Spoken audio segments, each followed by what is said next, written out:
Squads of 10,000 men assemble in rigorous formations under the dim glow of military staging zones. Carrying the celestial pivot spirit seal box, they charge toward the Orcish god kingdom under robot cover.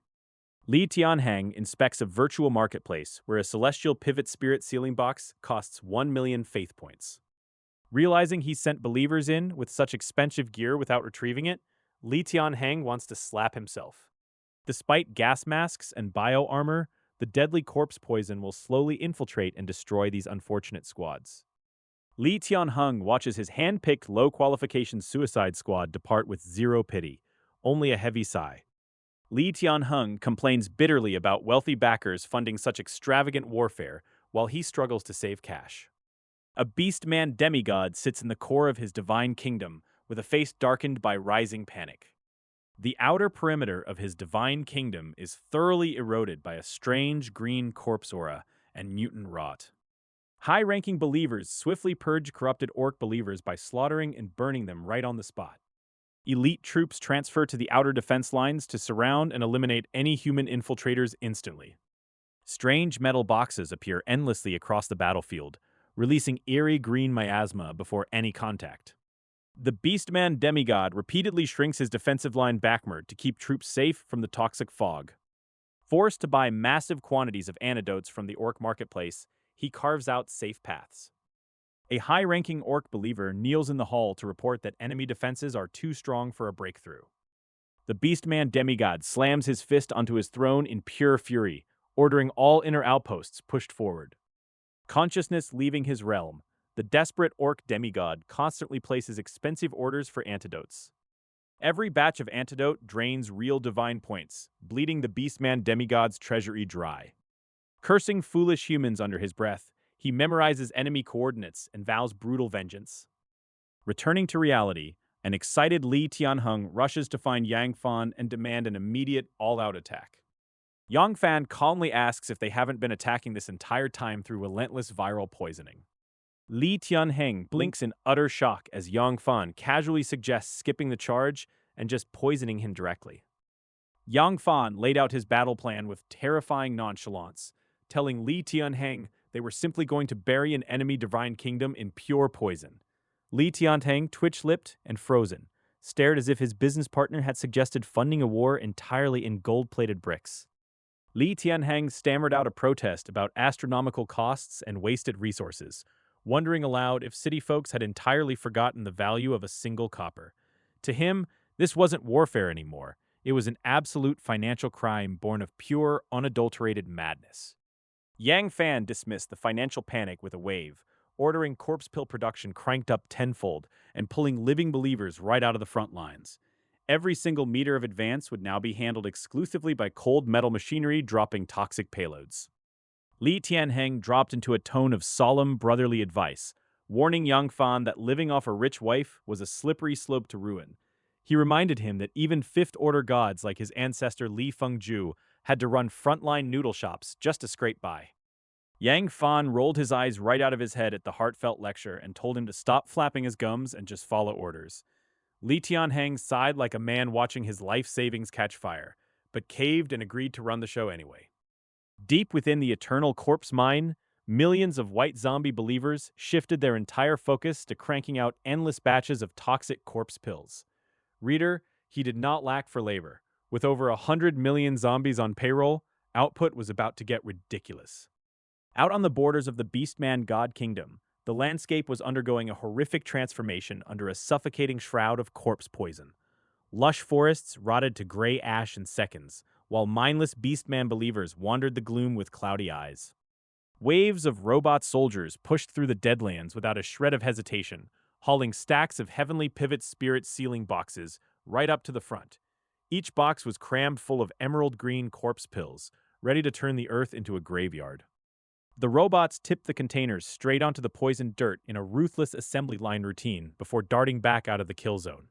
There was no glory here, just cold logistics methodically turning an entire divine realm into an open-air tomb. Li Tianheng hovered his consciousness over the perimeter, having dropped a fortune of his own money on tens of thousands of decontamination units. Every single machine returning from the enemy sector was about to face a nightmare of chemical scrubbing. Returning robots were blasted with high-pressure rinsing fluids, dragged through full-body chemical spray chambers, and scanned by multiple energy arrays. Li Tianheng was treating a minor dusting of corpse poison like an absolute biohazard extinction-level event. Li Tianheng slapped down a draconian decree forcing every returning robot unit into a brutal one-year quarantine on the outer fringes. Anyone caught dragging a speck of toxic residue back into core territory was going to face immediate and severe consequences. The entire mechanical legion snapped to attention and roared back an acknowledgement that rattled the very foundations of the divine realm. They were taking anti-poison protocols more seriously than their own creators, which is honestly peak comedy. Right at the collapsing heart of the Beastman God Kingdom, the local demigod was kneeling in the dirt and begging for his life. The corpse poison had eaten through his outer defenses and was gnawing right at his front door with zero regard for his feelings.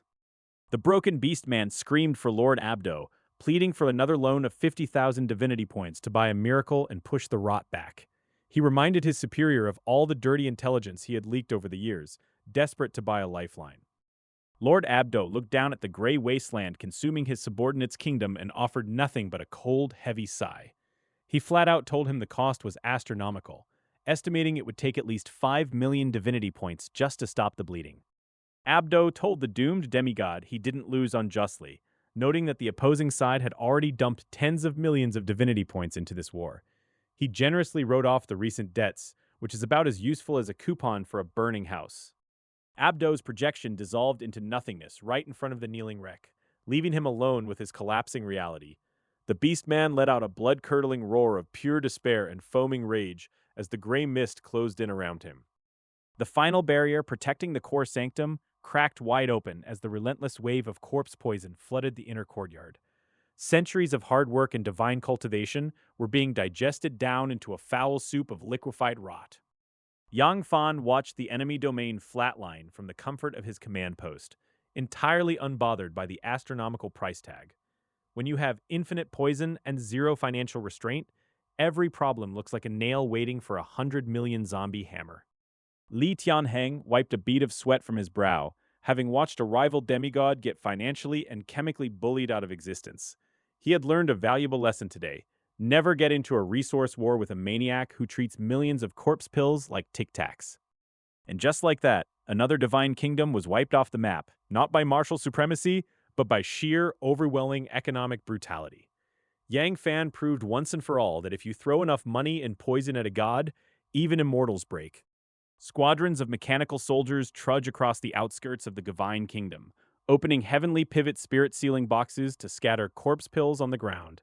A dense aura of death rolls forward like a tide, slowly eating away at the core of the sanctuary until it becomes a forbidden zone. Even beast race believers who reach the chi refining stage are reduced to a listless, bloody mess by the invading plague. Followers cough up dark blood and lose their minds completely, tearing frantically at their own skin with bloody fingers while remaining totally unaware. Back in the real world, another full day has passed before Li Tianheng bursts into Yang Fan's room early in the morning. He slams his hand against the doorframe, shouting that they have finally won the war and the enemy Beastman demigod has fallen. Yang Fan barely reacts to the news, offering only a calm nod to his breathless partner. He casually tells Li Tianheng that apart from the heavily guarded core, every remaining asset in the conquered divine kingdom belongs entirely to him to handle. Li Tianheng swallows hard in utter disbelief, his heart pounding at the sudden windfall handed to him on a silver platter. He stammers out a quick reply before sprinting back to his room to thrust his consciousness straight back into the divine realm. Stepping into the conquered territory, Li Tianheng gasps at the sheer scale of devastation stretching across tens of millions of square kilometers. The entire world is choked in ghastly emerald corpse energy, enough to make anyone's scalp tingle with dread. Shaking off his nerves, Li Tianheng immediately marshals every super alloy robot and ordinary mechanical soldier to seize total control. He barks rapid commands to salvage valuable buildings while ignoring the withered spirit plants and zombified beastmen. Because Yang Fan's brutal tactics wiped out everything else, large swaths of spirit fields have rotted and domesticated spirit beasts are completely dead. Only the sturdy Beastman-style buildings remain intact, waiting to be hauled away for scrap and sale. Traded away on frontline markets, the bizarre Beastman structures are dragged wholesale back to Li Tianheng's own divine realm. He immediately subjects every single building to aggressive high-pressure rinsing, chemical spraying, and energy sterilization. Hygiene is the top priority here since no one wants their home tainted by a terrifying zombie virus that defies common sense. Li Tianheng watches closely as every surface undergoes rigorous energy sterilization, leaving nothing to chance. Surveying the ruined landscape, Li Tianheng groans aloud and shakes his head at the absolute mountain of wasted resources around him. He gripes that Brother Yang simply doesn't know how to manage money, leaving prime spirit fields destroyed by the zombie virus. With only the buildings worth salvaging, the cleanup of the entire battlefield wraps up in just a few short hours of ruthless efficiency. Li Tianheng sighs that despite his genius, no rich woman in the cosmos has stepped up to marry him yet. Carrying the half-person high core of the conquered divine kingdom with both hands, Li Tianheng walks straight up to Yang Fan. He sets the massive crystal down and reports that intelligent systems have finished tallying the projected profits.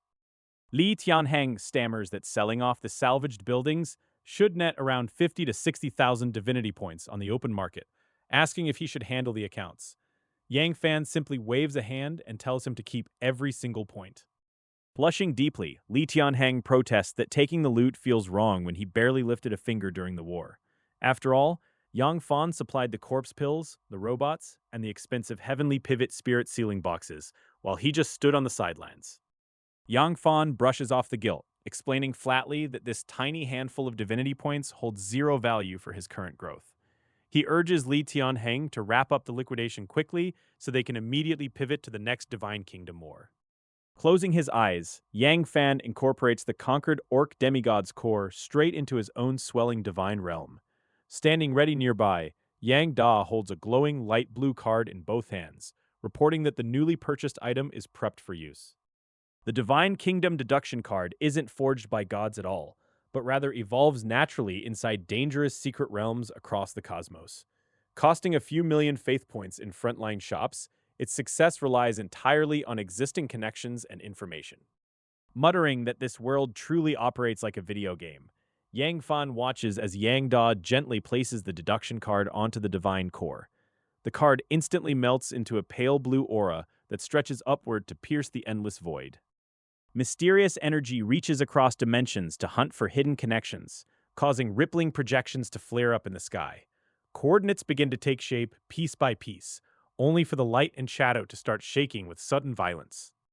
In the blink of an eye, the magical energy runs dry and the entire blue light shatters with a deafening roar.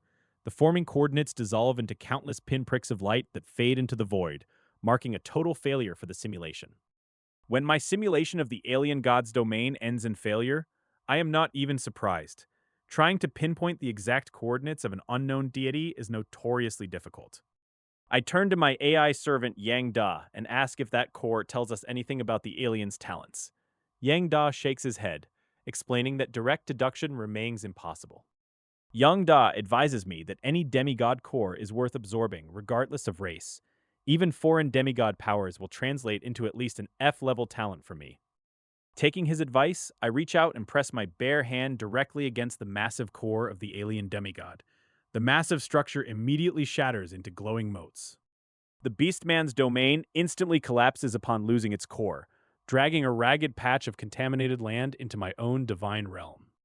I am completely unbothered by the heavy stench of death and zombie virus spilling in. My abundant spiritual milk nests purify the filth faster than it can spread. A fresh notification unfolds before my eyes, displaying the newly acquired traits harvested from the ruined domain. An A-rank talent called Battle Body and an F-rank talent named Powerful have been successfully integrated into my soul. Just as Yang Da predicted, frontline proxies possess ordinary skills because real prodigies are already locked away by wealthy families. Spending 3 years training in Taichu City at Taichu Academy warped my perspective on elite power. Out here on the actual front lines, ordinary talents form the vast majority. I realize I need to source alien divine coordinates directly, since hunting hundreds of ordinary demigods yields practically nothing by comparison.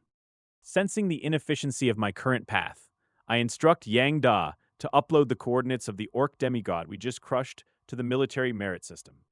The Frontline Review Network processes the submission instantly, depositing our hard-earned rewards straight into my account. My military merits jumped to a clean 100,000 points after the successful audit of the enemy kill. 100,000 merits for a demigod kill sounds decent until you remember that high-end manuals like the War Gods manual cost 50 million. Slaughtering 500 alien demigods would clear the price tag, but clearing them too quickly would attract dangerous attention from human commanders. Deities launching proxy wars must budget carefully, spending up to 50,000 divine points per conflict on risk fees and resources like the Berserk Blood Talent. While money is no object for me, keeping a low profile is essential to avoid raising alarms among the high command. I order Yang Da to purchase 5 more alien demigod coordinates centered on life-type domains and hand them over to Li Tianheng. My consciousness snaps back to reality just as a nervous knock echoes through the door, followed by Li Tianheng rushing inside. Li Tianheng stares at me in utter disbelief, stammering out that he just got notified about me buying 5 more Divine Kingdom coordinates in one go. Yang Fan keeps his gaze steady as he tells Li Tianheng to launch operations on multiple fronts at once without wasting any precious time. Li Tianheng blinks in total disbelief because after years on the front lines, he has only ever seen gods react to coordinate leaks, never this. Leaning in closer, Li Tianheng asks the burning question on his mind about whether his boss genuinely possesses that staggering quantity of poison. He remembers the previous Divine Kingdom War as the easiest campaign of his entire life, completely devoid of large-scale direct combat. Reader, he did not think this through.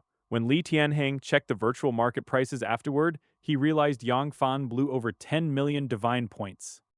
Looking up at Yang Fan, Li Tianheng sports a gaze mixed with lingering awe and sheer pity for someone he suspects is mentally challenged. Yang Fan scowls deeply at that ridiculous look, wondering what on earth is going through his proxy's thoroughly addled brain right now. Snapping back to his senses, Li Tianheng quickly plasters on a nervous grin and agrees that whatever Brother Yang says goes without question. Ignoring the nervous slip, Yang Fan orders him to acquire a high-level intelligent war-type life form to handle future Divine Kingdom battles. Li Tianheng puffs out his chest with renewed pride, especially since his previous war profits cleared his debts and left him with a hefty surplus. Yang Fan looks straight at him and drops the bombshell order to go out and recruit an entire group of subordinate gods for his cause. Li Tianheng's expression twists into horror as he assumes he is being replaced, dropping to his knees to hug Yang Fan's legs in desperation.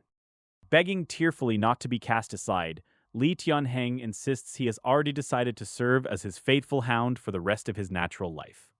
Yang Fan's face turns black with absolute disgust as he rudely boots the clinging idiot away, barking that he only meant recruiting actual gods. Scratching his head in thick-headed confusion, Li Tianheng asks why on earth a proxy war needs extra gods when he is still kicking. Yang Fan rubs his temples, realizing that dealing with emotional humans is 10 times more exhausting than managing efficient, obedient machines. Yang Fan lays down the law, warning that further backtalk ends their contract, while instructing him to offer 10% above market prices for B-level talents. Li Tianheng interrupts with shining eyes to explain why war-related divine kingdoms are superior, practically begging for praise for his timely advice. Remaining silent for 2 agonizing seconds, Yang Fan quietly questions every life choice that led him to employ this specific talkative weirdo. Transferring 5 million divinity points straight into his kingdom, Yang Fan confirms he will provide 0 extra resources beyond this initial payment. Returning his consciousness to his inner kingdom, Yang Fan listens as Yang Da details the newly acquired alien coordinates and alloy robot plans. Yang Fan turns his gaze toward the mechanical assistant floating nearby and methodically lays down the harsh legal realities of divine contracts. He explains that federal law binds every frontline divine contract tightly, leaving no legal loopholes for a chief god to raid his own subordinates. Yang Da pauses in mid-thought, blinking its optical sensors as it realizes its master had considered legal consequences it completely missed. Yang Fan remains completely unshaken, revealing that he purchased massive armies of robot warriors precisely because active warfare carries inherent risks. He signed fixed-price deals with those gods, promising to demand 0 further support once the initial bargain was struck. If his proxy fighters achieve victory, they keep all ordinary resources, while he merely claims the core of the alien demigod's divine kingdom. Should they suffer defeat, he pulls the kingdom core back through a spatial passage, protecting his coordinates while still snatching a valuable talent. He points out that even if things come to light, no one can accuse him legally or morally, since he only ever gives up surplus divine points. With a calm chuckle, he notes that killing the goose that lays golden eggs is foolish, and his conscience remains cleaner than any other god's. Yang Da nods enthusiastically, praising the master's genius for turning a cold financial hedge into a masterclass of benevolent public relations. Yang Fan straightens his posture and sternly lectures his intelligent assistant about the complex nature of human politics and the demeanor of a great man. Yang Da acknowledges the reprimand with a heavy electronic sigh, privately rolling its virtual eyes at how humans wrap cold calculation in righteous virtue. That very afternoon, Li Tianheng bursts back into the villa holding 3 freshly signed divine contracts ready for review. Li Tianheng explains that because their offer was 10% above market price, many demigods grew suspicious, and only a few trusted his word. Yang Fan takes the documents, scans them quickly to confirm they are clean, and immediately presses his thumb against the paper to sign. The papers burst into countless golden sparks, with half piercing straight through Yang Fan's brow and the rest vanishing into the void. Yang Fan instantly feels 3 new one-way spatial channels linked directly into his realm, though the identities of the distant deities remain a mystery. Li Tianheng stammers nervously, admitting he set up an automatic payment of 60,000 divinity points per person through the federal smart network.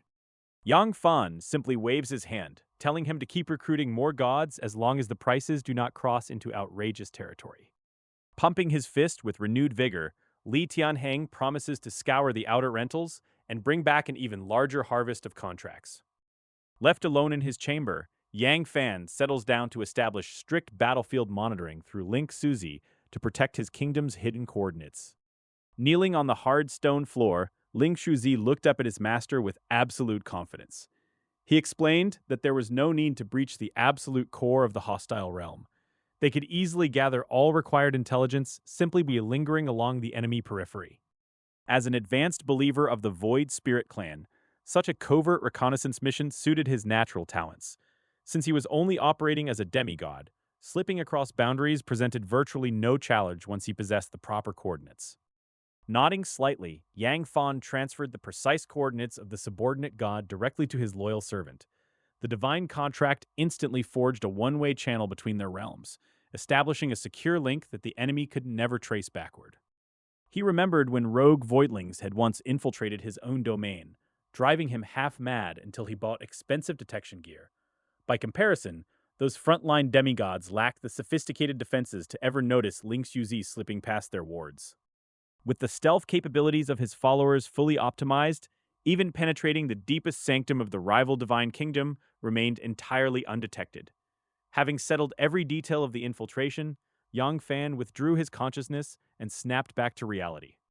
Meanwhile, Li Tianheng's divine kingdom had transformed into an absolute fortress of steel and fire. The simultaneous activation of 5 alien battlefields forced Yang Da to comprehensively upgrade the entire defensive perimeter with automated patrols. 4 towering technological cities now anchored the east, west, south, and north quadrants of the realm. Thick city walls bristled with heavy cannons ready to lock onto any spatial fluctuations the moment an enemy tried to force a breach.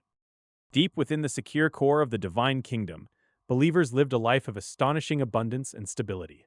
With food supplies locked down, the population focused entirely on spiritual practice and rapid reproduction to swell their numbers. Having finally cleared his crushing debts, Li Tianheng gleefully opened his wallet to invest in high-end automation. He purchased an ordinary high-level intelligent life form to manage the internal affairs and overall administration of the realm. A second high-level intelligent life form was stationed exclusively along the outer perimeter to coordinate defense and war logistics.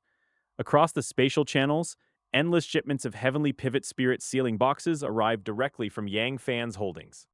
Automated drones carried these sealed containers straight into the hostile alien domains to deploy their cargo. The deadly poison of the corpse pill continued its relentless work, rotting the foundations of the opposing divine kingdoms from the inside out. Whenever enemy legions foolishly attempted a counterattack against his borders, they were greeted by a devastating storm of siege-destroying artillery fire. Li Tianheng wasn't slumming it in some maid's room at Yang Fan's villa today. He was back in his own rented apartment. Sitting at his table with legs crossed, Li Tianheng beamed with unstoppable energy and an intoxicating sense of financial security. Right beside him, a specially purchased LCD display panel scrolled job listings for his massive expansion project. The advertisement blared high salary recruitment for divine beings with generous benefits and immediate full settlement of divine points. It promised salvation for any deity tired of last minute price cuts, withheld resources, and dead end careers under stingy masters. While the listing attracted plenty of inquiries from demigods with mediocre D-level talents, strict filtering weeded out the chaff. After a grueling week of vetting, he finally locked down 4 pristine divine contracts awaiting Yang Fan's final signature. Li Tianheng had never imagined that life could feel this wonderfully easy and profitable. Simply managing the logistics of retrieving the heavenly pivot spirit sealing boxes had already made him a very wealthy man. With resources practically overflowing across his kingdom, he began burning breeding cards to aggressively multiply his believer population. Every single morning upon waking up, he whispered a silent prayer of gratitude to his generous benefactor. Back on the front lines, Yang Da kept up a relentless procurement campaign targeting the corpses of fallen alien races. Because endless wars raged between gods for years on end, millions of bodies piled up around frontline battlefields with virtually zero market value.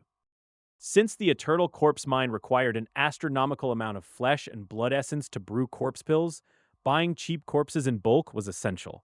Supply vastly outweighed demand in these war zones, driving the price of raw corpses down to absolute rock bottom. 5 days later, the monthly dark web auction opened its doors right on schedule, with Yang Da logging in to bid. While the purchasing volume for standard resource buildings had dropped due to strict caps, S-class war assets remained prime targets. Sticking strictly to his master's rules, Yang Da bid on heavy hardware like Taishu warships by staying just 10% above the suggested base price. Reader, he did not want to trigger a bidding war and alert the wider pantheons to his massive purchasing power. What truly baffled Yang Fan was how the dark web's trading channels operated completely unhindered by frontline spatial turbulence. The moment a transaction cleared, massive S-class warships materialized directly inside his divine kingdom without a second of delay. This instantaneous delivery across war-torn spatial blockades went far beyond any normal commercial logistics network he had ever encountered. It felt as effortless as opening a shop back in Primordial City, proving the dark web possessed terrifying, unfathomable reach. A few days later, Li Tianheng returned to Yang Fan's villa once more, bringing with him a fresh batch of 7 signed divine contracts from the front lines. Having successfully worn out 5 alien demigods inside their own territories using relentless corpse pill contamination, he proudly handed over their divine cores. Yang Fan nodded with mild indifference and casually waved his hand, sweeping every single one of those captured divine kingdom cores straight into his own realm. Li Tianheng then confessed that while many D-level demigods were eager to sign, the stronger candidates with superior talent were still watching from the sidelines. Yang Fan simply raved him off and told him to keep up the steady pace, knowing full well that rushing things would only draw unwanted attention. After all, Ling Shuzi's report showed that the 3 subordinate gods were currently locked in brutal, highly complex wars deep within hostile alien territories. Keeping a low profile was smart since other gods needed recruits too, and Yang Fan knew the best advertising would be the survivors of these grueling wars. Li Tianheng nodded and took his leave, but the moment he stepped outside the villa threshold, he bounced hard off an invisible, towering wall of pressure. The dignified demigod completely lost his balance from the impact, landing hard on his backside as an overwhelming terror gripped his chest. A deep, chilling voice demanded to know what a mere demigod was doing in such a restricted, high-security zone, unleashing a terrifying wave of pressure. Instantly, countless believers scattered across Li Tianheng's divine realm turned pale as death and dropped to their knees in sheer panic. Just as things reached a breaking point, Yang Fan strolled out of the villa doorway and casually asked his cousin what brought him out here. The suffocating aura vanished the second Yang Fan spoke, leaving poor Li Tianheng panting heavily on the ground and drenched in a freezing cold sweat. The terrifying visitor was none other than Gu Juheng, who had dropped by to deliver the monthly military merit bonus and check on his sister's partner. Reader, he did not linger to chat. Li Tianheng picked himself up, wiped his brow, and decided frontline villas were way too dangerous for his health. Dragging himself away from the estate, He muttered under his breath that relying on a powerful partner to live the good life was an utterly outrageous flex. Inside the safety of the villa, Gu Juheng chuckled and admitted he would not have been so rough if he had known the demigod was an old high school classmate. He quickly turned serious, warning Yang Fan that frontline class systems are brutal and unauthorized demigods could easily be erased without legal recourse. Gu Juheng then instructed Yang Fan to produce his Ninth Legion identity token, pressing his own glowing purple-gold badge against it to sync their accounts. With a subtle administrative pulse, the two tokens locked together, officially registering the monthly frontline stipend directly into the system. Gu Juheng casually announced that as the third elder's son-in-law, he would automatically receive a staggering 10 million military merits every single month. Cousin Gu Juheng stands in the opulent chamber, throwing his head back in an amused laugh at the shock written all over my face. He points out that ordinary third-tier gods might spend years fighting frontline wars against alien gods without ever scraping together the military merit I pull in every month. He explains with total calm that my starting line is fundamentally different because I carry the Gu family name, married Gula, and report to the third elder. The five great families operate on a completely unfair level, funneling massive structural advantages straight into our hands through the Ninth Army Corps. When I raise an eyebrow and ask if it amounts to profit sharing, he nods without hesitation and breaks down the Corps' internal hierarchy. As the brigade commander holding a mid-level management seat, he openly admits his surname did the heavy lifting to get him that post. The Legion commander also shares the Gu family name and stands as an Eighth Order god, though the rank-and-file soldiers are outsiders from across the human race. Those ordinary troops handle the frontline combat while the family elites manage command, intelligence, resources, and logistical support. Through system operations and tight cooperation, the Legion secures high-efficiency victories at low costs, causing earned military merits to naturally flow back into elite hands. To put it bluntly without any sugarcoating, it is simply a structured cut taken from the system's massive geeters. I compare the arrangement to federal taxes, but Gu Juhang chuckles and clarifies that the targets of this system are entirely different entities. While federal taxes hit everyday divine beings and demigods, the military merit network deals exclusively in gods trading for high-end assets. I cup my hands in thanks for clearing up the confusion, but my cousin waves the courtesy away as his expression turns dead serious. He warns me that relying on proxy wars fought by lesser gods is far too slow for someone of my standing. He acknowledges the third elder's advice to play it safe for 10 years and treat the front lines as a resume booster, but rejects it flatly. In his personal view, treating this posting as a retirement home is a terrible mistake because a divine kingdom can never have too many resources. With my SS-level talent and the third elder backing me, my divine kingdom will be pushed to its absolute limit within 100 real-time years. Grade A resource buildings will choke every inch of available terrain, creating a brutal bottleneck where land and space run out entirely. At that stage, I will discover the hard truth that while a divine kingdom has no upper limit, resource scarcity is a wall you cannot punch through. The more wealth I pull in, the hungrier the kingdom gets, making every single moment on the front lines crucial for grabbing assets. He reminds me that 10 million military merit points every month represent the Gu family's heavy investment in an unmatched prodigy. That subsidy has a strict 10-year expiration date, making this decade my golden window to pile up S-class buildings instead of hoarding mere merits. He tells me to plow those funds straight into heavy-hitting S-level resource generators like the Earth Spirit Milk Source Nest to feed my terrifying spiritual energy consumption. Without that massive influx of power, raw talent remains trapped and fails to translate into actual combat dominance. When it comes to full-scale Divine Kingdom wars, he invites me to work directly under his command in the Ninth Legion, where he can curate safe, highly profitable missions. I nod and thank him for the roadmap, noting that practical combat experience beats hiding behind closed doors. Gu Juheng turns away and heads for the door, but pauses on the threshold with his hands clasped behind his back to look out at the sky. A sudden wave of intense sentimentality washes over his rigid posture.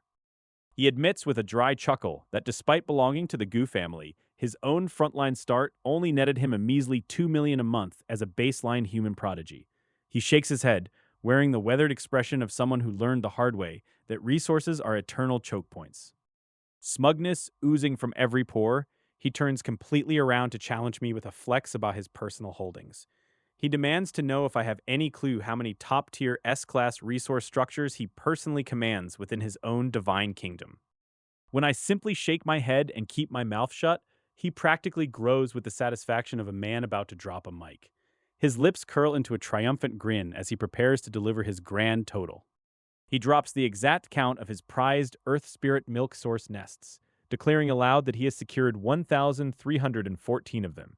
He pauses, waiting for my jaw to hit the floor in what he assumes is genuine, overwhelmed shock. The air goes dead for a couple of seconds while I stare at him, completely unbothered by his supposed flex. He waves his hand dismissively, assuming my silence means he has thoroughly blown my mind.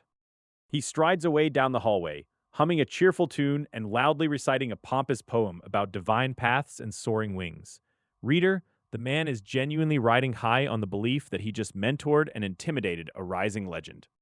Once the door shuts, my expression finally cracks, and I casually pull up my actual Divine Kingdom interface to check the books. Reader, let us just say my cousin's hard-earned empire looks a bit like pocket change. 112,000 Earth Spirit milk source nests sit right alongside 113,000 ancient trees of enlightenment. I let out a soft breath and ask aloud why the supposed heavyweight was still pretending to be a big deal. Meanwhile, miles away in a separate block, Gu Juheng is practically floating down the corridor now that he is out of sight. He gloats over finally putting one over on the husband Gu Lei never stops bragging about, completely unaware that he just flexed a tiny fraction of a true monster's real stash. With a flick of my mind, my consciousness plummets straight into the heart of my boundless divine realm. Inside this massive domain, mechanical cities and immortal alliances run with clockwork precision. My loyal automaton servant Yang Da immediately bows low and reports on our latest secret operations. He admits they still haven't managed to deduce the hidden coordinates of the alien gods. After harvesting 5 demigod cores from our proxy wars, I watch them dissolve into pure primordial power. The edges of my divine kingdom tremble and expand outward with every bit absorbed. 5 fresh divine talents fled into my system, including S-rank All Things Grow, D-rank Planting, and A-grade Battle Body. They are nice bonuses, but barely register in my grand scheme. When I try to fuse these minor traits into my core evolutionary potential, it feels like tossing a single drop of water into a raging ocean. It barely kicks up a ripple in my vast power. I can't help wishing I could get my hands on all those foreign demigods locked up at the Primordial Academy. Those fools are hoarding mountains of core divine kingdoms stolen from humans. Proxy wars are nice, but hunting them directly is where the real profit lies. I muse on how to safely ramp up this operation without tipping our hand to the wider alliance. Yang Da pipes up and asks if we should keep bulk buying alien divine coordinates through the military merit system. I instantly shoot that down, knowing it will draw unwanted eyeballs. I order Yang Yi to log into the virtual world store and purchase coordinates across dozens of different shell companies. Reader, if you are going to launder acquisitions, never buy from the same guy twice. Because of rigid divine rules, I can't personally invade their kingdoms, so my proxy lackeys have to do the dirty work. I specifically target life-type demigods of at least danger level. Back in the early demigod era, a single core could expand a realm by millions of square kilometers, but now it only grants 10 to 20,000. Good thing I plan on collecting thousands of them. The raw land area is just a nice side benefit compared to the divine talents I can endlessly merge and devour. Why settle for a fair fight when you can brutally bully the weak and scale infinitely? Yang Da agrees instantly, its data streams flashing with sheer excitement at my meticulous caution. It loves a good scheme that lets us farm weaker realms without taking stupid risks. Running proxy wars costs a fortune in divinity points and time, and standard gods would lose their shirts on such a lopsided trade. But cash is the one thing I happen to have in absolute mountains. With all operations running smoothly in the background, my consciousness snaps back out of the divine realm and returns to the real world. Over in the demigod residential area, Li Tianheng is kicking back in an old recliner with his feet up. He looks less like an emissary and more like a corrupt slumlord collecting rent. A middle-aged man named Brother Zhang steps forward, rubbing his palms together and offering a fawning, awkward grin. He is here to pitch his specific realm assets. Li Tianheng casually shoots down his opening offer, telling Brother Zhang it is already the absolute ceiling on the open market. Li Tianheng points out that a B-level spirit farmer talent leans entirely toward planting and offers almost nothing in actual combat. Brother Zhang hesitates, sweat beading on his brow.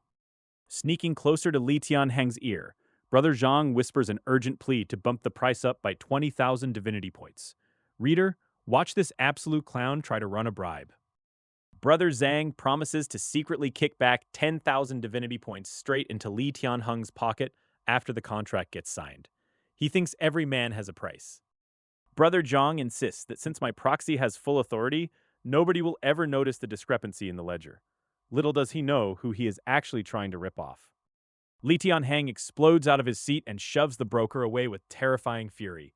He yells that he only cares about righteousness and refuses to take dirty kickbacks. He tells the man to get lost if he refuses to sign the contract right now. Li Tianheng gets angrier by the second and almost kicks the terrified negotiator out of the room. He reminds the guy that serving Yang Fan on the front line brings massive rewards, making betrayal completely unthinkable. The startled broker quickly grabs his pen and signs his name without daring to haggle any further. He admits that Li Tianheng's offer for this area is already the highest he could possibly get. The broker realizes he actually got a great deal since all divinity points are paid in full up front. He marvels at how truly discerning Yang Fan is for choosing such a fiercely loyal and uncorruptible subordinate. Li Tianheng pockets the contract and promises to submit all agreements within 10 days. He explains that frontline intelligent life forms will soon be matched with alien demigods for absolute protection. The relieved broker nods continuously, knowing senior gods would never let their subordinates die in vain. He walks away to his home, leaving Li Tianheng standing alone in the quiet room. Li Tianheng purses his lips and admits he has grown instinctively wary whenever anyone smiles and calls him Brother Li. Years of ruthless frontline survival have conditioned him to trust absolutely no one. A sudden message arrives from Yang Fan, flashing a dense, overwhelming wall of alien demigod coordinates. Li Tianheng stares at the sheer volume of data, completely frozen in absolute shock. Li Tianheng gasps in pure disbelief and asks if Yang Fan has lost his mind with wealth. Reader, he genuinely thought his boss had started throwing money away like a complete maniac. Li Tianheng knows coordinate trading companies in the virtual world mall charge a ridiculous fortune starting at 1 million divinity points. Terrified of wasting a single second, he slaps on his virtual reality headset. Li Tianheng logs into the virtual world and feels a crushing wave of oppressive awe. The lingering memory of Gu Juheng makes him terrified to ever visit Yang Fan's actual residence in person. As light and shadow intertwine, Li Tianheng instantly appears right in front of Yang Fan. He stutters out his question about why they bought such wildly expensive coordinates from the store. Yang Fan tells him to stop talking nonsense in a calm, even tone that carries a crushing weight of pressure. Li Tianheng instantly snaps his back straight into a rigid military posture. Yang Fan promises to keep supplying corpse pills to fuel the invasion. He orders Li Tianheng to use poisoning tactics to infiltrate those demigod kingdoms as fast as humanly possible. Yang Fan lays down his exact terms. He only wants the core of the Divine Kingdom and S-class buildings. He tells Li Tianheng that every other resource looted from the conquests belongs entirely to him. Yang Fan's gaze darkens as he warns that his real-world residence is surrounded by too many watching gods. To keep Li Tianheng safe, all future resource handovers will be handled strictly by automated robots. Li Tianheng's face lights up with sheer joy as he accepts the new protocol and departs. Yang Fan immediately opens Feishun and clicks on the coordinates sent by Ma Yu. Yang Fan's consciousness descends once more upon the pristine expanse of Shiling Star. His figure slowly materializes inside the vast, echoing space of the conference hall. Ma Yu is the sole occupant of the grand hall, standing in quiet reverence. He bows slightly and addresses Yang Fan as boss, with absolute deference. Yang Fan asks if Elephant Credit Pay still invests in students from Taichu Academy. Ma Yu confirms they used to, but notes their reach was limited to second-class geniuses who ended up as debt collectors. Ma Yu explains that Elephant Credit Pay has shifted its core business entirely to developing real industries on Xiling Star. Yang Fan's eyes light up as they realize the terrifying wealth of his divine kingdom needs a real corporate empire to match it. Deities never just chase wealth, because true divine power is about evolving kingdoms and climbing higher rules. Yet, in the mortal world, Political influence and social status act as crucial anchors. Right now, the only real identity Yang Fan can proudly claim is being the Gu family's son-in-law. Yang Fan takes a slow breath and admits that they do have plans for expansion, though they are not fully mature yet. Ma Yu's eyes light up immediately at that admission. Ma Yu eagerly reminds Yang Fan that he is exceptionally good at running a large corporation. Ma Yu boasts that once the company leverages Yang Fan's high status as a Gu family son-in-law to go public, it will attract massive capital. He claims its financing capabilities and speed will dwarf Elephant Jebei, becoming at least 10 to 100 times stronger. Yang Fan echoes the word going public as if he is deep in thought over the proposal. Ma Yu nods without the slightest hesitation, pushing the bold idea even further. Ma Yu suggests that if starting from scratch feels too troublesome, they can easily execute a backdoor listing.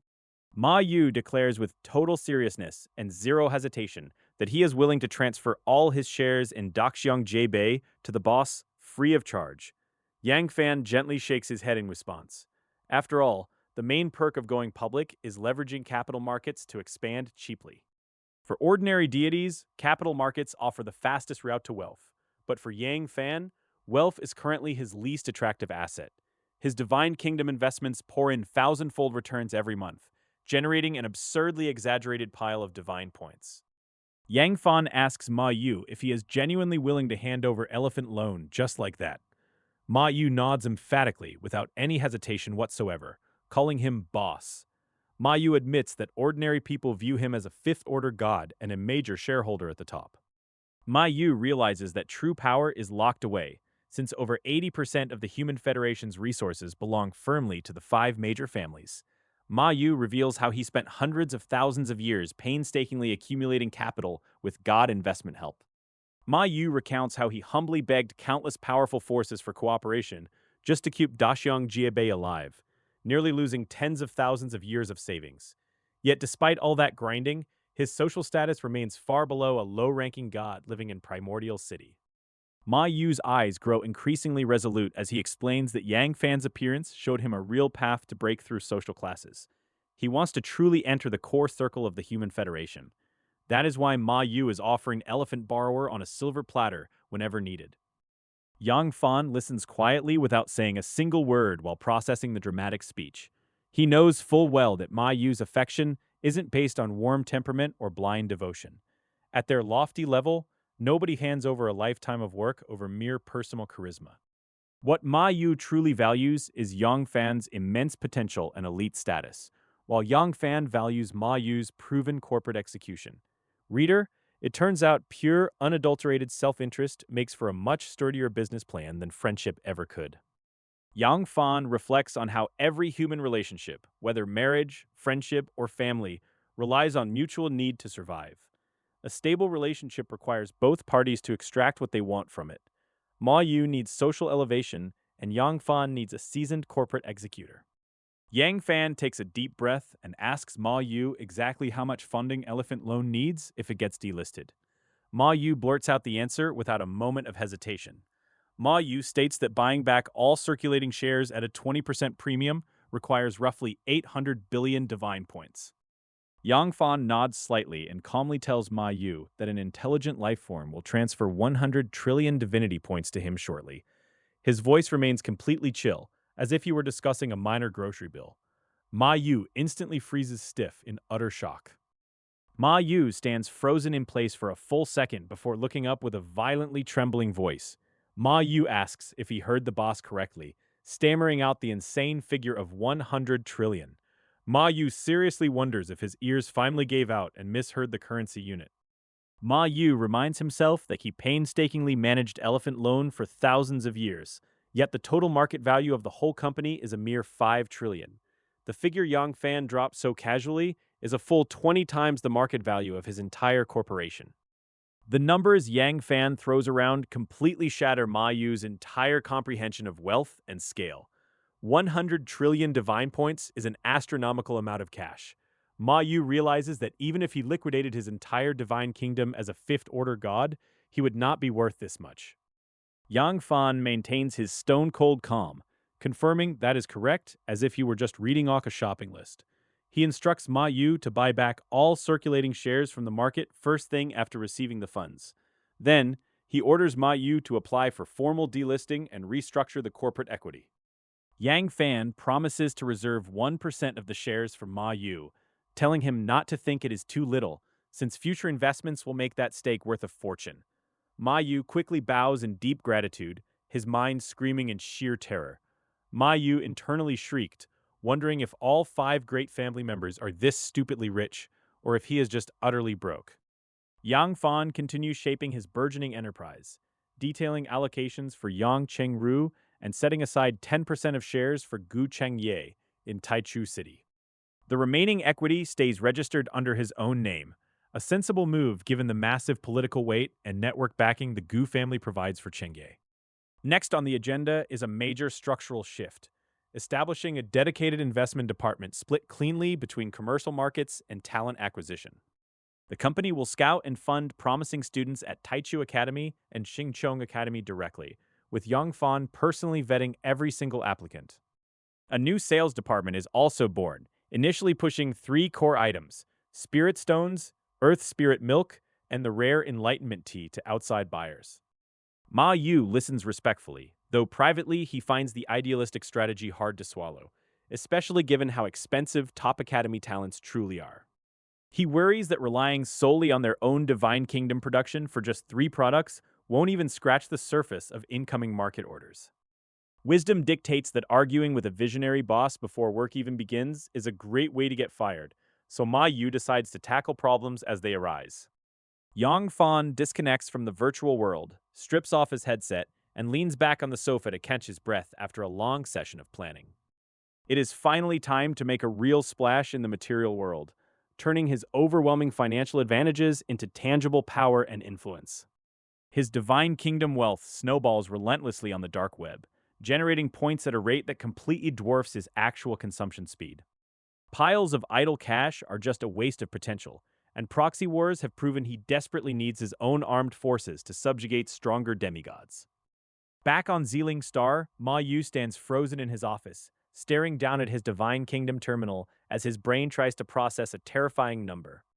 100 trillion divinity points land in his accounts all at once, a pool of working capital that would make multi-trillion-dollar megacorporations sweat. A dangerously tempting thought flashes through his mind to grab the cash and run, though reader, he values his spine far too much to try it. He instantly stomps out the impulse, realizing that a boss who transfers this kind of money isn't doing it out of naive trust. He's daring someone to try. Convinced that invisible eyes and automated defenses are watching his every twitch, Ma Yu breaks out in a fresh cold sweat at the mere thought. He pictures himself fleeing on foot, only to find the boss already sipping tea waiting for him, prompting an immediate surge in his ideological loyalty. Straightening his posture, Ma Yu loudly vows that anyone daring to touch the boss's money will have to answer to him first. Meanwhile, Yang Fan stays holed up in his frontline villa, keeping his daily routine remarkably simple between resting, monitoring, and reading intel. Gu Jiuhang reaches out via Fei Shun with an offer to join the Ninth Legion and plunge straight into the bloody frontline war against opposing divine kingdoms. Yang Fan promptly rejects the invitation, knowing that tying himself to a massive legion full of untrustworthy strangers is a terrible gamble. Joining a massive joint war is a fool's errand because it exposes your divine kingdom's coordinates and military secrets to prying eyes. Every little anomaly acts as a beacon for deduction, tearing down the iron curtain of secrecy you worked hard to build. Safety always beats potential profit, and real veterans know that staying isolated is the only winning play. With his believer system fully matured and hitting with unreasonable intensity, staying completely off the grid is simply common sense. He has never lacked resources, choosing instead to accumulate power slowly in forgotten corners where nobody is looking. The fewer cards you show the world, the longer you stay alive to play them. Gu Jiuheng received the flat rejection and felt only a mild touch of regret without pushing the matter any further down the line. Knowing when to back off is the hallmark of a true strategist who respects the delicate boundaries between sovereign deities. Overstepping with unwanted advice is a fast track to ruining a delicate alliance. Back in the real world, another month ticked by while Yang Da scoured the dark web for rare resource buildings like mindful milk nests and enlightenment ancient trees. Top-tier S-class assets like the War Gods catalog remained frustratingly absent from the auction block, but patience is a virtue when you have deep pockets. When top-tier architecture finally surfaces, the price can skyrocket to trillions of divinity points. Yet, such astronomical sums mean nothing to him now. He controls the acquisition pace for minor resources to avoid drawing unwanted heat, but he never hesitates to drop a fortune on anything that fundamentally alters his kingdom's structure. Breaking through to the rank of a true god had ballooned his divine kingdom's territory by 100 times, stretching older installations to their absolute limits. The coverage zones of the Heavenly Court and the War God's Illustrated Manual urgently required more top-tier reinforcements to maintain peak operational efficiency. God Lord, Yang Fan. Heavenly Court, S rank. War God's Catalog, S rank. Goddess of Wisdom, S rank. Eternal Corpse Mine, S rank. World Tree, S rank. Void War Skyship times 50, S rank. Mechanical War Puppet, X80, S rank. Immortal Execution Tower times 40, S rank. Undying Military Soul Monument times 40, S rank. Flesh and Blood Calamity Mother Nest X30, S rank. Myriad Paths Evolution Temple times 10, S rank. 9 Nether River times 10, S rank. Life Essence Conversion Pool times 2, S rank. Earth's Core Spirit Milk Source, Nest times 124,000, S grade. Enlightenment Ancient Tree times 125,000, S grade. Pill Tower times 600,000, B grade. Prison Suppressing Body Refining Tower X 500,000, B grade. Immortal Nurturing Tower times 500,000, B grade. Special Life Building Elf Sacred Tree, million years old, currently nurturing elf warriors, times 10. Special Building Enlightenment Stone times 10 million. B-grade Defensive Building City Destroyer Cannon times 100,000. B-grade Defensive Building F-3500 Fighter Jets times 1 million. 9 Profound Ice Tower times 1 million. C-grade Technology City times 100. Wonders, World's #1 Martial Arts Arena times 1 million. Already set up. Myriad Elephant Battle Monument times 1 million. 2 months of open living space unleashed an explosive population boom across the realm, pushing total counts past 200 billion. Yet the realm is nowhere near full capacity, with massive tracts of virgin land waiting for pioneers to claim them. Under Yang Yi's strict guidance, science and technology cities march steadily into the central regions to anchor the new arrivals. Lucrative incentive packages featuring settlement subsidies, resource grants, and relocation bonuses went live simultaneously across the territory. Believers poured outward from the overcrowded core, successfully populating 60 to 70% of the vast divine kingdom. Reader, that is what you call real estate development on a godly scale. Down on the dark web, Yang Da kept snapping up compatible S-class marvels like the Temple of Myriad Paths Evolution, the 9 Nether River, and the Pool of Life Essence Conversion. For lower-tier B and C buildings, turbulence made direct shipping tricky, so he simply ordered his robots to clear out frontline merchant shops. Sure, the markup was steep, but money was no longer an object. Smart AI nodes tied every layer of the defense network together, stretching seamlessly from the core out to the untamed frontiers. Every newly planted technology city brought a synchronized ring of city destroyer cannons, ready to turn intruders into dust. Ground robots and high-flying F-3500 fighter jets wove an inescapable three-dimensional security web across the land. No hostile deity could possibly crack this steel fortress, but he refuses to gamble on words like almost when safety is on the line. These extensive defense networks act as heavy-duty insurance policies that stay ready even if they never fire a shot in anger. Even better, those same F-3500 fighter jets double as high-speed cargo haulers during peacetime, proving that efficiency is king. Despite 2 months of frenzied expansion and spending 100 trillion divinity points, the working capital inside my divine kingdom actually kept growing rather than shrinking. The white zombie believers and intelligent life forms cannot possibly consume the mountain of spirit stones, earth spirit milk, and enlightenment tea I have accumulated. Because I purchased far too many resource-based buildings, my kingdom suffers from a massive surplus where total output vastly outstrips all consumption. I could sell these overflowing resources through personal mall channels, but moving 1 trillion divinity points a month would instantly draw unwanted federal attention. Setting up a legitimate company changes everything, turning shady personal transactions into standardized multi-level commerce through online and offline channels. Paying corporate income tax, transaction turnover tax, resource value added tax, and environmental governance tax acts as a legal pass into the federal rule system. An economics book I once browsed in the Taichu City Library laid bare the brutal truth that 30% of spiritual rice costs go straight to the federal government. When you equip an entire legion with weapons, the actual tax revenue collected by the federal government can reach more than 50% of the total cost. The book taught that the strong optimize the rules while the weak merely obey them, and smart deities use advanced legal intelligence to protect their assets. While profound economic truths hide in dusty corners, bookstores are flooded with bestsellers teaching citizens how to be good federal taxpayers and law-abiding deities. While weak mortals slave away in mines and farms just to afford a tiny 50 or 60 square meter apartment, powerful entities exploit the legal system itself. I don't need to overthink the philosophy when I can simply build a brand new sales system to convert my overflowing divine kingdom resources into real-world power. My company will deal exclusively in high net worth luxury goods, selling cheap spirit stones while earth spirit milk and enlightenment tea sell out instantly. With a rare spark of genuine interest, I figured Ma Yu should be just about finished acquiring the company after a whole month of heavy funding. Just as I was about to check up on his progress, a message suddenly popped up prompting me to strap on my virtual reality headset and dive in. My consciousness instantly tore through the digital ether, plunging straight into the sprawling virtual world of Planet Zealing. Inside a sleek meeting room, the space trembled slightly as my digital avatar slowly materialized before the waiting executive. Ma Yu immediately straightened up and bowed with total respect, addressing me as his master the second my feet touched the floor. I gave a slight nod and asked how things went, keeping my tone completely calm and devoid of any unnecessary emotion. Ma Yu reported that he acquired roughly 50% of the shares through stock exchanges and off-market deals, paying a neat 20% premium. After rapidly scanning thousands of pages of share transfer agreements and asset details with my immense mental strength, I tapped the final confirmation screen.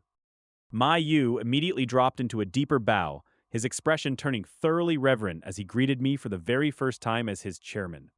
With a casual wave of his hand, Yang Fan dismisses any overly formal titles and tells his new subordinate to simply call him boss.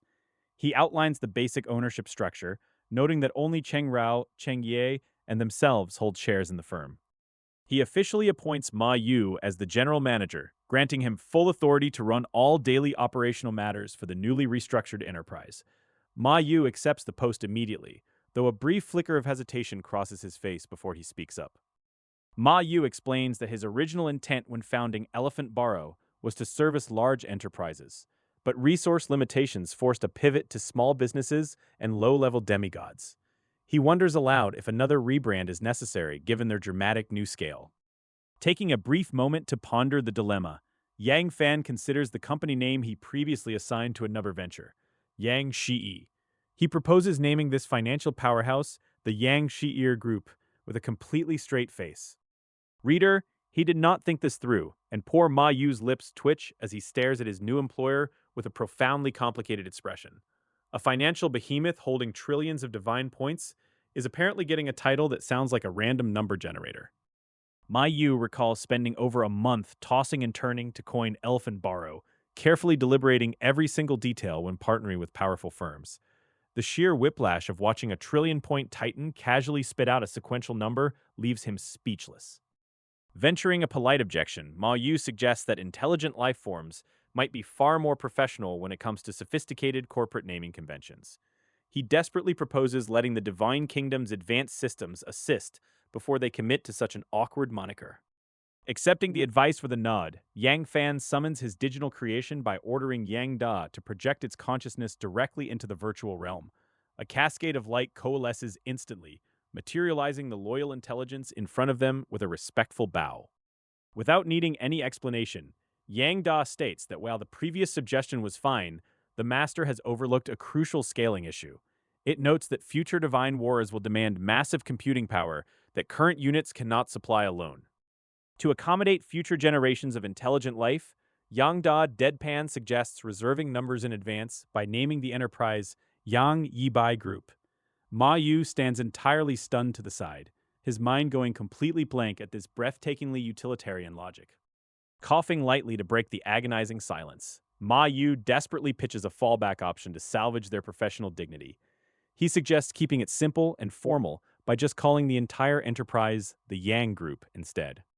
Yang Fan's eyes immediately light up at the suggestion, praising his general manager's business acumen before instantly adopting the plan. Ma Yu finally releases a massive breath of relief, thankful he managed to drag their branding back from the brink of absolute absurdity. He reflects that, in the Human Federation, countless corporations proudly bear the names of their founders without sounding like a math test. He can finally meet his old friends again and stake his employer without dying of embarrassment over a weird serial number. Gathering his thoughts, Ma Yu reports that federal registration certification has been resubmitted and the new name review will finish within 1 day. He promises to compile comprehensive investment and sales sector plans for executive approval immediately. With the virtual meeting concluded, Yang Fan withdraws his consciousness back to reality before receiving an urgent mental notification from his digital aide. He immediately shifts his focus and descends once more into the heart of his divine kingdom. Inside the main hall, Yang Da and Ling Shuzi have been waiting patiently to deliver the latest frontline battle reports from across the territories.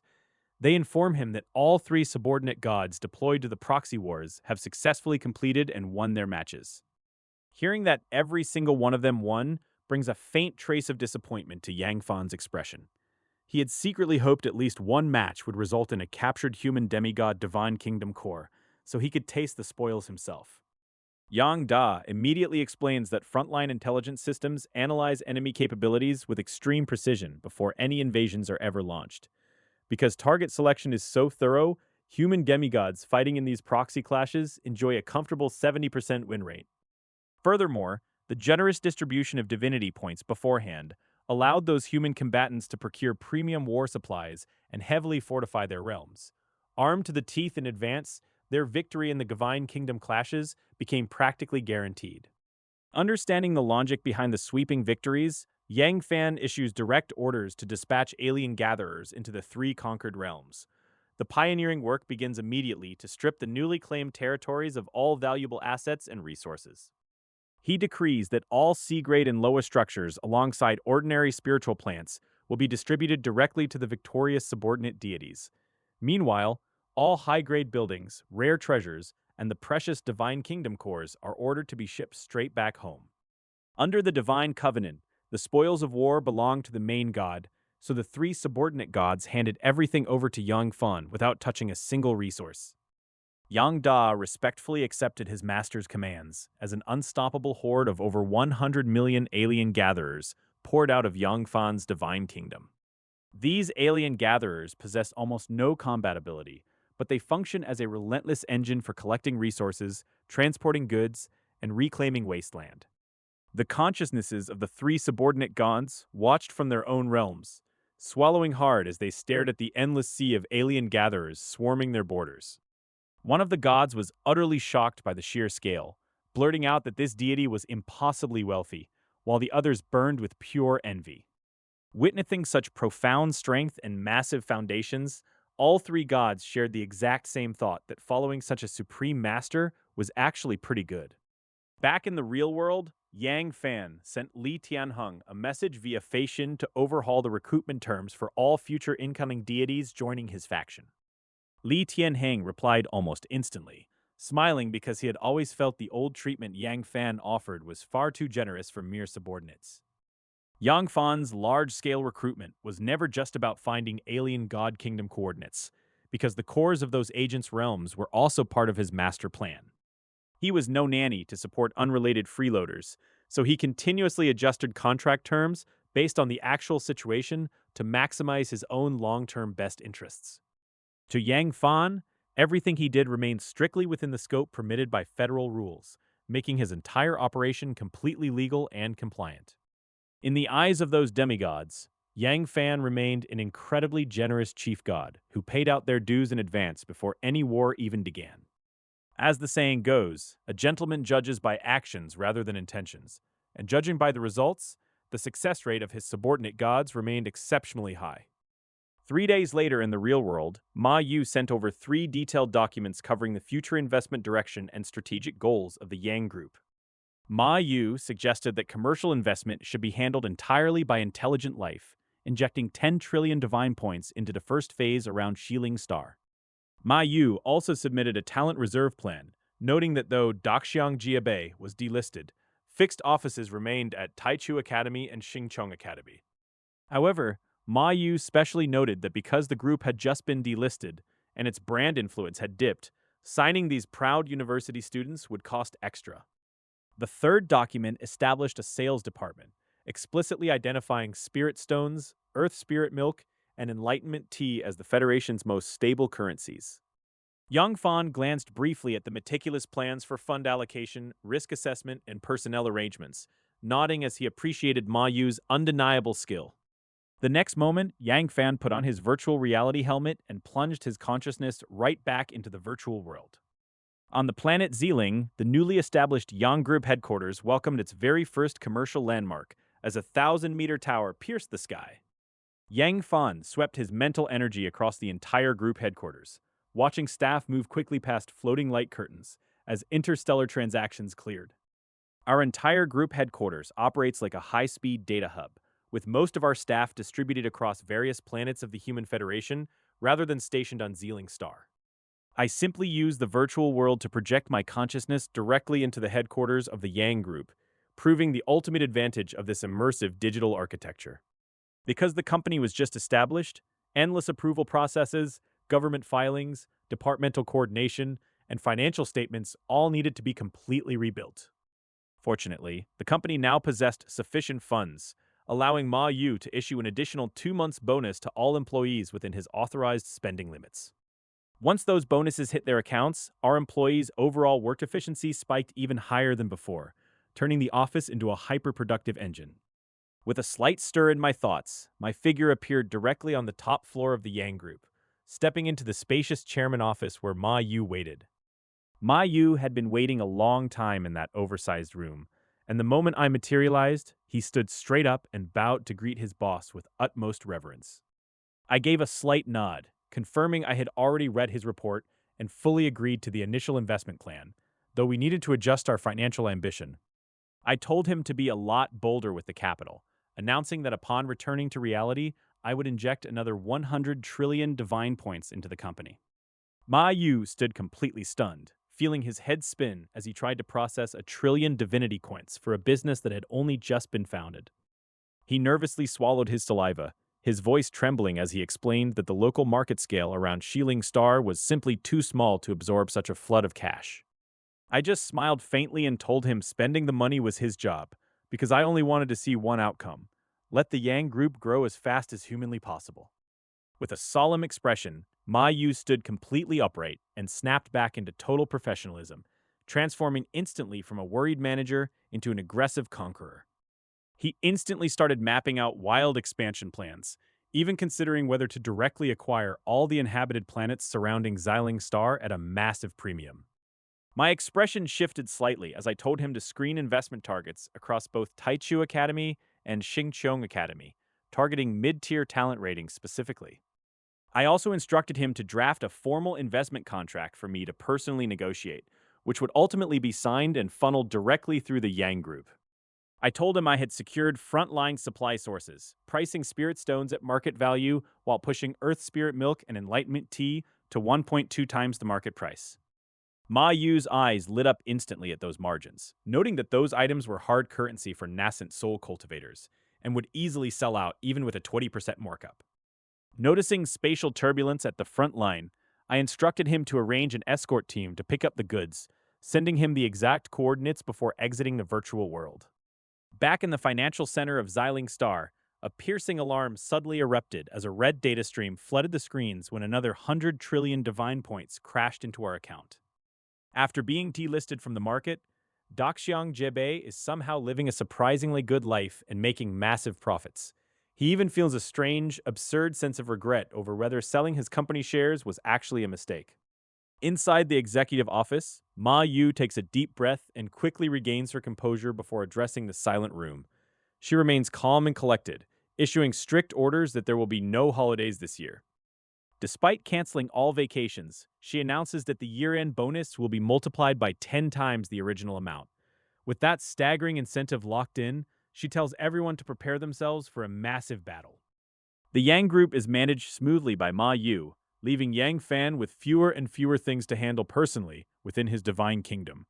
Thanks to the Gu family's background, he holds the official identity of a god of the Ninth Legion on the front line. Unlike other ordinary gods who spend their days teetering on the brink of life and death amidst relentless warfare, Young Fan enjoys an exceptionally peaceful and comfortable life. With his three subordinate gods winning a resounding victory in the war, Yang Fan generously rewards them with every building and resource graded below C. This sweeping act quickly propels his reputation among the frontline demigods. In a remarkably short time, more and more demigods take the initiative to find Li Tianheng, hoping to secure a binding divine contract with Yang Fan through him. Some applicants possess war-related talents like Li Tianheng that amplify believers, while others bring special physical traits or much-maligned resource-gathering skills. Following strict instructions, Li Tianheng accepts any applicant whose divine kingdom talent reaches level C or above without hesitation. Outside the realm, war-oriented high-level intelligent life forms continuously command robots to transport corpse pills into various alien divine realms to persistently poison them. Li Tianheng no longer pays close attention to every single skirmish thanks to the advanced divine kingdom defense system personally built for him by Yang Fan. In just a few days, Li Tianheng arranges for a robot to deliver 20 copies of the God contract straight to Yang Fan's personal villa. After a quick review, Yang Fan signs the contracts one by one and immediately uses frontline intelligent life forms to pair these demigods with suitable alien divine kingdoms. At the same time, following exact coordinates provided by Yang Da, Ling Shuzi quietly dispatches his loyal followers into the divine kingdoms of human demigods to secretly monitor every war. A few more days pass until a spaceship, arranged meticulously by Ma Yu, passes through the wormhole and slowly docks at the frontline port. As the hatch opens, a group of travelers steps out, led by Luo Hai and Luo Chengfeng, alongside a visibly nervous Luo Bing clutching her companion's sleeve. Standing truly at the center of the crowd is Yang Fan's father, Yang Tiexin, who feels utterly overwhelmed by the sheer scale of the bustling spaceport. Noticing his immense anxiety, a first-level deity from the Luo family named Luo Xuan steps up quickly to gently support him and offer comforting words. Yang Tiexin pats his chest and breathes a long sigh of relief, admitting that after getting used to lazy retirement at home, visiting the front lines has seriously broadened his horizons. Luo Bing walks over obediently to take Yang Tiexin's arm, while Luo Xuan wisely steps back to give the family some private space. Luo Hai turns around with a polite smile, urging everyone to keep moving forward so they can finally meet Chairman Yang as Manager Ma instructed. Our little entourage trudged forward, their expressions cycling rapidly from feigned composure to sheer disbelief before settling into utter numbness. Stepping past the initial threshold revealed a dense maze of compact, low-slung buildings packed tightly across the earth. Every single square inch of this frontline sector was utilized to its absolute limit, a stark reminder of how precious raw space was out here. Streets crisscrossed in a tight web between utilitarian structures built strictly for wartime efficiency rather than comfort. Passing deeper into the sector, we spilled right into a massive trading hub that left newcomers Luo Bing and Yang Tiexin completely speechless. Storefronts lined every inch of the street while transport robots rumbled past, hauling heavy crates of vital war supplies. Merchants stood in their doorways, bellowing out to passing customers, creating a deafening roar of commerce that rivaled any grand bazaar. It turned out this frontline war zone had a thriving economy that made virtual world transactions look completely archaic. Pushing past the chaotic market stalls, the landscape abruptly shifted into rows of neat, quiet little villas surrounded by pristine greenery. Even veterans Luo Hai and Luo Chengfeng stared in disbelief at the sudden upscale neighborhood materializing before their eyes. During their own active service, demigods like them were permanently restricted to cramped residential zones while waiting for divine covenants. Walking through a place this exclusive was a privilege reserved for beings far above their former operational tier. Luo Hai swallowed hard, his throat bobbing as a creeping wave of profound awe washed over his seasoned divine frame. He whispered to himself, wondering just how terrifyingly high his son-in-law's true status on the front lines had become. Deeper still into the villa district, the air grew unnervingly quiet while carrying the heavy pulse of immense, slumbering life forces. Third-order god Luo Hai felt his heart hammer against his ribs as countless invisible gazes swept over them from the dark corners. Those heavy surveillance glances lingered for a fraction of a second before dismissing our little group as harmless and looking away. Nothing violent happened, sparing the visitors from an abrupt and terrifying vaporizing by some high-ranking frontline powerhouse. The small band finally halted in front of a sprawling, detached villa boasting a massive 4 to 500 square meter footprint. Luo Hai clutched his telegram coordinates, staring up at the grand structure in absolute disbelief after cross-checking 3 times. Owning land this vast in a frontline war zone broke every rule of common sense Luo Hai had ever learned in his long life. He seriously suspected Ma Yu had sent the wrong coordinates, terrified that disturbing a slumbering high deity inside would get them killed. Luo Chengfeng wiped a bead of cold sweat from his forehead, leaning in close to whisper whether they had screwed up the address. Reader, he looked like a man standing over a live bomb wire with wire cutters in his shaking hands. Luo Hai double-checked the numbers on his slip one last time before giving a slow, nervous nod to confirm the address was accurate. Yang Tiexin let out a very audible, rattling sigh of relief that they had not accidentally trespassed into an execution zone. Finding out they were at least in the right neighborhood, Yang Tiexin mustered his courage and reached out to press the doorbell. A clear chime echoed across the silent porch, kicking off a tense silence among the nervous family members waiting behind him. Inside the living room, Yang Fan felt his brow twitch slightly as a sharp wisp of spiritual energy swept across the entranceway. In a split second, the exact likenesses of all 5 nervous visitors outside were neatly imprinted into his mind. Murmuring a quick acknowledgement of Ma Yu's surprising efficiency, Yang Fan rose from his seat and strolled over to answer it himself. With a sharp click, the heavy front door swung wide open to reveal the bewildered faces of his visiting relatives. Yang Fan beamed a warm smile at the group, greeting his father and Luo Bing with a casual inquiry about their sudden arrival. Luo Hai, Luo Chengfeng, and Luo Xuan all breathed a collective sigh of relief as their dangling hearts finally hit the floor. Yang Tiexin puffed out his chest, stepping forward with an utterly smug grin to explain that Mother insisted on inspecting the bunker. He threw a heavy arm around Luo Xuan's shoulder like they were lifelong drinking buddies, boasting about their new enterprise. Luo Xuan, standing a full head taller, obligingly hunched his knees to keep his boss's arm comfortable while casting nervous glances at Yang Fan. The First Order god radiated a potent mix of intense awe and trembling dread toward the young master of the house. Yang Fan shook his head with an affectionate smile, kindly declining his old man's offer of a few thousand hard-saved divine points. He knew that stash represented a fortune of faith points scraped together over decades, but to his scale, it meant nothing. Deciding not to burst the poor man's bubble or shatter Luo Xuan's fragile nerves, Yang Fan casually waved the whole group inside. Yang Tiexin marched right past the threshold without a single care in the world, proving once again that parental immunity is absolute. Walking past the gate, Yang Tiexin immediately stops dead in his tracks as he spots automated maintenance units tending the courtyard flowers and tiles.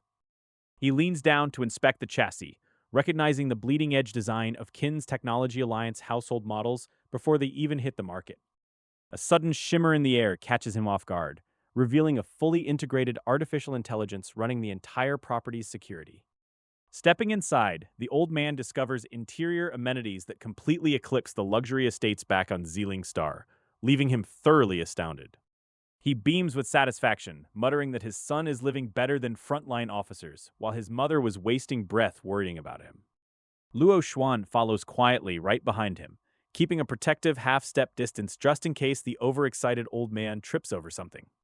Taking her cue from a subtle wink, Luo Bing steps close to Yang Fan and slips her arm through his with an unmistakable look of deep affection. Her father steps forward with a polite smile, announcing that they will impose on the household for the night before continuing their journey. Yang Fan chuckles warmly and tells his father-in-law to drop the formalities, since they are all family here now. The visitors nod awkwardly before heading off with Luo Chengfeng to claim their guest quarters for the evening. Once safely inside their room, Luo Chengfeng praises the family head for brilliantly manufacturing this golden opportunity to spend the night. Luo Hai sighs heavily and admits that his daughter's belly has not cooperated, especially since divine beings find offspring nearly impossible. Shifting the topic, Luo Hai notes with envy that Luo Chengfeng's bloodline lucked out immensely with little Cheng Ro already holding shares. That unweaned toddler already owns 1% of the entire Yang group, making the baby wealthier than the entire Luo clan combined. Luo Chengfeng chuckles at how a simple gamble on a sperm donor years ago catapulted their entire family to unimaginable heights of power. Meanwhile, Yang Tiexin finishes exploring his room, lies down on the soft bed, and instantly falls fast asleep from sheer exhaustion. Seeing the old man finally snoozing away, Luo Xuan breathes a sigh of relief and tiptoes over to pick up his virtual reality helmet. Slipping the gear on, his consciousness instantly transfers to Xiling Star, where his anxious wife Rao Mingming is waiting for news. She immediately rushes over to grill him on how the trip is going, terrified of lingering family grudges. Years ago, their son clashed with Yang Fan, leaving the couple terrified that the rising titan still harbors resentment toward their bloodline. To protect themselves, the clever couple shifted targets to Yang Fan's father, showering him with shares and gifts until they became inseparable best friends. Lu Zhuan leans back against the sofa cushions, letting out a long sigh of relief as he realizes Chairman Yang has completely forgotten about the past. With the terrifying pressure lifted, he finally feels a sense of safety wash over him. Hearing that the terrifying deity does not even recognize him, Rao Mingming feels her tense heart finally settle into her chest. The couple has spent years losing sleep over this dread, but they can finally breathe. Suddenly remembering a lingering danger, Lu Xuan narrows his eyes and orders his subordinates to immediately remove Luo Mingxuan from the family genealogy. He wants every trace of that unfortunate stain scrubbed away forever. Rao Mingming is taken aback by the sudden cruelty, reminding him that the funeral urn containing the ashes is still stored away in Yang County. Lu Xuan slams his fist on the table, demanding someone be sent there right now. Lu Xuan snaps that he refuses to acknowledge such a disastrous son, dismissing his wife's hesitation as narrow-minded female thinking. He knows that pleasing Yang Tiexin and Sun Rong brings endless benefits. Realizing the massive political stakes involved in cozying up to the rising power, Rao Mingming finally nods in solemn agreement. Any potential grounds for criticism or past connections must be thoroughly purged in advance. Lu Xuan lays out his next scheme, instructing his wife to acquire shares in the department store on Xiling Star East Street, where Sun Rong loves to shop. He plans to manufacture casual encounters to build familiarity. He warns his wife never to put on the arrogant airs of a god, reminding her that even Lord Ma Yu greets Sun Rong with utmost respect. They must focus purely on daily life and culinary tips rather than obvious ulterior motives. Meanwhile, inside a private bedroom, Luo Bing stands directly behind Yang Fan and gently massages his shoulders. She summons her courage and asks if she might finally have a child with him. Yang Fan catches her hand with a mischievous smile, assuring her she certainly can. Reader, he did not think this through. Yang Fan warns her that now he has broken through to the level of a god. The probability of conceiving offspring is vastly lower than before. A deep blush spreads across Luo Bing's pretty face as she nestles into his arms. As night deepens and starlight streams through the glass, the lights in the room are quietly turned off. The divine body is like an unyielding mountain through the long, endless hours of the night. The door finally opens as the first rays of dawn appear on the horizon the next morning. Luo Bing bears dark circles of exhaustion under her eyes, but her expression overflows with hidden contentment and joy. With a sudden thought, Yang Fan summons a massive array of resource cards, mountains of spirit stones, spiritual milk, and precious enlightenment tea into his hands. He casually hands the immense wealth over to Luo Hai. Luo Hai respectfully accepts the card, but his heart skips a beat the moment his mental energy registers the sheer volume of resources. Even as a third-tier god, he nearly loses his legendary composure at the unbelievable wealth. Struggling to maintain his dignity, Luo Hai takes a deep breath, stores the card away, and bows respectfully to his powerful son-in-law. The entire Luo family is now utterly dependent on the newly established Yang group. Yang Fan feels a twinge of awkwardness at the heavy formal address, knowing the man is still his father-in-law, but abandons any thought of fixing it. Higher status inevitably builds an insurmountable wall between people. Soon enough, Luo Hai and his entourage leave the villa and head toward the parked spaceship. Stepping inside the vessel lets them finally exhale the suffocating pressure of being surrounded by high-level deities on the front lines. Yang Tianxin lets out a long, contented breath and announces he is heading straight to his room to check on his video game guild's large-scale dungeon raid. He feels a tiny bit of embarrassment for being the only slacker on board. Luo Xuan and Luo Hai beam with eager smiles, rushing to assure Yang Tianxin that retirement is well-deserved and offering to personally deliver his meals. Once he departs, Luo Hai turns to his daughter and tells her to get a medical checkup. Luo Bing rolls her eyes at her father Luo Hai, her tone carrying a casual familiarity that shocks anyone who remembers his terrifying status as a third-level deity. Luo Hai wears a wry smile filled with helplessness, reflecting how he spoiled her rotten in her youth, and still indulges her stubborn temper to this day. Luo Xuan brings up their lavish accommodations yesterday at the Gu family's frontline base, marveling at the sheer, unmatched foundation of the five giants. Luo Bing complains with unfiltered jealousy that her husband Yang Fan is blatantly biased, whining about why Cheng Ro only holds 1% of the shares. Luo Hai's expression twists into sheer terror as he roars her name, his voice carrying an unprecedented severity warning her to watch her careless tongue. Luo Bing freezes in shock, realizes her massive blunder, and defiantly announces she is going to rest before slamming her bedroom door shut on them. Luo Hai rubs his temples and asks Luo Chengfeng if he has spoiled her too much, wondering why his granddaughter Luo Ro is so much more sensible. Luo Chengfeng notes that while Luo Bing has superior talent, Luo Ro understands that holding 1% of the Yang group is already a massive blessing. Luo Chengfeng warns that the entire Luo family needs ideological re-education because Sealing Star is not a tiny backwater like Yang County. Luo Hai wholeheartedly agrees, stating that the clan survives only through Chairman Yang's grace and will stuff themselves to death if they stay greedy. A flash of pure joy crosses Luo Xuan's face as he is handed back important family duties, proving that betting on Yang Tianxin was his smartest move. Yang Fan receives two vital investment contracts from the Yang Group, detailing top-tier geniuses from Primordial Academy and Starry Sky Academy. Yang Fan opens the first file on Ma Mian, a sophomore at Taichu Academy, possessing an A-tier flesh-devouring talent and demanding 500,000 points. He flips to the second document detailing Niu To, a Starry Sky Academy sophomore with an A-tier berserker talent and a starkly commoner background. These meticulously detailed files show promising talents selected after staff visited numerous academy students, willing to accept early corporate investment. The pool remains small because the Yang Group is newly established and lacks the centuries of prestige boasted by major listed corporate giants. Investment is a two-way street where students choose their platform, binding themselves to work for the company post-graduation under harsh breach penalties. After quickly reviewing the data, Yang Fan messages Ma Yu to contact the two candidates and schedule virtual world interviews immediately. Ma Yu responds almost instantly with a string of virtual world coordinates, setting the stage for Yang Fan's digital recruitment meetings. Yang Fan dons his virtual reality helmet and taps the coordinates, instantly projecting his consciousness directly into the Shilin Star headquarters.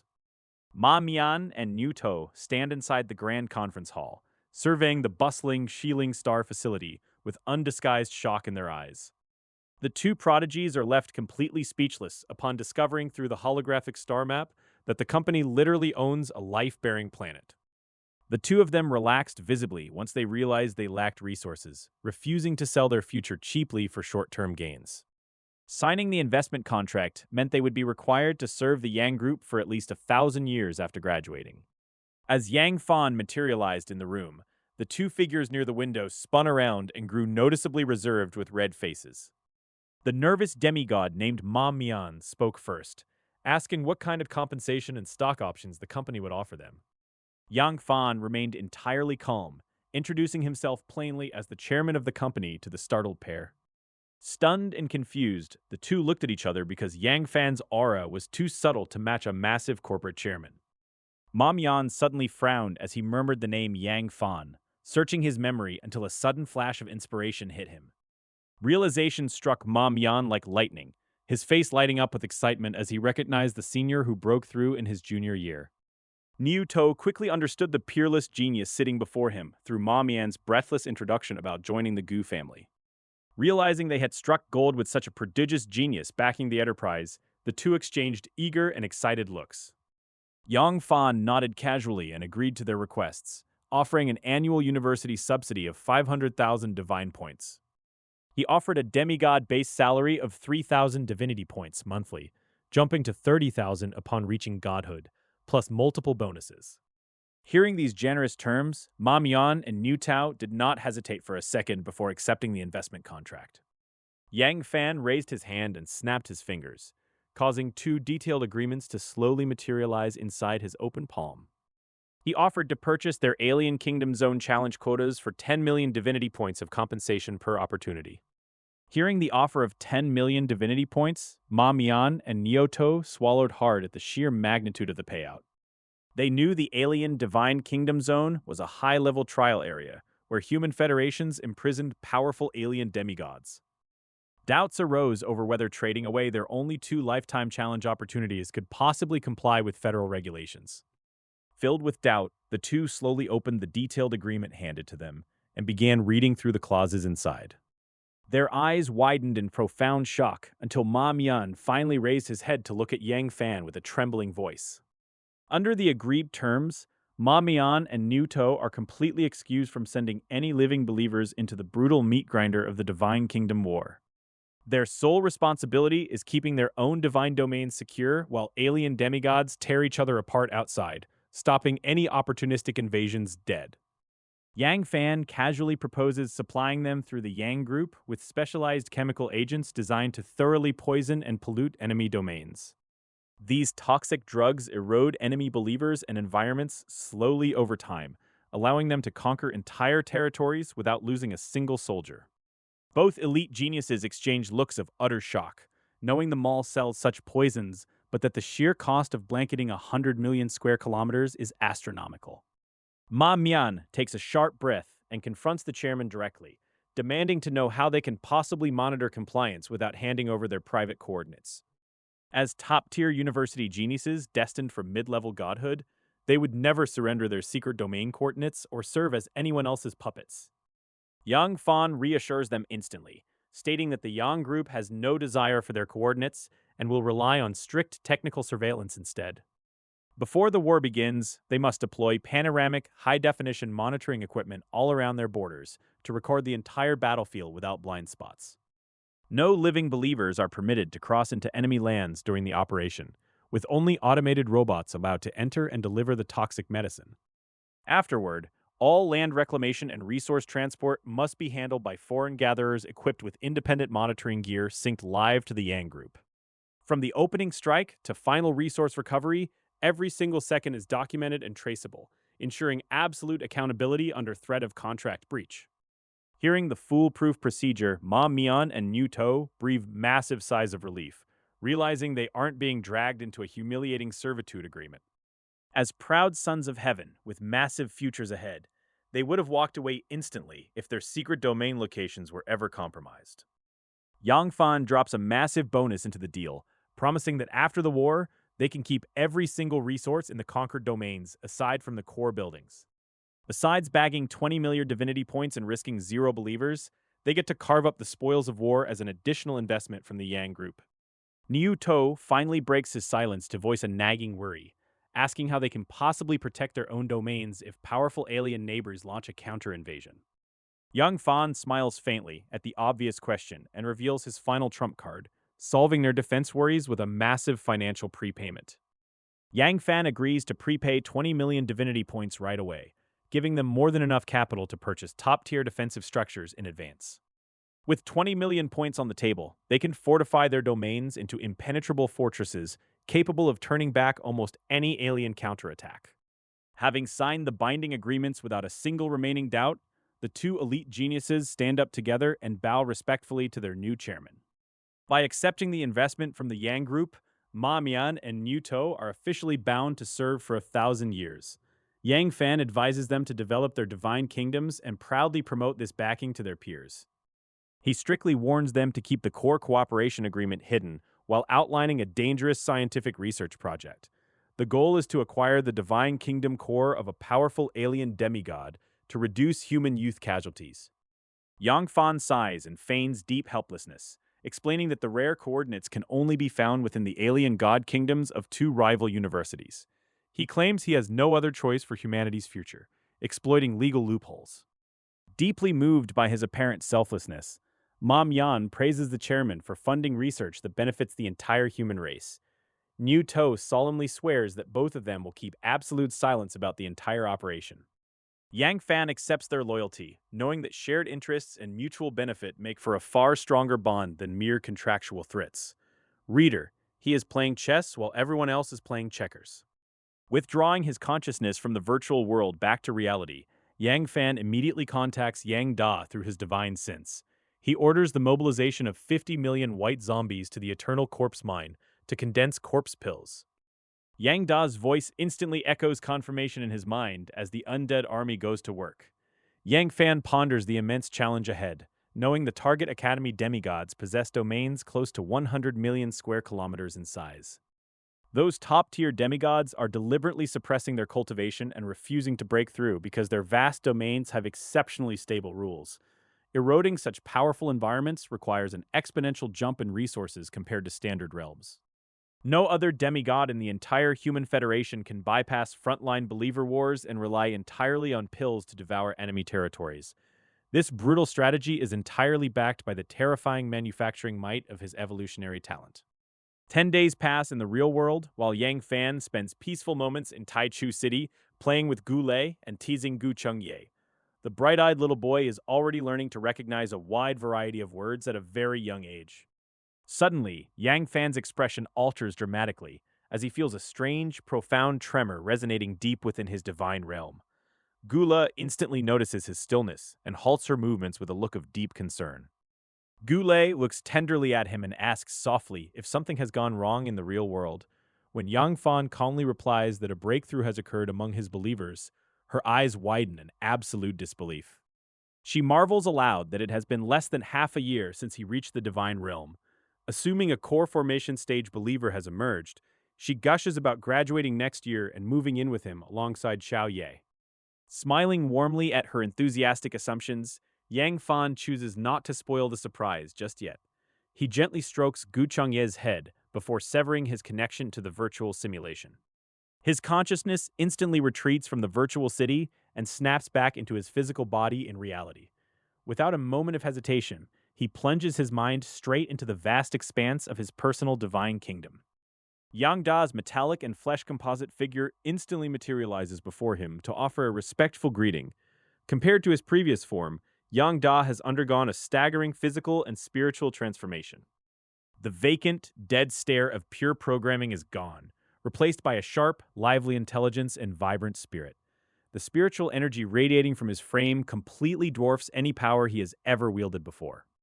The fourth-level intelligent life forms have achieved a monumental breakthrough, pushing mechanical civilization to unprecedented heights. Yang Fan looks over the sweeping architectural marvels with genuine astonishment. To his absolute surprise, it was the mechanical civilization that crossed the threshold first, rather than any biological cultivator reaching the nascent soul stage. The automated networks have optimized every corner of the divine domain. Even while he was trapped in the illusions of the virtual world, his omniscient connection allowed him to monitor every ripple of change. The evolution of his mechanical servants reflects a profound leap in his own divine authority. As the supreme deity of this expanding universe, his own spiritual power undergoes a violent and irreversible qualitative change. Reader, the machine army just handed him the keys to absolute dominance. I tilt my head back and let my awareness wash over the entire expanse of my divine kingdom, without lifting a finger of divine authority, feeling every pulse of life down to the smallest detail.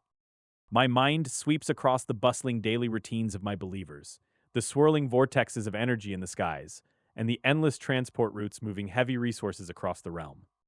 Opening my eyes to the quiet hum of my domain, I watch as Yang Da steps forward and bows respectfully to deliver his detailed breakdown of our civilization's engine. Yang Da explains that unlike other realms, the core of a mechanical civilization relies entirely on raw resources, pairing the goddess of wisdom's complete heritage with endless material supply. With enough mechanical hearts, intelligent chips, and rare metals, these intelligent life forms continuously iterate and evolve their own bodies through endless rounds of optimization. He compares the blueprints from the goddess of wisdom to complete construction plans, where intelligent life acts as the workforce transforming itself using rare materials as a foundation. Listening to his report, I realize my monthly net income has now surged to over 1 trillion divine points, leaving ordinary gods far behind in the dust. Judging from Ma Yu's past behavior, my accumulated wealth probably dwarfs his entire fortune several times over, and I am only sitting at the first order god rank right now. Mechanical civilization has completely left all other systems in the dust, followed in second by the massive numbers of the corpse cultivation system, the Immortal Alliance, and the myriad martial court. Nodding in deep satisfaction, I raise my right hand and watch as countless tiny particles of matter converge violently above my skin, ready to obey my will. A small piece of rough wood snaps into existence out of nowhere, trembling slightly as the fundamental molecular structures within it begin to warp and shift. Molecules and atoms rapidly rearrange themselves until the woody texture vanishes entirely, leaving behind a heavy block of cold, solid iron in my grip. That iron block transforms again right before my eyes, shifting seamlessly into copper, then blazing into pure gold as different substances cycle through my palm. This is the reality-bending power granted by fourth-level intelligent life, allowing me to manipulate the most basic atomic structures of matter through sheer mental force. Rumor has it that high-level mechanical gods store enough knowledge to manifest entire interstellar warships and space-destroying weapons with just a single passing thought. I am nowhere near that terrifying level yet, since my knowledge base is limited and my mental strength falls far short of those ancient mechanical titans. At best, I can only conjure up low-value ordinary materials right now, and building a true weapon of war is entirely out of the question, while my understanding remains this shallow. Watching the substance in my hands shift one last time, I finally grasp why the mechanical path is hailed as the ultimate investment, despite its brutally small practitioner count. The initial capital required to get a mechanical civilization off the ground is astronomical, demanding endless rare metals, smart chips, and mechanical cores before it ever turns a profit. Reader, I never imagined my earning power could keep scaling this absurdly high, turning basic mental effort into an infinite money-printing glitch. Turning back to Yang Da, I order him to redouble our procurement of all mechanical resources and pour every ounce of surplus into fueling our explosive growth. Yang Da bows respectfully to his creator, noting that wealth eventually becomes nothing more than a meaningless number once it reaches a certain scale for anyone. The mechanical civilization has reached a milestone with fourth-level intelligent life, unlocking the capability to manufacture large-scale war units for the kingdom. Yang Da lists off intelligent Gundams, laser tanks, mechanical floating turrets, heavy annihilation vehicles, and aerospace warfare platforms as the new options. Deploying these weapons across the battlefield will drastically amplify the kingdom's overall combat capability, provided the funding is secured first. Building these experimental armaments requires 100 billion divine points every 3,000 years due to heavy research and testing costs. Even after future mass production and sales in the Federation Mall, the residual value won't fully cover the staggering initial research and development expenses. Yang Fan initially hoped this mechanical empire would drain his massive reserves, but 100 billion every 3,000 years is practically pocket change. With a casual wave of his hand, he tells Yang Da to stop reporting such minor expenditures and approves all resource consumption without hesitation. Pulling his consciousness back to reality, Yang Fan spends the next full month shut inside his front villa without stepping foot outside once.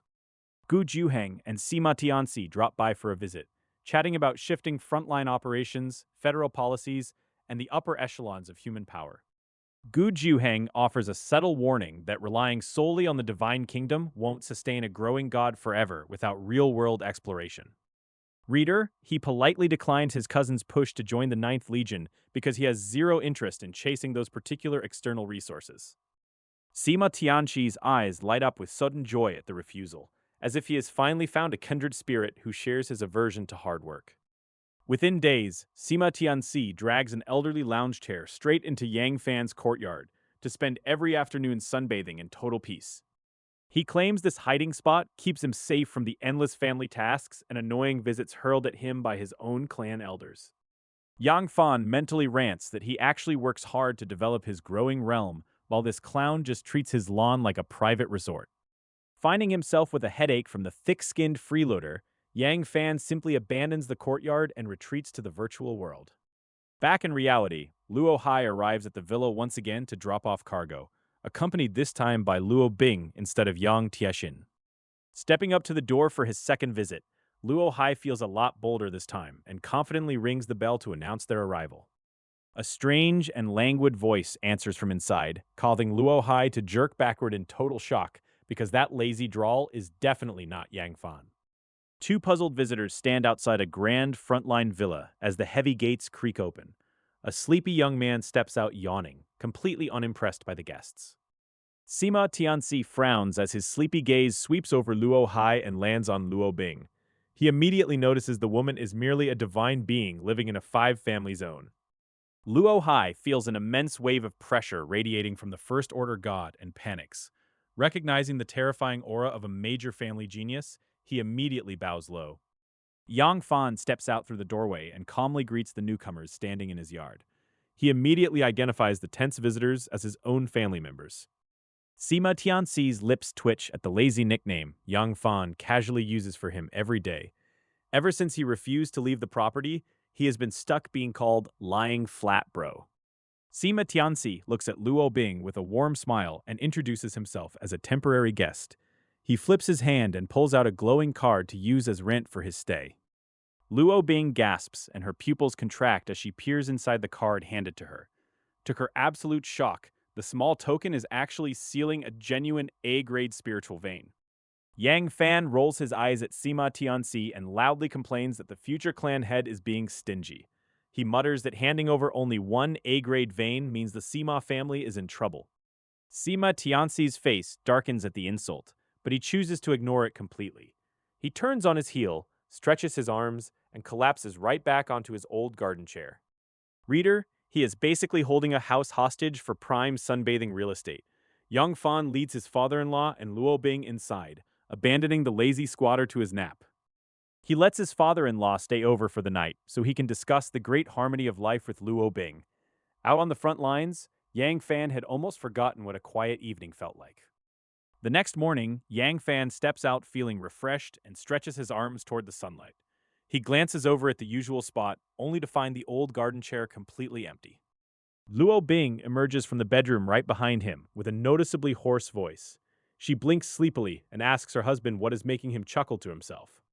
Yang Fan glances back with a slight smile playing on his lips and praises her stellar efforts. She blinks in total confusion, having absolutely no idea what he is talking about. Yang Fan ignores her blank stare, walks into the living room, and tells his father-in-law he can finally come out. Luo Hai steps through the door with an obsequious smile on his face. Yang Fan hands over a stack of resource cards containing terrestrial milk and special medicinal supplies. He warns Luo Hai to keep the Heavenly Pivot Spirit sealing box completely sealed. With the supplies secured for warehouse transport, Luo Hai and Luo Bing bid farewell and depart. Yang Fan watches them go as peace finally returns to his daily routine. 20 days slip by in the real world while minor contracts quietly run their course. Yang Da receives word that alien demigod territories are finally ripe for a complete takeover. Alien gatherers immediately flood into the conquered domains to strip every remaining resource from the soil. The land reclamation operation is running at maximum efficiency across the board. Deep within the divine kingdom, Ling Shuzi kneels respectfully before his master on the cold stone. He reports that the human demigod wielding the Rotten Mountain talent has nearly reached his absolute limit. Yang Fan sits completely unbothered on his divine throne, while listening to Ling Shuzi explain how the chosen alien demigod's frontline backers concealed their true strengths. Ling Shuzi brings out a war projection device linked to miniature mechanical monitors, projecting real-time footage of the brutal battlefield right into the hall. An enormous 1,000-foot ball of rotting flesh rolls relentlessly into the core of the enemy domain, shaking the earth with every sickening and heavy step it takes. Countless savage cannibal warriors crowd the top of the mountain of flesh, wielding massive iron bars and letting out piercing cries as they survey the ruin. Down below, desperate human believers throw wave after wave of blazing fireballs from their multi-layered defensive formations straight at the approaching horror. Every single fiery blast simply sinks into the undulating mass of flesh and vanishes completely, absorbed without causing even a single ripple on its skin. Yang Da steps forward in the Grand Hall to report that the doomed demigod has already transmitted 242 frantic requests for emergency help. Yang Fan nods coldly and reminds everyone that a contract is a contract, leaving the foolish gambler to pay the full price for his utter lack of strength. His gaze turns sharp as he orders the robot army to stand ready to seize the enemy divine core, the very second the perimeter finally collapses. Yang Da reassures his master that their new generation of intelligent weapons, freshly upgraded by the mechanical civilization, will make short work of this task. Hearing that these simple-to-operate war machines are ready for field testing brings a rare spark of genuine anticipation to Yang Fan's eyes. Inside his collapsing divine kingdom, the cornered human demigod stands pale and sweating on his ramparts, screaming orders to his dwindling Third Army Corps. He watches in pure despair as the A-level war building closes the distance, cursing the frontline researchers who failed to detect such a terrifying enemy weapon. His followers are slaughtered in droves, while the towering wall of flesh grinds relentlessly onward, driving him down into the darkest abyss of absolute despair. He remembers the hard road from a remote county to a city home, and terror grips his chest as he wonders what will become of his aging parents if he dies here. Desperate for any lifeline, he summons his personal intelligent life system to check the status of emergency loans and financial credit lines. The cold machine voice informs him that financial platforms have flagged him as a high-risk proxy warrior and flatly rejected every single new credit request. Clinging to his last shred of hope, he asks what has happened back in his hometown with his family estate and his elderly father. The system bluntly replies that his father has already mortgaged every family asset, and their withered kingdom holds no further collateral value. When the system confirms his 243rd SOS request was rejected by his deity, the ruined gambler collapses completely, learning too late that one wrong step leads straight to the abyss. Trapped and desperate, a cornered human demigod begs for an A-level defensive building to turn the tide. He promises to return every war reward, sign a true divine covenant, and become a lifelong servant. All he wants is to survive the slaughter tearing apart his followers. High upon his divine throne, Yang Fan watches the frantic pleas with total indifference and finds the spectacle rather boring. Proxy demigods exist solely to absorb war risks for the Pantheon, acting as disposable tools rather than comrades. He refuses to break established Federation rules for a stranger. Time flows much faster within the divine realm, turning the brutal conflict into a rapid slideshow. Within moments, the final lines of defense collapse completely under the savage onslaught. Human believers are massacred in droves while the earth turns slick with blood. The human demigod's divine aura grows weaker and weaker until the final believer perishes on the crimson ground. His figure slowly transforms into countless points of light before fading into nothingness. Another proxy demigod has fallen on the front lines. With the enemy eradicated, the entire cannibal army erupts into deafening cheers of triumph and victory. They hoist the giant core of the defeated divine kingdom high into the air with wild ecstasy. Securing this prize means their brutal mission is finally complete. Suddenly, the empty void above the battlefield violently rips open to reveal a massive spatial rift. Cold steel figures begin marching steadily out of the tear with terrifying synchronization. A torrential flood of mechanical death is about to descend upon the victors. Tens of millions and then hundreds of millions of dark silver robot soldiers pour out in an endless torrent. Purple energy patterns pulse across their armor, while millions of silver-white laser barrels lock onto the battlefield. Reader, the celebratory mood in the cannibal camp is about to end very abruptly. Towering behind the robot hordes, massive steel giants standing 1,000 feet tall stride through the spatial rift. Each metal titan is operated simultaneously by hundreds of smaller robots moving as one mechanical hive mind. Their heavy footfalls shatter mountains and send rivers surging backward. The victorious cannibal soldiers freeze dead in their tracks, their minds going completely blank at the sight.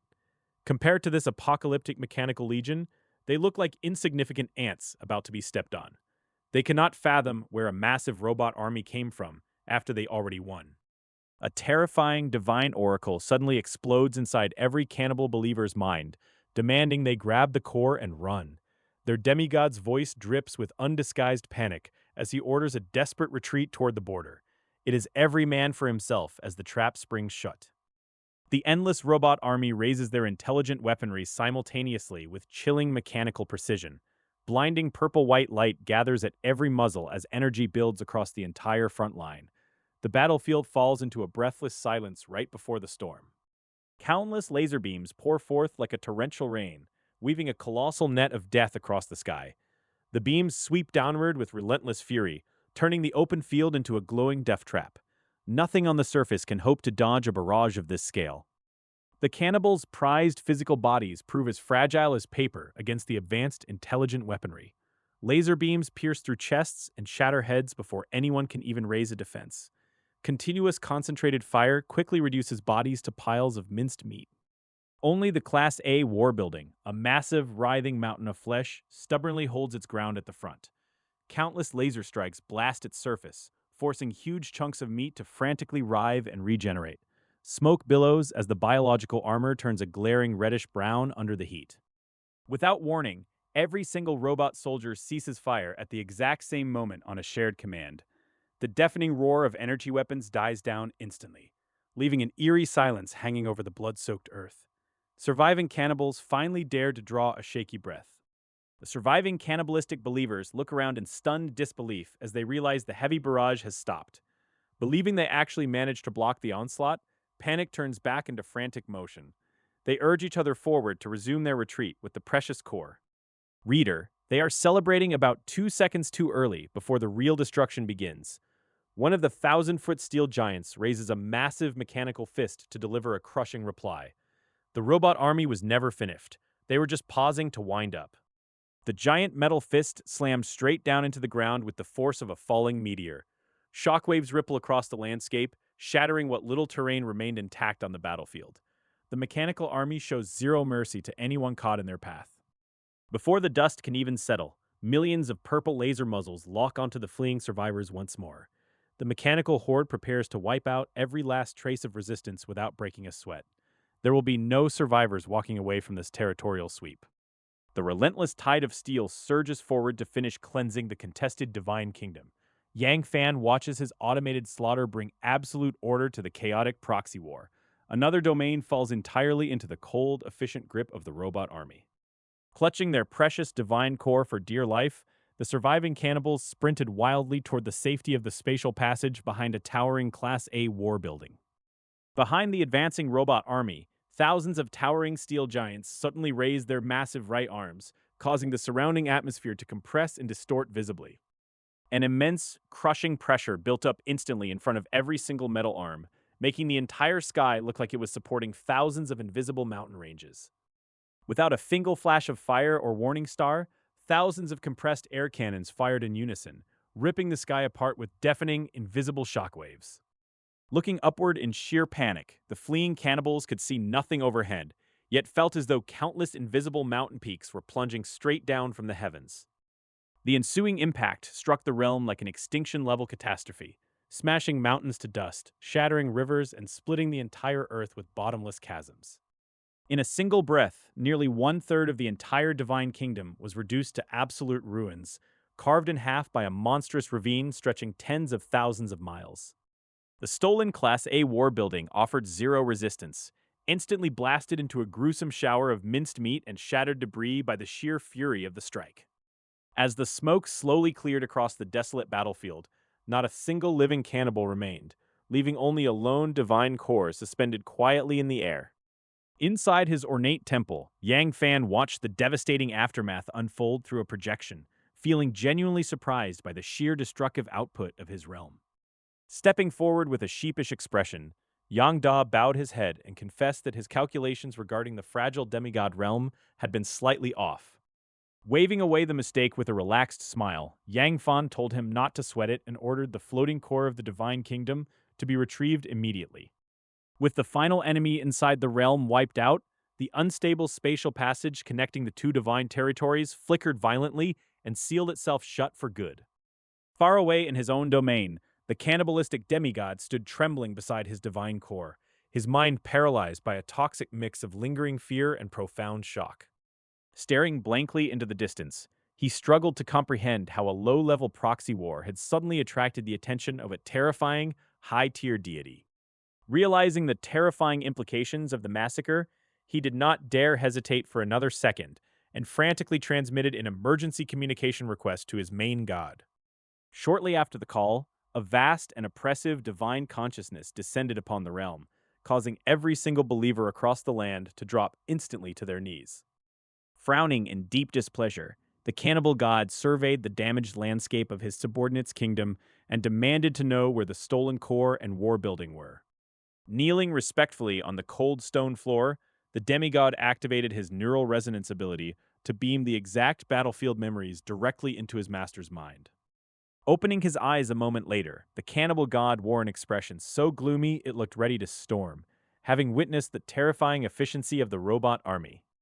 Reader, he immediately overthought it, concluding that the opposing deity must have orchestrated a clever plot to eliminate an incompetent pawn without exposing their coordinates. Concluding his masterclass in baseless conspiracy theories, the cannibal god smirked at his own brilliant deduction of what he called killing two birds with one stone. The cannibalistic demigod found the idea increasingly plausible, nodding repeatedly as he spoke to his master. He praised humans for their complex rules and constant intrigue, noting that infighting was clearly their greatest skill. His divine master listened to the flattery before slowly waving his hand to dismiss the topic. The cannibal god told his lackey that he was lucky this time, having saved his life under the protection of the divine kingdom's rules. For the next full year, they would not need to participate in any proxy wars at all. This grace period would let them peacefully restore the vitality of God's kingdom and allow believers to multiply. When the conversation turned to the destroyed Class A war building, a sharp hint of pain flashed in the eyes of the cannibal god.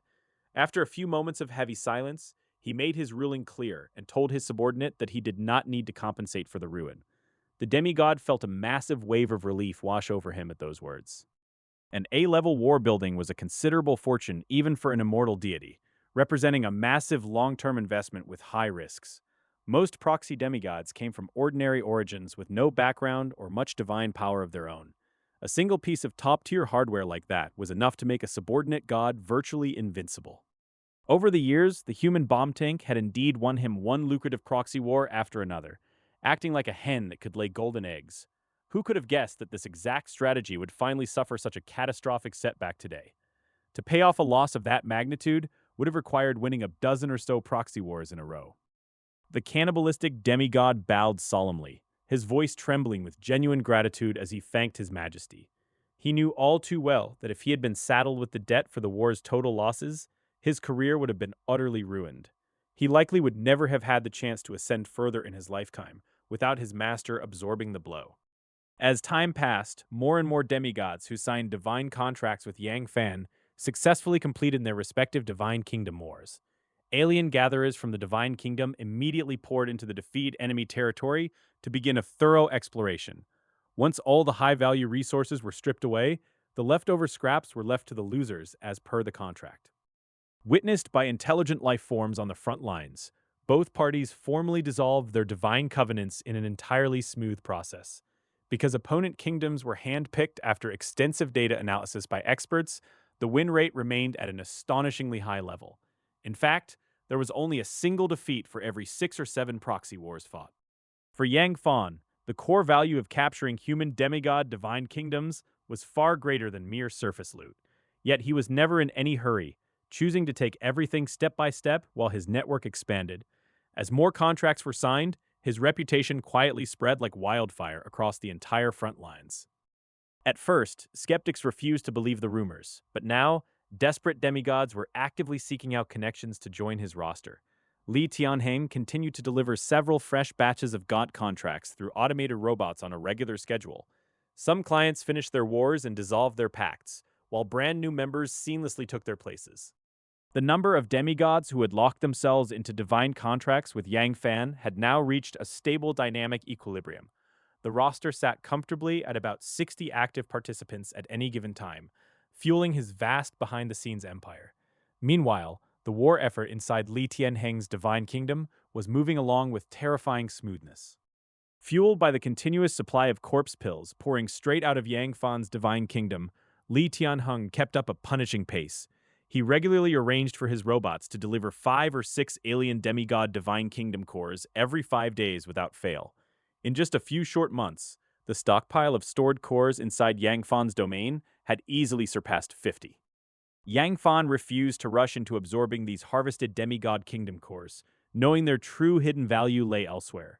For someone of his standing, the most crucial treasure locked inside an alien core was its inherent divine kingdom talent. Evolving a foreign core required burning massive amounts of original power, making advanced traits exceptionally rare.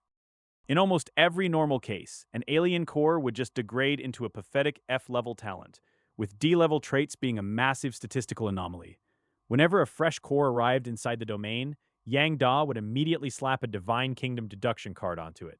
If the deduction failed, the item was simply tossed back into the warehouse until Yang Fan had time to deal with it himself. Right at this moment, within the virtual world of Primordial City, Yang Fan was holding Gu Le and resting quietly on a bed. Just as he closed his eyes to catch his breath, a sharp notification shattered the silence in his mind. Yang Da's voice rang out, carrying a rare and unmistakable note of unbridled excitement. Yang Da shouted that the long ordeal was finally a success, causing Yang Fan's eyes to snap wide open instantly. Without a single second of hesitation, his consciousness violently ripped itself out of the virtual world and slammed back into reality. He materialized inside his own divine kingdom in the blink of an eye. The next second, Yang Fan appeared directly in the pulsing core area of the divine kingdom to receive the report. Yang Da quickly hurried over to greet his master, shedding his usual cold composure entirely. This usually robotic intelligence could barely keep the tremor of triumph out of its synthesized voice. Yang Da congratulated his master, explaining that after months of grueling simulations on hundreds of alien cores, they had finally cracked it. They had successfully deduced the coordinates of the alien gods hiding behind those domains. Yang Fan's eyes lit up with predatory interest as the final pieces clicked into place. As a divine master, a crystal-clear coordinate blossomed directly into Yang Fan's conscious mind with absolute precision.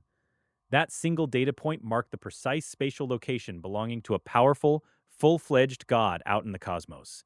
Reader, he did not know anything else about them yet, because that was the hard limit of a deduction card. The coordinates obtained through the deduction technique completely lacked any identifying information about the target's strength or name. Aside from a single lonely set of spatial numbers, there were no other clues left to follow. Yang Fan immediately demanded to know if his intelligence system had managed to salvage any other useful data from the process.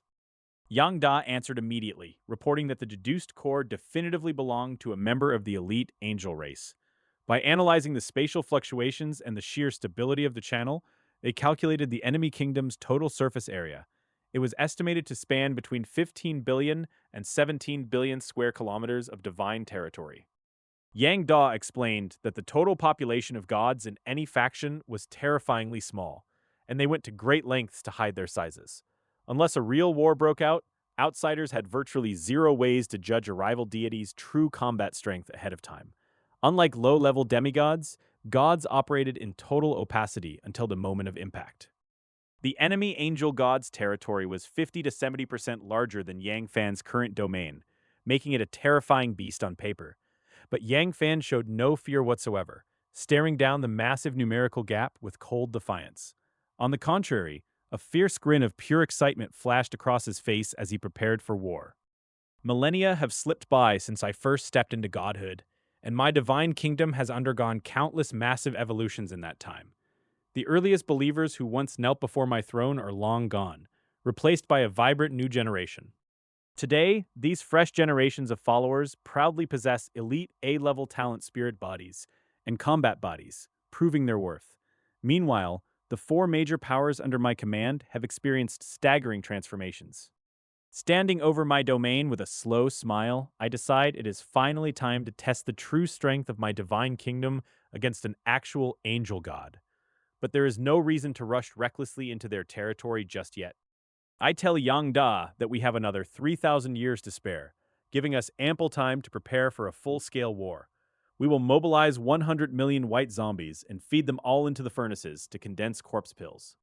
The Divine Weapon Forging platform is operating at maximum capacity, prioritizing the creation of Grade A armaments above all else. Alchemists across the realm are working tirelessly to brew vital war supplies. Blood coagulating powders, blood chi pills, spirit replenishing pills, and volatile blood exploding pills are rolling off the lines. Every single alchemy follower has devoted themselves entirely to refining these crucial war elixirs. Our mechanical civilization has spent the last 3,000 years turning out fourth-class intelligent weapons by the millions. Even our seasoned followers across different combat paths need proper technological backing. From disciplined cultivators to powerful martial artists, and even terrifying zombie kings within the zombie kingdom, everyone is being fully equipped with advanced intelligent weaponry.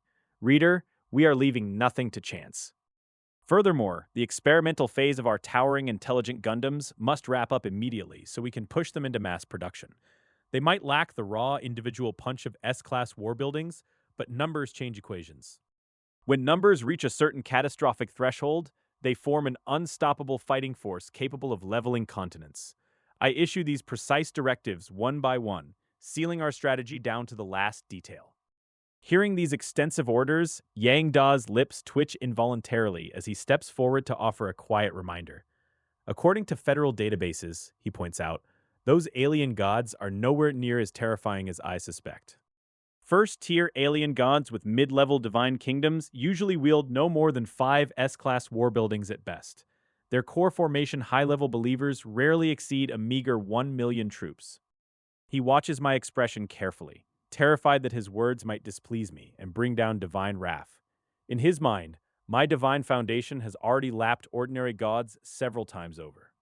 He figures we could easily crush our opponent with absolute power right now, snatching their divine core to expand our own borders. But I simply shake my head slowly at his naive impatience. When a lion hunts a rabbit, it still uses its full strength to guarantee the kill, because nobody survives arrogance. Who can say for certain that these foreign deities lack hidden tricks up their sleeves? Besides, this is the volatile front line where other angelic deities could easily send reinforcements at a moment's notice. An arrogant army is bound to be crushed, and I refuse to make that amateur mistake. Yang Da opens his mouth to argue further, but wisely closes it again and lets out a silent mental sigh of pure exhaustion. Even if enemy gods sent help, why would anyone risk throwing their own core followers into a meat grinder? He glances back toward the core sanctuary, where 400 or 500 S-class war buildings stand silently in terrifying majesty. While other gods bust their tails for a single A-class building, I'm practically hoarding them. Deciding that doing more and talking less is the safest policy for his own continued survival, Yang Da nods respectfully and accepts the command. With war preparations settled, I turn my attention inward. Reaching out my right hand, I summon the accumulated cores of defeated divine kingdoms floating up from the deep warehouse storage. One by one, these glowing crystals streak through the air and merge directly into my realm. Though demigod cores offer limited physical expansion, my evolutionary talent twists them into entirely brand new divine kingdom traits. Over 50 cores flood my system with abilities ranging from enhanced night vision to cold resistance. Eventually, the harvest yields tougher iron armor traits, swift gale movement speeds, and fertile soil that accelerate spiritual plant growth. Every single dropped trait becomes sweet nourishment for my growing kingdom. Staring at my Divine Kingdom panel, I spot a familiar glowing option quietly waiting at the very end of the talents section. Without a second thought, I reach out mentally and trigger an immediate, total merge of every single selectable option there. In a fraction of a second, more than 50 newly acquired talents burst into blinding streams of primordial light, rushing directly toward my original core abilities. Scores of low-tier F-grade and D-grade talents shatter and dissolve completely into the ether. Meanwhile, the intrinsic A-level and S-level divine abilities undergo a subtle, steady refinement. First Divine Authority time evolution scales up by 100 times alongside Origin evolution, while All Things Grow sits proudly at the S-rank level. Lower down, the roster fills out with Spirit Body, Master Craftsman, Breeding, Battle Body, Loyal Heart, and Array Dao, all neatly sorted by rank. Though most of those incoming traits were just humble F-rank chaff, funneling them all into my premier high-tier assets noticeably sharpens their underlying effects. 2 brand new professional traits join the roster, starting with a C-level Loyal Heart that massively boosts alchemical success rates and genius spawn rates. Alongside it comes the C-level Array Dao, which ramps up the birth rate of formation geniuses and deepens every believer's comprehension of complex geometric arts. With the digital housekeeping finished, I slowly withdraw my awareness from the divine realm and snap right back to physical reality. Down in the physical realm, Yang Da steps up and issues his sweeping directive, plunging the entire divine kingdom into full-scale war preparation. Deep within the eternal corpse mine, hundreds of millions of white zombies labor away simultaneously, churning out endless piles of condensed corpse pills. Those pills get neatly sealed inside heavenly pivot spirit sealing boxes and shipped off to a central warehouse as crucial strategic reserves. Over in the production districts, alchemists and weapon refiners hammer out endless streams of high-grade war elixirs and A-grade armaments without pause. The mechanical sector takes the crown for sheer chaos, running over 200 intelligent weapon production lines simultaneously under total system overload. When Yang Da remembers his own brutal decree equipping every single zombie king with fourth-class intelligent gear, even his synthetic spine shivers. He even catches himself wondering if his fully controlled mechanical units are getting treated a bit too much like overworked beasts of burden. Luckily, machines don't grumble or burn out, executing every single command with absolute efficiency, backed by my bottomless supply of divine points. Floating 10,000 meters above the ground, Yang Da takes a moment to admire his handiwork and declares himself a terribly overworked guy. Summoning Yang Yi, the chief scheduling intelligence of the realm, he confirms that 3,000 years will easily cover all production quotas. Yang Da officially bans the tough female Nussel warriors from his palace, replacing them with 20 elven guards rewarded with earth spirit milk. Having successfully passed off all administrative busywork to his subordinates, Yang Da kicks back in his palace to enjoy the next 3 millennia while his believers dance. Yang Da inspects the chamber with absolute approval and immediately hands out a drop of spiritual milk to each of his eager female believers as a reward. Subordinates rush forward to feed him rare spirit fruit and pour fragrant monkey wine, while others massage his shoulders and back in a deeply joyful atmosphere. If Yang Fan saw this bizarre display of synthetic indulgence, he would probably fall utterly silent at the sheer absurdity of it. An intelligent entity built a purely mechanical body for itself, yet insists on kicking back here to enjoy a massage like any mortal hedonist. This guy genuinely understands emotional value better than anyone else alive, reader. He did not think this through. In the real world, another 4 or 5 days slip by until Niu To and Ma Mian send Yang Fan simultaneous messages from their respective terminals. The pair confirm they have successfully bought enough Divine Kingdom defense buildings from the mall as Yang Fan originally instructed them. Now they can march straight into the alien Divine Realm at a moment's notice and kick off the brutal Divine Realm war without delay. Upon seeing the message, Yang Fan logs his consciousness into the official databases of the Primordial Academy and the Starry Sky Academy. The alien Divine Kingdoms of both universities are top secret to ordinary students because they involve a massive number of core structures. However, these strict security restrictions do not apply to Yang Fan, who holds top-tier access as an unparalleled prodigy and a future Gu family pillar. Using his immense clearance, he pulls the exact Divine Kingdom coordinates by sending Niu Tao and Ma Mian right into the alien sectors. Even though the Grand Divine War with the Angel Gods is less than a month away, his expansion plan shows zero signs of stopping.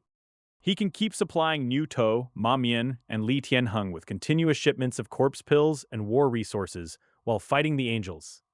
No matter how strong those alien demigods think they are, their divine kingdoms will never exceed 100 million square kilometers in size.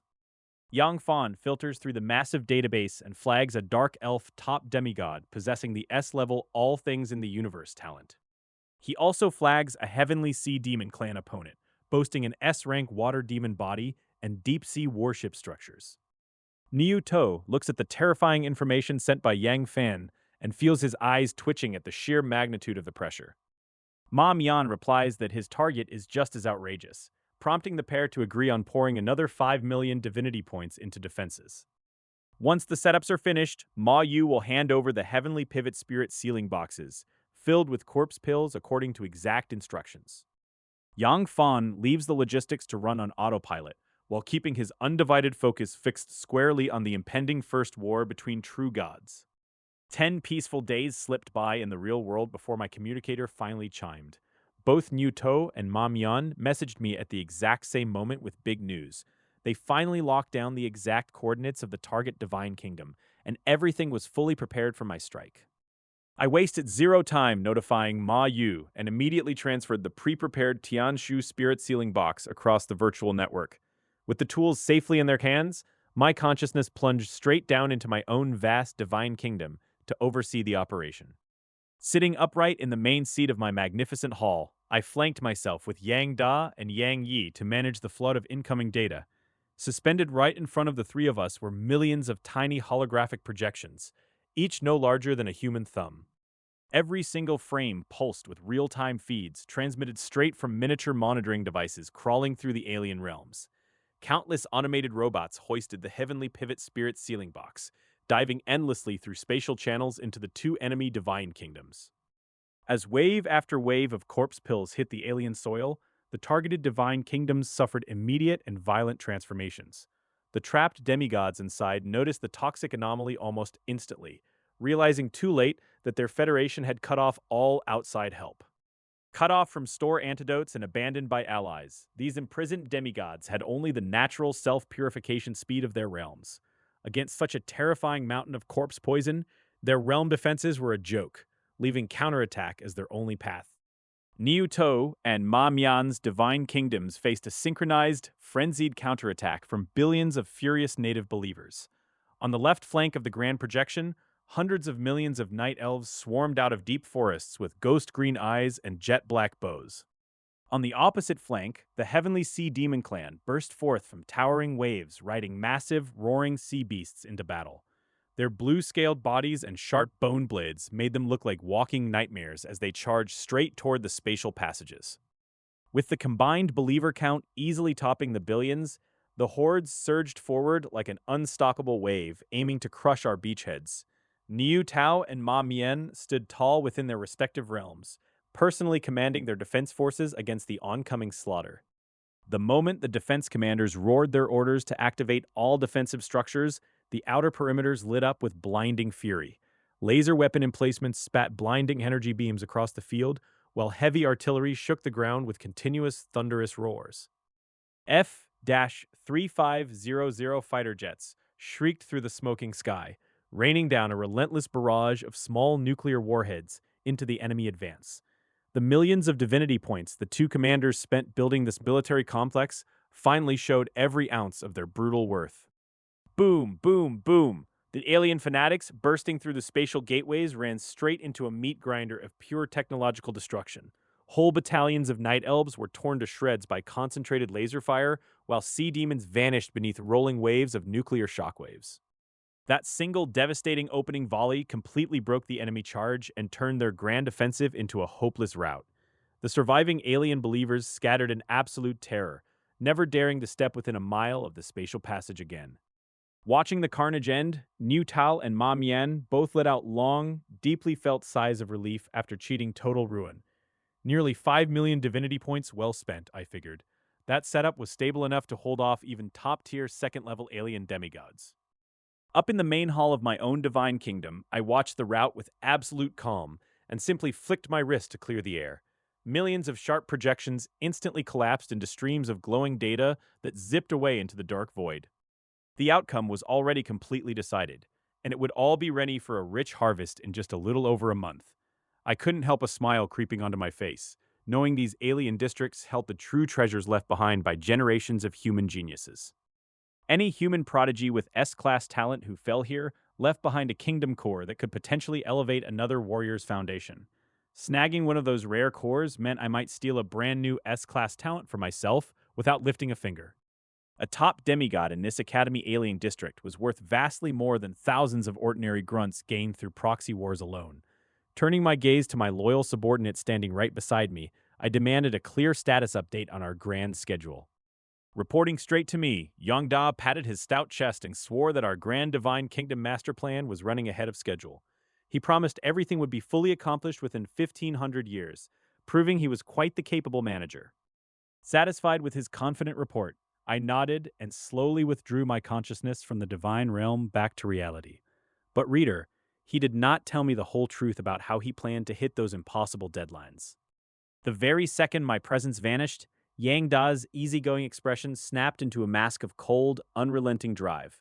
He rounded on Yang Yi with sharp words, pointing out that our biggest current bottleneck was the kingdom's dangerously low reserves of alchemical elixirs. Ordering those poor alchemist believers stuck in the foundation and core formation stages to suffer a little longer, he demanded a tighter timeline. With a sharp thought, Yang Yi vanished from the hall and rematerialized directly on the high balconies of the heavenly court. Summoning the Lord of Heaven, the peak core formation master rushed over and a streak of green light and hit the floor in an instant bow. Yang Yi stared down at him with icy eyes and delivered an absolute divine ultimatum regarding our strict production quotas. Racing back to his grand hall, the pale Lord of Heaven slammed his fist down and halved the production window to just 8 brutal centuries. Facing the threat of divine punishment for failure, the trembling core formation alchemists hit the stone floor and swore their lives on it. Inside our virtual reality villa, I hold my newly turned 1-year-old son Gu Chengye in my arms while sitting on the sofa. We are surrounded by miniature marvels laid out right in front of us, making it quite the toddler playground. The table is completely covered in exquisite models, specially crafted for his big day. From tiny airships simulating flight paths to skyscraper replicas and massive aircraft carriers. There are even various spaceships, intricate planet models, and tiny mechanical life forms resting right alongside the rest of the miniature fleet. I look down at my boy with a soft smile and ask him what catches his eye from this entire collection. Even if he is still tiny, he is my flesh and blood, and I want his first birthday to leave a mark. Instead of reaching for any of those massive warship models, the little guy stretches out his tiny hand and grabs an inconspicuous little blue ball from the corner. Seeing this exact choice, I instantly burst out laughing at the ambition packed into such a tiny frame. Reader, he did not just want a toy, he wanted real estate. Hearing my laughter, Gule walks out from the kitchen carrying a plate of fresh spiritual fruits. She looks at our son with a warm, gentle smile lighting up her face. She points out that he is only 1 year old and has no idea what any of this actually means, figuring he just thought the ball looked fun. But I am a father on a mission, and I refuse to let my son's first business deal fall through. I immediately open Feishun and send a message straight to Ma Yu to handle an urgent acquisition. I order him to purchase a life-bearing planet relatively close to Shiling Star with a stable environment and good resources. With the Yang Group expanding rapidly across the star field, Ma Yu has been making massive deployments and acquiring inhabited planets left and right. An ordinary life-bearing planet costs 10 to 20 trillion divinity points, an astronomical sum for normal gods, but pocket change for me now. Gula reads the transfer details on the screen, her eyes holding a sweet yet deeply curious expression. Even as a direct descendant of the Gu family, buying a life-bearing planet casually is not something she would do. She knows every deity guards their own secrets, whether it is rare talents, priceless buildings from the War of the Gods, or secret realms discovered by believers. She snuggles against my chest and teases that if I spoil him this rotten before he even awakens his divine kingdom, the kid will look down on everyone. I brush it off effortlessly, noting that many younger members of the Gu family are corporate shareholders right out of the cradle. Who else's child is he going to be if not mine? She rolls her eyes at my shameless logic and agrees to pass the ownership certificate to her father for safekeeping until our son turns 18. Afterwards, I spend more time lifting him high and rocking him gently, making the little guy burst into happy giggles and reach for my face. Back in the city of the beginning, Goulet lifts our son up high and asks him why his father has so many secret plans when he could just ask her directly. She playfully scolds him for getting off easy as a planetary ruler before warning him not to turn into a romantic young master or she will spank his little butt. The little guy's eyes widen in sheer betrayal at the sudden impact, his mouth twitching as tears instantly flood his face and he lets out a tremendous howl. That went about as well as you would expect. Panic floods Goulet as she accidentally startles her baby, pulling little Gru Chengye into her arms and rocking him while apologizing profusely for her clumsiness and hurting him. Returning instantly to the real world, Yang Fan fires off a quick message to Ma Yu to kick off their next coordinated move without missing a single beat of their grand plan. He instructs Ma Yu to announce publicly that the Yang Group maintains close ties with Gu Xuanting, the third elder of the Gu family, regarding the Life Planet transaction. Yang Fan also sends a pointed warning to stubborn holdouts watching from the sidelines that fair market trades are welcome, but price gouging will not be met with cooperation. Ma Yu replies mere seconds later, praising his boss with unbridled enthusiasm and boldly swearing to rocket the Yang Group into the star system's top 500 companies. Closing the chat with a satisfied smile, Yang Fan redirects his attention away from corporate expansion and dives straight back into the deep mysteries of his divine kingdom. Rather than obsessing over war supply preparations, He acknowledges he has centuries to spare since the angel god's realm coordinates are already secured against any sudden changes. His true focus rests on the grinding divine war between Ma Mian and Neo To, where subsequent counterattacks by the two races have grown noticeably weaker with each passing day. Countless corpse pills dumped into their realms have turned the outer perimeters into toxic death zones, blending corpse poison into the local spiritual energy and forming a natural trap. With travel through the miasma resulting in catastrophic troop losses, the two alien demigods have retreated to their core sanctuaries to pray that the endless poison might eventually run out. Reader, they were wildly mistaken, because a demigod kingdom like theirs is nothing more than a toy Yang Fan could obliterate with a casual flick of his wrist whenever he pleases.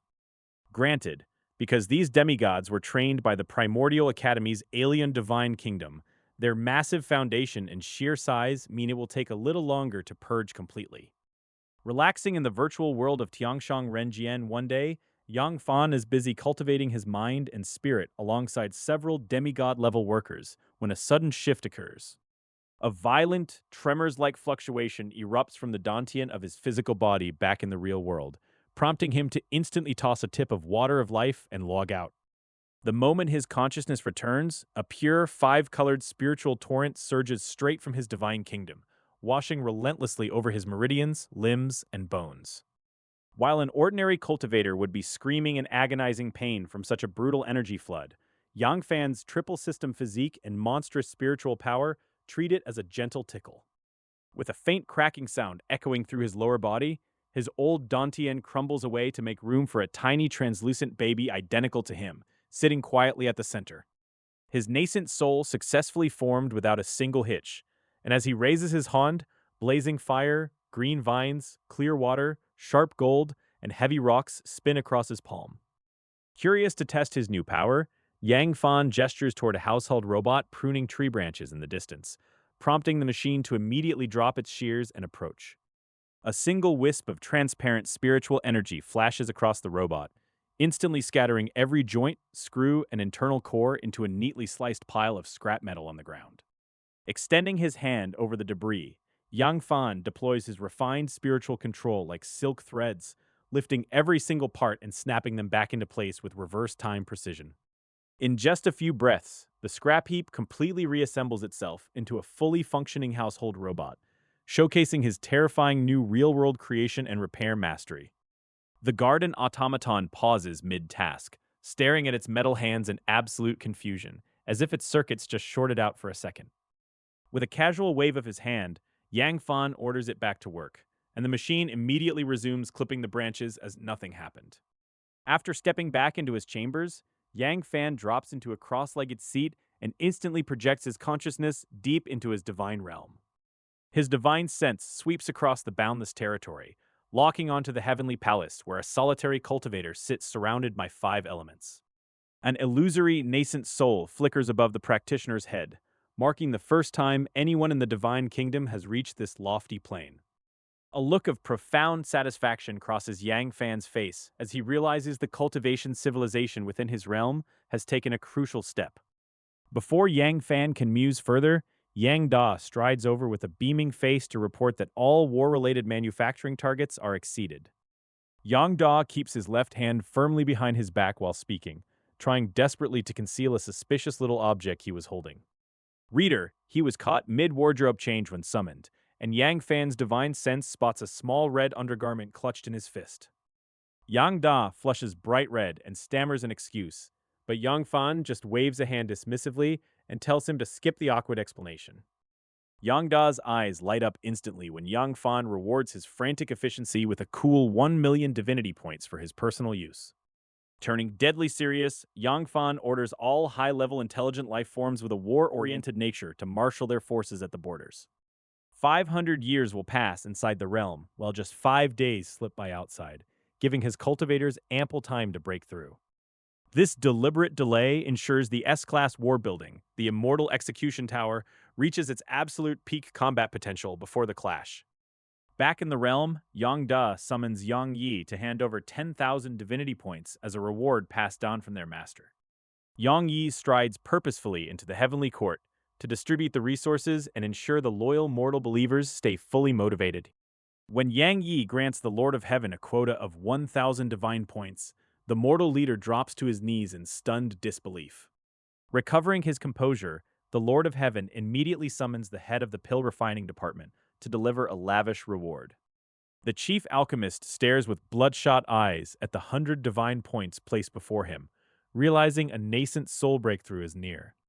The ecstatic alchemist rushes back to the reserves to address the exhausted managers who spent 1,000 years churning out war supplies. He announces that a glorious monument of merit will be erected in their honor, where every single alchemist's name shall be permanently inscribed. The assembled workers roar in agreement, deeply moved by the recognition after centuries of grueling, tireless toil for the realm. They vow not to lose to the unyielding mechanical civilization, nor the brute fighters of the myriad forms martial court in the coming conflict. With the monument of merit rising to immortalize their deeds, the entire divine kingdom locks its sights firmly on the brutal war ahead. After 5 full days passing in the blink of an eye, I decided not to waste any time on solitary cultivation yesterday. Instead, I spent the whole daylight hours immersed in the virtual world of Xiling Star with my family. When evening fell, I dedicated the first half of the night to Gulei, and then headed straight to Tianqiang Renjian to relax during the latter hours. Having achieved the realm of gods, rest is no longer a necessity for me at all. As a black gold member of Tianqiang Renjian, my powerful life force keeps my spirit at its absolute peak without ever needing sleep. My schedule was packed tight with family time, leisure, and preparations for the impending war. The next morning arrived swiftly, finding me seated quietly inside my villa room as I drew in a long, steady breath. In the very next moment, my consciousness dove straight into the depths of the divine realm. The outer perimeter of my divine kingdom had completely transformed into a boundless war camp filled with endless rows of believers. Cultivation warriors, martial artists, elven fighters, and zombie legions stood locked in massive formations. Right at the very front of the massive host stood Yang Da and Yang Yi, shoulder to shoulder, commanding absolute authority over the troops. Behind them waited Yang Si and Yang Shiyi, forming the core command system of my forces. The zombie kingdom had undergone massive changes as well, with powerful white zombies successfully evolving into human form. They controlled their corpse poison perfectly now, standing upright on the edge despite receiving disdainful looks. The truly lethal zombie kings and generals remained hidden safely inside the flesh and blood catastrophe mother nest, a massive S-class war building acting as a natural transport base, ready to deploy instantly. Various weapons of war hovered across the fields, including void warships, mechanical war puppets, and towering immortal execution towers.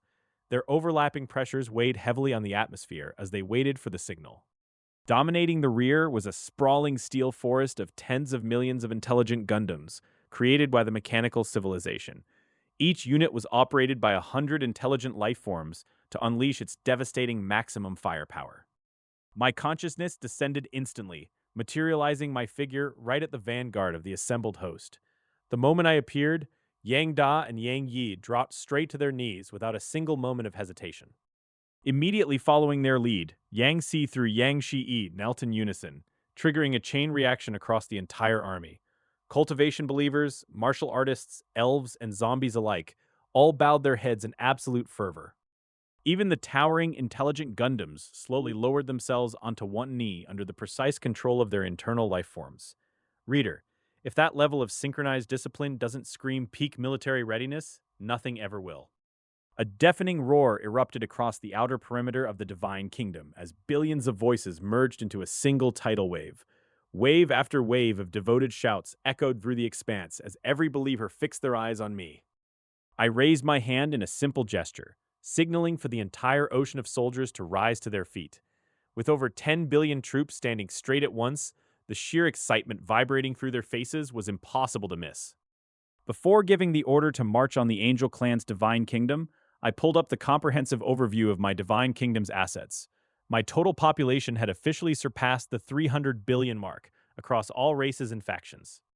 God Lord, Yang Fan, Talent Evolution, First Divine Authority Time Evolution 100x, Second Divine Authority Origin Evolution, S-Rank Talent All Things Grow, A-Rank Talents Spiritual Body, Divine Craftsman, Battle Body, B-Rank Reproduction, C-Rank Loyal Heart, Array Formation. Believers, Nascent Soul 170,000. Core Formation 3.95 billion. Marshall King 2.99 billion. Fourth level Intelligent Life Form 180 million. Third level Intelligent Life Form 9.89 billion. White Zombie 5.64 billion. Divinity Points 583 trillion, with 890 generated daily in reality. Buildings, Fountain of Life 5 million. S rank War Gods Catalog, Heavenly Court, Goddess of Wisdom, Eternal Corpse Mine, World Tree, Void War Skyships 80, Mechanical War Puppets 120, Immortal Execution Towers 70, Undying Military Soul Monuments 70, Flesh and Blood Catastrophe Mother Nests 80. Naturally, not all 300 billion citizens were suited for frontline combat, as many included the young and the infirm. The billions deployed today represented the absolute elite core force ready to bleed for the expansion of our divine kingdom. My core strategy was simple yet brutal. Establish an unbreakable defensive line the moment we step into the enemy's divine realm. We could never afford to let the war spill back to our home coordinates and invite hidden vulnerabilities. The vanguard had to be powerful enough to plant our flag deep in enemy territory and deny them any chance of retaliation. I slowly raised my head, casting my gaze across the boundless sea of believers waiting for my final word. There are no second chances in a war between gods, and today, we march not just to conquer, but to secure a boundless future for our civilization. Our home, our families, and our descendants demand that we keep pushing forward without turning back. Yang Fan's voice rings out across the heavens, demanding his followers fight for resources, for their civilization, and for their very future against the alien gods. Billions of fanatical believers erupt into thunderous cheers, shaking the foundations of the divine kingdom with a deafening wave of unified sound. With a sweeping motion of his arms, Yang Fan tears open a massive spatial passage leading directly into the unknown depths of an alien realm. Countless soldiers charge headlong into the dimensional rift, forming a massive tide of troops organized into 4 distinct cultivation and technological battle formations. The horrifying white zombie followers and the colossal flesh and blood cataclysmic Mother Hive pour through a separate spatial gate to protect friendly forces. While the strike forces push ahead, Yang Yi stays behind to coordinate logistics as F-3500 fighter jets and supply transports deploy to the front lines. Leaving logistics behind, Yang Fan and Yang Da retreat to the core palace to observe the unfolding invasion through the shared perspectives of their frontline troops. Yang Fan's consciousness projects into the enemy angel kingdom, revealing an idyllic landscape carpeted from horizon to horizon with pure white glowing flora. Yang Da's voice chimes in to identify the vegetation as the Holy Spirit flower, a C-grade spiritual plant packed with dense, sacred light energy. Reader, our protagonist learns these plants boost angel cultivation speeds, yet he is utterly baffled by why an enemy god would waste outer space on harmless flora. Where any normal warlord would plant lethal defensive traps like the Thousand Poison Swamp, these angelic fools chose to grow glowing daisies instead. Yang Da's face twitches in silence, keeping his thoughts strictly to himself because his master's definition of perimeter security is completely unhinged. Normal deities rely entirely on their actual believers for defense, using perimeter flora merely to improve the environment and harvest a few extra divine points. Other gods need to squeeze every last drop of resource efficiency out of their realms to maintain their armies and fund their daily operations. Yang Fan, however, sits comfortably atop an sss-level evolutionary talent that makes traditional resource management look like child's play. The outer ring of his own divine kingdom is entirely paved with lethal defensive installations, completely devoid of scenic spiritual veins or decorative plants. Time and material scarcity stopped mattering to him long ago, turning standard divine management practices into something he simply cannot wrap his head around. It is like watching a billionaire stare in utter bewilderment at a broke commoner arguing over the price of cheap copper coins at a local market. Gods blessed with bottomless power simply cannot fathom why lesser beings must constantly count every copper and scrape by with such desperate frugality. Yang Da wisely decides to keep all these insights locked tightly in his head, knowing full well he lacks the courage to correct his eccentric master out loud. Master Yang Fan praises his loyal subordinate Yang Da for his timely advice regarding the enemy angel gods. He recognizes that the enemy's defensive setup actually works to their strategic advantage on the periphery. Yang Fan orders his formidable army to advance at full speed into the outer edges of the hostile Divine Kingdom. He instructs them to establish a fortified defensive line every 100 kilometers to secure their gains. Acting on direct orders from the Master, Yang Si and his mechanized battalions waste no time mobilizing their forces. They swiftly push forward to occupy the peripheral zones of the angelic realm. Deep within the pristine core of the angelic kingdom, a powerful angel god watches a glowing mist display the enemy invasion. He observes human armies and war machines advancing relentlessly across his sacred borders. Terrified angelic believers holding strength comparable to core formation cultivators kneel before their supreme leader. They plead for divine guidance as an overwhelming coalition of human forces breaches their realm. The angel god frowns deeply as his scrying mist reveals multiple distinct factions, including martial artists, mechanical units, and elven allies. He is particularly unnerved by the sinister corpse cultivation legion marching below. Resounding throughout the entire divine kingdom, the angel god orders his people to hold their ground without panicking. He instructs them to build defensive lines in the Holy Spirit flower area to wear down the invaders.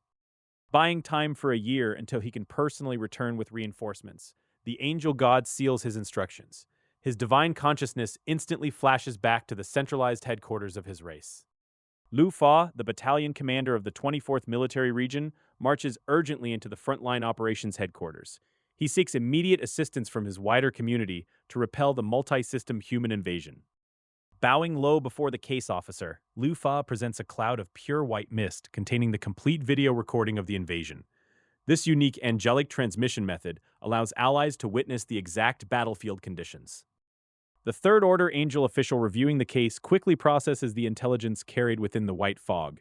He confirms that at least 2 or 3 human gods have launched a synchronized joint assault.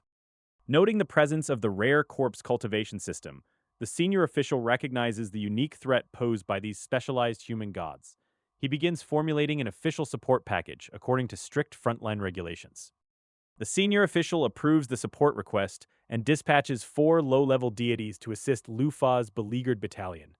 These support gods will provide critical weapons, medicines, and tactical guidance. All military supplies and support resources are provided to the frontline defenders at a price slightly above actual production cost. No deity can afford to bleed their own treasury dry for free charity. The official adds that if enemy forces penetrate the core sanctum, Lu Fa may proactively open his divine kingdom's coordinates. External allies will then dispatch elite believers directly into the realm to bolster defenses. Deeply relieved by the structured assistance, Lu Fa expresses his formal gratitude to the senior official. He knows this mutual aid framework is the only lifeline keeping their borders from total collapse. Across the sprawling front lines, virtually every race maintains an identical mutual aid network for times of crisis. When invasion strikes, today's helper becomes tomorrow's supplicant in a shared struggle for survival. Maintaining a divine kingdom war chest requires unimaginable fortunes, making selfless charity an absolute impossibility among immortals. Every weapon, elixir, and defensive structure carries a crushing financial price tag. Without strict and reliable rules governing trade and aid, even the most formidable alliance would quickly disintegrate. Reader, expecting ancient immortals to fight purely out of the goodness of their hearts is a fool's errand. These ancient gods have lived for tens of thousands of years and understand that survival demands aligned interests. Only by binding their survival to clear economic and military rules can their civilization endure. Following these rigorous operational rules is not merely about obeying authority for these divine beings. It actively preserves the very order that will shield every single one of them when their own borders burn. Lu Fa secretly exhaled a heavy sigh of relief after receiving the reply from his allies. When total war erupts across the realms, the single most scarce and precious resource is time itself. Attempting to purchase massive stockpiles of war materials from scratch would take far too long.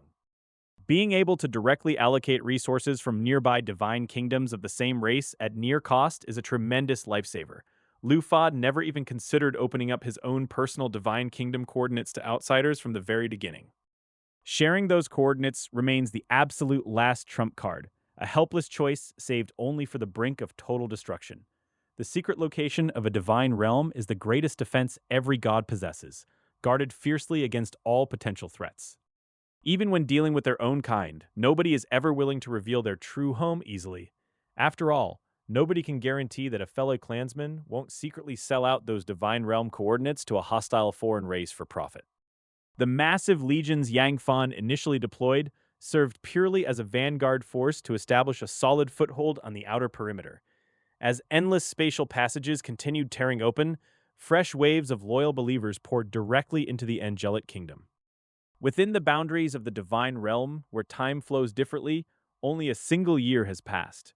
Yet the total number of devout believers who have crossed over to join the bloody battle has already surged past 30 billion.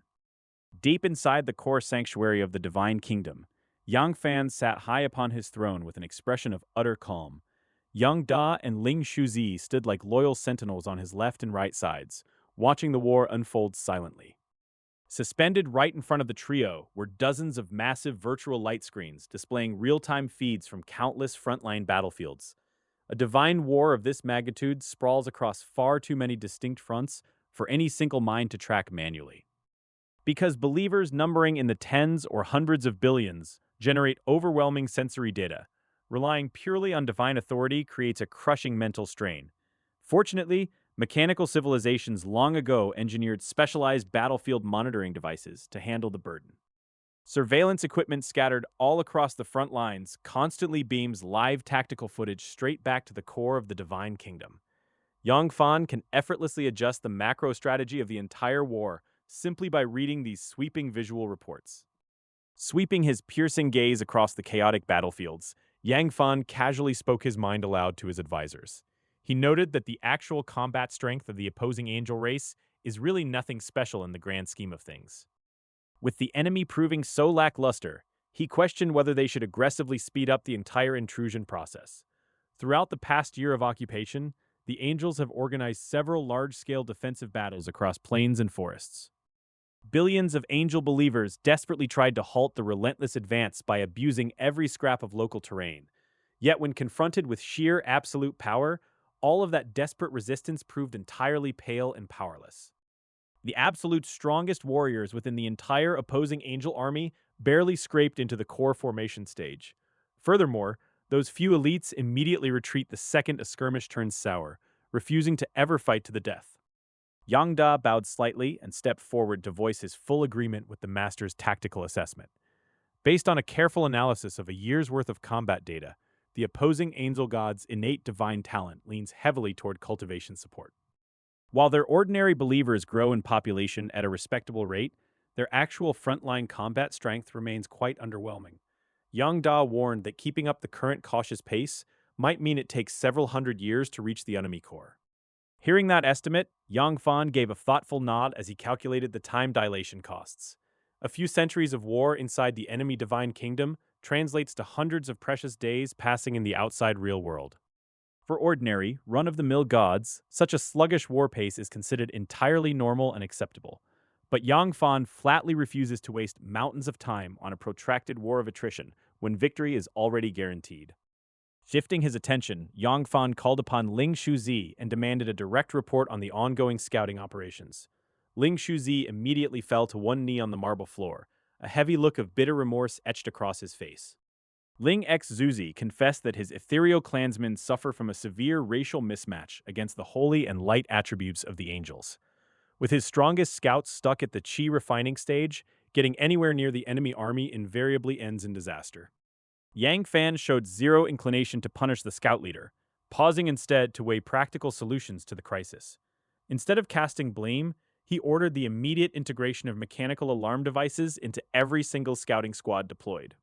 To ensure survival, the reconnaissance range will be strictly capped within 100 li of the main army to guarantee rapid extraction. Yang Fan then instructed Yang Da to purchase massive resource shipments specifically tailored to elevate the Voidling race's cultivation levels. Stepping into a true war of gods reveals just how short my forces fall, especially since the Voidlings at the Chi refining stage now struggle to keep pace with the brutal demands of this divine slaughter. Luckily, my divine kingdom lacks nothing when it comes to material resources, meaning I can easily spare a tiny fraction of our wealth to completely transform the entire Void Spirit race.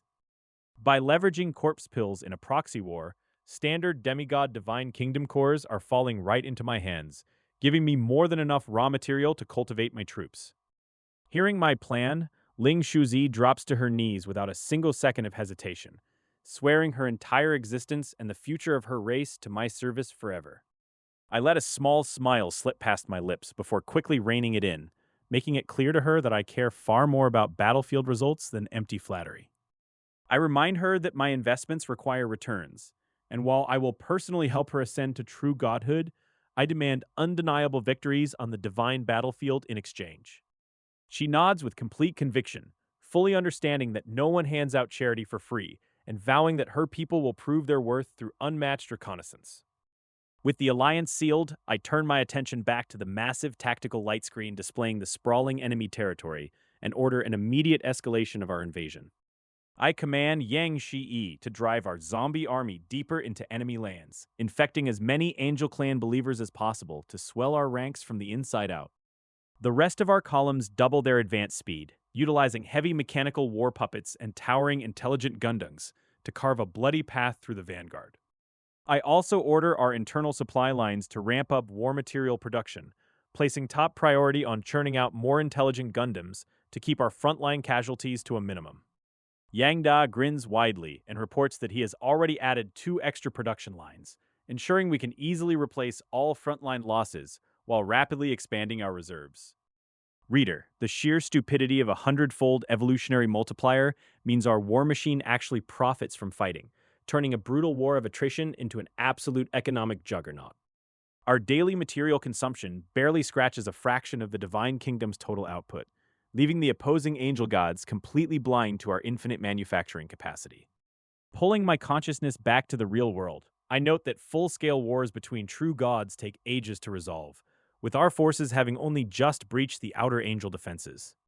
Since the ongoing clashes remain mere skirmishes for now, I leave day-to-day tactical command entirely in the capable hands of Yang Da and our advanced intelligent life forms. I know better than to underestimate my very first divine opponent, but with our absolute dominance in population, logistics, and equipment, I hold every single card. Time slips away quietly until exactly 5 full days bleed past in the real world, while my divine realm hums along in total autonomy. Out of nowhere, Yang Da's urgent voice cuts through the virtual silence, prompting my consciousness to instantly snap back into the core palace of the Divine Kingdom. I materialize on my throne and immediately demand to know what new developments have disrupted the frontline stalemate. Yang Da bows deeply and reports that the angel race has drastically ramped up its resistance, pumping massive war resources into a sudden and vicious counteroffensive.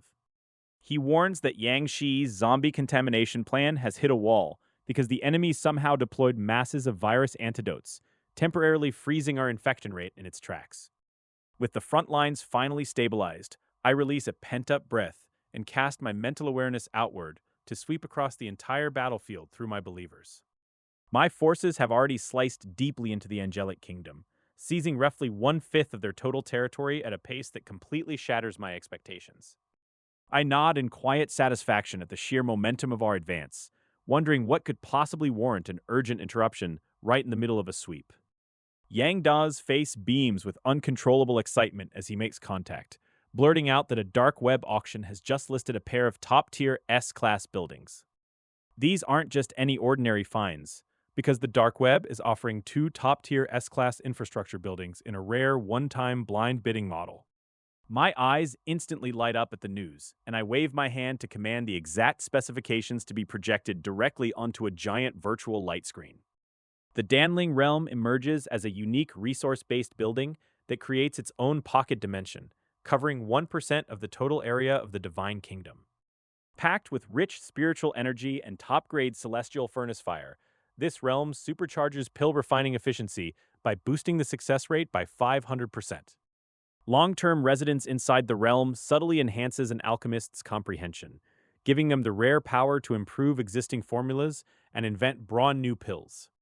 The system evaluation crowns it a top-tier resource building that can inflate pill-related profits by 4 to 5 times across the entire Divine Kingdom. Top-tier S-class buildings don't just wander onto the market every day. So reader, you already know I'm locking my sights on taking them both no matter what. Elixes are the lifeblood of my followers, powering cultivation systems, martial artists, elves, and even corpse cultivation paths through every single daily routine. Since my divine kingdom spans 10 billion square kilometers, the Danling realm's 1% slice gives us 100 million square kilometers just to train alchemists. Relying on external imports is a rookie trap, because history proves that large-scale racial wars send elixir prices skyrocketing into a state where they have no market. Of course, my followers are ridiculously spoiled already, regularly consuming spiritual liquids, milk, and high-grade earth spirit milk that other deities only dream of. Beside it sits the heavenly court, which stopped expanding at 1 billion square kilometers, and now occupies just 1/10 of the sky region above my divine realm. With the elite and powerful cultivators claiming residency within its premium environment, I refuse to give up either of these two magnificent S-class buildings. When I ask about our bidding strategy, Yang Da pulls up historical dark web records showing past average transaction prices for both legendary assets. The historical average sits at roughly 7 trillion divinity points for the Danling realm and around 9 trillion divinity points for the Heavenly Court. I blink in pure surprise and ask if that is really all they cost, completely underestimating just how much wealth those numbers represent to normal deities. Yang Da's face twitches violently as he gently reminds me that many listed star system companies possess a total market value of less than 1 trillion divinity points. I offer an awkward cough as my loyal subordinate explains that my effortless money-making has completely warped my perception of galactic wealth. Yang Da warns me that our planned bid will smash past every historical record on the dark web. The Danling realm previously maxed out at 10.2 trillion divine points. Meanwhile, the Heavenly Court peak offer sat at 11.5 trillion divine points. I do not hesitate for a fraction of a second and order both bids set straight to 15 trillion. I am determined to secure 100% victory on these acquisitions. Time is the ultimate resource, and my divine kingdom generates staggering wealth daily. Yang Da nods instantly, acknowledging my command without raising a single objection about efficiency. He knows better than to argue over trillions of divinity points with the master of the palace, whose displeasure brings ruin. Without wasting another breath, Yang Da connects directly to the dark web terminal right in front of me to submit the colossal bids. His computational instincts know a cheaper strategy exists, but he values his neck far too much. With the bids safely submitted, I decide to stay right here inside Yang Da's grand palace and wait out the timer. The dark web auction ticks down its final hours while I hold court in the seat of power. Yang Da glances at the auction countdown timer and suddenly offers me some local entertainment to pass the time. He claps his hands together softly, signaling the heavy palace doors to swing wide open. A massive group of core formation stage female cultivators and elven women stream into the hall in customized outfits. They catch sight of me sitting on the throne and instantly drop to their knees in absolute terror. I have to admit, Yang Da picked through hundreds of billions of believers to find a truly top-tier selection. Their looks easily rival the professional staff at Tianshang Renjian, proving my subordinate lives like an absolute king. Reader, I suddenly felt a profound surge of jealousy toward my own subordinate's lifestyle. In the real world, I am bound by endless rules, but here, Yang Da rules the roost in absolute comfort. Yang Da explains smoothly that he mirrored my own refined aesthetic when picking out these beauties and choreographing a special dance. He asks if I am willing to sit back and watch the performance begin. I nod lazily and give him the green light to proceed with whatever pageantry he has prepared. Yang Da beams with pride and snaps his fingers to cue the hidden sound systems across the hall. Soft music begins to drift through the hall as brilliant lighting shifts to highlight the dancers executing flawless, highly trained routines. Knowing a genuine deity watches their every move, not a single performer dares slip up. Attendants scurry around me to pour glowing spiritual wine and stack rare fruits high upon my table. The entire palace transforms into an intoxicating den of ultimate indulgence and luxury. Sitting back on the throne, I finally understand why certain gods utterly lose themselves to eternal pleasure once they gain long lifespans. With an entire divine kingdom at your beck and call, it is dangerously easy to drift away. As the final notes of the song fade into the vaulted hall, Yang Da rushes over to ask how I enjoyed the show. I nod in genuine satisfaction and tell him to queue up another round immediately. I watch several more routines play out, briefly wishing my actual physical body could cross over into this realm. If my real flesh and blood could enter, I wouldn't mind treating this place as a permanent vacation home. Right as the music stops once more, Yang Da's face abruptly shifts as a fresh alert chimes from the dark web interface. He frantically waves his hand to signal every single dancer and attendant to clear the room. The entire palace empties out within seconds, plunging the massive hall back into complete, eerie silence. I toss back the remaining spiritual wine in my cup in one smooth gulp and demand the verdict. Young Da breaks into a wide grin and announces that both acquisitions went off without a single hitch. The Danling realm structure and the Heavenly Court are secured and ready for immediate deployment. I rise to my feet and let loose a thought that commands the very fundamental rules of my divine kingdom to shift. Above the heavens of my realm, space tears violently open to load the colossal Heavenly Court into place. Countless floating palaces and misty fairy mountains suddenly materialize out of thin air, slotting effortlessly into place alongside the original Heavenly Court. There is zero structural conflict between the two zones as the entire divine architecture clicks together in an instant. The territory of the new Heavenly Court surges outward without stopping until it reaches a staggering 1 billion square kilometers in area. This represents the absolute maximum surface boundary that an S-class architectural wonder like the Heavenly Court can possibly achieve. As the boundaries expand, a torrential flood of heaven and earth spiritual energy rushes inward to fill the vast void. Thick banks of mist boil and gather before transforming under special rules into a much higher, purer grade of immortal energy. The cultivation environment of my entire divine kingdom instantly experiences a monstrous, earth-shaking leap forward in quality.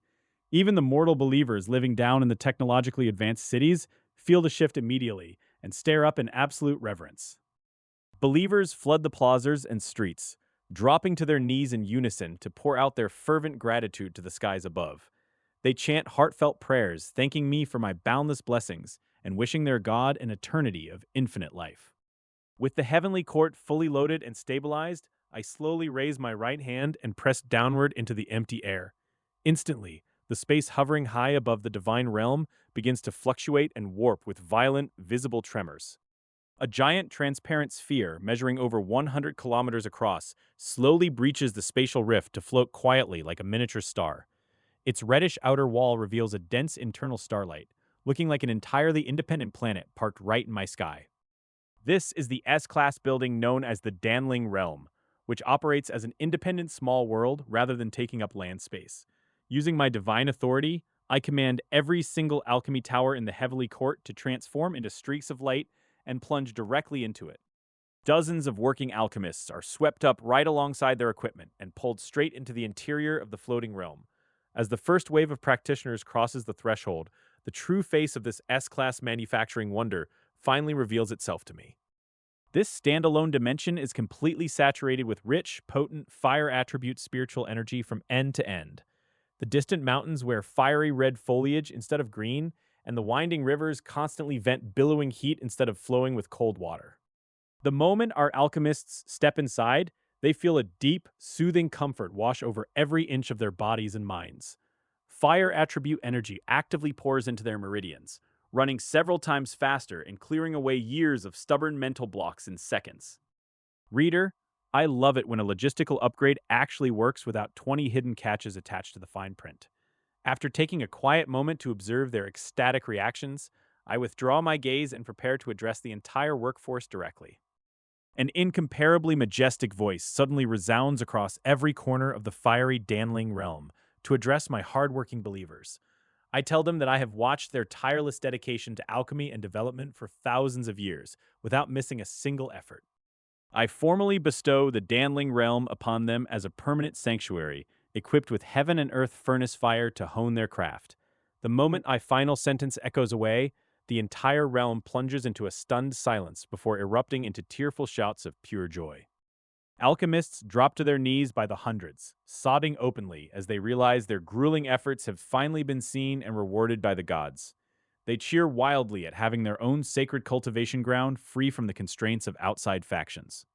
With my alchemists safely settled into their new paradise, I turn my attention back to the cold, hard logistics of running an empire. I look over at young Dadao and issue an immediate directive to ramp up our material acquisition pipelines without delay. I instruct Yang Dadao to purchase large quantities of spirit plant stars through the channels of the Goose Resource Star Trading Zone. The procurement volume needs to be scaled up to at least 5 times our original baseline to keep pace with the coming boom. Yang Dadao nods instantly and begins calculating new operational parameters based on the unique environmental rules of the Danling realm. He notes that the specialized atmosphere will drastically cut down medicinal toxicity while massively boosting extraction efficiency. With reduced physical strain and vastly improved mental clarity, our alchemists will easily sustain much longer working hours. Yang Dadao confirms my estimate that overall elixir output will surge by at least 4 or 5 times once production hits full stride.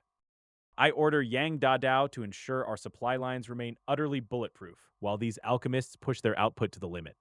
To keep morale high through the ongoing divine war, I instruct him to distribute extra batches of geocrystal curd as performance bonuses. With the internal economy humming along, my gaze snaps back toward the blood-soaked front lines of the ongoing divine war. The angel gods are still pushing hard, but I know the long-term development of our mechanical civilization cannot afford a single pause. Right now, our only heavy war-building asset is the intelligent Gundam, which leaves our tactical options far too simplistic. Flesh and blood are fundamentally weak, and machinery is the only path that truly soars to new heights in the fires of total war. Observing the brutal frontline war from afar, Yang Fan narrows his eyes as he weighs the value of every single civilization route under his command. Mechanical circuits boost his mental sharpness, while cultivation lets him harness natural spiritual energy for incredible miraculous abilities. Even corpse cultivation remains an option, though Yang Fan largely avoids its toxic methods because they feel far too insidious. With his 100 times evolutionary talent, he lacks neither time nor resources, making mechanical civilization his current optimal choice. Yang Da reassures his creator that the Angel Kingdom is not worth full effort and promises rapid mechanical development given enough resources. After a cryptic compliment about good taste, Yang Fan abruptly withdraws his consciousness, leaving his bewildered AI assistant utterly baffled. Convinced his master loves the performance, Yang Da immediately resolves to upgrade upcoming programs with fresh costumes and lighting effects. By day, Yang Fan relaxes with family in the virtual world of Xiling Star, or spends quiet moments with Gu Le and Gu Chengye. When boredom strikes, he visits Tianshang Renjian to clear his mind, though inspecting his divine realm has become his favorite new pastime. Every realm inspection now features choreographed dances and varied costume styles, accompanied by striking lighting and music. The sole drawback is his conscious descent style, meaning he can only watch the dazzling visual spectacle without physical interaction. If rival gods knew he treated a life-or-death divine war like a dinner theater, they would suffer immediate strokes from pure shock. Most divine rulers stay glued to their realms 24 hours a day, personally commanding every single troop out of sheer terror. Deep inside the core of the angelic kingdom, Lufa stares at the swirling mist with a growing sense of dread as human forces advance. Thousands of kilometers of battlefront feature mechanical war puppets and Gundam torrents backed by high-altitude void warships. Behind the machines march true believers alongside Yang Shi's Corpse Cultivator Legion, tossing toxin-filled pills into angel ranks. Angelic divine attributes and expensive antidotes render the corpse poison largely ineffective, creating a stubborn battlefield deadlock. Despair truly grips Lufa as he watches nearly 1 million war-era structures get destroyed without making a dent in enemy numbers. He cannot fathom how a divine kingdom could possibly maintain an endless supply of war buildings after decades of intense attrition. 90% of enemy forces crash against expendable war buildings, while immortality cultivators and martial artists simply trail behind. Lufa is utterly baffled by the sheer madness of using precious structural buildings like disposable bulldozers instead of defensive shields. To Lufa's complete bewilderment, sacrificing priceless wartime structures just to spare ordinary believers makes absolutely zero tactical sense. Watching the endless human host press forward across the battlefield, Lufa lets out a long and heavy sigh inside his divine realm. He withdraws his consciousness from the celestial expanse, returning his mind to his physical body in the real world. Stepping out from his grand palace, Lu Fa walks with heavy, purposeful strides directly toward the frontline military district building. He navigates the familiar corridors until he reaches a heavily reinforced oak door. He pushes open the door to enter a specialized mutual aid council hall established by the Angel race for frontline commanders. Deities gather here to coordinate tactics, share vital intelligence, and request tactical support. Without an ounce of hesitation, Lu Fa draws his identity token and presses it firmly against the pure white altar in the room's center. A blinding beam of pure white divine light shoots straight up toward the vaulted ceiling. Four distinct figures sprout pure white wings from their backs, descending gracefully into the hall right before him. One of the burly angels lets out a hearty laugh, immediately teasing Lufa about the sudden battlefield developments. Another angelic deity speaks up with a broad smile, assuming the massive purchase of angel lightsabers has completely routed the human believers. They boast that his heavy spending must have completely crushed the enemy resistance. The merchants openly praise his willingness to spend, noting that his massive order nearly emptied his divine kingdom's reserves. They politely ask him to keep their storefronts in mind for future contracts once this bloody war finally concludes. Facing the cheerful group of suppliers, Lu Fa cannot manage even a polite smile for his supposed business partners. Reader, he did not spend those vast sums of wealth by choice. Faced with an overwhelming ocean of intelligent Gundams, he poured every available resource into buying gear just to survive. No previous conflict against alien gods ever left him feeling quite so powerless and desperate. He has squandered nearly all the wealth accumulated over long centuries, yet the frontline situation refuses to improve. The only meager consolation was discovering through clan intelligence that every single destroyed Gundam cost the enemy multiple times more. Every time his forces managed to smash one of those intelligent Gundams, Lu Fa felt a fleeting rush of secret satisfaction. He even dreamed of scavenging all the rare metals from the battlefield afterward to claw back some of his heavy losses. As the war ground on, however, Lu Fa slowly realized a terrifying truth. Those intelligent Gundams simply exist in infinite numbers. The sheer scale of the enemy host has finally driven him into absolute panic. If this relentless attrition continues unchecked, enemy forces will soon besiege the very core of his divine kingdom. Taking a deep, shuddering breath, Lu Fa speaks in a grave tone to warn his peers. He tells them that the mechanical path human god possesses a divine kingdom foundation, far exceeding all expectations. Waving his hand gently, he projects a live feed of the front lines directly into the center of the hall. When the four angelic gods look upon the projection, their relaxed expressions vanish instantly. An overwhelming, boundless array of intelligent Gundams stretches out toward the horizon, backed by legions of billions of elite believers. One of the angel gods breaks the heavy silence, reminding Lu Fa that he bought plenty of war supplies and should easily be able to destroy half those structures. They have seen plenty of grand sieges before and refuse to panic over mere troop counts. Hearing this naive assessment, Lu Fa sighs with a bitter, self-deprecating smile and waves his right hand again. This time, the white mist shifts to display the entire war video from the outskirts all the way to their current doorstep. The four angelic deities stop joking and watch the fast-paced historical record with rapt, horrified attention. As the brutal footage flashes by, their faces transition rapidly from casual calm to sheer, unadulterated shock.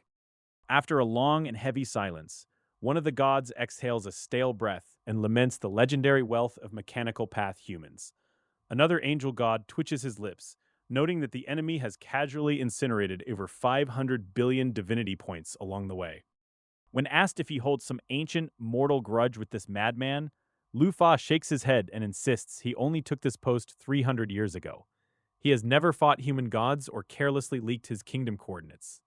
He suddenly stops mid-sentence, standing absolutely frozen as a forgotten memory crashes over him with terrifying clarity. He remembers a minor proxy war 300 years ago, where his subordinate's divine kingdom was entirely choked out by thick corpse poison. Realizing the full scope of the disaster, Lu Fa feels a blinding rage ignite in his chest, desperate to rush back and slaughter the corpse cultivator believers. One of the angelic deities cuts him off with a wave, declaring that investigating the root cause is pointless now that the Divine Kingdom War has already begun. Instead of dwelling on regret, the Council shifts its focus to the terrifying human god of the mechanical path, commanding countless war structures and Gundams. The deities debate the hidden hierarchy of the divine realms, noting how true strength depends on foundational resource accumulation rather than mere kingdom rank. Listening to the grim analysis, Lu Fa's expression hardens as he realizes he has blundered into a conflict with a divine force backed by overwhelming wealth. Swallowing his pride, Lu Fa takes a heavy breath and begs the angelic gods to sell him additional war supplies so he can mount a desperate defense. The angel grants his request on the condition of a cost-price purchase, hoping Lu Fa can win so they can all collect substantial military merit rewards.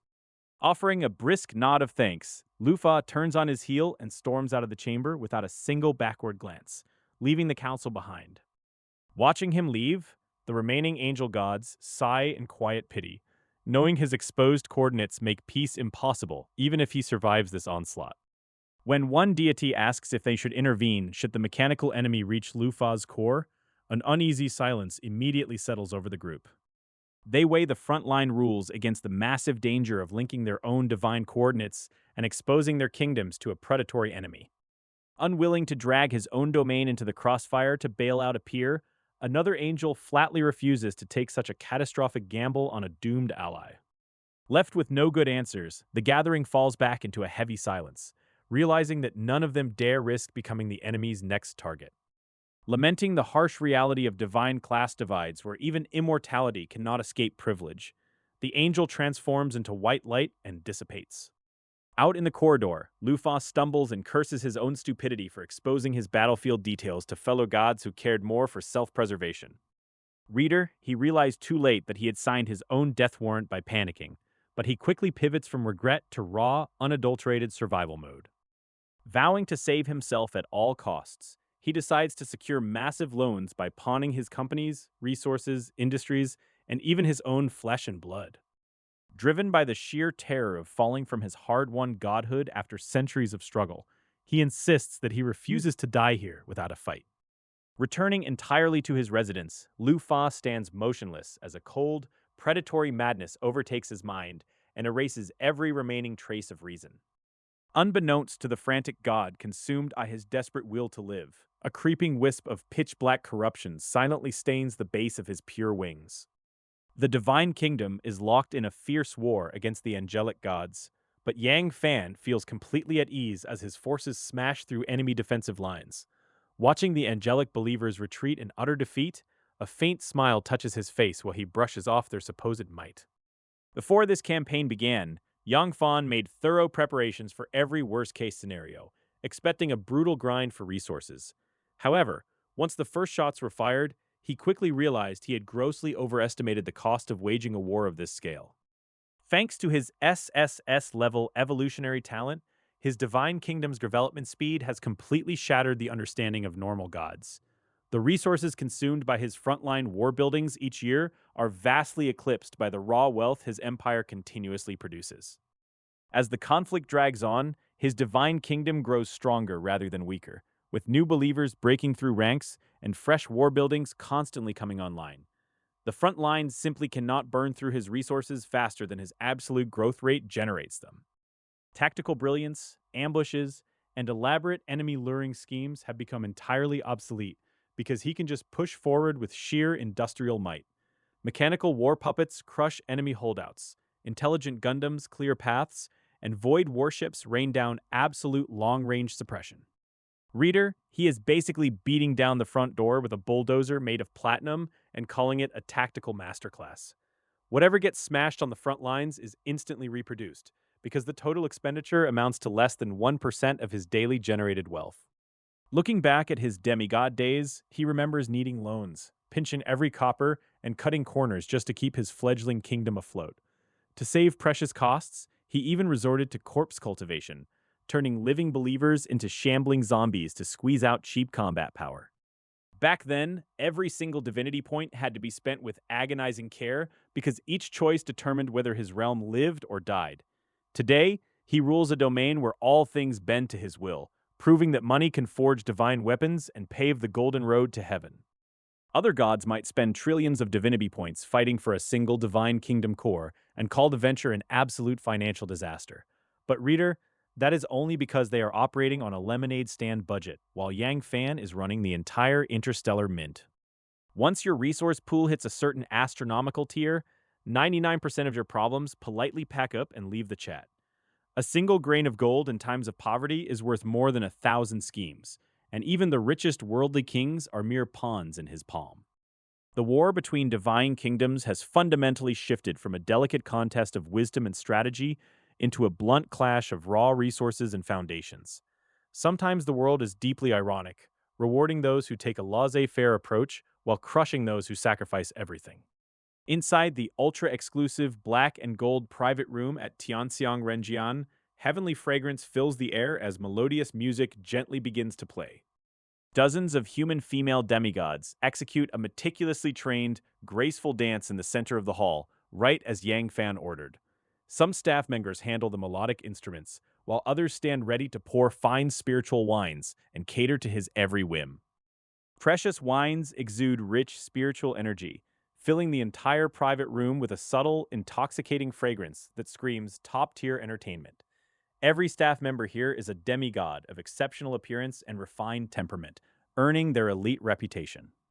Yang Fan nods in profound satisfaction at the immaculate service and casually announces a lavish tip for the room, one drop of life for each person.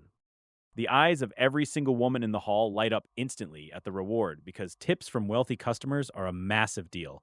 Catching a demigod who hands out the water of life as loose change is like winning the divine lottery, so they bow deeply in thanks. Just then, Yang Yi's voice echoes straight into his mind to report that his father-in-law, Gu Xuanting, is requesting his presence.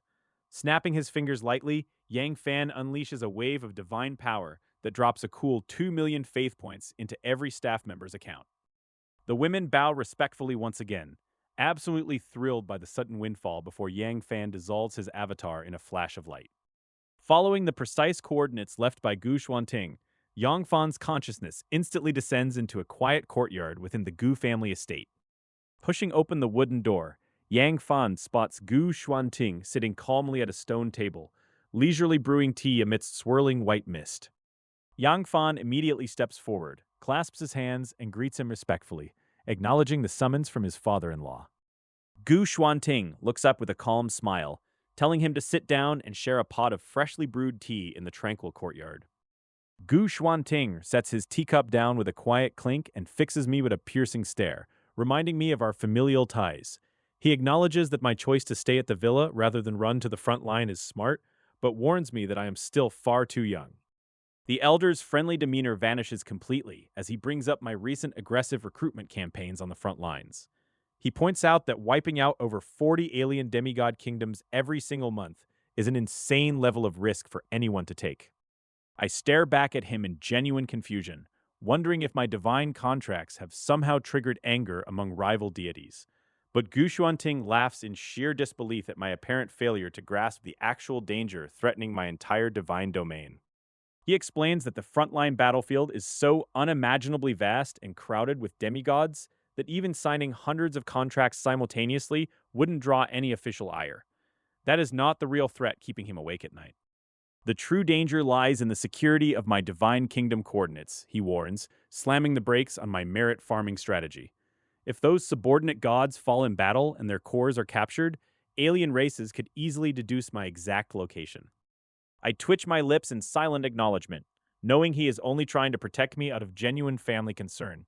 Naturally, I can't exactly tell him that the deaths of those divine subordinates actually benefit my primal evolutionary talent. Since I obviously can't explain how enemy gods slaughtering my agents feeds my growth, I just nod earnestly and thank him for the reminder. Reader, he could easily tell from my expression that I didn't take his terrifying warnings seriously at all. Gu Xuanting frowns, realizing my thick skull hasn't absorbed a single word of his advice about the dangers of coordinate leaks. Still, he resolves that if my reckless streak finally gets me into trouble, he'll just have to mobilize the entire Gu family.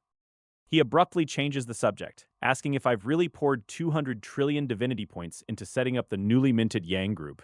I nod and thank him for letting me leverage his prestigious name to smooth out our early corporate expansion. Taking another slow sip, he remarks that my corporate ambitions seem to be growing larger by the day, alongside my terrifying military campaigns. When he mentions the 500 spirit plant stars I recently bought from the clan, I completely freeze up. He waves a hand dismissively, noting that everyone is entitled to their own little secrets and refusing to pry into my mysterious background. As the third elder in charge of elixirs and spiritual materials, he offers to let my kingdom ride his supply network. He dangles a lucrative 20% profit increase on our elixir trade if I choose to follow his established commercial path instead.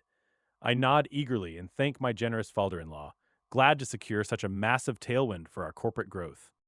Suddenly, Gu Xuanting's expression twists into a deeply complicated mask of reluctance before he lets out a heavy, defeated sigh. He mentions that while he personally disagrees, both Qinglan and Gu Le have already given their approval for this next move. He slides a small slip of paper across the table and tells me I'll understand everything once I visit the real-world address written on it. With a final sweep of his hand, he abruptly ends our meeting, clearly unwilling to speak another word on the matter. My consciousness snaps back from the virtual realm into reality, and the paper note materializes instantly right inside my grip. I glance down to read the real-world address scribbled across it, noting that it sits squarely within a designated frontline safe zone. The location sits a mere 200 kilometers away from my current villa, leaving me thoroughly baffled by my father-in-law's true motives. Wanting to be safe, I snap a photo of the address on my communicator and fire a message off to Goulet to verify things. Goulet's reply comes back almost instantly, consisting of one irritatingly cryptic word telling me to just go check it out. Everyone in this family treats basic communication like a puzzle, leaving me to deal with a pair of absolute riddle solvers. Since the destination rests safely inside a protected zone, I figure there's no real harm in humoring their bizarre little game. Without wasting another second, I board a small fighter jet provided by the Gu estate and streak across the sky toward the address. The aircraft touches down smoothly outside a residential compound, whose layout looks like an exact carbon copy of my own frontline home. Stepping out of the jet, I stare at the identical exterior walls and feel a fresh wave of utter confusion wash over me. I walk up to the front entrance and press the doorbell, causing the heavy door to slide open automatically for my approach. A humanoid robot steps out, sweeps a pale blue beam over me, and cheerfully welcomes its owner home to a brand new residence. Stepping into the lavish foyer, Yang Fan hears the automated mechanical voice welcoming him inside once again. He immediately wonders if Gula has managed to graduate early and prepared a lovely homecoming surprise. Pushing open the heavy main doors, Yang Fan freezes dead in his tracks upon laying eyes on the unexpected individual waiting right in the center of the spacious room. The woman has clearly just finished washing up, her damp dark hair clinging to her soft cheeks as the evening gown accentuates her figure. A powerful divine aura radiates effortlessly from her entire being, taking him completely aback. It turns out not to be Goulet at all, but rather her senior cousin Lu Wan, whom he knew back in the Alien Kingdom district.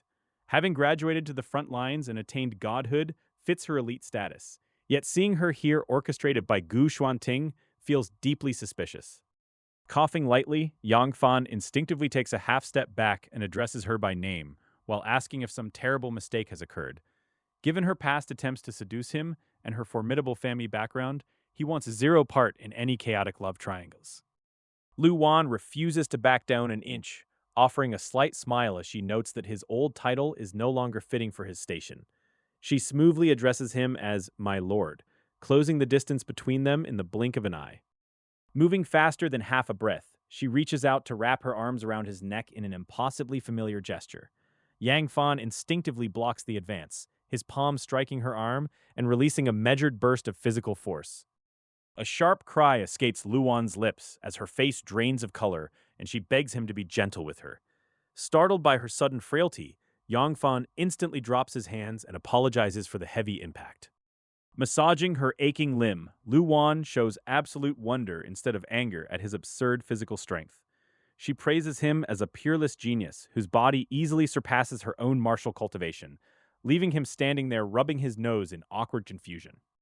Clearing the air, Yang Fan bluntly demands to know what is actually happening here and insists there is no marital relationship tying them together.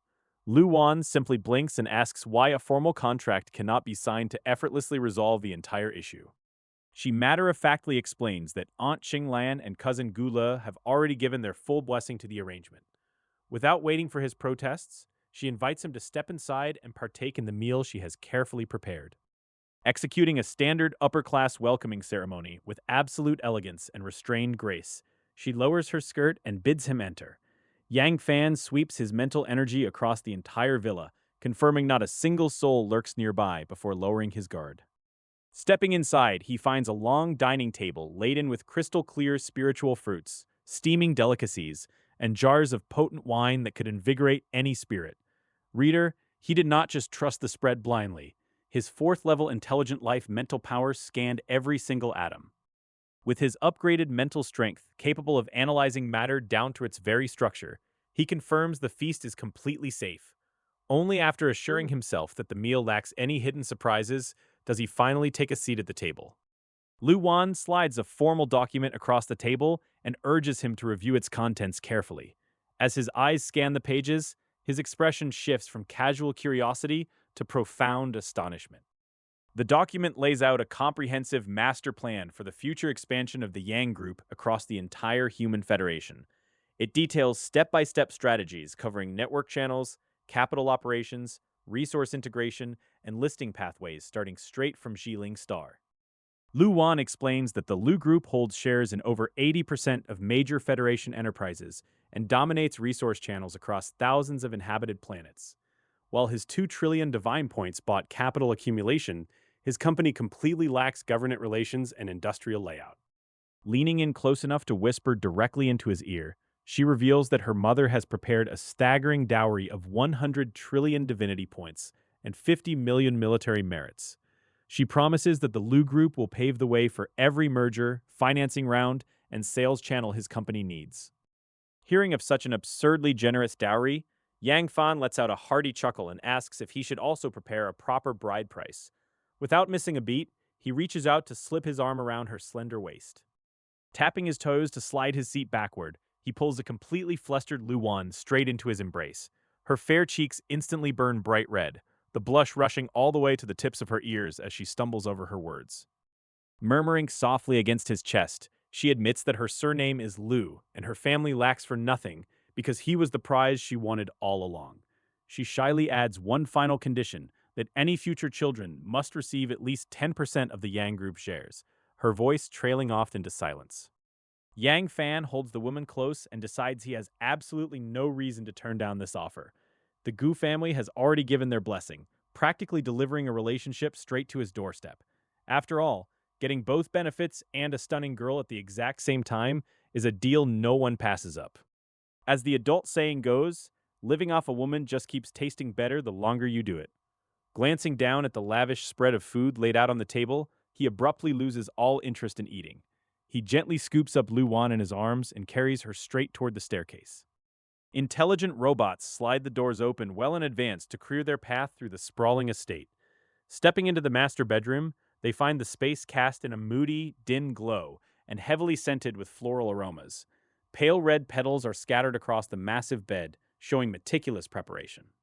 Lu Wan nervously clutches at his sleeve, her expression finally betraying a flicker of genuine tension. She asks him to be gentle, softly confessing that this is completely new territory for her.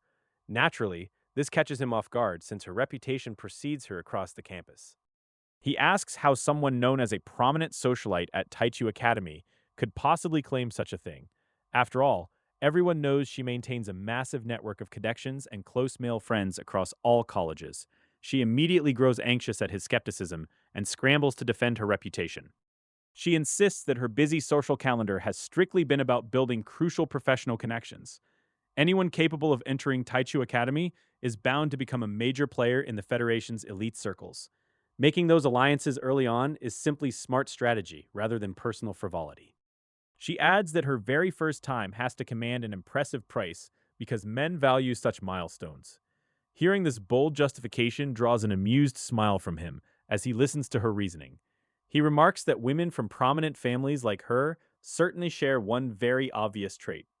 When she asks what trait they share, he bluntly tells her that they are all far too direct. Undeterred, she blinks innocently before adopting a dramatic tone to joke about her tragic family background. She plays along by inventing a classic sob story about a sick mother and a gambling father. She lists off a destitute family dependent entirely on her shoulders before bursting into laughter herself. Reader, she really had him going for a second with that performance. Chuckling at her wit, he pulls her close into his arms and abandons any remaining restraint. Outside the window, moonlight washes over the landscape like water while a gentle night breeze drifts inside. Amidst the flickering ambient lights, the room settles into a deep and lasting warmth. Their night unfolds in quiet intimacy as spring breezes seal a bond that will never break. Meanwhile, inside the digital realm, Gule sits comfortably in a courtyard chatting with her mother, Lu Qinglan. Lu Qinglan wears a warm smile as she playfully teases baby Gu Chengye, resting securely in her arms. She brings up the sudden union with a pointed question about the bitter rivalry of the past. Gula remains completely calm, explaining that past conflicts simply stemmed from a lack of mutual compatibility. However, she refuses to turn down an advantageous arrangement purely out of petty personal dislike. She reminds her mother of a core lesson taught to her since she was a little girl.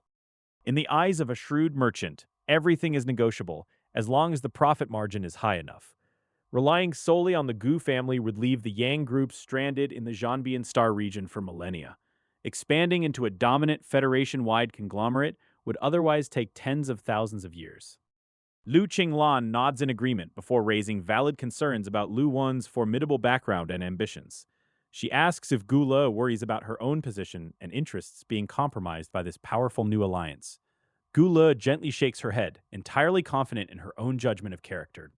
Goulet acknowledges that her husband possesses plenty of ulterior motives and certainly uses her ambitions. Yet she trusts that he is far too grateful a man to discard someone who stood by him. As long as she avoids crossing his clear boundaries, her status as his wife remains secure. She notes how he treats the Luo family fairly despite their inferior status and lack of background support. Instead of belittling them to appease her, he values everyone who has ever accompanied him on his journey. She believes a man with that kind of loyalty is truly worth trusting.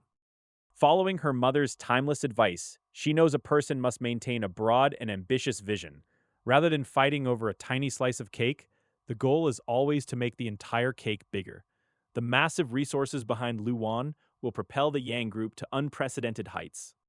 Lu Qinglan chuckles at her daughter's sharp foresight and decides to hand over a massive reward. She reveals an equity transfer agreement for Wanling Biopharmaceutical, gifted freely by Lu Wan's mother. Holding 61% of the total shares now, she transfers every single one of them to Goulet. Gula's eyes light up immediately as she accepts the windfall with zero hesitation or false modesty. She playfully lifts baby Gu Chengye into the air, eliciting a stream of happy giggles from the infant. Lu Qinglan laughs aloud, calling her a shameless opportunist when it comes to family assets.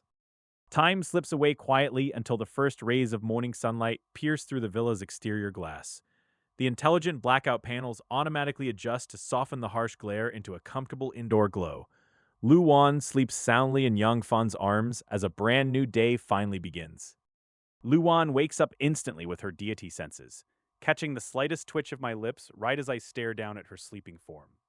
Her pretty face turns bright red to the roots of her ears, and she glares at me with a mix of utter embarrassment and annoyance.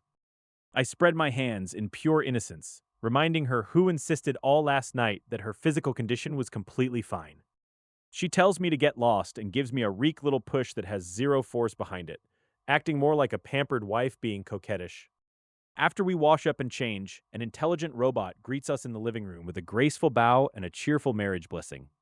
I sweep my mental energy across its frame, discovering a titanium alloy skeleton beneath muscles and blood vessels filled with a circulating red liquid. Lu Wan explains that this startup from Cyber Company is just an internal test product, and she owns 10% of their shares.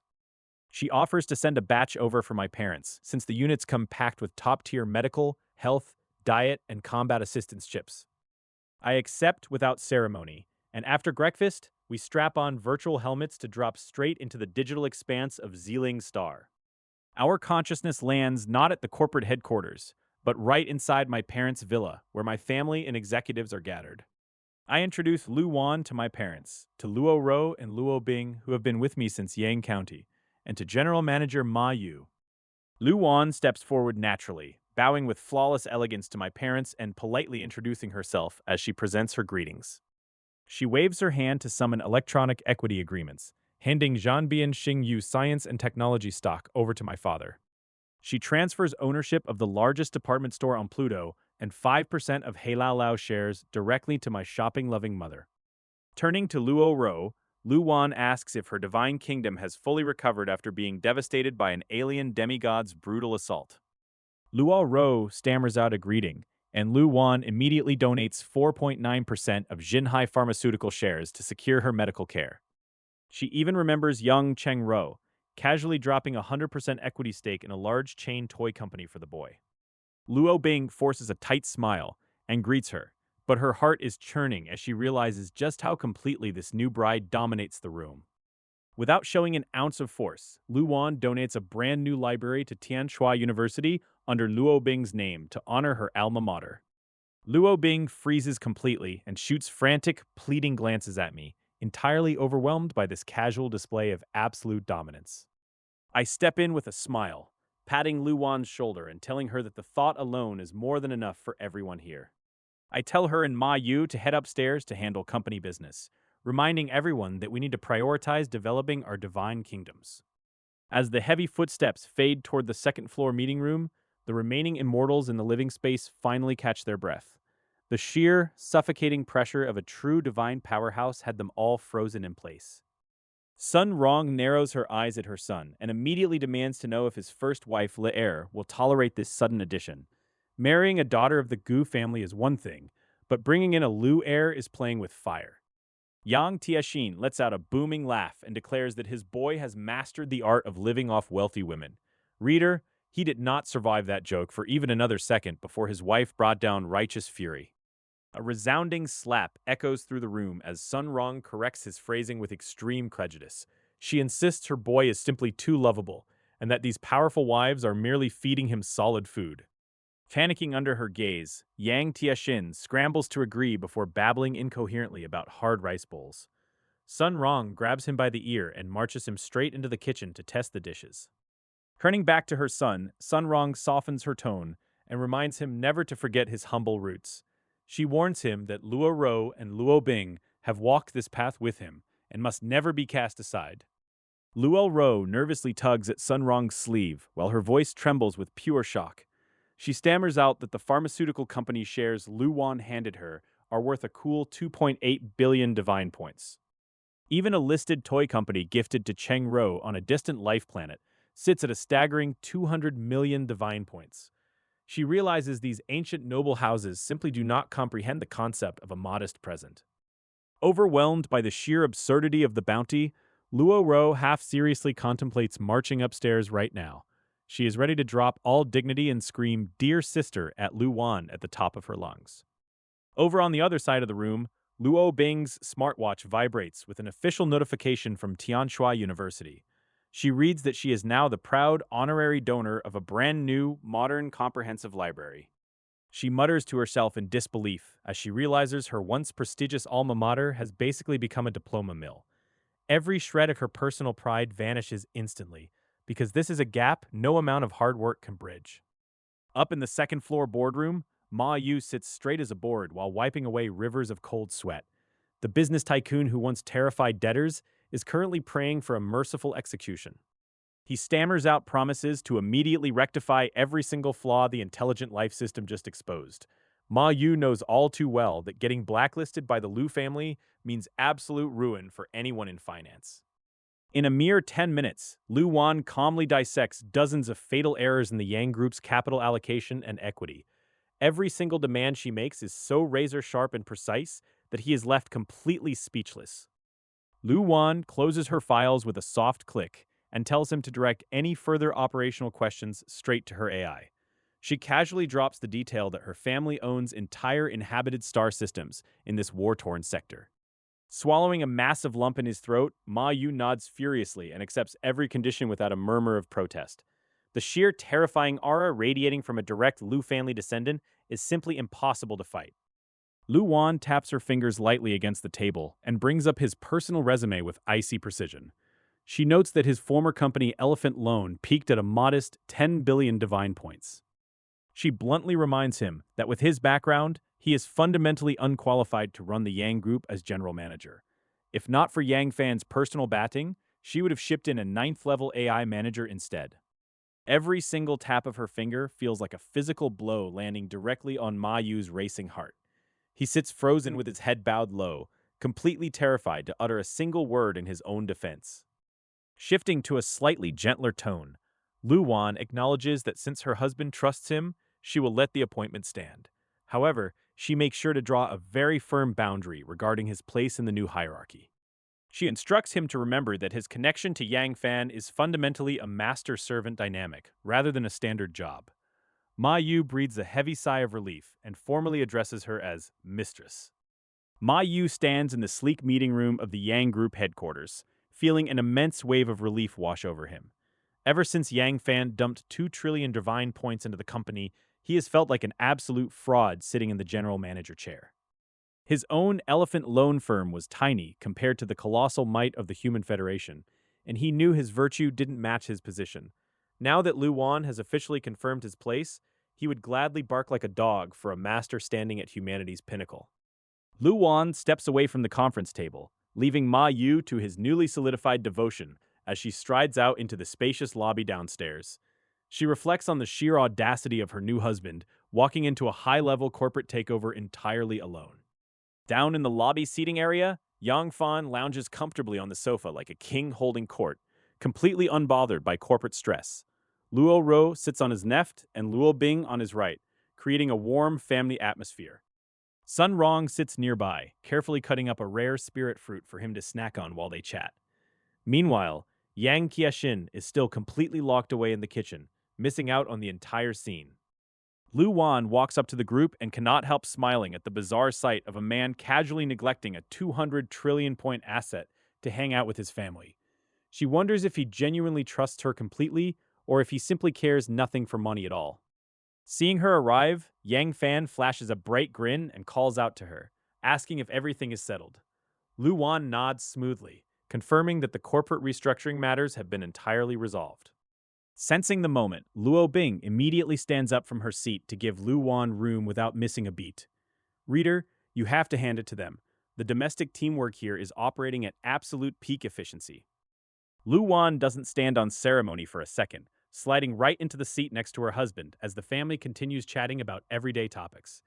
After a short while, the couple wraps up their virtual time and logs out. Back in reality, Yang Fan takes off his virtual reality headset and immediately turns his gaze to his newlywed wife. He asks how she feels about stepping out of the simulation and into the physical world. Lu Wan pauses for a moment, her corporate brain immediately locking onto operational metrics rather than emotional romance. She notes that the predecessor company had a weak foundation but solid staffing, making it ready to run.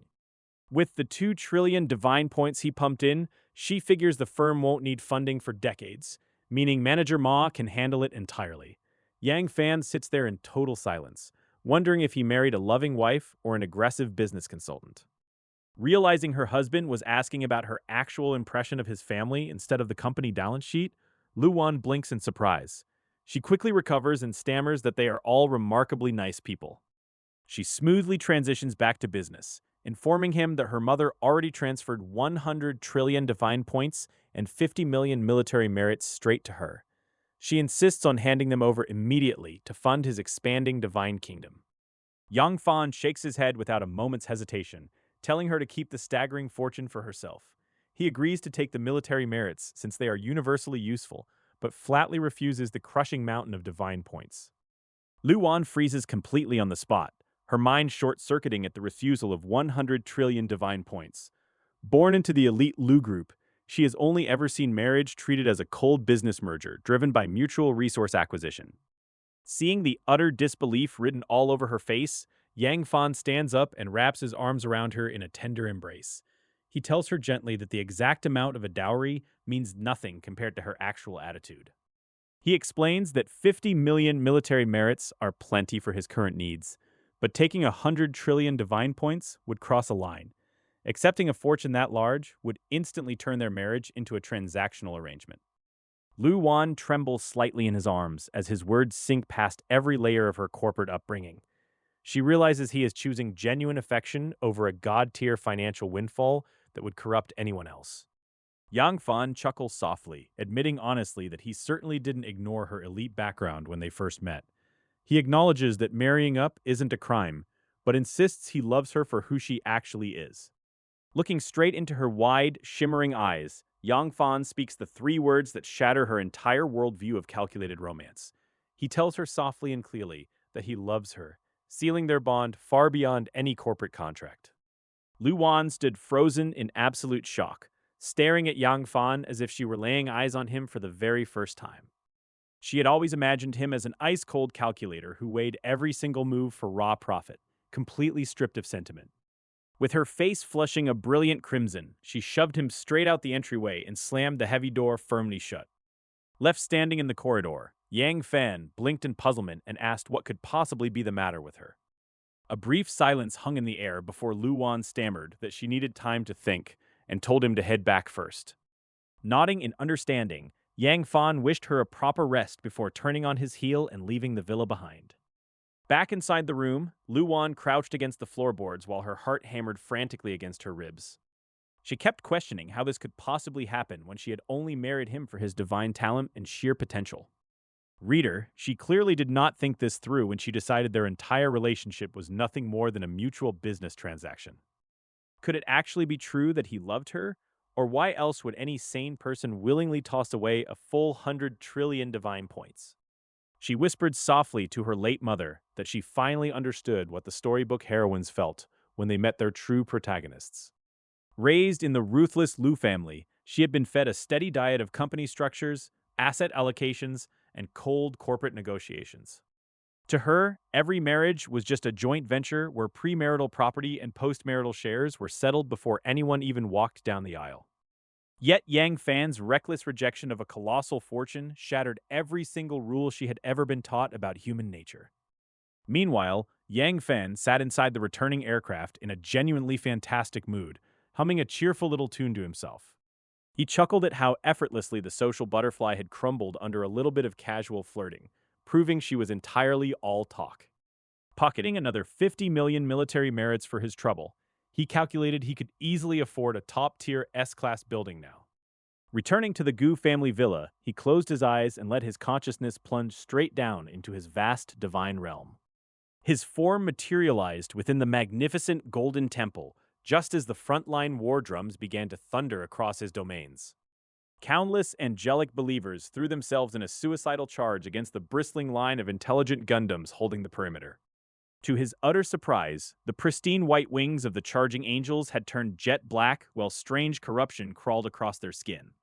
Yang Da calmly reports to his master that the fallen angel's strength grew by 30%, but it's not enough to shift the tides of war. With their forces pressing deep into the enemy's divine kingdom, absolute victory is merely a matter of time. Mechanical civilization Gundams shoulder over 90% of all offensive and defensive burdens, constantly reinforced by an endless stream of fresh production runs from the rear transport teams. Even if the Angel race's overall combat capacity tripled, it could not alter the inevitable outcome of this pure resource-crushing war. With ordinary alien gods no longer offering any real challenge to test his divine kingdom's true might, Yang Fan settles back into his quiet daily routine. He spends his days splitting time between managing the Yang group from the Gu family villa and diving into the virtual realms to relax with his family. He even made a special trip to check on Gule, fully expecting her usual emotional outbursts given her prickly history with Lu Wan. To his utter shock, Gule offered no complaints whatsoever and instead urged him to go spend more quality time with Lu Wan. Left alone in the quiet courtyard, Yang Fan wonders if he went a bit too far that fateful night and if his new wife is still recovering. While he enjoys this rare slice of leisure, the wider divine war marches forward without a hitch, as the angelic realm slides toward total destruction. Li Tianheng and the newly recruited subordinate gods keep delivering batches of demigod cores straight into Yang Fan's divine warehouse like clockwork. Meanwhile, the divine war between Ma Mian and Nu To drags on because the enemy's S-level alien demigods possess a remarkably stubborn foundation. Though infecting believers with corpse pills proves far slower than initially expected, Yang Fan simply keeps the production lines running at full tilt to support them. Suddenly, a sharp knocking sound echoes across his door, prompting Yang Fan to sweep his mental energy outward in an instant. A warm smile instantly spreads across his lips when he senses who is standing right outside waiting for him. To his surprise, Lu Wan has discarded her usual sharp business suits and heavy evening gowns in favor of simple, casual wear that highlights her youthful vitality. She looks up with big, expectant eyes and asks her husband if he has missed her at all over the past few days. Reader, he was completely baffled because this sweet girl-next-door act bore zero resemblance to the shrewd businesswoman he knew. Recovering his composure quickly, Yang Fan nods and assures her he thinks about her constantly, which happens to be entirely true. Lu Wan's face lights up with joy as she announces they are heading out to explore the local commercial district together on a proper date. Stepping out onto the frontline commercial street, Yang Fan immediately notices that things are vastly different from any normal shopping district. Instead of regular fashion, every single rack displays high-end tactical gear woven from nanoscale defensive materials and engraved with divine protective formations. Lu Wan treats the frontline luxury boutique like her personal playground, buying every single item of clothing she touches without a second glance. The demigod sales assistants beam from ear to ear, thrilled to secure such a rare and astronomically wealthy major client. As Lu Wan happily parades her new purchases and asks for feedback, Yang Fan keeps a polite smile while his soul quietly weeps inside. His god-level body refuses to tire physically, but the sheer mental torment of retail therapy is rapidly breaking his sanity. Our boy Yang Fan secretly decides that staying home and rotting away like a corpse is infinitely more appealing than dragging himself through shops. Why suffer through endless walking when you can just lie down and do absolutely nothing? Instead of returning to his assigned family villa, Yang Fan is whisked straight to the opulent Lu family estate by his newly obsessed wife. Lu Wan cheerfully models yet another outfit right in front of him before darting away to change again. Watching this completely uncharacteristic display of playfulness leaves Yang Fan momentarily lost in thought about her usual ruthless demeanor. The next second, he flashes forward and pulls her straight into his arms as the room atmosphere softens. Over the next few days, Yang Fan discovers that his wife possesses two entirely opposite and extreme personalities. Whenever company business comes up, Lu Wan instantly transforms into a ruthless, fiercely efficient corporate executive. The moment she cuts off her business calls, she snaps right back into an adoring, tender wife, checking if she was too harsh on her subordinates. Reader, the woman can switch between an iron-fisted conglomerate boss and a blushing bride faster than a light-speed dash. By evening, a pajama-clad Yang Fan kicks back in an old-fashioned chair, while five intelligent robots deliver a full-body precision massage. The specialized instruments knead his muscles to absolute perfection as he basks in pure, unfiltered luxury. Gazing out at the stunning scenery, Yang Fan lets out a deeply content sigh while soaking in the sheer decadence of the legendary Lu family. This is what you call living the absolute dream life on the dime of the wealthiest clan. He even starts plotting wickedly about how funny it would be to make One Air hold a work teleconference while he keeps her thoroughly distracted. Say what you want, but the man knows how to maximize his newly acquired domestic privileges. Ever since Yang Da gave him a reality check, Yang Fan's perspective on endless grinding and brutal self-cultivation has shifted entirely. He realizes he hasn't actually changed his core laziness. He just never experienced this level of unimaginable wealth before. As a direct descendant of the Lu family, Lu Wan enjoys a standard of living that completely shatters all of Yang Fan's initial expectations. Their daily meals consist of rare spiritual fruits and special physical enhancement ingredients shipped in from inhabited planets. Entertainment here involves immersive starry sky theaters in the virtual world that realistically simulate ancient civilization ruins. They even have competitive entertainment projects specifically engineered for gods that ordinary cultivators could never dream of touching. Finding himself slipping fast into the sweet trap of depravity, Yang Fan valiantly invents a rock-solid philosophical excuse for his laziness. After all, if a man doesn't rest properly and stuff his face, where on earth is he supposed to find the energy to study? Just as Yang Fan sits there plotting his evening agenda with absolute confidence, the bedroom door swings wide open. Lu Wan walks in with a soft, pleasant smile to drop a massive bombshell on his cozy relaxation time. She calmly announces that her mother wants an audience with him inside the virtual world right this very second. Yang Fan's lazy, decadent posture vanishes into thin air as he snaps straight up like a Marine on inspection duty. Overwhelmed by sudden stage fright, Yang Fan stammers that it's completely improper to meet his mother-in-law without any formal preparation. Meeting a pillar of the Lu group for the very first time means he cannot afford to look like an unprepared slacker. Lu Wan chuckles lightly and reassures him that her mother had her late in life and dotes on her endlessly, meaning there is zero need to stress. She tells him not to bring anything fancy because her powerful family literally lacks nothing under the sun. Refusing to show up completely empty-handed, Yang Fan hurriedly grabs some local specialty treasures straight out of his Divine Kingdom storage. Satisfied with his quick packing, both of them strap on their virtual reality headsets and log in simultaneously.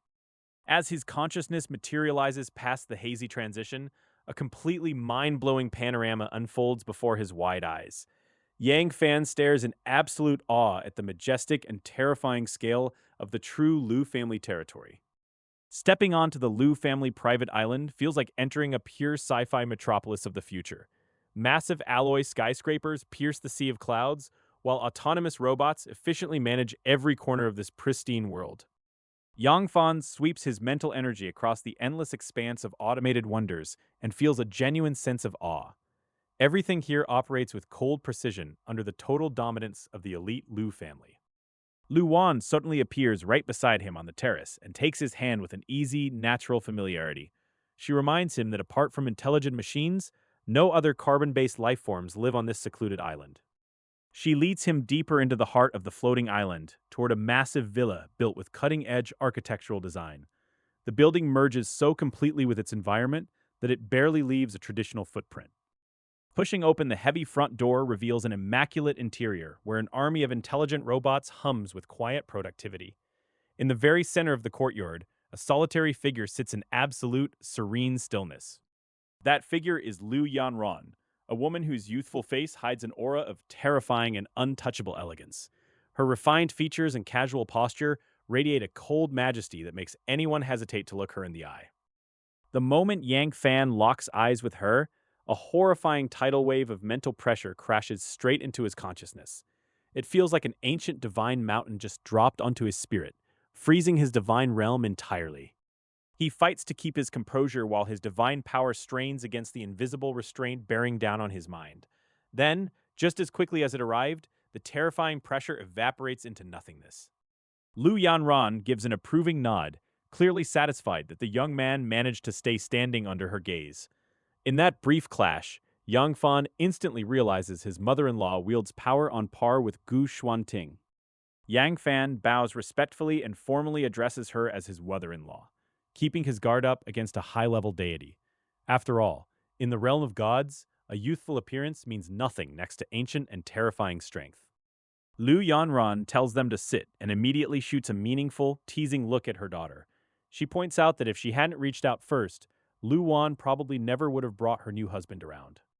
Lu Wan flushes crimson and stumbles over her words, insisting she only waited until she had prepared the right gifts. Reader, she looked like a teenager caught playing hooky, which is always hilarious to watch. Lu Yanran rolls her eyes at the excuse and accuses her daughter of going completely crazy over her new husband. She complains that Lu Wan used to contact her every single week, but now acts like her mother doesn't exist. Looking thoroughly busted, Lu Wan coughs into her fist and produces a storage card from her sleeve. She claims these are clothes she carefully picked out from the frontline commercial street to match her mother's refined taste. Lu Yanran takes the card, inspects the items inside, and immediately pulls a face like she just bit into a lemon. She stares at the garments in total disbelief and asks her daughter if the sizing is supposed to be some kind of joke. Yang Fan checks the card with his mental energy, and his soul leaves his body right then and there. These aren't high-fashion gifts at all. They are the exact defensive-style garments Yang Fan picked out according to his own questionable tastes. Realizing his wife just handed his own ugly shopping haul to her mother, Yang Fan hastily steps in to save the day. He coughs awkwardly and slides a second, actual gift card across the table, while sweating bullets. Lu Yanran glances at the second offering and lets a strange, knowing smile cross her face without pressing the issue. She simply waves her hand and tells them to drop the formalities so they can try her freshly concocted brew. An intelligent robot glides over to the table, carrying 3 exquisite glow-in-the-dark cups filled with a swirling, ethereal liquid. Lu Yanran picks up her glass of fairy brew and warmly addresses Yang Fan by his given name. She takes a small sip of the divine wine and casually offers to back his fledgling Yang group with the Liu family's massive commercial empire. With 80% of the Federation's trade under her thumb, she tells him to use her name freely. Yang Fan catches the subtle shift in the air, instantly knowing what Lu Yanran's unspoken backing means for his company's future. She changes the subject without warning, laying down a single ironclad condition for her approval of their entire arrangement. She points out how Lu Wan has completely changed since meeting him, yet coldly warns that feelings can wither away over time. That flat tone carries a terrifying aura that proves his mother-in-law is deadly serious about protecting her family. Reader, He did not flinch, promising with absolute gravity that he truly loves Wan and will never let her down. She acknowledges his sincerity for now, noting that young people barely understand the gulf between liking someone and loving them. Lu Wan immediately pouts at her mother's caution, urging her to finally learn how to trust other people for once. Ignoring her daughter's obvious bias, Lu Yanran tells the two of them to handle their own affairs and orders Yang Fan to leave first. Yang Fan nods in agreement before his consciousness completely exits the virtual world, leaving the mother and daughter alone. Lu Wan wastes no time venting her anger the moment Yang Fan vanishes, demanding her mother stop judging her with such prejudice. Lu Yanran takes a slow sip of her wine before firing back, asking if this defense explains why her daughter sent a load of cheap trash. Lu Wan shoots right back with pure sass, complaining that an old woman over 100,000 years old shouldn't bully a 20-year-old. That specific insult hits home so hard that the mighty matriarch's face darkens instantly as she calls out her ungrateful brat. Lu Wan just giggles and makes another face, entirely unfazed by the terrifying aura of the ancient god standing right in front of her. Lu Yanran lets out a helpless sigh, admitting she has spoiled her rotten since childhood, before shifting to a more serious tone. She concedes that her son-in-law is no ordinary man, having already condensed a nascent soul and rivaling a third-order god. Lu Wan's eyes widen in sheer disbelief as she asks if her husband is really that amazing. Lu Yanran confirms his potential ranks in the top 5 of the entire Federation's youth, admitting she was far inferior at his age. Lu Wan beams with radiant pride, gloating that her personal taste completely outclasses all those so-called peerless geniuses. Their attention drifts back to the mysterious card left behind on the table, prompting Lu Wan to ask what her husband actually gave. Lu Yanran chuckles and reveals it packs Earth Spirit Milk and Enlightenment Tea worth a cool 1 trillion divine points. Realizing a rising youth just dropped 1 trillion divine points without blinking, Lu Yanran's last shred of doubt vanishes entirely. Lu Yanran watches the floating card with a slight shift in her gaze, realizing the groom genuinely cares for Wan. She decides that they should offer him much more assistance and backing in the future. Seeing that her husband just gave away resources worth 1 trillion divine points, Lu Wan panics and reaches out to grab the card back. Her mother simply snaps her fingers, making the item instantly vanish from sight. Lu Yanran tells her daughter to let go of her claws and casually sips from a cup brewed with Earth Spirit Milk. Lu Wan stares with wide eyes, completely panicked over the massive loss of wealth. Lu Yanran shakes her head and explains that returning the gift now would only cause unnecessary gossip. Since the two are regally married, she refuses to let her new son-in-law suffer such a heavy loss. Lu Yanran prepares 100,000 Earth spiritual milk nests and a heavenly lake as a return gift. She notes that his 100-fold temporal order talent requires massive energy to sustain believer growth. Lu Yanran explains that his rapid method of creating nascent soul followers leaves flaws in their foundation. The heavenly lake will completely make up for this deficit and stabilize their growth. Hearing about the generous return gift her mother prepared, Lu Wan's eyes light up with instant joy. She beams broadly and thanks her mother for the incredible support. Seeing her daughter's happy expression, Lu Yanran rolls her eyes and reminds her that human hearts cannot withstand tests. She explains that while she approves of him, certain boundaries must be maintained. Lu Wan's expression turns serious as she listens closely to her mother's vital advice for divine couples. Lu Yanran holds up her first finger to emphasize the absolute necessity of keeping secrets. Lu Yanran warns her daughter never to reveal the SS-level building given to her upon attaining godhood. She stresses that gods live long lives and must maintain a certain distance through personal secrets. Holding up her second finger, Lu Yanran declares that the coordinates of their divine kingdom must never be shared. She warns that no matter the trust, nobody should completely entrust their life to another. Lu Wan nods seriously, fully grasping that her mother's harsh words are actually the greatest protection possible. She understands the ancient taboo between independent deities. Lu Yanran extends her third finger and insists that the couple must produce a child within 1,000 years. Lu Wan gasps in shock at the sudden and demanding requirement.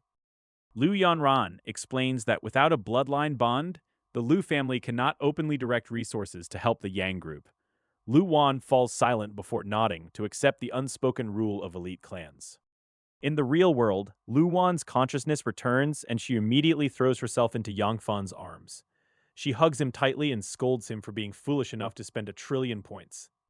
Lu Wan pouts and asks if he is crazy for giving away such wealth, though her eyes shine with sweetness. She knows he did it purely to preserve his pride during their first meeting. Yang Fan smiles down at the woman in his arms and tells her it was simply because he loves her so much.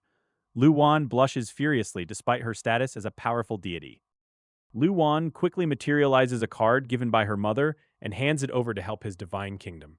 Yang Fan scans the contents with his mental energy and finds spiritual milk nests and an S-class building. Realizing the returned gift far exceeds what he sent, Yang Fan accepts the massive resources with a sigh. Lu Wan then leans in close and whispers an intimate request into her husband's ear. Midnight falls across the realm, and Yang Fan rests peacefully until a familiar mental voice shatters the silence.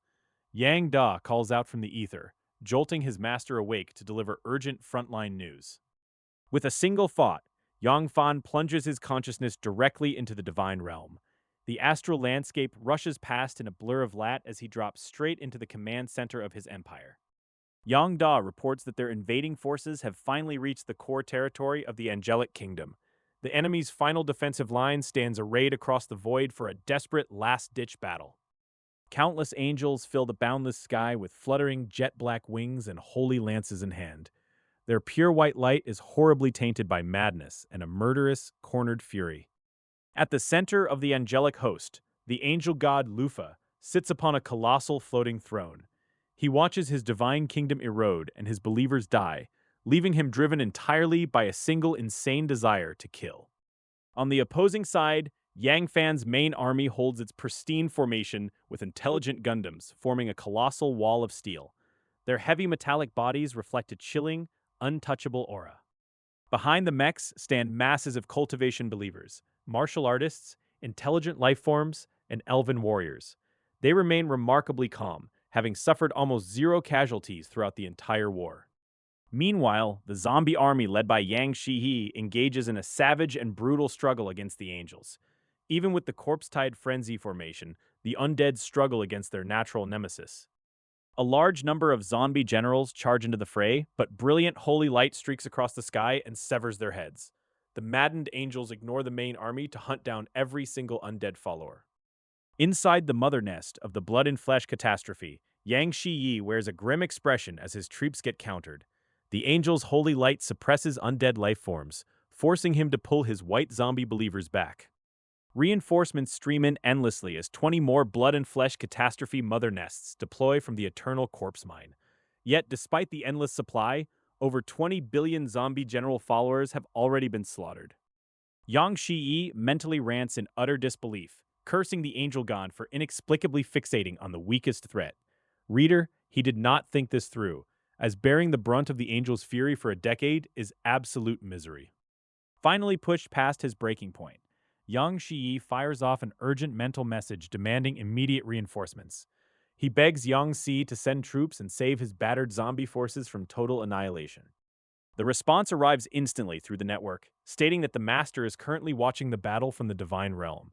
Yang Si informs him that these angels are beneath notice, and the operation is merely a training exercise. Yang Shiyi sits in dead silence for a moment, before slowly nodding in grim resignation. 16 years of undead misery, and his troops get used as a live-fire military parade. Taking a deep breath, Yang Shiyi orders his remaining zombie hordes to redeploy and resume the assault. They press back onto the battlefield despite the heavy losses. Up in his divine realm, Yang Fan sits high on his throne and calmly watches the carnage unfold below. He has already witnessed the terrifying destructive power of his mechanical war structures in action. With the angel god gasping his final breaths, Yang Fan's lips curl up into a slight smile. He decides it is time to test the true power of his living believers. Yang Da bows respectfully and instantly relays his master's direct command straight to the front lines. The second phase of the operation is finally greenlit. Down on the front lines, Yang Si receives the master's direct order and immediately flashes a sharp glint in his eyes. He signals the entire host to begin Phase 2 without a moment of hesitation. The intelligent Gundams and mechanical battle puppets blocking the front split apart and slid rapidly to the sides, the massive mechanical wall parts to reveal the true main force hidden safely behind it. Believers from cultivation, martial arts, intelligent life, and elven ranks surge forward under Yang Wu and Yang Shi. They lock instantly into the four symbols' heavenly evolution array, sending a terrifying new aura sweeping across the battlefield, while a stunned angel god looks on in sudden hope. Lufa stares ahead at the countless intelligent Gundams that once brought him endless despair, possessing terrifying defensive and destructive capabilities that stopped his fallen angels. Spotting an elite human army of cultivators, martial artists, and elven warriors behind the mechanical monsters, Lufa realizes this is a rare opportunity in his dire straits. Lufa swiftly decides to strike down the intelligent life forms first, rising to his feet as a terrifying surge of divine power sweeps across his entire divine kingdom. Answering his urgent call to arms, the maddened fallen angel race prepares to defend their home, gripping their black holy lances and flapping their jet-black wings. The overwhelming army of fallen angels surges forward like a raging black torrent, charging fiercely toward Yang Fan's waiting defensive lines across the battlefield. Standing composed at the center of the battlefield, Yang Si oversees the entire situation and calmly issues commands to his commanders to engage the approaching enemy. At the very front, martial arts masters and martial kings stand completely unfazed, waiting patiently for the enemy attack without showing a single trace of panic. A martial artist pats his waist, instantly summoning a massive 10-zong-tall shield, manufactured by an advanced mechanical civilization with intelligent capabilities. The charging fallen angels smash violently against the unshakable steel shields, their holy lances striking like mountains and slipping from their stunned hands. A rain of blood falls from the sky as the high-speed flying fallen angels crash continuously into the steel defense line, utterly failing to gain any upper hand. Laughing aloud at the enemy's feeble impact, a martial artist flexes his bulging muscles until his clothes tear apart, looking like a terrifying small giant. The martial king at the vanguard shouts a stern warning to maintain formation, knowing full well that war is no time to let arrogance break their ranks.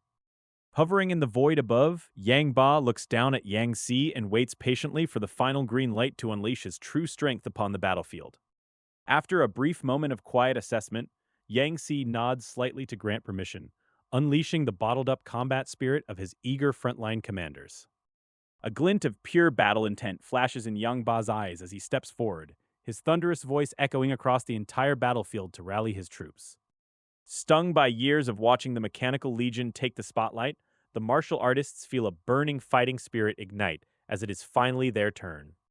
Terrifying waves of blood and chi erupt from their bodies, causing the martial artists to expand wildly in size from 2 meters up to a towering 8 meters.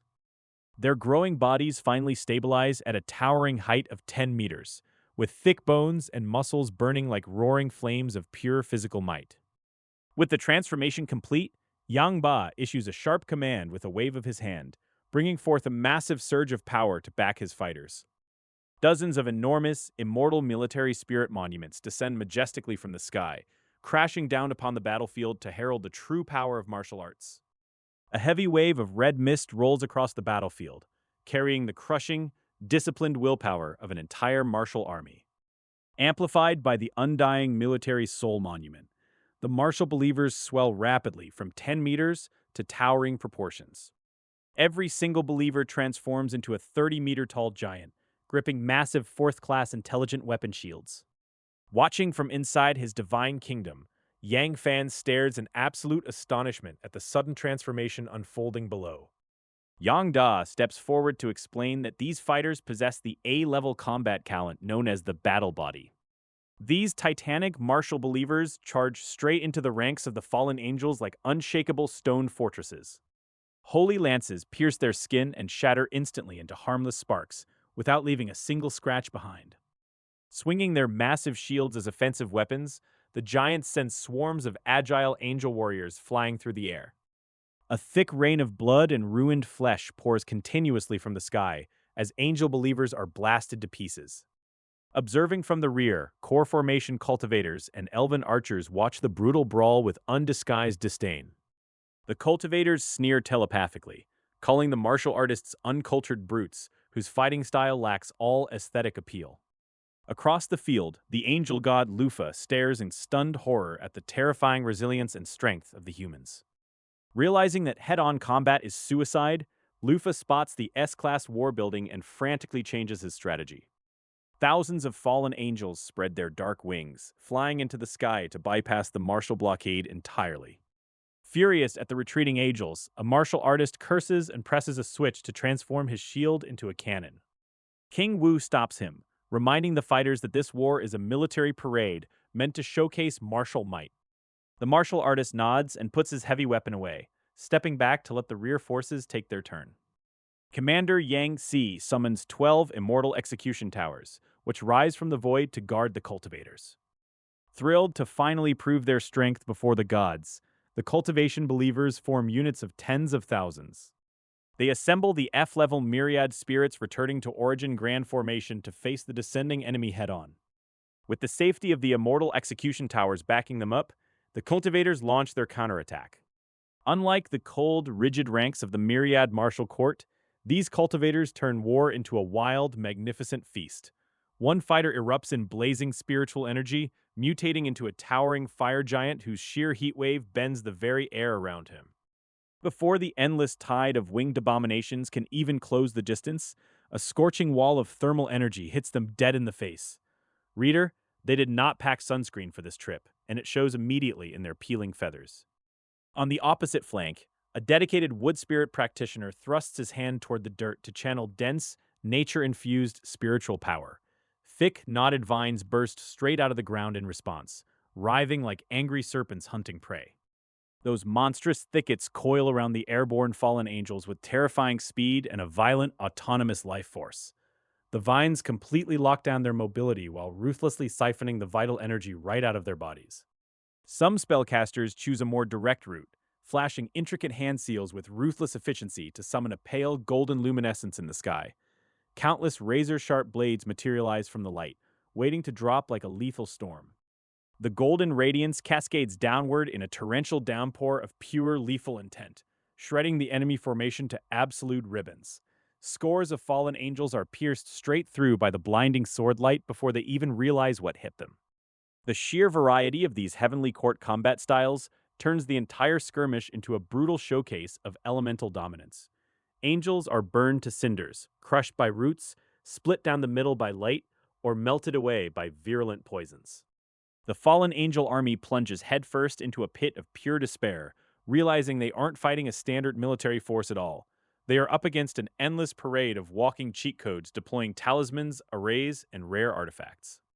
Inside the Grand Hall, Yang Da plays the proud tour guide, pointing toward the radiant viewing screen projecting the slaughter below. He breaks down the terrifying combat value of the A-level spirit body awakenings currently dominating the front lines. Believers who awaken a gold, wood, water, fire, ice, or dark spirit body receive top-tier care, permanent housing in the heavenly court, and unlimited spirit stones. They even get unrestricted access to advanced techniques purchased straight from the mall. When key realms demand a breakthrough, these prized fighters are handed elite resources like Earth Spirit Milk without a second thought. Naturally, Yang Fan nods in deep satisfaction, watching his investment pay off in rivers of enemy blood.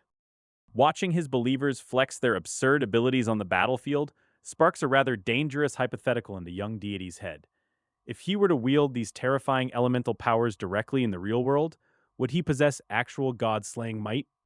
Reader, he wisely thinks better of it 5 seconds later before doing anything monumentally stupid. Safety remains the absolute priority here, and expanding through proxy wars on the frontline safe zone is infinitely smarter than taking personal risks.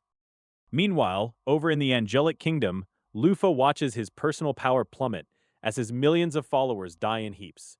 His eyes are completely bloodshot, and panic finally settles deep into his bones.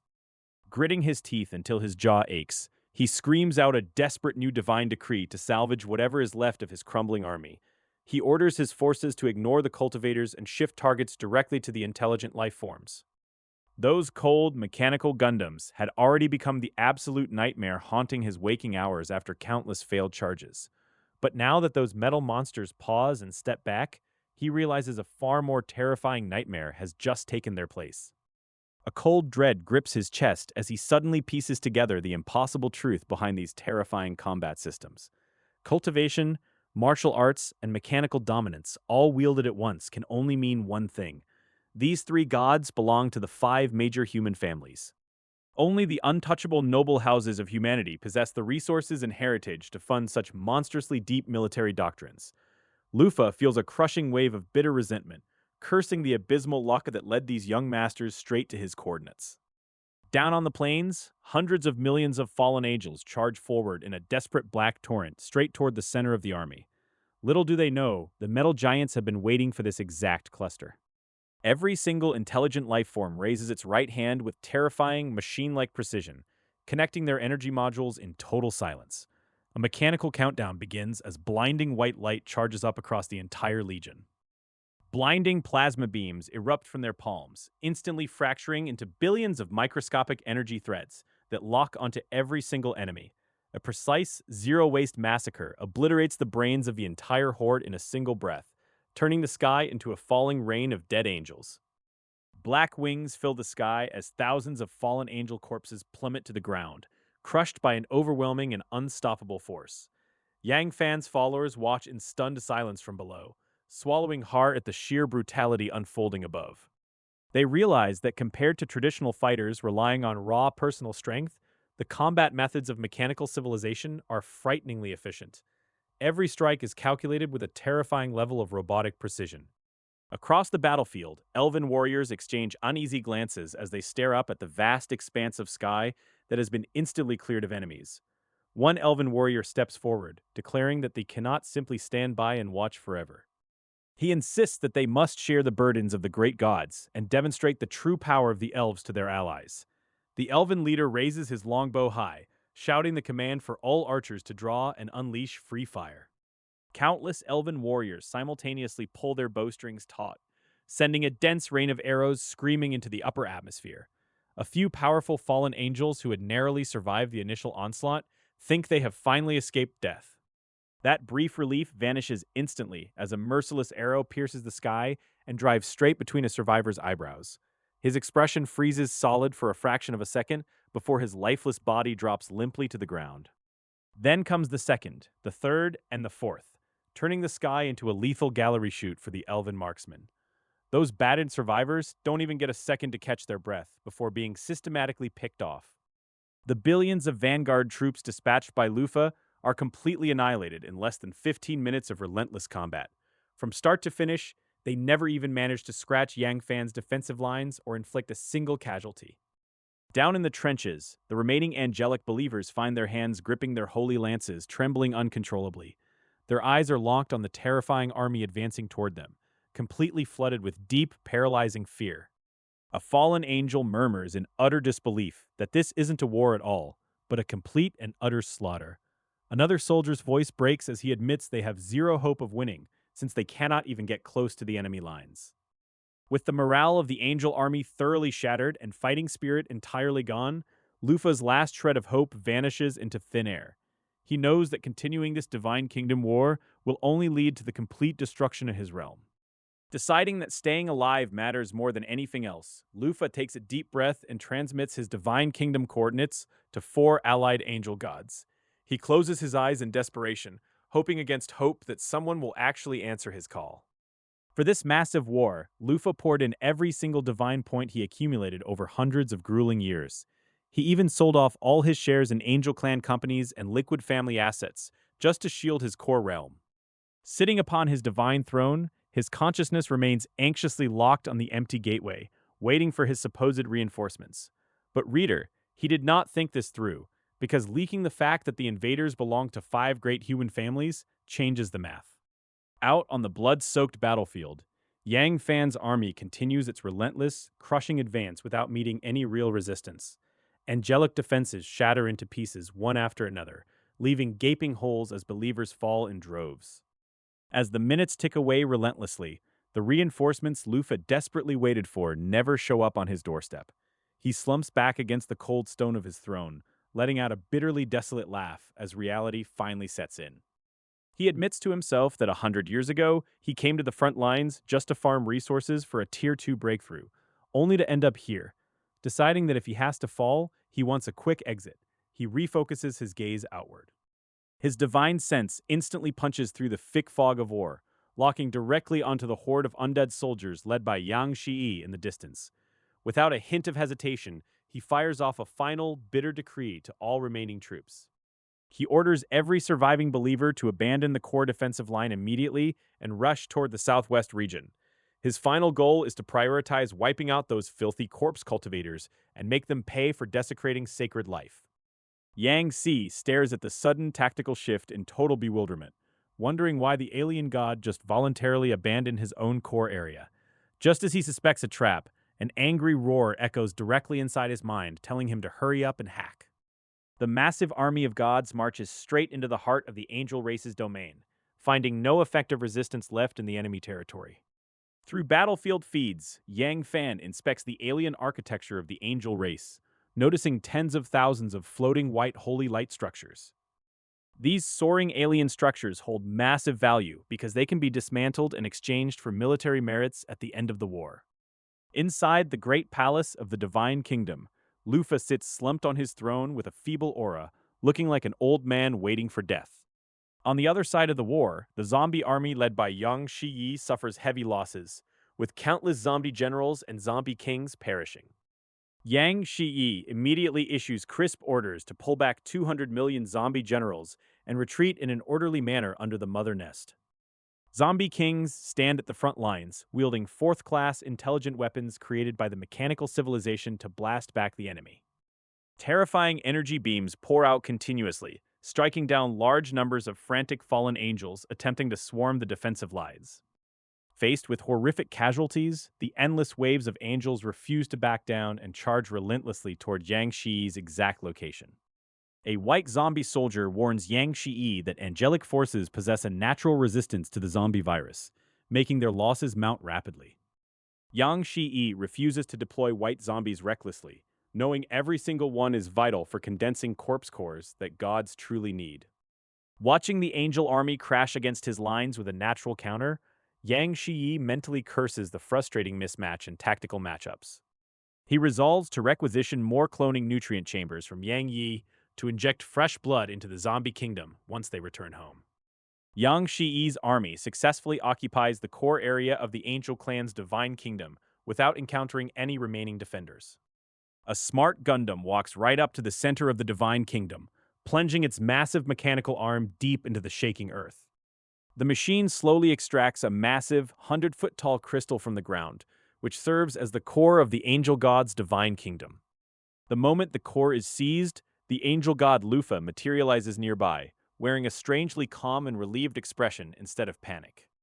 Lufa speaks in a tranquil voice, asking if he might meet his conqueror face to face before his inevitable death claims him. Hearing the enemy's request through his believers, Yang Fan checks with Yang Da to ensure no outside messages can escape the sealed zone. Assured by Yang Da that the enemy's consciousness is completely trapped, Yang Fan sends his consciousness straight through the spatial channel. Yang Fan asks Lufa why he summoned him, but the angel god just frowns in deep confusion and asks why the others haven't shown up. Yang Fan stares at the fallen angel god, his mind racing with sudden tension and confusion over what the defeated deity had just muttered about other warring factions. Lufa lets out a bitter laugh filled with resentment, accusing prominent human families of arrogance and mourning the fact that he abandoned his own divine beings. Yang Fan frowns, utterly baffled as to why this angel god acts like he owes him millions when they have never even crossed paths before today's bloody conflict. Taking a deep breath, Lu Fa demands to know why Yang Fan was willing to pay such an absurdly high price and use personal favors just to crush his kingdom. With tens of thousands of years of memories, Lu Fa is certain he never met Yang Fan, making the massive deployment of mechanical war structures completely baffling. Yang Fan's expression twists into pure strangeness, asking if the angel is out of his mind, and bluntly stating that he is here for the Divine Kingdom core. Lu Fa freezes instantly, his eyes swelling in shock before his bloodshot gaze fills with pure rage at the sheer audacity of the human's trivial explanation. Lu Fa screams out in pure fury, refusing to believe that mountains of war structures were thrown away just to steal his divine core. Realization finally dawns on Yang Fan, who understands that this guy genuinely thought he was leading a massive alliance of rival gods into battle. Breaking the awkward silence, Yang Fan tentatively asks if the angel happens to know the coordinates of any other divine realms hiding out in the cosmos. Lu Fa's lips twitch violently in disbelief, demanding to know if this human is standing in the ashes of a ruined realm just to make fun of him.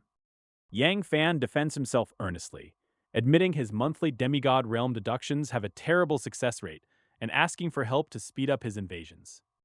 Lu Fa's expression twists into an even uglier mask of disgust as Yang Fan casually offers to treat him to a meal, since the divine coordinates are useless now. Lu Fa lets out a harsh sneer, condemning Yang Fan as a despicable human, following the path of corpse cultivation and telling him to do his worst. Raising his right hand toward the sky, Lu Fa casts a blistering curse upon the human nobles, vowing they will soon share his exact ruined fate.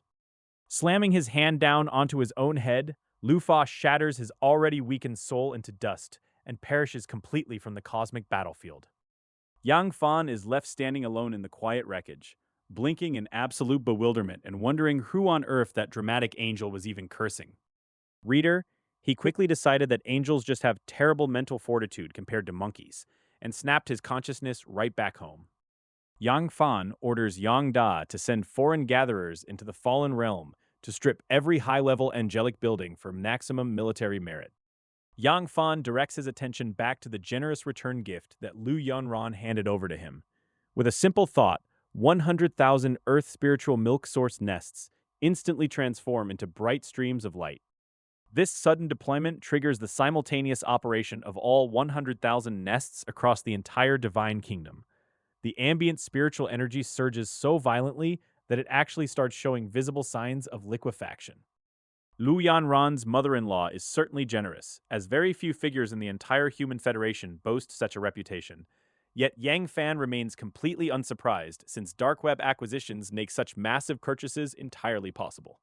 His divine kingdom now enjoys a 1,000-fold increase in profits, causing his divinity points to skyrocket at a terrifying speed. Yang Fan now faces a pleasant dilemma regarding how exactly he should spend this overwhelming abundance of points. He considers pouring more funds into the Yang group, but he already invested 2 trillion divine points in a short period. Continuing such large-scale investments would easily arouse suspicion from those with ulterior motives and ruin his low-key approach. Reader, he decides that having too many resources is a remarkably nice problem to suffer from. Even without direct cash injections, these Earth Spirit milk sources guarantee the company's development speed will remain exceptionally fast. His gaze then shifts toward another specific item resting upon a card, namely the S-class building known as the Heavenly Pool. A single thought sends a dazzling beam of light flying outward to manifest this rare structure. A massive pool of water slowly lowers itself into one of the heavenly palaces as the building process completes. The moment the construction finishes, detailed information about its miraculous properties instantly flashes through Yang Fan's mind. This S-rank heavenly pool is formed from the raw spiritual energy of heaven and earth, and contains a special marrow-cleansing elixir. It fundamentally improves the life foundation of anyone who uses it. Its first major effect is cleansing the body of impurities and greatly improving cultivation aptitude for lower-level believers. It can help ordinary beings transform into genuine genius-level entities with ease. Its second effect stabilizes the foundation after a cultivator breaks through a realm, reducing hidden dangers caused by instability. Its third effect provides a low probability of activating hidden bloodlines and awakening special physiques over long-term use. After reviewing these results, Yang Fan feels remarkably unexcited and even considers the S-class building a bit of a waste. If he had obtained this thing in the early stages of his Divine Kingdom's development, the effect would truly have been terrifying. His Divine Kingdom has evolved over countless years, and believers born through natural selection already possess extremely high innate talent. They do not need any external marrow cleansing or body tempering whatsoever. As for consolidating foundations, his high-ranking followers already enjoy the absolute best training resources available. Cultivators in the Heavenly Court have an unlimited supply of spirit stones and top-tier resources like Earth Spirit Milk. He decides to simply use it as a place for his believers to relax, have fun, and take baths from now on. Selling it is entirely out of the question, since he will likely never lack divinity points ever again. As his SSS-level talents continue to evolve, he suspects he may never go back to meticulously calculating every single faith point. Back then, he was poor with clear daily goals, whereas now his biggest problem is having too many divinity points. Yang Fan's consciousness slowly returns to reality as he opens his eyes to a familiar, comfortable room. Lu Wan is still lying quietly in his arms, sleeping soundly after a long and peaceful rest. Looking at the beauty resting in his embrace, Yang Fan cannot help but smile softly at the peaceful scene. Although they spent several months fighting inside the kingdom of God, barely any time passed at all in the real world. Killing a foreign god single-handedly is a monumental feat, yet Yang Fan remains completely free of arrogance or complacency. He shows no abnormal behavior in the real world, avoiding all celebrations and public boasting while staying in Luwan's villa. Yang Da oversees the Divine Kingdom's development, while Ma Yu manages the expansion of the flourishing Yang Group. Yang Fan spends his days enjoying rare leisure, lounging in the courtyard while basking in the warm sunshine and waiting for Luwan. During this time, Li Tianheng stays busy delivering new divine contracts and divine kingdom cores straight to Yang Fan. Following Gu Xuanting's advice, Yang Fan authorized a 5% fee increase to attract even more demigods to sign covenants voluntarily. Time drifts by as another 10 full days pass quietly in the mortal realm. On this very day, Yang Fan finally receives long-awaited messages from both Ma Mian and Yu To, confirming the alien demigod they challenged has finally died. After a grueling effort, the massive poisoning campaign finally bore fruit, as every single alien demigod's kingdom zone fell completely under control. Ma Mian and Nioto deployed hordes of exotic gatherers outfitted with high-definition lenses to map out the newly conquered wilderness zones.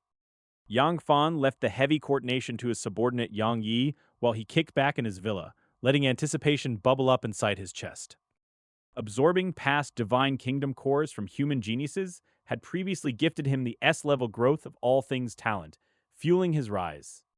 That single talent multiplied his kingdom's growth speed tenfold, building the formidable Yang Group empire and its staggering industrial might. 5 days slipped by in absolute luxury at the Lu family villa, surrounded by Lu Wan, robotic attendants, and endless virtual entertainment. He soon realized he was getting soft, relying entirely on brute force while his strategic understanding of Divine Kingdom wars lagged far behind. To fix this blind spot, he spent hours every day devouring archives on alien civilizations, strategic command, and Divine Kingdom warfare. Right in the middle of his studies, Yang Da piped up in his mind to announce that the Angelic Kingdom pioneering work was fully wrapped up. Yang Fan snapped his consciousness out of the virtual world instantly and descended directly into the grand palace of his own divine kingdom. Yang Yi, through Yang Shiyi, stood neatly on both sides alongside Ling Xiuzi, ready to deliver their final tally of the conquered spoils. Yang Da reported that all participating believers had returned after stripping the Angel Zone bare, hauling off massive architectural prizes. The loot included 5 Holy Angel altar buildings, 3 fallen Holy Wing furnaces, and 5 Angel Holy Judgment halls, among other rare assets. Yang Yi stepped up next to report that the battlefield cleanup went smoothly, with Ma Mian and Niu To following every instruction without overstepping. They secured 1 Dark Elf core, 1 Heavenly Sea Demon core, and 14 human demigod cores recovered from the enemy storage zone. The spoils also featured 10 sky ships of the Void War, 40 Earth Spirit Milk Source nests, and an S-level Shadow Elf Ancient Tree. Yang Fan grinned in deep satisfaction, knowing those top-tier Academy demigod reserves would yield incredible secrets when he absorbed them. He rewarded Yang Yi with 10 billion divinity points to buy mechanical hearts, while every other intelligent being received 500 hearts. Nobody complained about the lopsided reward since Yang Yi coordinated the entire logistics nightmare behind the scenes, while Frontlines simply crushed. Yang Da added that alien demigod core inventory had crossed 200, and Ling Shuzi's core allocation had expanded her territory. Ling Shuzi bowed respectfully and thanked her master as her kingdom surged to 70 million square kilometers, nearing a breakthrough to the god realm. I ordered Yang Da to acquire more raw materials tailored for the Void Spirit clan. Nurturing Ling Shuzi into a true god is only the first step toward building a monstrous army of faithful believers. Thanks to my endless financial injections, over 10 billion followers now train in absolute luxury. They do zero manual labor, spending every waking second soaking in spirit stones and liquid. With the crowd dismissed, I waved my hand to clear the hall. Until fresh territorial coordinates are found, our primary directive remains pumping every resource into believer growth. A massive pile of Divine Kingdom cores dropped onto the floor before me. The largest by far was the prize left behind by the slain angel god Lufa, humming with raw primal energy. Dark Elf and Sky Sea Demon demigods provided the next biggest chunks, alongside a seized human genius core and numerous frontline spoils brought in by Li Tianheng's subordinate gods. Instead of immediately absorbing the gathered bounty, I turned my attention straight to Yang Da. We needed to cash in our biggest trophy before doing anything else with the pile. Yang Da immediately scanned the massive angelic core to compile its complete structural data. In less than a single breath, the entire profile of Lufa's domain was fully mapped out. The compiled data packet shot straight into the human frontline military merit system for official verification. Reader, automated bureaucracy moves frighteningly fast when you're rich. Yang Da reported that we had just been credited with 10 million military merits for killing the angel god Lufa. I couldn't help blinking at how absurdly fast that payout cleared. Yang Da explained that the military network itself is run by autonomous artificial intelligences, handling reviews.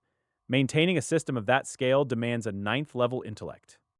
A flash of fierce anticipation crossed my face as I pictured a ninth-order intellect born right inside my own borders. That level of computational supremacy would change everything. Yang Da assured me that with our endless funding, mechanical civilization would outpace all other paths. We wouldn't even need to wait for high god status to spawn a ninth-order intelligence. Normally, standard deities need a kingdom spanning 70 billion square kilometers just to hatch a 7th-level intelligence after centuries of grinding population growth. My sss-level evolutionary talent completely shattered those rules by giving my domain a 100-fold time acceleration. We lacked raw land size, but we possessed infinite time. After a quiet moment of thought, I shifted our operational strategy entirely. Internal development was great, but it was time to take the training wheels off our expansion. From now on, I declared, we are ratcheting up divine covenants and hunting down alien kingdom coordinates through endless simulations. Internal growth alone is too slow. As domains expand, relying purely on internal compounding hits a wall of diminishing returns. We needed more raw resources, more billions of believers, and much heavier firepower. Hearing those words sent a surge of blue light flashing through Yang Da's optics and plastered a grin across his face. My mechanical servant felt like I was finally waking up. Yang Da had secretly thought my cautious development strategy was holding us back for ages. Sitting on massive wealth while hiding in a corner was starting to feel rather pointless. With time moving 100 times faster, our mechanical tech, martial arts, spell cultivation, and corpse refinement systems had already reached terrifying heights. We were bristling with countless S-class war buildings and combat strength that could easily wipe out multiple hostile deities launching a coordinated ambush. Hiding our strength and playing nice no longer carried any strategic value whatsoever. If other gods wanted territory, we were going to march over and take theirs instead. The mountain of core crystals waited behind us as the blueprint for our next great conquest was cast. The age of passive turtling was officially over, and the expansion had begun. The true bottleneck holding me back isn't my believers' strength or their weapons, but the sheer physical size of my divine kingdom itself. I turn to Yang Da and ask how we can convert all these useless alien buildings cluttering my realm into actual military merits. Yang Da tells me he has already checked the exchange rates on the military merit system before I even stepped foot inside the kingdom. He points out that S-class structures like the Angel Race Holy Angel Altar fetch a massive 1 million military merits right off the bat. The Angel Holy Judgment Temple climbs even higher, commanding a cool 1.5 million military merits on the exchange market. Meanwhile, the S-class deep-sea warship looted from the Heavenly Sea Demon Clan Divine Kingdom bags a staggering 2 million military merits. Hearing those numbers makes my eyes light up, as I realize that plundered alien structures can actually be cashed in directly. Yang Da confirms that the system treats any alien structure purely as a commodity, never asking where or how you looted it in the first place. The entire military merit system operates like a massive, centralized trading mall run by the Han family military government. That reminds me of how the Federation intelligent life form urged me to trade my eternal corpse mine for military merits back in Primordial City. When I ask about Class A and Class B buildings, Yang Da warns me that their exchange values drop off a steep cliff. The Angel Light Feather Life Pool only nets a paltry 500 military merits, making it a terrible return on investment. I immediately lose interest and wave my hand, deciding it is not worth the hassle for such small change. Since my investment system is fully running, divine points are basically just a meaningless number to me now. I tell Yang Da to package every single unusable alien building in the Divine Kingdom and trade the lot for military merits. With a mere thought, Yang Da scoops up all those piled up alien buildings and seals them into storage cards in a single flash. A moment later, Yang Da projects my updated military merit information right into the middle of the Divine Kingdom main hall. My balance now sits at 305.6 million military merits under the Ninth Legion banner. Reader, I looked at that 300 million and thought it was laughably short of what I actually need. Even after all those bonuses from Liu Yanran and the Gu family, this stash can still barely buy about 6 Heavenly Court level assets. I turn back to Yang Da and ask why the military government even bothered inventing a separate currency instead of just using divinity points. Yang Da suggests that these acquired alien buildings are ultimately being funneled straight into the hands of alien races. The front lines preach a righteous crusade for humanity, but at the very top, this endless war is just a massive, profitable business. I did not even need to think about it to know the other 4 major families were neck deep in this racket. The Gu family could casually hand out 10 million military merits every month like it was pocket change. That is simply how this world operates, with powerful households monopolizing resources and rewriting the rules to feast while the small fish starve. The military merit system is nothing more than a disguised federal tax scheme. The tragic irony is that precious buildings recaptured by lower-ranking gods and demigods risking their lives ultimately flow right back to the alien races. The people downstairs bleed for survival while the elites upstairs gorge themselves. Yet, I hold no real resentment toward this brutal reality because I am currently sitting comfortably as a major beneficiary of these exact rules. Without this crooked system, I would waste countless decades hunting down top-tier S-class buildings. Throwing my head back, I let out a sudden laugh that startled Yang Da standing right beside me. He tilted his head in complete bewilderment, wondering what had suddenly amused me so much. My inexhaustible divine points tucked away inside the Divine Kingdom finally have a glorious purpose to serve. Let the Han family military headquarters profit all they want from this rigged game. As long as those top-tier S-class buildings fall into my hands, I could care less who makes a tidy commission off the transaction. Divinity points are nothing more than meaningless numbers to me at this stage. I ordered Yang Da to start acquiring large quantities of alien S-class buildings through subsequent dark web auctions starting today. We will meticulously compare prices against the military merit system beforehand to prioritize the best value. Yang Da warned me with genuine concern that dark web auctions routinely mark ordinary S-class buildings up to 10 times their actual market value. Reader, he was entirely right to worry about burning through our fortune. Acquiring military merits this way means trading raw divine points at a terrible exchange rate that would break any ordinary god. If we rely on this long term, even my massive reserves will take a brutal beating. My early investments in the Kingdom of God have already yielded a 1,000-fold return, making divine points the least of my worries. But my sharp-eyed subordinate made a fair point about discretion. If my trading volume on the dark web becomes too exaggerated, it will inevitably draw the unwanted attention of the Han family. We need to keep our heads down so we do not expose our hand too early. I decided our monthly procurement volume must be strictly capped at 20 trillion divine points to avoid raising alarms. Yang Da bowed deeply and replied with absolute obedience that he would execute the order without fail. I immediately instructed him to use the military merit system to buy out all available S-level Heavenly Court buildings without hesitation. S-class building Heavenly Court costs 50 million military merits to exchange. Purchase request has been submitted and successfully processed. Building transfer in progress. The moment those words settled, 6 special cards materialized directly inside the boundaries of my divine kingdom. Each card held the raw blueprint of a vast celestial structure waiting for a single command. With plenty of room left in my growing realm, I did not hesitate to deploy all 6 heavenly courts simultaneously. This massive expansion will finally give our immortal cultivators the sprawling living space they desperately need. The moment I gave the mental command to load, the 6 cards transformed into dazzling pillars of light soaring into the heavens. The entire divine kingdom began to tremble violently, as if 6 brand new worlds were crashing through the veil. Endless spiritual mist and radiant light completely washed out the original colors of the sky as 6 new celestial palaces locked seamlessly with our existing ones. Countless immortal mountains, spiritual pools, and sacred sites burst into existence. The cultivation environment of the entire divine kingdom instantly skyrocketed, boosting overall conditions by a full 100%. Believers across the realm gazed up in awe as the heavenly court opened its gates to a new golden age. A massive migration instantly sweeps across the entire divine kingdom as millions of believers voluntarily take flight toward the newly born heavenly court.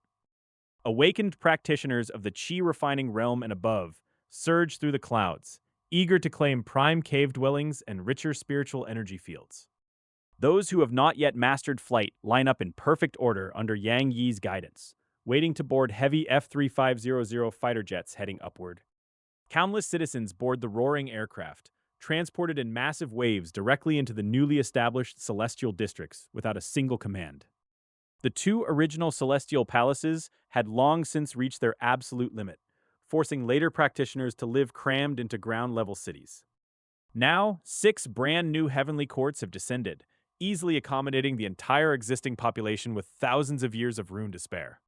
Countless arrivals drop to their knees the moment they land, bowing devoutly toward the open sky to offer their deepest gratitude.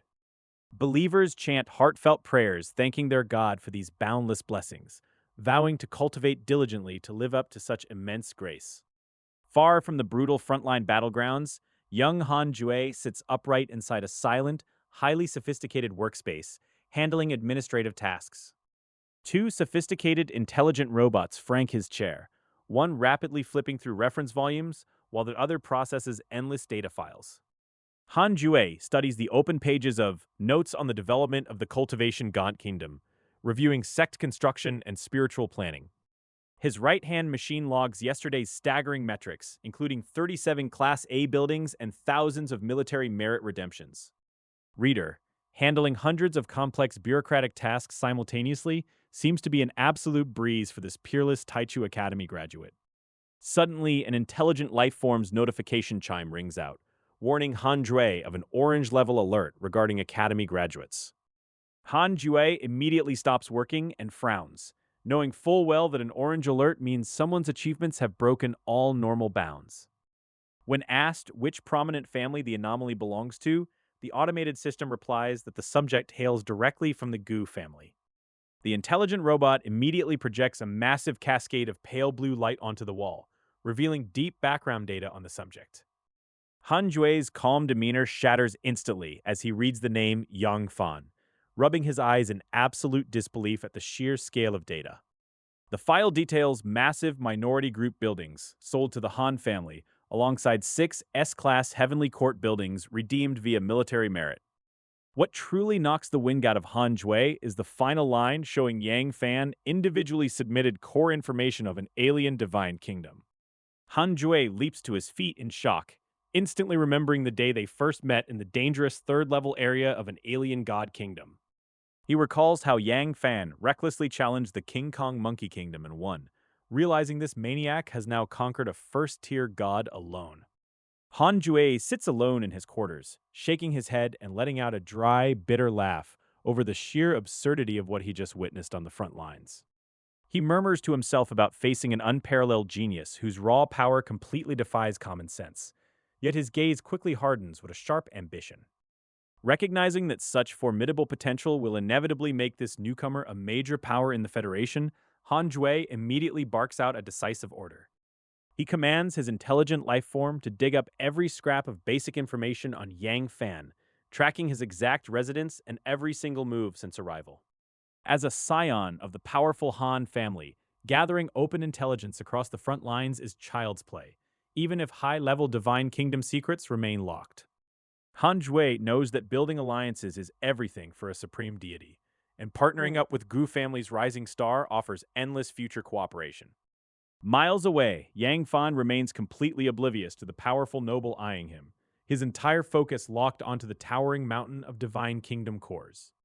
Gazing at the immense resources representing his future leaps in power, Yang Fan lets out a low breath and slowly closes his eyes in eager anticipation. The angel god's divine kingdom core shudders under an unseen pull, instantly compressing into a dazzling beam of pure light that plunges straight into his chest. Energy surged into Yang Fan's consciousness. An indescribable wave of comfort washes over his entire being, transforming his spirit, physical body, and soul in a wild, frenzied evolutionary leap. Every single cell in his body drinks in the rich power, continuously elevating his base life level and sharpening his perception of heaven and earth rules. Back in the real universe, the abandoned angelic kingdom loses its pillar of support, its land collapsing and space shattering into jagged fragments. An overwhelming tide of divine power surges out from Yang Fan, utilizing invisible laws to haul the ruined angel territory right across space. The area of the divine kingdom has increased by 10 million square kilometers. The area of the divine kingdom has increased by 50 million square kilometers. Thanks to his hundredfold evolutionary talent, the newly grafted alien land instantly undergoes a violent ecological transformation, rich with new life. The massive spatial merging process finally settles down after a full half hour, and Yang Fan opens his eyes with a deep look of pure contentment. Feeling the immense surge of newly unlocked power humming through his veins, he lets out a low chuckle and checks his updated domain stats. Area of the Divine Kingdom, 10.8 billion square kilometers. Pulling in nearly 800 million square kilometers of land is a solid haul, though he knows the growth boost will inevitably shrink as he gets larger. Recalling the advanced theories from the Primordial Academy's library, Yang Fan knows only higher-tier alien gods will feed his hunger in the future. Stepping onto the war's front lines revealed an ocean of common soldiers. I finally saw that ordinary gods truly form the massive backbone of this brutal world. Most of these fighters only scrape by with A-level or B-level talents. Even the divine beings inside federal production bases usually possess just D or F-rank gifts. True prodigies remain an absolute minority in every corner of the cosmos.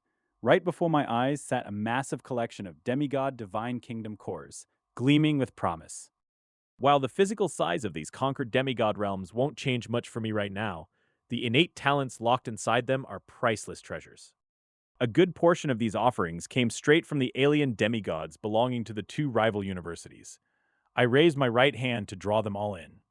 An invisible magnetic pull seized every single divine kingdom core. They transformed into glowing arcs of light and plunged straight into my body. Far away within the divine kingdom realms, those demigod worlds started fracturing and collapsing completely. My evolutionary talent guided their fragments across space. Vast tracts of foreign land snapped onto the borders of my own divine kingdom. Some added tens of thousands of square kilometers, while weaker ones added a few thousand. S-rank talent. All things grow. A-rank talent. Nourished by spiritual veins. And A-rank talent. Abundant resources poured into my analysis loop. S-rank talent. All things grow. A-rank talent nourished by spiritual veins. A-rank talent. Abundant resources. B-rank talent. Catalyzed by spiritual plants. Rank A talent spirit body. Rank A talent aura perception. Rank B talent thunder. Rank C talent attribute affinity. Rank A master craftsman. Rank B mechanical modification. Rank C material analysis. Rank F basic craftsmanship. Rank B talent breeding. Rank A talent life reproduction. Rank C talent fertility enhancement. Rank F talent normal reproduction. Rank A talent battle body. Rank A talent undying battle body. Rank A talent berserker soul. Rank B talent combat instinct. Rank B talent alchemy spiritual heart. Rank C talent alchemy heart. Rank B talent array solution. Rank C talent array Tao. After absorbing every last core, I opened my eyes and checked my updated list. Reader, I did not find a single S-rank talent in the entire haul. Even though I scooped up plenty of A-level abilities, it fell short of my high hopes. Those alien demigods survived years at the two universities without dropping their best secrets. Getting an S-rank prize requires swallowing a core from someone born with an SS-level gift. Those pampered elites rely on heavy academy backing and endless trump cards to survive. Should I send Niu To and Ma Mian to hunt down demigods in the level 3 region? That brutal war zone holds the truly valuable cores I desperately need. That option would draw far too many eyes from the universities and the entire Federation. Using ordinary agents for high-tier conquests risks exposing my entire operation. Instead of risky moves, I need to recruit human prodigies with top-tier talents to serve under my banner. The Yang Group isn't quite big enough to attract those pampered geniuses yet. I activated my innate evolutionary talent to begin merging all the absorbed Divine Kingdom properties. Every believer felt the heavenly rules grow richer and far more stable. The entire talent fusion process took only a few breaths before Yang Fan opened his eyes inside the silent chamber. He immediately checked the updated information panel of his Divine Kingdom to review his soaring capabilities.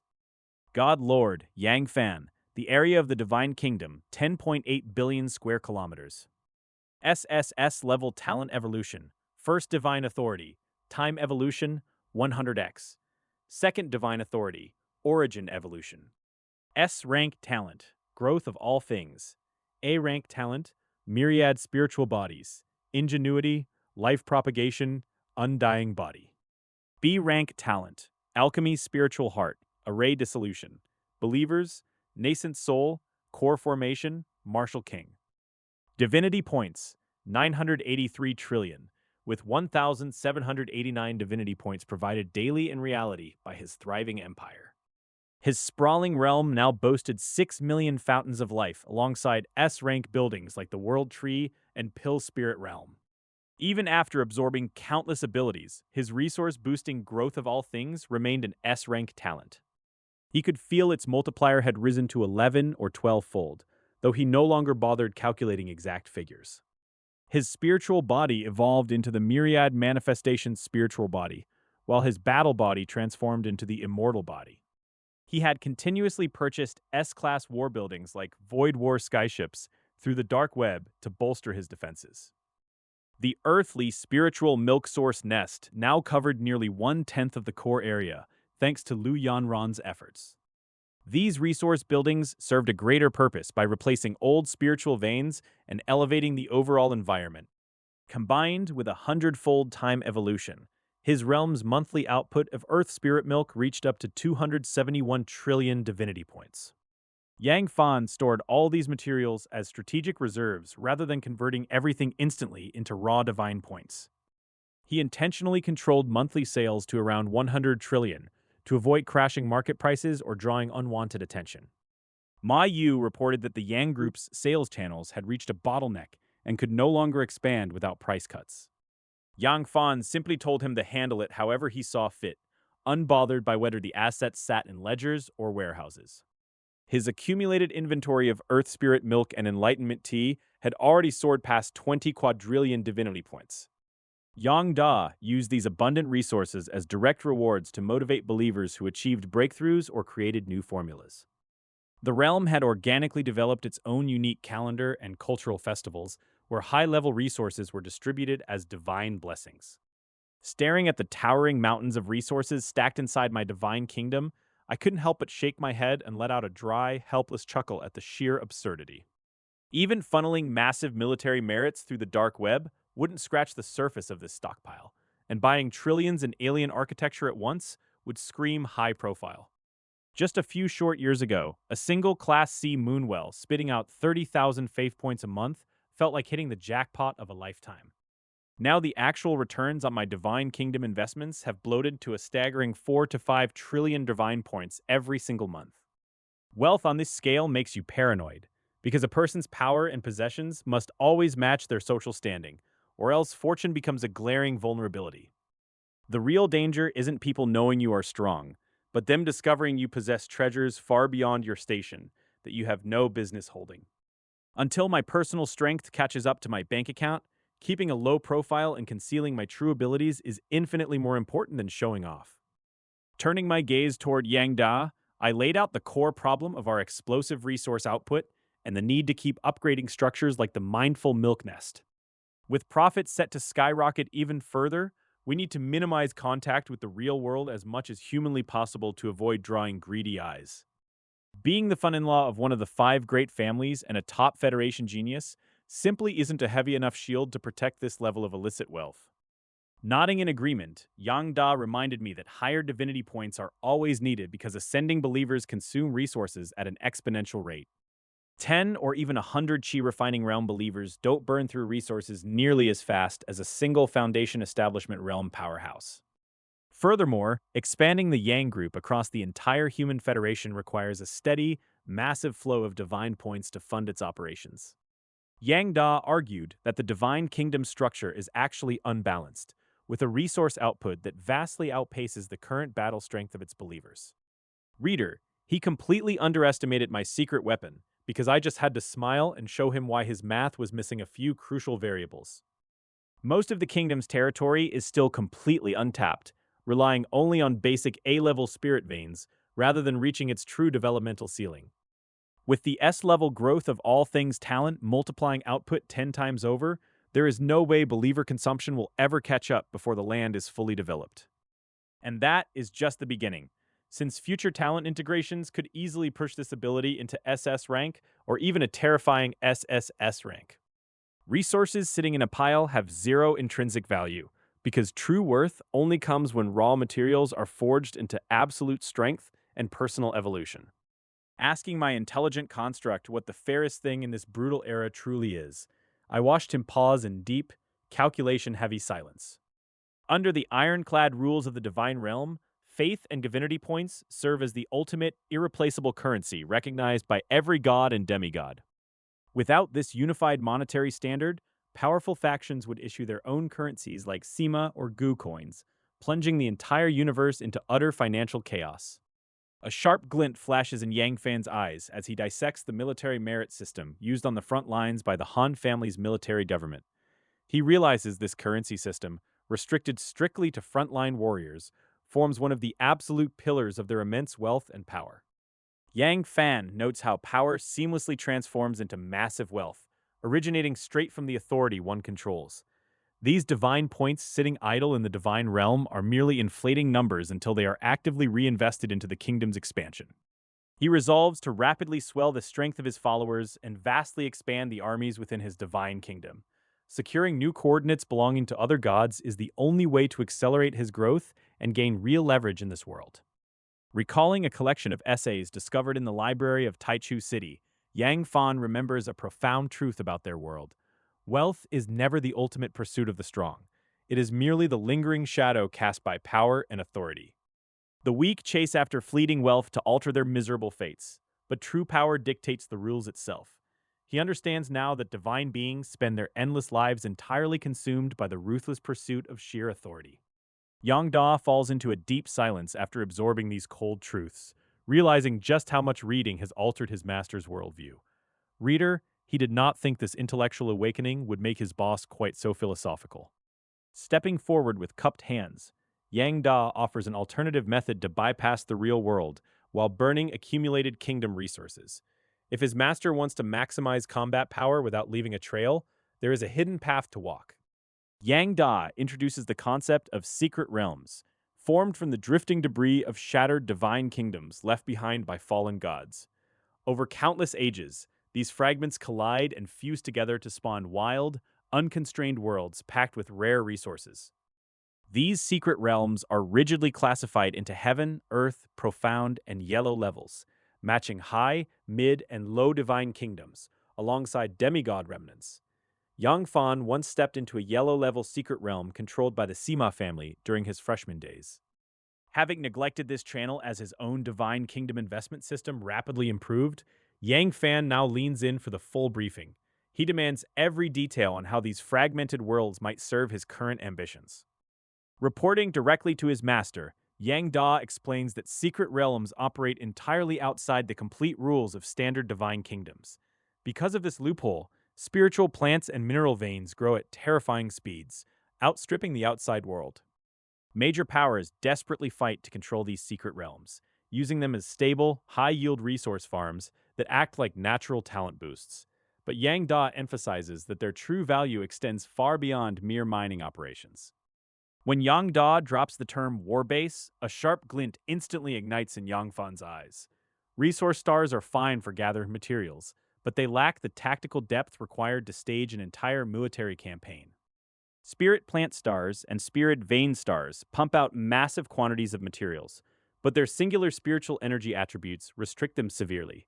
They are strictly production zones, completely unsuited for long-term cultivation or housing massive armies of believers. Secret realms retain fragments of the fallen god's original rules, allowing clever owners to radically reshape the terrain to fit their exact needs.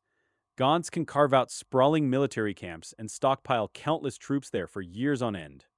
Equipped with the proper realm coordinates, a god can maintain a constant spatial channel linking directly back to their primary divine kingdom. Resources are funneled outward to sustain and train large armies stationed permanently away from home. When full-scale war erupts between divine kingdoms, commanders can rip open spatial passages straight from these hidden bases to ambush enemies. Yang Da notes that with enough controlled realms, the total army size practically loses any upper limit. Hearing this brilliant strategic layout, Yang Fan's gaze grows steadily brighter as the sheer scale of the opportunity hits him. He immediately demands to know why such a game-changing method to boost combat power was kept hidden until now. Pausing for a moment, Yang Da respectfully reminds his master that every powerful shortcut demands an equally heavy price. Maintaining a permanent secret realm garrison drains astronomical amounts of resources over time. More importantly, secret realms lack the blessing of native divine kingdom talents, meaning believers cultivate at a much slower pace there. Yang Da argues that investing such massive resources into a realm legion right now is an unnecessary luxury. Yang Fan shakes his head, dismissing his retainer's cautious logic as short-sighted thinking, meant only for the present moment. With his reproductive talent upgraded to A level, his divine kingdom's population is about to explode past its absolute limit. Yang Fan stares into the distance, knowing the wars to come will involve ruthless alliances among rival gods rather than simple duels. He decides he will never cooperate with other human gods, choosing instead to walk a lonely path to protect his divine kingdom's secrets. Yang Da instantly understands his master's vision and vows to immediately draft a comprehensive reform roadmap for their divine kingdom. Believers with slow cultivation or weak talent will be quietly transferred to secret realms to serve as the frontline vanguard in future wars. Yang Fan insists on establishing a robust mobility mechanism between the secret realms and the main kingdom to keep believers driven. He notes that the environment in his main divine kingdom is currently far too comfortable, threatening to turn his believers into lazy idlers. Real societies thrive on class differences and desires, and Yang Fan wants to bring that exact pressure and competition into his own realm. With his divine business concluded, Yang Fan lets his consciousness slip out of the realm and returns to his familiar villa room. Barely a few minutes have passed in reality, leaving zero physical trace of the immense restructuring happening inside his divine domain. He murmurs about needing a secret realm, realizing that while Goulet's trading zone sells resources, secret realms are never publicly listed. Reader, he decides to leverage his connections and head straight to Wan'er, figuring the Liu family might just have the right pull here. Before he even reaches the handle, a freezing voice cuts through the air as she tears into an underperforming subordinate over the phone. Gone is the usual coquettish sweetness. Luan is a terrifying corporate controller, demanding accountability for a 300 billion project. She rips into her project leader for quoting a price 20% higher than average and failing to set up basic competitive bidders. She orders the shivering subordinate to hand over a full report by tomorrow or voluntarily apply for a transfer out of her department. A light knock breaks the tension, and Yang Fan steps into the office just as the ruthless executive looks up from her desk. Her icy corporate demeanor instantly melts away into pure devotion as she nestles against him, asking why he came upstairs from his spa. Yang Fan chuckles at the sheer whiplash between the terrifying business queen on the phone and the doting woman clinging to his arm now. Luan scoffs dismissively when asked about the subordinate, calling him an exhausted sixth-order god, lacking any ambition whatsoever. She jokingly complains that she has to work her fingers to the bone to earn money because her foolish husband spends 100 trillion casually. A flicker of embarrassment crosses Yang Fan's face before he insists he is a proud man who refuses to be accused of living off a woman. Yang Fan abruptly cuts through the small talk, turning the conversation straight to business with a sharp look. He asks Lu Wan if she has any reliable connections to purchase coordinates for a secret realm. Lu Wan freezes at the question, her warm smile slowly draining away as she processes what he just asked. She leans back slightly, her expression turning dead serious as she weighs the heavy implications. Yang Fan confirms her suspicion without hesitation, admitting he has been seriously considering the venture. He wants to know what it takes to get his hands on one of these contested spatial bubbles. Lu Wan falls silent for a long moment, organizing her thoughts before she delivers a sobering reality check. She warns him flatly that buying and developing a secret realm is far from an easy business.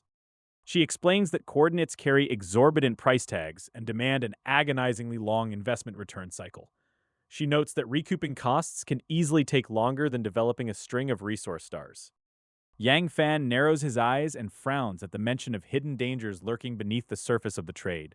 Lu Wan leans in closer to spell out exactly why most independent investors steer clear.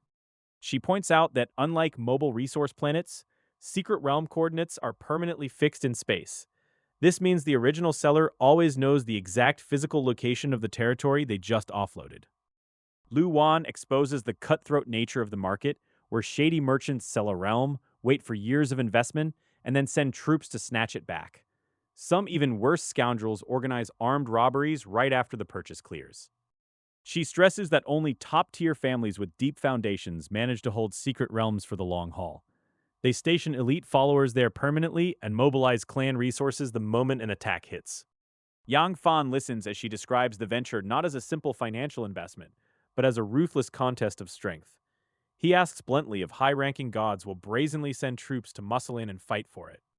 Luwan nods, confirming that high-level gods do indeed wage war over these territories, because secret realms bypass divine kingdom rules.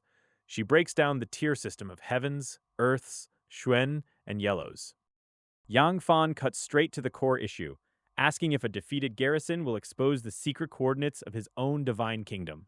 Reader, he is totally fine losing money and men, but a compromised home base is a deal-breaker. Luwan gently shakes her head and reassures him that alien wars in unclaimed ruins never leak home coordinates. She explains that spatial fluctuations can only be traced by the original long-dead masters of that ruined realm. Yang Fan visibly relaxes, realizing that as long as his home coordinates stay hidden, the worst-case scenario is totally manageable. Reader, losing a few believers is basically a Tuesday when you have exponential growth cheats. With his main worry settled, Yang Fan smiles brightly and insists he still wants to give it a shot. He figures a low-level Xuan or Huang tier realm will keep the initial dangers comfortably within his control. Luwan looks at him thoughtfully, admitting she knows plenty of coordinates through her personal network of friends. However, she notes those belong to others, so she cannot hand them over directly.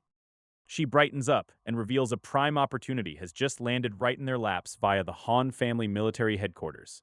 She notes the Han family controls more secret realms than any other top household. Lu Wan smiles slyly as she drops the name of Han Jue, a peerless prodigy and old classmate from her academy days. She explains that Han Jue just messaged her inviting her to dinner and explicitly told her to bring family. Yang Fan frowns as he turns the name Han Jue over in his head, finding it vaguely familiar from somewhere in his past. Reader, he completely fails to place it, shrugs it off, and decides free food and connections are worth a look. Yang Fan smiles and agrees to go, cracking a dry joke about needing fresh air after mostly lying down or kneeling at home. Luan's face flashes bright red as scandalous images flood her mind, prompting a flustered punch. That afternoon, the pair board a private airship and glide smoothly above the sprawling architecture of the frontline city. They gaze down at pristine, independent manors, manicured lawns, and quiet automated robots maintaining the paradise-like streets. Peering down from the airship, I am struck by the stark divide across these front lines. Ordinary demigods scramble daily in noisy markets just to feed and strengthen their followers. Meanwhile, the divine beings guarding the production base live crammed into tiny communal blocks. Yet the five great families hoard serene manors with private automated staff. Those out on the ragged perimeter will never know this untouched paradise exists deep within the war zone. To them, the front lines mean endless danger, chaos, and backbreaking toil. I softly murmur my astonishment at these five great families, feeling a sudden surge of deep gratitude. Marrying into the Gu family was honestly the best damn choice I ever made. If I had followed standard academy graduation procedures, I would be stuck facing unknown horrors out on the rim. It proves hard work alone means nothing without the right connections. The airship glides forward smoothly before descending right outside an ancient-looking pavilion. Dozens of sleek, intelligent robots instantly swarm the landing pad to greet us. The lead robot dips its metallic head in a courteous bow and gestures for us to follow inside. Guided by these mechanical servants, we step across the threshold into the Han Manor. Though I keep my aura reined in, my raw mental energy sweeps across the entire sprawling estate like a rising tide. I suddenly blink in surprise as over 100 divine auras register. Most are low-level gods, but a few stand out with distinct, immensely powerful presences. To my genuine shock, I instantly pick up the familiar signatures of Sima Tianxi and Gu Juheng. Inside the central hall, those two are kicking back with drinks and chatting up other elite figures. The entire manor is buzzing with gorgeously dressed gods sipping fine wines in the gardens. A strict hierarchy rules this entire gathering, separating ordinary gods on the outer edges from true powerhouses. The closer you sit to the main hall, the heavier your political clout. Checking her digital invite, Lu Wan tells me Han Jue arranged our seats right inside the lobby. I nod readily, letting her lead the way through the bustling crowd of attendees. Lu Wan naturally slips her arm through mine, and we stroll toward the hall looking every bit the power couple. Before we can take many steps, a well-dressed middle-aged man steps up to greet us.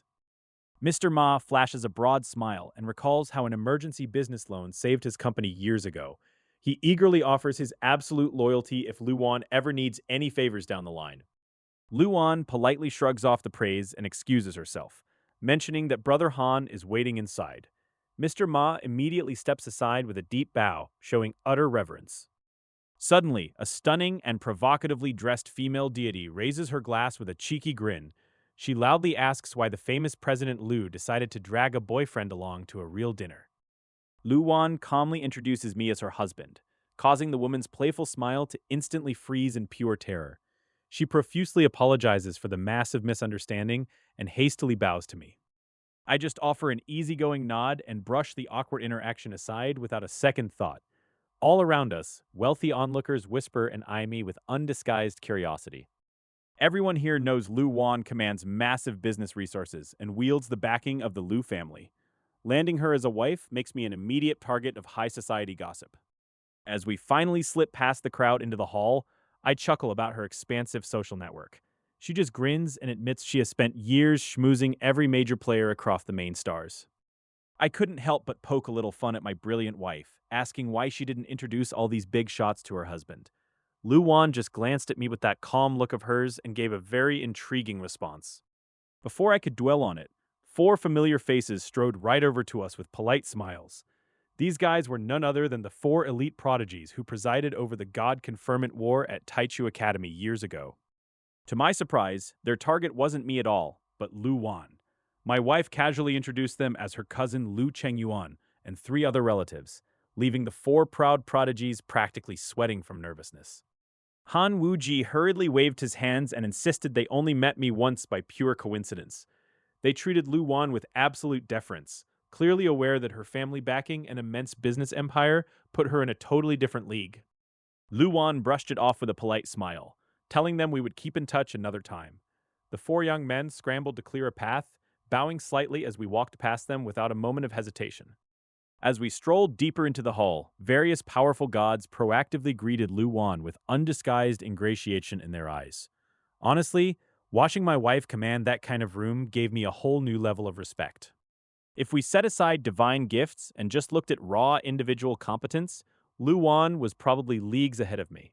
Reader, I like to think I'm tough, but my wife outclasses me in ways that are frankly terrifying.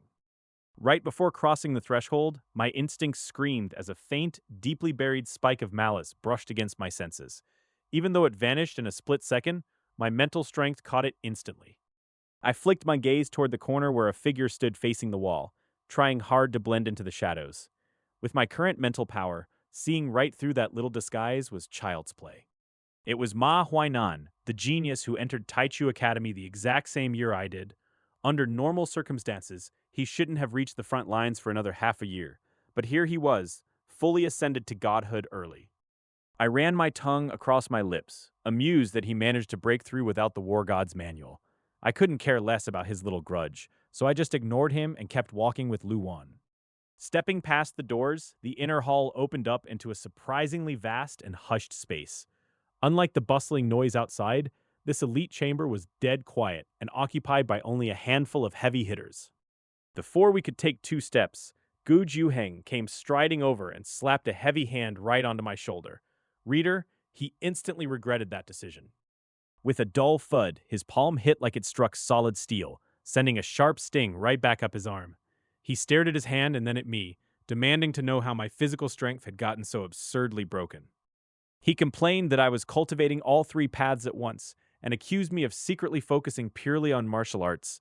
When he realized I got married to the Liu family's ultimate business genius, his expression turned into pure, unfiltered envy. I frowned and asked how he even knew about the wedding since we kept it low-key. Gu Juheng just rolled his eyes and dropped a name that completely caught me off guard. He casually mentioned Han Jue, my old classmate from Primordial Academy, who apparently spilled the beans. My head snapped toward Lu Wan, who looked just as bewildered as I was. Just then, the host of the grand banquet stepped out from the back of the hall to address the gathered elite. As I locked eyes with him, the puzzle pieces finally clicked into place with startling clarity. It was none other than Han Jue, the exact same guy I crossed paths with in the level 3 area of the alien god kingdom. Ruan blinked in surprise and asked if I really knew him, to which I replied it was just a brief encounter, prompting her to smirk that our history ran much deeper. Lu Wan wore a knowing, teasing smile as she watched a prominent figure cutting straight across the crowded banquet hall toward them. With years of corporate and social experience, she could instantly tell that the approaching man was utterly captivated by Yang Fan.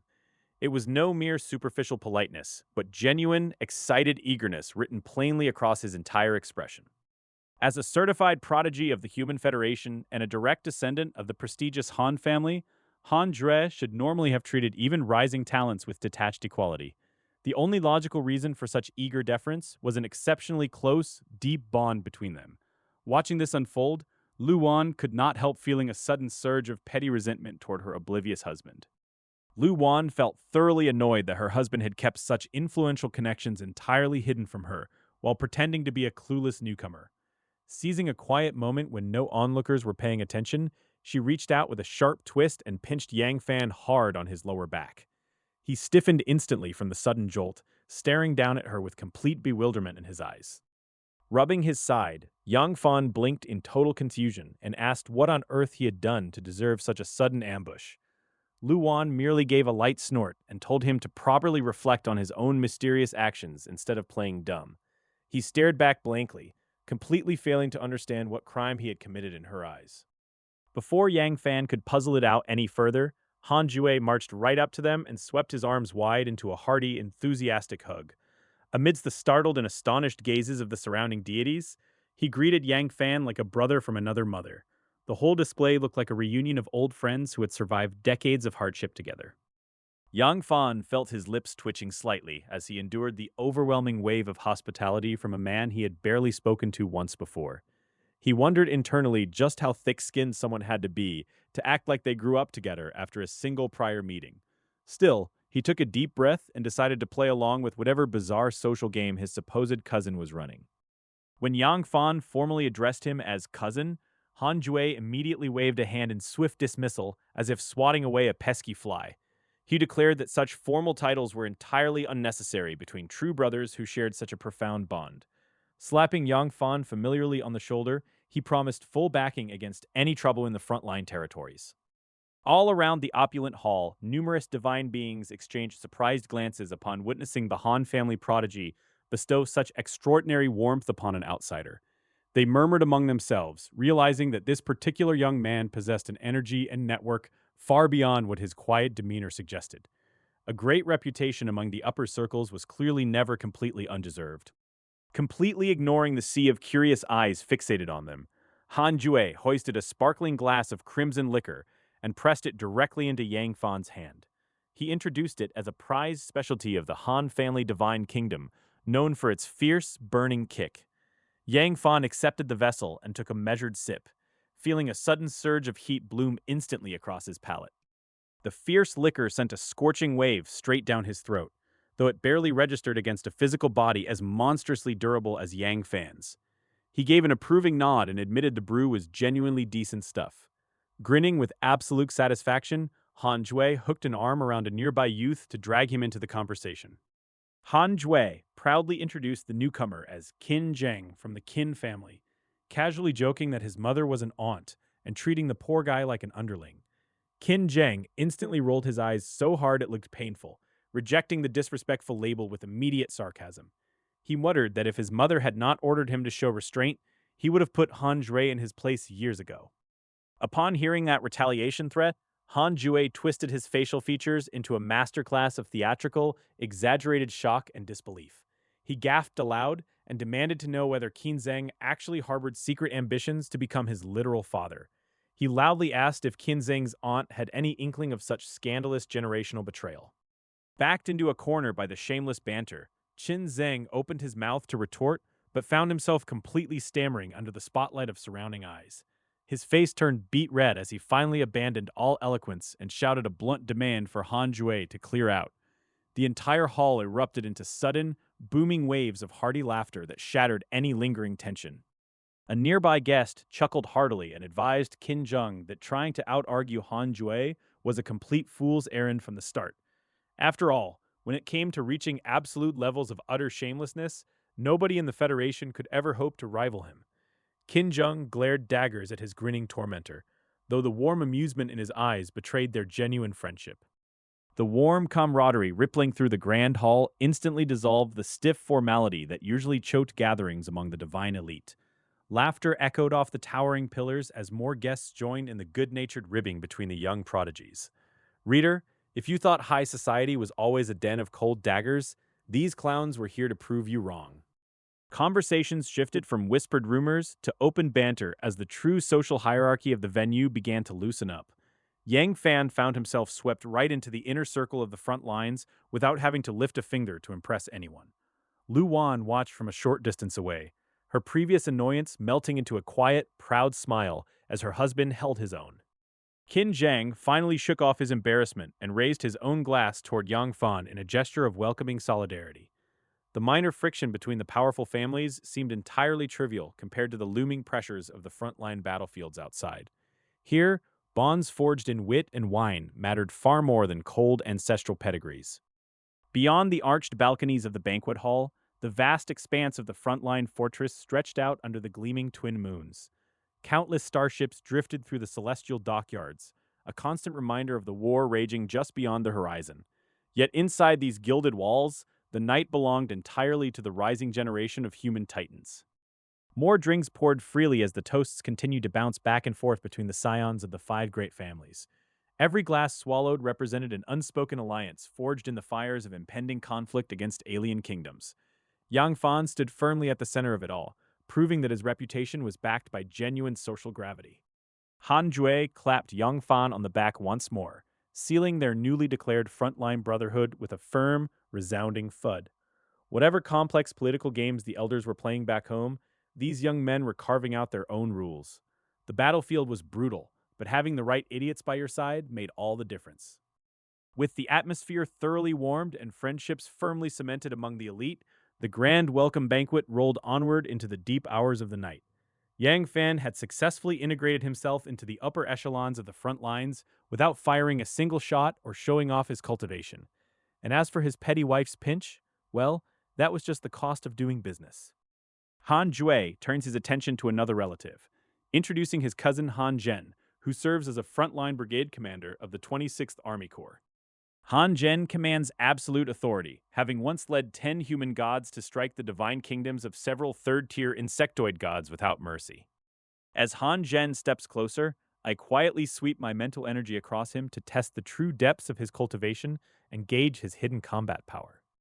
My mental probe reveals that Han Zhen's power eclipses Gu Juheng's, bringing him terrifyingly close to breaking through to Fourth Order godhood. Han Zhen greets me with surprising warmth, telling me that Xiao Jue's friends are his friends, and inviting me to join the bloody frontline war. I thank brother Han Zhen for the offer, knowing that while the front lines are exceptionally dangerous, they are also where divine foundations grow. Moving down the line, Han Jue introduces Sima Tianxi as the designated candidate for the future head of the prestigious and wealthy Sima family. Han Jue's expression turns visibly awkward when he finally points toward an unexpected guest who insisted on coming specifically to meet me today. Sima Yurao appears to be around 30 years old, carrying a mature elegance that completely conceals the terrifying physical power hidden inside her. My mental perception catches the shocking truth that her physical body holds enough suppressed power to frighten anyone, easily surpassing Han Zhen. I politely cup my hands to greet Miss Sima, though I remain entirely baffled as to why someone of her caliber specifically sought me out here. Sima Yurao explains calmly that she is Tianxi's older sister, the 99th child of the clan, and over 200 years old today. She admits that despite protocol barring her from youth banquets, she came here shamelessly to help her husband clear up a lingering conflict. When she mentions her husband is Ma Huainan and brings up our old betting match over the War Gods manual, I simply nod without any hostility. Satisfied with my peaceful attitude, she smiles and suggests that our divine kingdoms might pursue mutually beneficial cooperation in the future.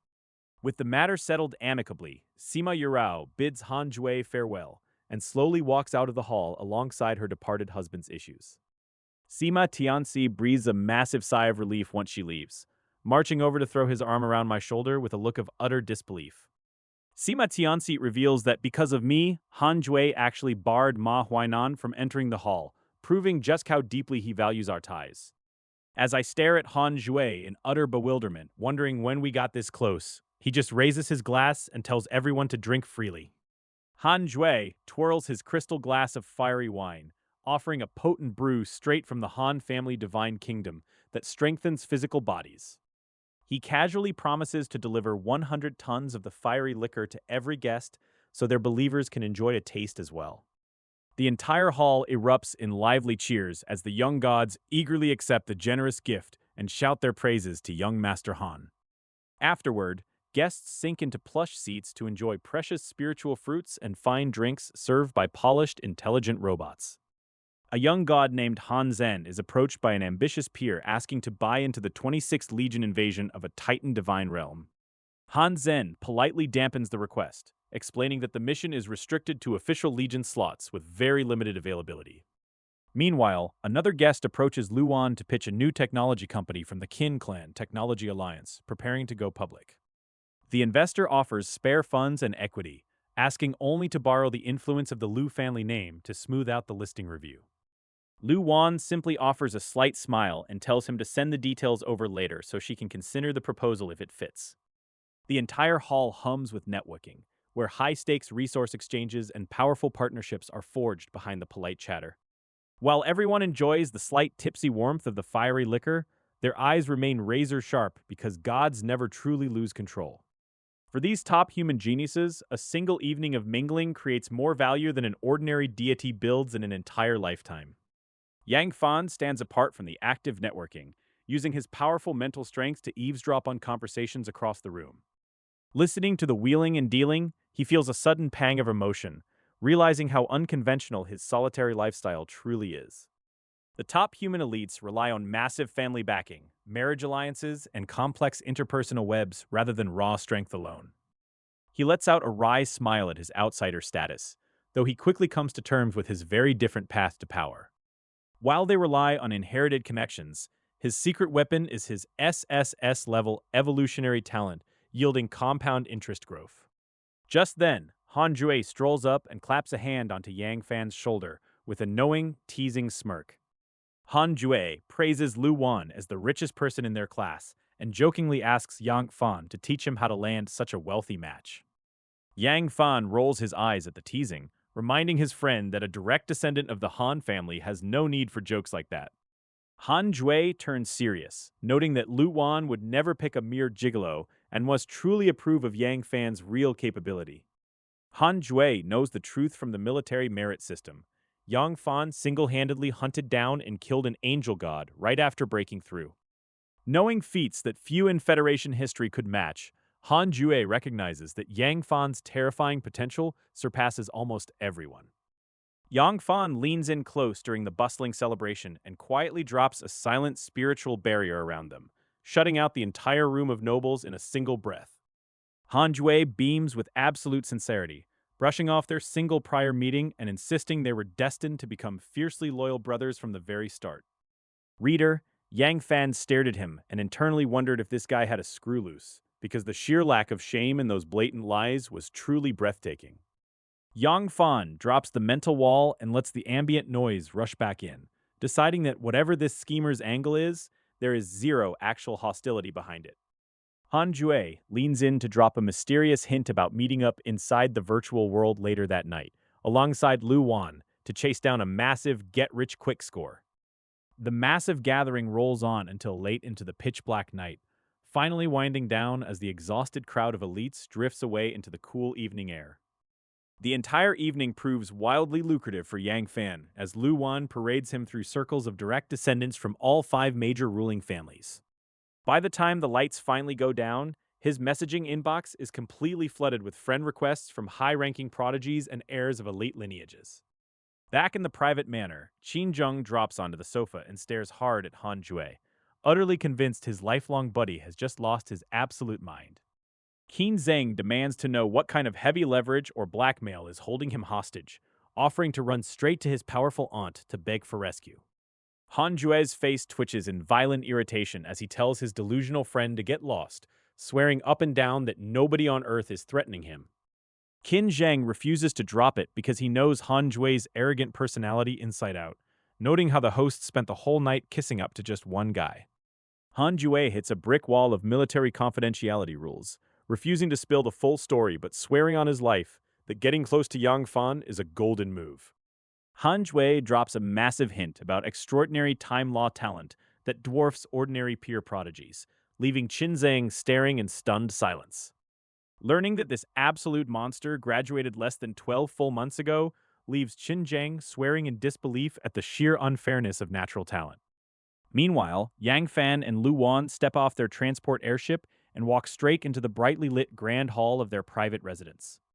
Lu Wan immediately drops onto the cushions and pins him with a razor-sharp interrogation glare, demanding an explanation for his bizarre behavior. Yang Fan blinks in genuine shock and asks what on earth she could possibly mean, totally unprepared for the sudden courtroom trial his wife just opened. Lu Wan calls him out on playing total strangers at first, pointing out that nobody acts like inseparable blood brothers after a single chance encounter. Realizing the harsh truth sounds far too ridiculous to believe, Yang Fan smoothly pivots to a complete fabrication about wanting to surprise his wife with powerful new connections, proving once again that smooth lies beat harsh realities every single time. Lu Wan's initial anger melts away completely as she rests her head against Yang Fan's chest. She gently reminds him that a wife is meant to be deeply cherished rather than used as a mere prop to show off to others. He offers a sincere apology and reassures her with a heartfelt declaration of affection. The quiet intimacy is suddenly broken when Yang Fan recalls Han Jue's earlier message in the virtual world. Lu Wan immediately sits up straighter, noting that Han Jue has an eccentric personality, but possesses a very sound business sense. She urges her husband to connect to the network right away to discuss whatever lucrative opportunity has just opened up. Wasting no time, the couple picks up their virtual reality headsets and slides them securely over their eyes. Their consciousnesses instantly bridge into the digital network, severing them from the physical room. The familiar physical surroundings vanish in a flash of digital particles. Their digital avatars materialize instantly inside the vast virtual meeting space. Yang Fan immediately spots familiar faces seated across the table waiting for their arrival. He realizes this is not a private two-way chat, as several other powerful peers have already logged in. Han Jue bounces up from his chair the moment he spots his guests, and immediately drops a crude joke about whether they rushed straight to bed after getting home. Yang Fan's lips twitch at the sheer lack of filter coming from his old acquaintance. Reader, the man clearly has zero concept of professional boundaries when he is among friends. Lu Wan refuses to let the jab rattle her, maintaining her poise with an unflappable commercial smile. She smoothly replies that they would never dare delay an invitation from Brother Han, entering the virtual realm the exact second they step through their front door. Qin Zheng sits quietly right beside Han Jue, watching the banter with amusement. Qin Zheng extends a polite hand to invite Yang Fan and Lu Wan to take their seats. He notes with a warm tone that since they are all close friends, there is no need for excessive formality. Yang Fan and Lu Wan exchange a brief glance before walking over to claim their chairs. With everyone finally seated around the table, Han Jue drops the banter and immediately gets down to business. He announces that while exploring outside the established borders recently, his followers stumbled upon a remarkable location. The room falls completely silent as the heavy atmosphere shifts. Han Jue reveals that the discovery is a county-level secret realm that has never been explored by anyone before. Sima Tianxi and Lu Wan's expressions undergo a violent shift the absolute second those words leave his mouth. A brand new, completely untouched tier of wealth has just dropped right into their laps. Sima Tianxi springs straight up from his seat, shouting out in disbelief and demanding to know if Han Jue is losing his mind. He yells that an unexplored Earth-level secret realm is the kind of legendary luck that defies all reason. He throws his head back and curses the heavens for being utterly unjust to his own divine kingdom. Qin Zeng fixes Sima Tianxi with a flat stare and asks if he really has the nerve to complain about hard work. He loudly reminds everyone at the table that Sima Tianxi is universally known across the five major families as the literal king of slacking off. Sima Tianxi's face stiffens instantly as he tries to mumble a pathetic excuse about occasionally trying. Lu Wan ignores the sideshow and centers her sharp business mind entirely on the logistical reality of the claim. She calculates that a virgin Earth-level secret realm has evolved over countless ages in the world of the gods. Because of that immense buildup, even basic medicinal resources inside would hold a conservative minimum value of 300 trillion divine points. Lu Wan points out that if powerful native creatures lurk inside, the senior elders of the Han family could easily clear them out. She bluntly asks why Han Jue would ever willingly share such an astronomical windfall with outsiders instead of hoarding it. After all, a sane person who discovers a gold mine does not run out into the street shouting to divide it. Han Jue offers a knowing smile and praises Lu Wan for her razor-sharp business acumen. He lays out his underlying reasoning, explaining that his family's strict internal policies would complicate any direct family-led extraction. If he relied entirely on the clan elders to develop the realm, they would immediately demand a staggering 30% cut of the final profits. Han Jue explains that the Han family provides early resources and opportunities, but younger members must eventually stand on their own 2 feet. Even if his parents stepped in to assist, they would skim 30% off the top under the guise of character training. He refuses to let his hard-earned venture get swallowed whole by family bureaucracy. Han Jue pivots to his second and most crucial motive, which is launching an entirely new corporate entity. He proposes using the secret realm's vast profits as the foundational startup capital for this brand new venture. He offers a massive 40% total equity stake to the room, slicing it into clean 10% blocks for each person present. A look of sudden realization washes over the faces of everyone sitting around the table as the grand strategy clicks into place. Han Jue is not just giving away free money out of pure charity or stupidity. He is trading short-term looting rights to build a long-term corporate empire among the elite heirs. The listener remembers that the five major families never coddle their rising geniuses with endless handouts.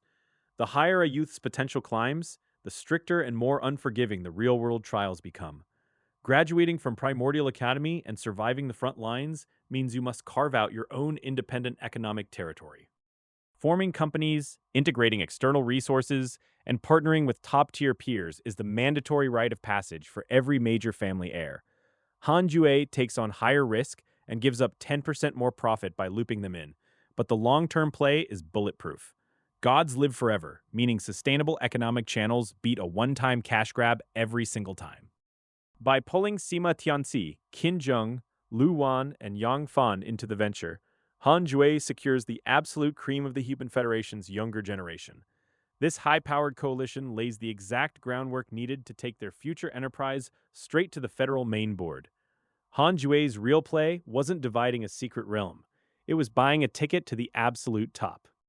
Lu Wan sips her tea in the virtual room, asking Han Jue if his company registration is finished and what operational direction he has set for it.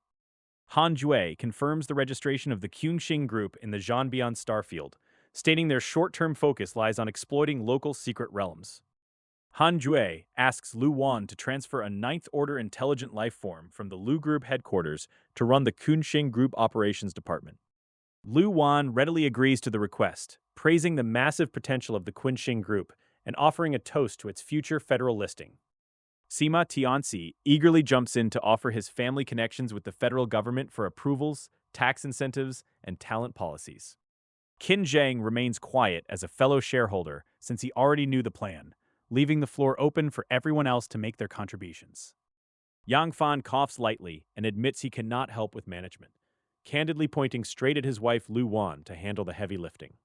Yang Fan doesn't care about the Earth-level secret realm's wealth because his own divine kingdom produces vastly more resources without him lifting a finger. Yang Fan takes the 10% stake not for the money, but to build a shared interest community that makes future Secret Realm purchases much easier. Han Jue bursts into laughter at the domestic joke, reminding everyone that they will still need Yang Fan's unmatched strength to explore the Secret Realm. The entire group officially signs the equity distribution agreement under the watchful eye of an intelligent being within the virtual reality space. Sima Tianxi sets up a Feishun group chat and asks Han Jue to drop the encrypted Secret Realm coordinates so everyone can mobilize their armies. Qin Zhang logs out of the virtual environment first, while Lu Wan checks in with Yang Fan before they both exit as well. With the others gone, Yang Fan stays behind in the conference room to speak directly with Han Jue about an entirely different business venture. Yang Fan asks Han Jue if his family has channels for purchasing Secret Realm coordinates, catching Han Jue off guard with his unexpected interest. Han Jue explains that his family's military government focuses on divine kingdom wars and stationing large troops rather than typical commerce. Han Jue asks what tier Yang Fan is aiming for, visibly relieved when Yang Fan specifies he only wants profound level or yellow level realms. Han Jue agrees to introduce a third-tier deity who sells coordinates, but warns Yang Fan that he can only guarantee real-world safety for 10 years. Yang Fan remains completely unfazed by the warnings of hostile third-tier deities seizing the realm back after a decade. Reader, he is not worried at all, knowing his sss-level evolutionary talent will render any third-tier deity completely irrelevant by then. Han Jue slides a card across the table while asking for help with a dangerous Earth-level secret realm. Yang Fan eyes him with suspicion, wondering why this powerful peer is treating him with such bizarre enthusiasm. Back in the real world, Yang Fan sits on his sofa and taps his desk while replaying the strange encounter in his head. He cannot fathom why Han Jue is so intensely confident in his unproven combat strength. Just then, Lu Wan steps out of the kitchen bearing a plate of glowing spiritual fruits to check on her lord. Yang Fan takes a fruit from the platter and immediately pivots to an entirely different question. Yang Fan asks if the frontline military merit system is accessible to everyone in the federal network. Lu Wan shakes her head, explaining that federal top-secret logs carry severe military court penalties. Lu Wan mentions that the Han family military government holds review rights over these classified military merits. Yang Fan's eyes narrow as he realizes Han Jue is the very person currently running those reviews. The pieces finally snap together, explaining why Han Jue forced a fake brotherhood and handed over 10% shares. Yang Fan realizes all this special treatment traces directly back to his uploaded Angel Clan core. To outsiders, a fresh Primordial Academy graduate single-handedly slaying an alien god is an earth-shattering feat. Yang Fan resolves to keep a much lower profile, knowing that standing out too much invites trouble. A god-level Divine Kingdom core yields a paltry 10 million military merits compared to high-end alien structures. Yang Fan reminds himself that true power requires knowing when to hide your true capabilities. Reader, he is entirely right not to act recklessly, just because one elite threw shares at him. Yang Fan decides he will indeed pull his weight in the upcoming secret realm so he does not alienate Han Jue. Ate a few bites of the spirit fruit and told Lu Wan he is heading back into the virtual world to meet Han Jue's contact. Lu Wan offers a brief nod of acknowledgement before he logs off. His consciousness instantly traverses space and materializes upon a bustling, brightly lit resort planet. The entire world has been transformed into a sprawling metropolis of leisure and high-tech entertainment. A crisp voice rings out from behind as a middle-aged man approaches him with hurried, deferential steps. Chen Bo introduces himself and bows slightly, showing zero arrogance despite holding third-order godhood. Following his guide closely, Yang Fan arrives before a massive and opulent commercial building. Chen Bo leads the way into the sprawling lobby with a practiced, welcoming stride. Yang Fan pauses in the doorway as dozens of waitresses stand in immaculate rows along both sides of the hall. Their facial features and body proportions have been painstakingly calibrated to perfection. Every single attendant here possesses a genuine demigod cultivation base, despite serving as a mere greeter. They bow in unison and call out a synchronized greeting that leaves Yang Fan mildly surprised. Yang Fan notes that this lavish setup feels remarkably similar to the extravagant service model of Tianxiang Renjian. Chen Bo offers a polite, apologetic smile for the opulent display. Chen Bo explains that this Abyss Star Region resort planet is his personal property, used exclusively for VIP clients. He notes that his staff can provide real-world services across multiple star systems. At the conclusion of his pitch, Chen Bo steps forward and presents his personal business card with both hands. Yang Fan takes the card and looks down at the embossed text detailing the corporate empire. The card lists the Haiyuan Star Domain Xinghai Service Group, with Chen Bo serving as the chairman. Its massive business scope spans interstellar travel, divine kingdom investments, and secret realm development. With a self-taught deity and a powerful corporate network now at his disposal, Yang Fan prepares to tackle the Earth-level secret realm. The stage is set for his next major move in the virtual universe. I pocket the offered business card without missing a beat and tell my host we should get straight to the point.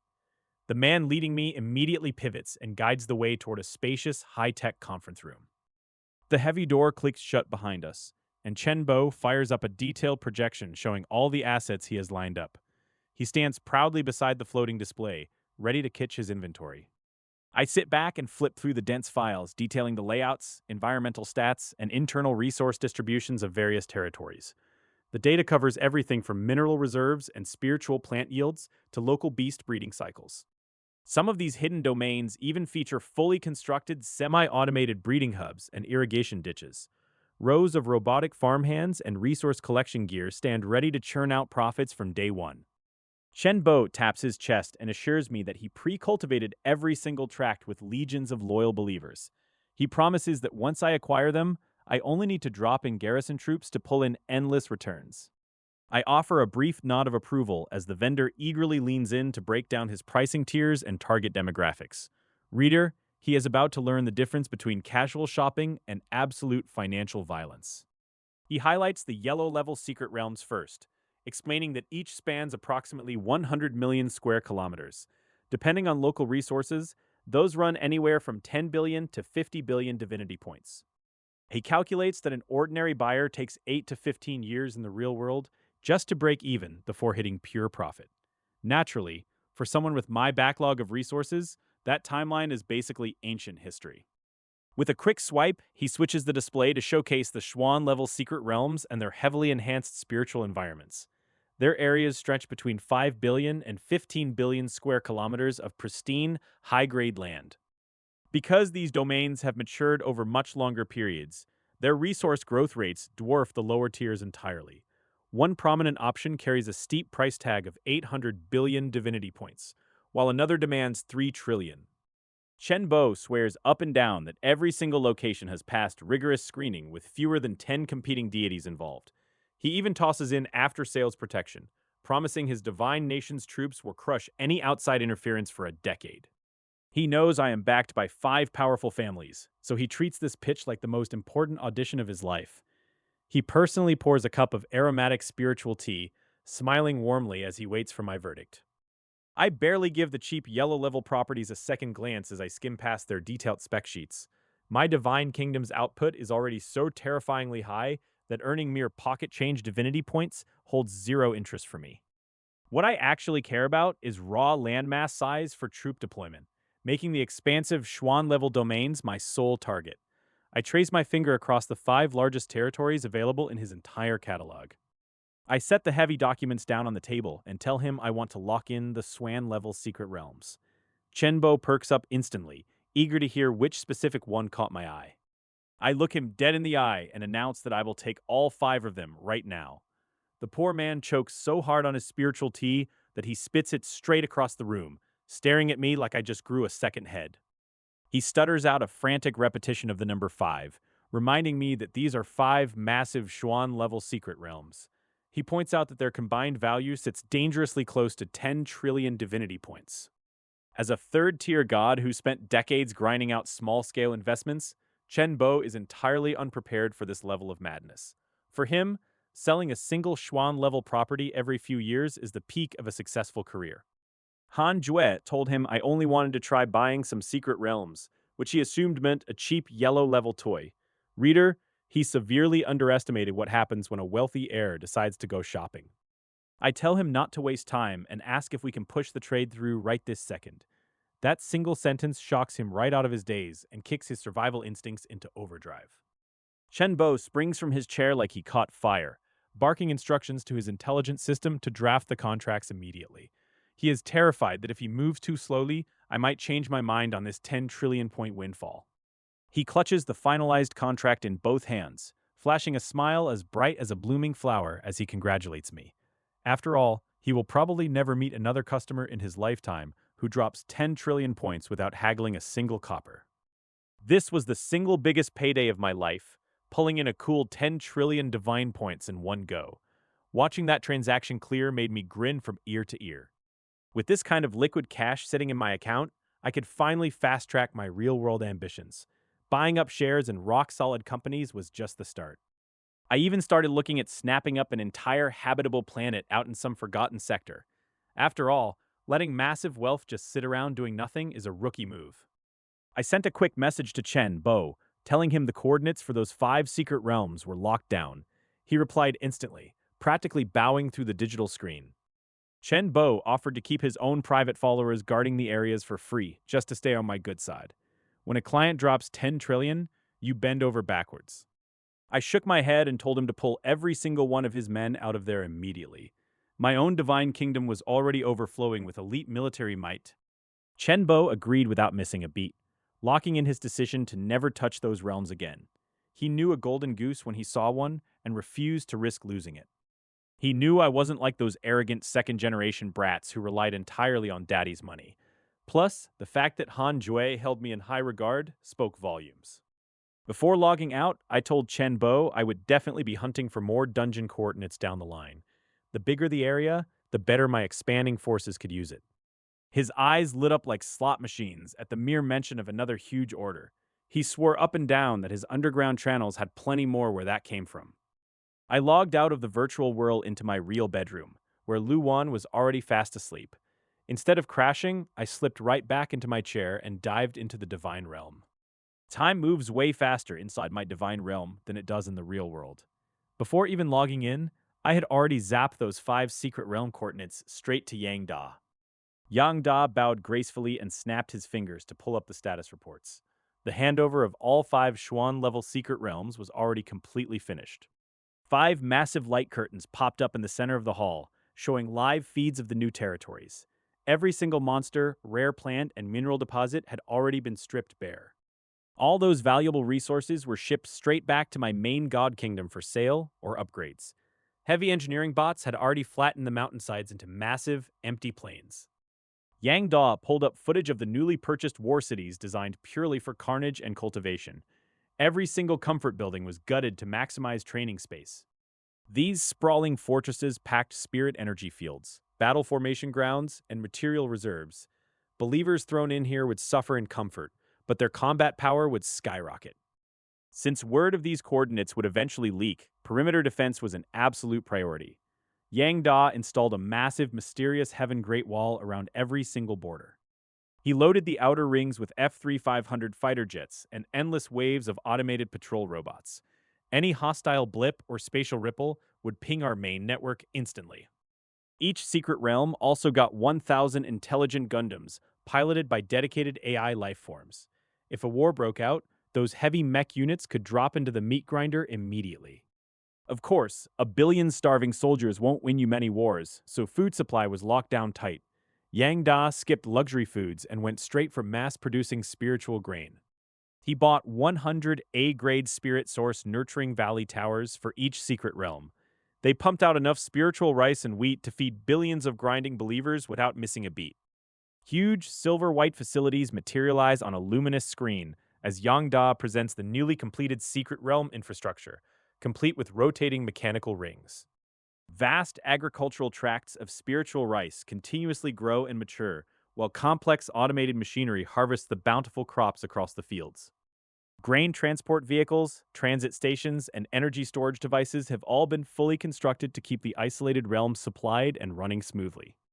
Believers living within these secret realms receive strictly regulated resource allocations scaled precisely to match their personal combat strength. Those who prove exceptionally strong pull in far greater resources, while top performers earn the right to re-enter the main god kingdom for advanced cultivation. This brutal incentive structure guarantees the secret realm operates at peak efficiency, forcing believers to maintain a fierce competitive edge to survive. Yang Fan observes the 5 secret realms taking shape before him, his eyes gradually revealing a deep sense of satisfaction at the immense progress. Each of the 5 secret realms now holds a population of approximately 1 billion souls, though Yang Fan notes the total numbers remain quite small. Yang Fan turns his attention to the logistical hurdles, asking Yang Da directly if the knotty issues of population selection and migration are finally sorted out.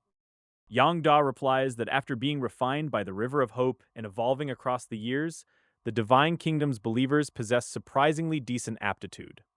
Rather than relying on a crude one-size-fits-all talent filter, the leaders developed a brand new points-based assessment system for the realm.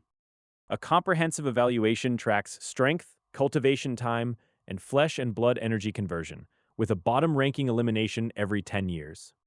Yang Fan nods thoughtfully, recognizing that this multidimensional approach is far more reasonable than judging a believer by raw talent alone.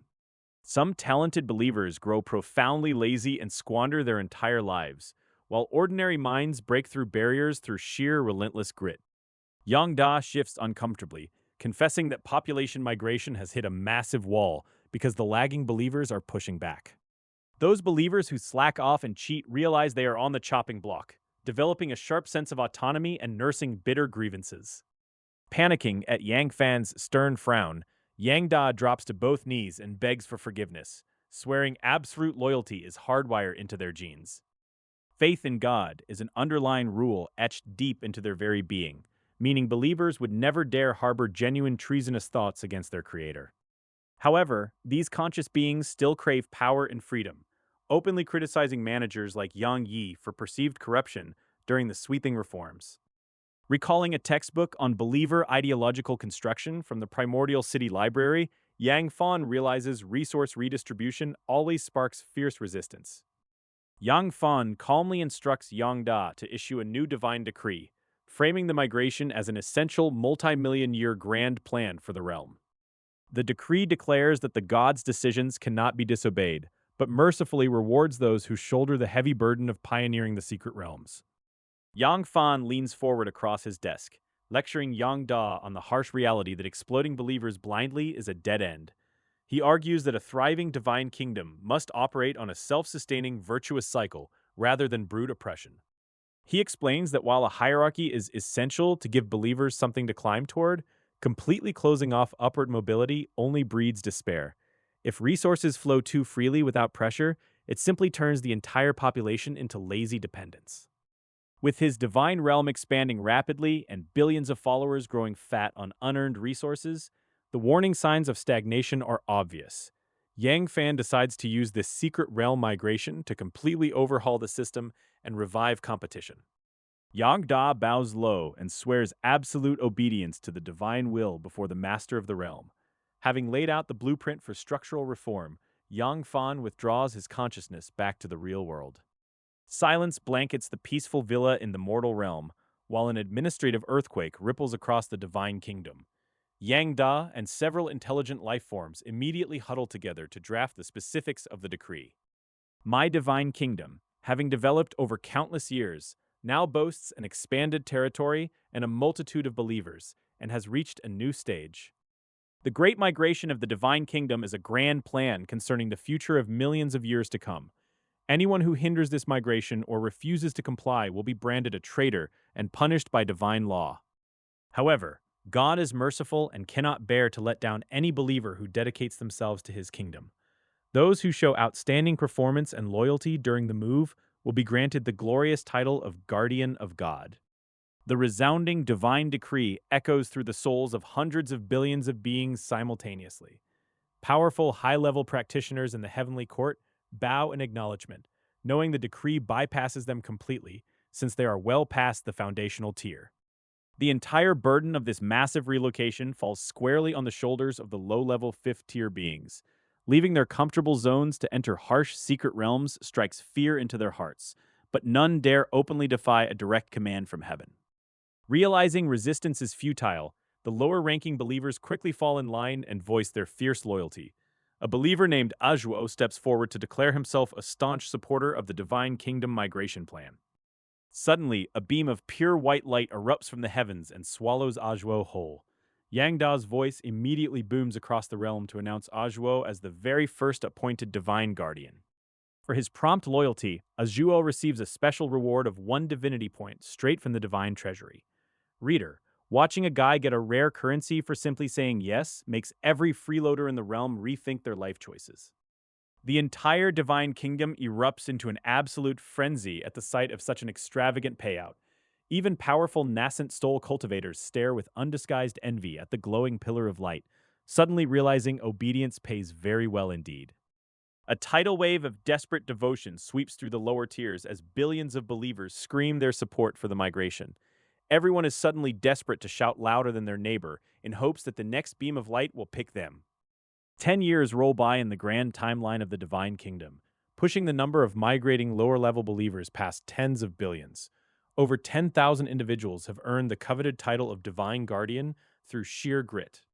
Since moving an entire civilization is a grueling marathon, the intelligent administrators roll out a fresh wave of propaganda. They need to keep morale high and ensure the billions of displaced souls don't crack under the pressure. This is a movement of the upper realm descending to earth, and everything is for the development of God's kingdom. Although the environment in the secret realm is far more harsh, it is precisely because of this that the will of believers can be tempered. Every grueling task serves to harden their bodies and sharpen their resolve for the trials ahead. The proclamations remind every struggling soul that enduring hardship is simply the price of admission to greater things. If you are willing to cultivate and strive, you will eventually earn the right to return to the kingdom of the main God. For God, for the kingdom of God, and for a more glorious future, millions of voices roar in unison. They dedicate themselves willingly to the relentless grinding wheel of divine evolution, turning hardship into fuel. The gears of the divine kingdom continue to turn relentlessly as billions of lives are uprooted and reshaped in the void. Yang Fan's grand experiment in social engineering is officially underway on a cosmic scale. Through relentless pressure and carefully balanced hope, the realm has found a way to keep its massive population moving forward. No one is allowed to coast on easy welfare anymore, and the entire divine empire marches steadily toward an unstoppable future. High-ranking believers actively manage the divine kingdom to secure rewards, offering 10 spirit stones for each new life born. Parents receive an additional 50 spirit stones if their child eventually joins the God's Kingdom program. Inside the technological city, schools add a compulsory course about the descent from the upper realm as the fundamental strategy. Young children listen intently while watching glowing screens display scenes of believers striving in the secret realm. The teacher gently instructs the students that their cultivation serves the supreme God and the common future of all believers. The innocent children excitedly shout that their light and warmth will soon shine across the entire domain. One child sitting in the corner in patched clothing dreams of entering the secret realm someday to dedicate himself to the divine kingdom. He proudly repeats his mother's tales of how amazing the new cities and opportunities truly are. By the 50th year of the Divine Kingdom, policy incentives, publicity, and divine constraints push the Great Migration Plan fully on track. More and more lower-ranking believers voluntarily apply to cross over into the secret realm. By year 60, the total population across the 5 major secret realms surges past 80 billion souls. The number of armed divine guards exceeds 1 million, establishing a formidable presence in every war city. Most divine guards are 5th-tier beings equipped with 3rd-tier intelligent weapons that make them superior in the eyes of ordinary citizens. Whenever these guards pass by, local believers silently shut their doors and hide inside in fear. While the guard system promotes migration and keeps the peace, absolute power makes these enforcers addicted to control and blind to their original purpose. A guard storms into a hovel and begins beating a ragged believer who failed to improve his strength. The guard swings his metal staff repeatedly, berating the cowering believer for wasting years without making any cultivation progress. Such brutal beatings become a depressingly common occurrence across all 5 secret realms. By the 70th year of the kingdom, Yang Da officially abolishes the entire corrupted system of divine guards. Reader, he did not let those power-drunk thugs off easy, and a massive backlash sweeps across the realm. Enraged crowds swarm the central square, screaming that the Guardians are traitors who deceived the gods and abused their power for years. The disgraced guards finally experience the exact terror they once inflicted on helpless citizens. Millions of former guards are gathered in the central square to face public judgment and reckoning from the entire populace. The believers unleash decades of pent-up resentment upon the men who ruined their families. Believers pelt the helpless guards with spirit rice, food scraps, and foul swill, while shouting slogans for the kingdom. They demand that every last parasite be wiped out so the realm can finally heal. Standing in the core area of the divine kingdom, Yang Da watches real-time projections of the dramatic trials unfolding across the five secret realms. He smiles quietly, knowing the Master's grand blueprint has finally hit its stride. The brutal God Guard system successfully forced the Great Migration and laid down the first heavy layers of order. Now that the toxic old system is purged, an intelligent civilian management framework takes its place.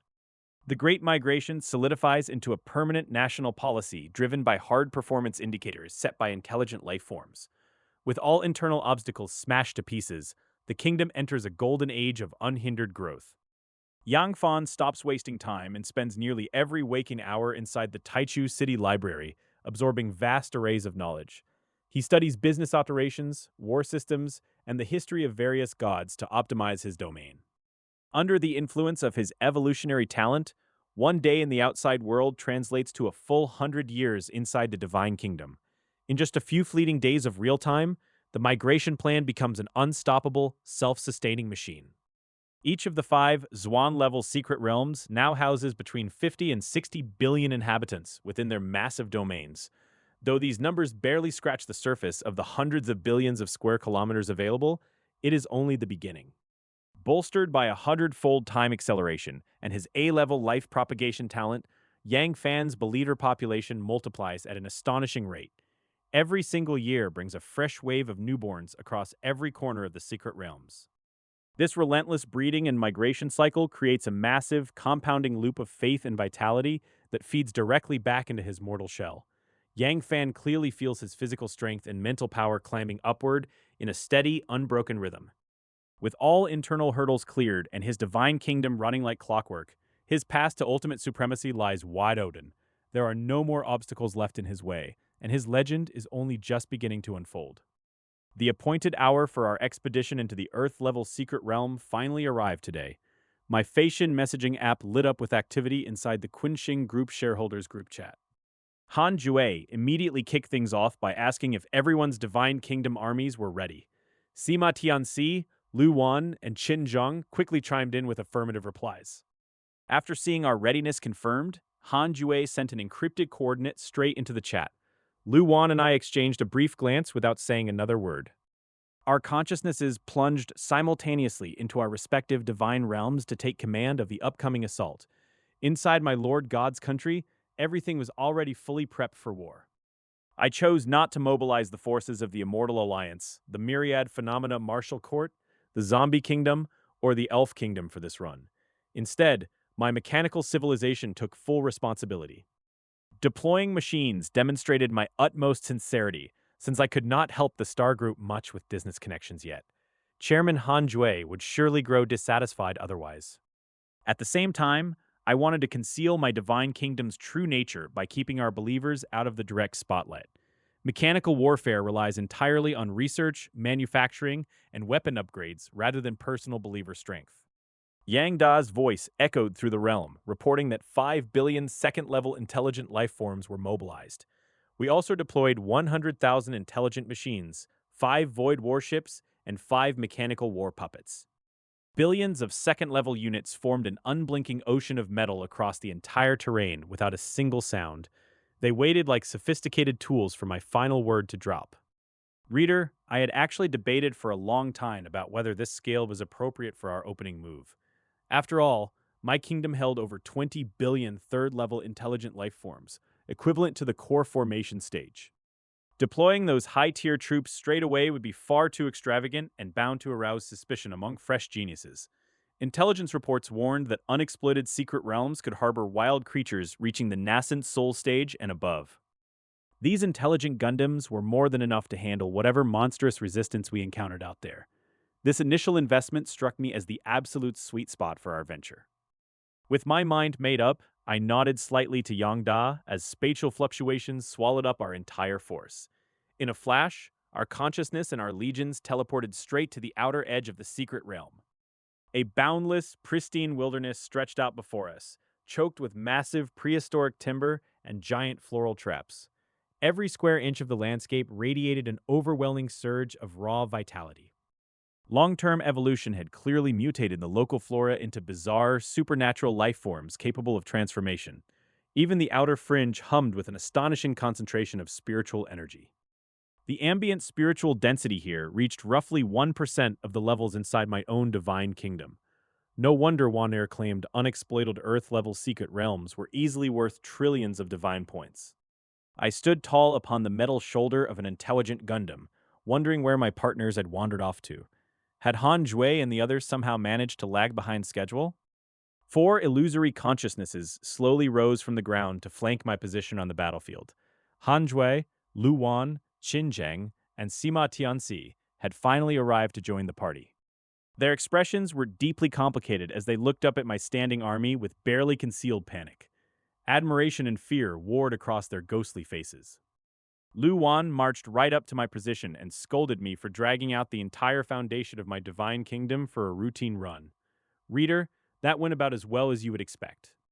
My heart skipped a beat as I realized I had severely miscalculated what these pampered family heirs considered a normal starting force.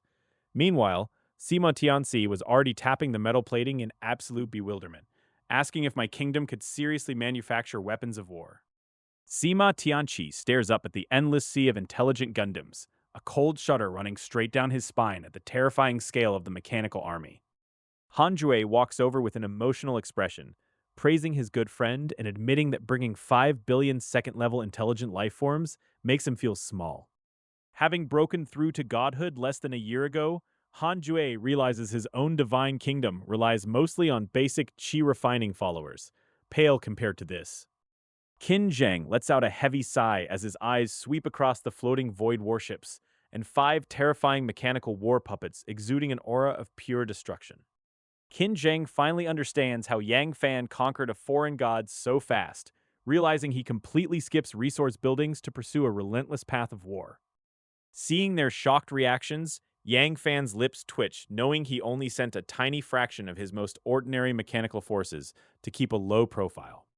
Yang Fan coughs lightly and explains that since he cannot help with the future development of the Kyunxin group, he brought his main fighting force to help explore. Han Jue gives a hearty thumbs up and admits he was worried about powerful creatures in his Earth-level secret realm before seeing this absolute overkill. As a direct descendant of the Han family, Han Jue could easily summon mid-level deities to lend a hand, but he knows everything in this brutal world has a price. Faced with an undeveloped top-tier secret realm holding trillions in resources, Han Jue knows very few gods can remain truly rational without absolute suppression. Reader, he did not think this through, but Han Jue instead glances at Lu Wan standing next to Yang Fan and decides it is simply great to find a wife. Yang Fan glances around the massive metallic landscape with genuine confusion, wondering aloud where the actual army of believers belonging to his allies has gone. Prompted by the question, Sima Tianxi points toward a distant corner where his own humble group of followers is crammed into a tiny, forgotten space. Compared to Yang Fan's overwhelming mechanical tidal wave, Sima Tianxi's paltry gathering looks like an abandoned campsite left behind in the dirt. Sima Tianxi explains that since scouting is the priority for an unknown secret realm, he brought 80 million chi refining and 20 million foundation establishment believers. He proudly adds that he even brought 2 precious believers who have already cultivated to the core formation stage to anchor a powerful B-level formation. The moment his gaze sweeps back over the endless array of towering intelligent Gundams behind Yang Fan, his voice gradually fades into total silence. Sima Tianxi coughs awkwardly and trails off completely, realizing his grand 2-core formation experts look like an absolute joke next to this war machine empire. Qin Zheng helplessly points his thumb toward the other side, admitting his own follower army is crammed away just as miserably as the others. Qin Zheng's lips twitch involuntarily as he watches his believers get squeezed into a tiny corner by Yang Fan's absurdly oversized warmongering arsenal. Standing amidst the overwhelming forest of war machines, Qin Zheng can only wonder if Yang Fan is intentionally showing off his ridiculous, multi-trillion point wealth. Flaunting an entire mechanical army right in front of the direct descendants of the 5 major families turns out to be a massive flex. Qin Zheng and the other elites stand completely frozen, realizing this first-order god makes them look like paupers. Lu Wan calmly points toward a small sector in the distance where 20 million martial arts apprentices and 10 million masters wait. Yang Fan raises a single eyebrow, realizing his wife has casually brought a massive army to slack off at work. Hindsight hits Yang Fan hard as he wishes he had asked his wife how many troops to send before setting out. The sheer scale of his divine kingdom's foundation completely dwarfs any ordinary low-level god in existence. Sima Tianxi eagerly raises his hand to lead the way, admitting that his own soldiers look like absolute jokes next to these steel behemoths. Reader, he has watched plenty of tactical videos, but nothing prepares a young heir for the real thing. At a single mental command from Yang Fan, the massive mechanical army rumbles forward in terrifying unison. The lead Gundam steps down with earth-shattering weight, followed by 5 billion synchronized units marching in absolute silence. Lu Wan and Han Jue trail far behind the front lines with their respective followers, looking less like a military expedition and more like a sightseeing group. The contrast between raw mechanical might and a casual stroll is frankly hilarious. Han Jue stares with his jaw hanging wide open, bewildered as to how someone practicing all three paths simultaneously can field such a ridiculously powerful mechanical circuit. The sheer logistical nightmare of it all is enough to break a normal brain. As the army pushes deeper, the dangerous flora of the Earth-level secret realm awakens to challenge the intruders. Gigantic mutated vines erupt from the ground like angry pythons, attempting to strangle the towering mechanical frames. Poisonous spines release acidic venom, and giant blossoms spew corrosive, toxic mists designed to melt divine weapons. The intelligent Gundam's defense systems merely flitter slightly before completely brushing off the deadly chemical assault. Without even pausing their march or issuing an attack order, the frontline Gundams simply trample the resilient vines into dust. They barrel forward over 10,000 kilometers in a blink, letting pure mechanical mass do all the dirty work. Yang Fan smiles warmly and explains that practicing three paths simultaneously demands too many resources to maintain evenly. Sticking to the old proverb about a bird in the hand, his divine kingdom focuses almost entirely on the mechanical route. Sima Tianxi nods thoughtfully, agreeing that while a triple path offers advantages within the same realm, the resource drain is downright terrifying. In Divine Kingdom warfare, you need a knockout blow rather than a balanced but mediocre spread. Han Jue sighs and notes that once a mechanical route gets past the startup costs, it has virtually no drawbacks. Successful mechanical gods make staggering fortunes by selling manufactured war buildings and weapons back to the Federation. Han Jue looks at Yang Fan with unconcealed envy, knowing the man's automated empire is already generating massive profits. The developmental gap between their divine kingdoms has easily blown out by 4 to 10 years. Han Jue quickly shakes off the envy, remembering that developing a divine kingdom is a marathon rather than a short sprint. Backed by his powerful family name, he fully expects to close the gap and catch up with Yang Fan eventually. Months roll by in a blur as the unstoppable mechanical juggernaut carves a clean path through the perilous secret realm. Rare high-grade spiritual plants begin popping up everywhere amidst the flattened brush and shattered terrain. Han Jue suddenly shrieks in absolute horror as a heavy metal foot obliterates a valuable grade B spiritual plant into green pulp. Reader, watching your retirement fund get stepped on by a robot is a special kind of agony. Yang Fan offers a sheepish cough and hastily promises to make his giant iron blocks watch their step. But before he can even adjust his formation, another frantic warning rings out from right beside him. Qin Zhang waves his arms wildly, shouting at the top of his lungs to keep the Gundams away from a rare A-grade spirit fruit tree. The sheer botanical wealth being treated like roadside weeds is giving all the visiting heirs a collective heart attack. Yang Fan raises his hands in a helpless gesture, acknowledging the frantic instructions while his army continues its relentless march. Managing an automated army that clears forests faster than a logging crew has unexpected coordination challenges. Han Jue lets out a mournful, blood-curdling cry as another patch of valuable flora gets ground into mulch beneath a steel tread. Every crushed stem represents a small mountain of lost divinity points evaporating into thin air. Watching his potential profits get trampled into the dirt pushes Han Jue entirely over the edge of emotional endurance. He screams out in pure anguish, mourning every last coin of his hard-earned money vanishing beneath the robot boots. Han Jue's illusory consciousness stares in stunned silence at the devastated landscape spread out beneath him. Just moments ago, a towering sacred mountain was obliterated in the blink of an eye. Hundreds of monstrous Bodhi treasure snakes coiled across the peak, some boasting terrifying core formation stage strength. They possessed ancient bloodlines and a terrifying presence that could freeze the blood. Finding the giant serpents an annoying nuisance, Yang Fan simply ordered his intelligent Gundam to unleash an air cannon blast. A single terrifying shockwave turned every last beast into a thick, bloody mist. Unfortunately, the earth-shattering blast flattened the entire sacred mountain down to bedrock. Countless precious spiritual plants and rare herbs were completely wiped out by the cataclysmic shockwave. Watching his potential profits vanish into thin air, Han Jue felt his heart bleed at the catastrophic waste of rare flora. Those valuable herbs were supposed to fund their entire expedition. Yang Fan rubbed his temples in utter confusion, genuinely baffled by their dramatic heartbreak over a few ruined weeds. To him, they were just overgrown grass, not priceless treasures. Stepping forward to diffuse the growing tension, Lu Wan suggested they hand over command of the operation to automated intelligent life forms. These destructive war machines were simply too heavy-handed for field exploration. Han Jue nodded frantically in agreement, feeling a massive weight lift off his chest at the sensible proposal. Mr. Lu's idea was a lifesaver for the fragile ecosystem of the secret realm.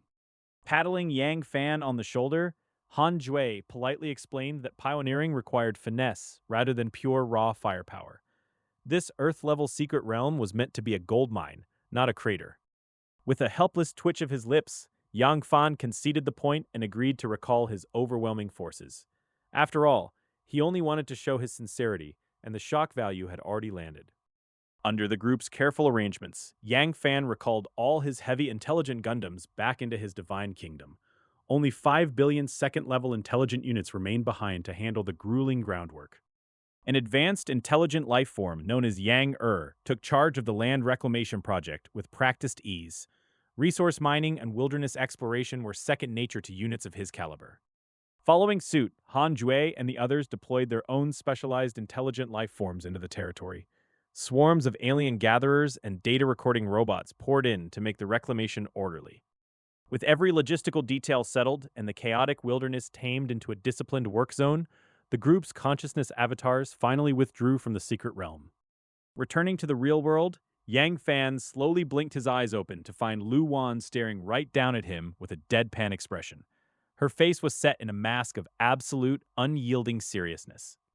Without missing a beat, Lu Wan abruptly offered to transfer a staggering 100 trillion divinity points directly over to him instead. Reader, he did not see that coming. Stunned into complete silence, Yang Fan blinked dumbly at her as his brain tried to process the insane figure just dropped into casual conversation. A faint blush crept across her pretty cheeks as she stammered out her anxious reasoning for the sudden transfer. She knew his mechanical technology path burned through energy at an astronomical rate. As the president of numerous real estate and manufacturing corporations, she understood the brutal economics of mechanical godhood all too well. Economies of scale were everything, and he was burning money. She was genuinely terrified that her husband was letting male pride drive him into financial ruin just to save face. To her, pooling their assets was simply the logical step for a married couple. Deeply touched by her fierce loyalty and misplaced worry, Yang Fan stood up and gently patted her head with a soft smile. He assured her that his divine kingdom was doing just fine. Fleeing the emotional intensity of the room like a startled cat, Yang Fan beat a hasty retreat up the stairs and slammed the door shut. Leaning back against the solid wood, he let out a heavy sigh and muttered that he was a total piece of trash. Lu Wan was a ruthless corporate titan everywhere else, yet she trusted him blindly here. Realizing how deeply she cared for him, he silently vowed to be a much better man and never take her pure devotion for granted.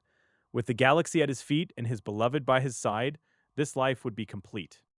Yang Fan has finally solidified genuine ties with the direct descendants of the 5 major elite families. With his secret realm exploration entirely delegated to his advanced intelligent life form, his daily schedule has cleared right up. The Faixun group, created by Han Jue, is shockingly active every single day, and the most vocal chatterbox by far is Sima Tianxi.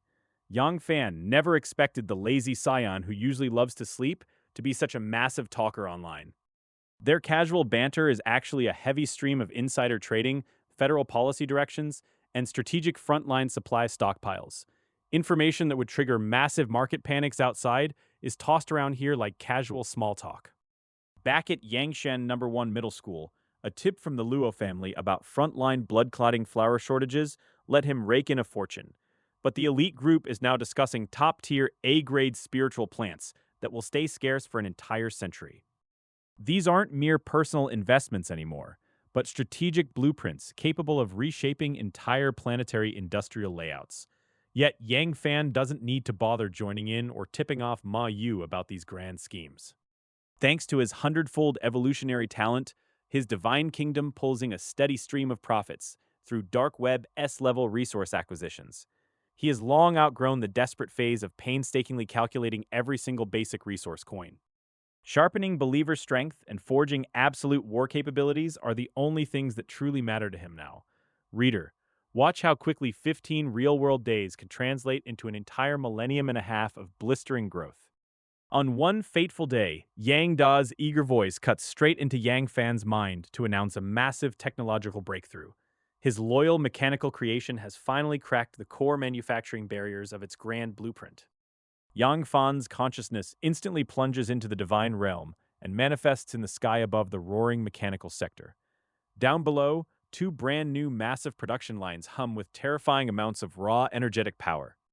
Large quantities of hardened special alloy materials emerge from an enormous warehouse hoisted by heavy industrial robots. Intelligent life systems immediately step in to sort and categorize every single block with absolute robotic precision. Different metal types feed directly into strict production zones governed by uncompromising data standards and high-pressure steam. Those incredibly stubborn alloys are sliced, smelted, and reforged into gleaming components with zero margin for error. Countless automated robotic arms move at blinding speeds across a massive central platform to weld microcircuits and chassis parts. Every single mechanical motion is executed with terrifying perfection as a sleek war machine takes shape. In mere moments, a fully formed aerodynamic fighter jet emerges from the assembly bay with a deafening mechanical shriek. An intelligent pilot program immediately seizes control of the vessel as its thrusters flare with blistering blue light. The brand new weapon of war punches through the atmosphere in a blinding streak of light toward a distant orbital helipad. Yang Fan watches the impressive display from above with a look of quiet satisfaction crossing his features. Yang Da steps forward to brief his master on the technical specifications of their brand new domestic creation. This is the Destruction Fighter version 1.0, built entirely within the borders of their own rising divine kingdom. This lethal aircraft packs heavy defensive structures like city-destroying artillery, advanced laser cannons, and state-of-the-art radar. Its raw destructive output easily dwarfs standard Malbot F-3500 jets by more than 10 whole times over. While the current power supply and long-range flight capabilities still need fine-tuning, the research department is already on it. Yang Fan gives a firm nod, knowing this breakthrough secures absolute air supremacy for upcoming Divine Kingdom clashes. He orders Yang Da to accelerate mechanical research further without sparing any expense on funding or raw materials. Land and air are no longer enough, as future wars demand total dominance across oceans, deep seas, and alien environments. Foreign divine kingdoms possess wildly unpredictable terrain, treacherous defensive layouts, and alien hazards that can ruin an invasion. Thorough preparation is the only way to guarantee a brutal victory when the coordinates of enemy gods are finally locked. Shifting gears smoothly, Yang Fan asks about the ongoing acquisition of rare assets through the clandestine dark web markets. Yang Da reports that he carefully weighed military merit costs and auction frequencies before making their final selections. To avoid tripping alarms at the Han family military headquarters, acquisitions are split across multiple races in calculated batches. They secured the deep-sea spirit-tide nurturing pool, 10,000 insect mother nest hatching tower, corpse conversion furnace, and ancient bloodline cultivation ground. I can't just buy any resource building I want from the Han family's military government. If the quantities look too suspicious, people trading through those handed-over buildings will start asking questions. Over on the dark web auctions, prices for top-tier S-level resource buildings regularly hit 10 times their standard market value. Sellers happily list their goods there because regular gods take ages to recoup costs. While handing those same buildings to the Han family military only gets me a tiny bit of military merit. Dark web sellers and the military headquarters both make massive profits off the arrangement. I honestly don't care about the margins, since divinity points are basically just numbers to me now. I am essentially pre-purchasing these top-tier S-class buildings at a hefty 10 times markup. The only real constraint is scale, because doing something too extravagant all at once will instantly draw unwanted attention. The Yang Group still needs to develop rapidly to act as a proper financial cover. When I ask Yang Da how the troop deployment plan is going, he reports that the population of each secret realm is approaching 100 billion people. Believers are multiplying quickly under new government policies. These believers rely on continuous population supplies from the main god kingdom while maintaining high birth rates. We have established a complete promotion system allowing secret realm inhabitants to return. Relocated believers can return to the main god kingdom if they cultivate diligently and meet assessment standards. Even original kingdom believers have ramped up their enthusiasm for cultivation due to the new competition. Looking back, the initial reforms of the divine kingdom are finally yielding clear results. Minor hiccups along the way did not derail the overall development direction of our expanding territory. Yang Da points out that believers practicing the martial arts systems face the slowest development speeds. Because martial arts rely heavily on nurturing the physical body, early-stage improvements drag behind cultivation paths. Believers of the myriad manifestations martial court face the greatest pressure after the reforms, spending an extra hour on daily cultivation. Yang Fan nods slightly as he listens to the progress report. My gaze suddenly turns toward the myriad martial court on the sacred land when I sense something extraordinary. To my total surprise, someone down there is on the verge of breaking through the next level. Someone is actually breaking through into the martial emperor realm right now. That milestone is completely equivalent to reaching the nascent soul stage on the traditional cultivation path. Although my consciousness only lingered for a brief moment, time moves terrifyingly fast inside the divine kingdom. 1 or 2 months flash by in the absolute blink of an eye. Down in the central area of the Vientiane martial arts court, a terrifying surge of blood energy shoots directly into the sky. The entire earth begins trembling violently beneath the feet of the shocked populace. Countless martial arts practitioners halt their training and look up in sheer disbelief at the celestial phenomenon. Believers instantly realize that their general is attempting a monumental breakthrough. Excitement floods the eyes of every single martial arts believer as the term martial emperor echoes through the ranks. The birth of our very first martial emperor means our entire martial system is transforming. In the divine kingdom, perfecting the rules of any cultivation path requires a trailblazing pioneer to break through. Once the first expert succeeds, the subsequent path matures rapidly for everyone else. Beneath the myriad elephant battle monument at the center, a massive figure slowly takes shape. A golden giant standing tens of meters tall emerges as spiritual energy surges wildly across heaven and earth. Countless crimson auras swirl around his towering form, resembling a vast ocean of blood. The terrifying pressure radiating from his blood and chi forces all nearby believers to reel from the sheer life level difference. My consciousness avatar watches the entire spectacle unfold from the heavens above and slowly nods in approval. The breakthrough succeeded brilliantly, and that golden body looks suspiciously like an immortal body. Martial arts take longer to develop early on, but the physical strength payoff at higher levels is monstrously terrifying. With our first martial emperor born, development speed across the board is about to explode. After hours inside the virtual realm, my physical eyes finally flicker open in the quiet of the real world. I exhale a lungful of stale air, feeling the heavy sluggishness fade away as my muscles stretch out. A terrifying flood of physical power surges through my limbs with a heavy boom, making me feel like a walking engine of destruction. The raw might packed inside my muscles feels capable of cracking open the very air with a casual punch. I take a deep breath and let my immense mental energy circulate, instantly locking down the sudden explosion of raw strength. My spiritual realm towers far above any ordinary first-order god, keeping my own body from rebelling against me. Getting stronger without lifting a finger just by letting the game run in the background is honestly the best cheat imaginable. Compared to that misunderstood hundredfold temporal talent, my evolutionary talent is leagues more terrifying. While acceleration talents burn through mountains of divine spiritual energy, my evolution runs almost entirely self-sustained without a break. Unless someone actively invades my divine kingdom, I keep the evolutionary state humming 24/7. My personal divine kingdom currently boasts hundreds of thousands of S-class resource buildings crammed into every corner. The sheer concentration of spiritual energy down there makes ordinary god realms look like a dusty sandbox. Even though I am technically stuck at just a first-order god on paper, my actual combat strength easily crushes the vast majority of third-tier gods. Reader, do not try this at home unless you want a very angry pantheon knocking on your door. I remind myself to stay completely grounded and keep a cool head instead of letting external gains turn my brain to mush. We are nowhere near invincible yet, and keeping a low profile remains the smartest insurance policy in this universe.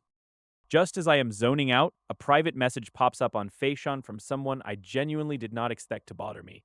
I squint down at the glowing sender ID and raise an eyebrow when I read the name Sima Tianxi.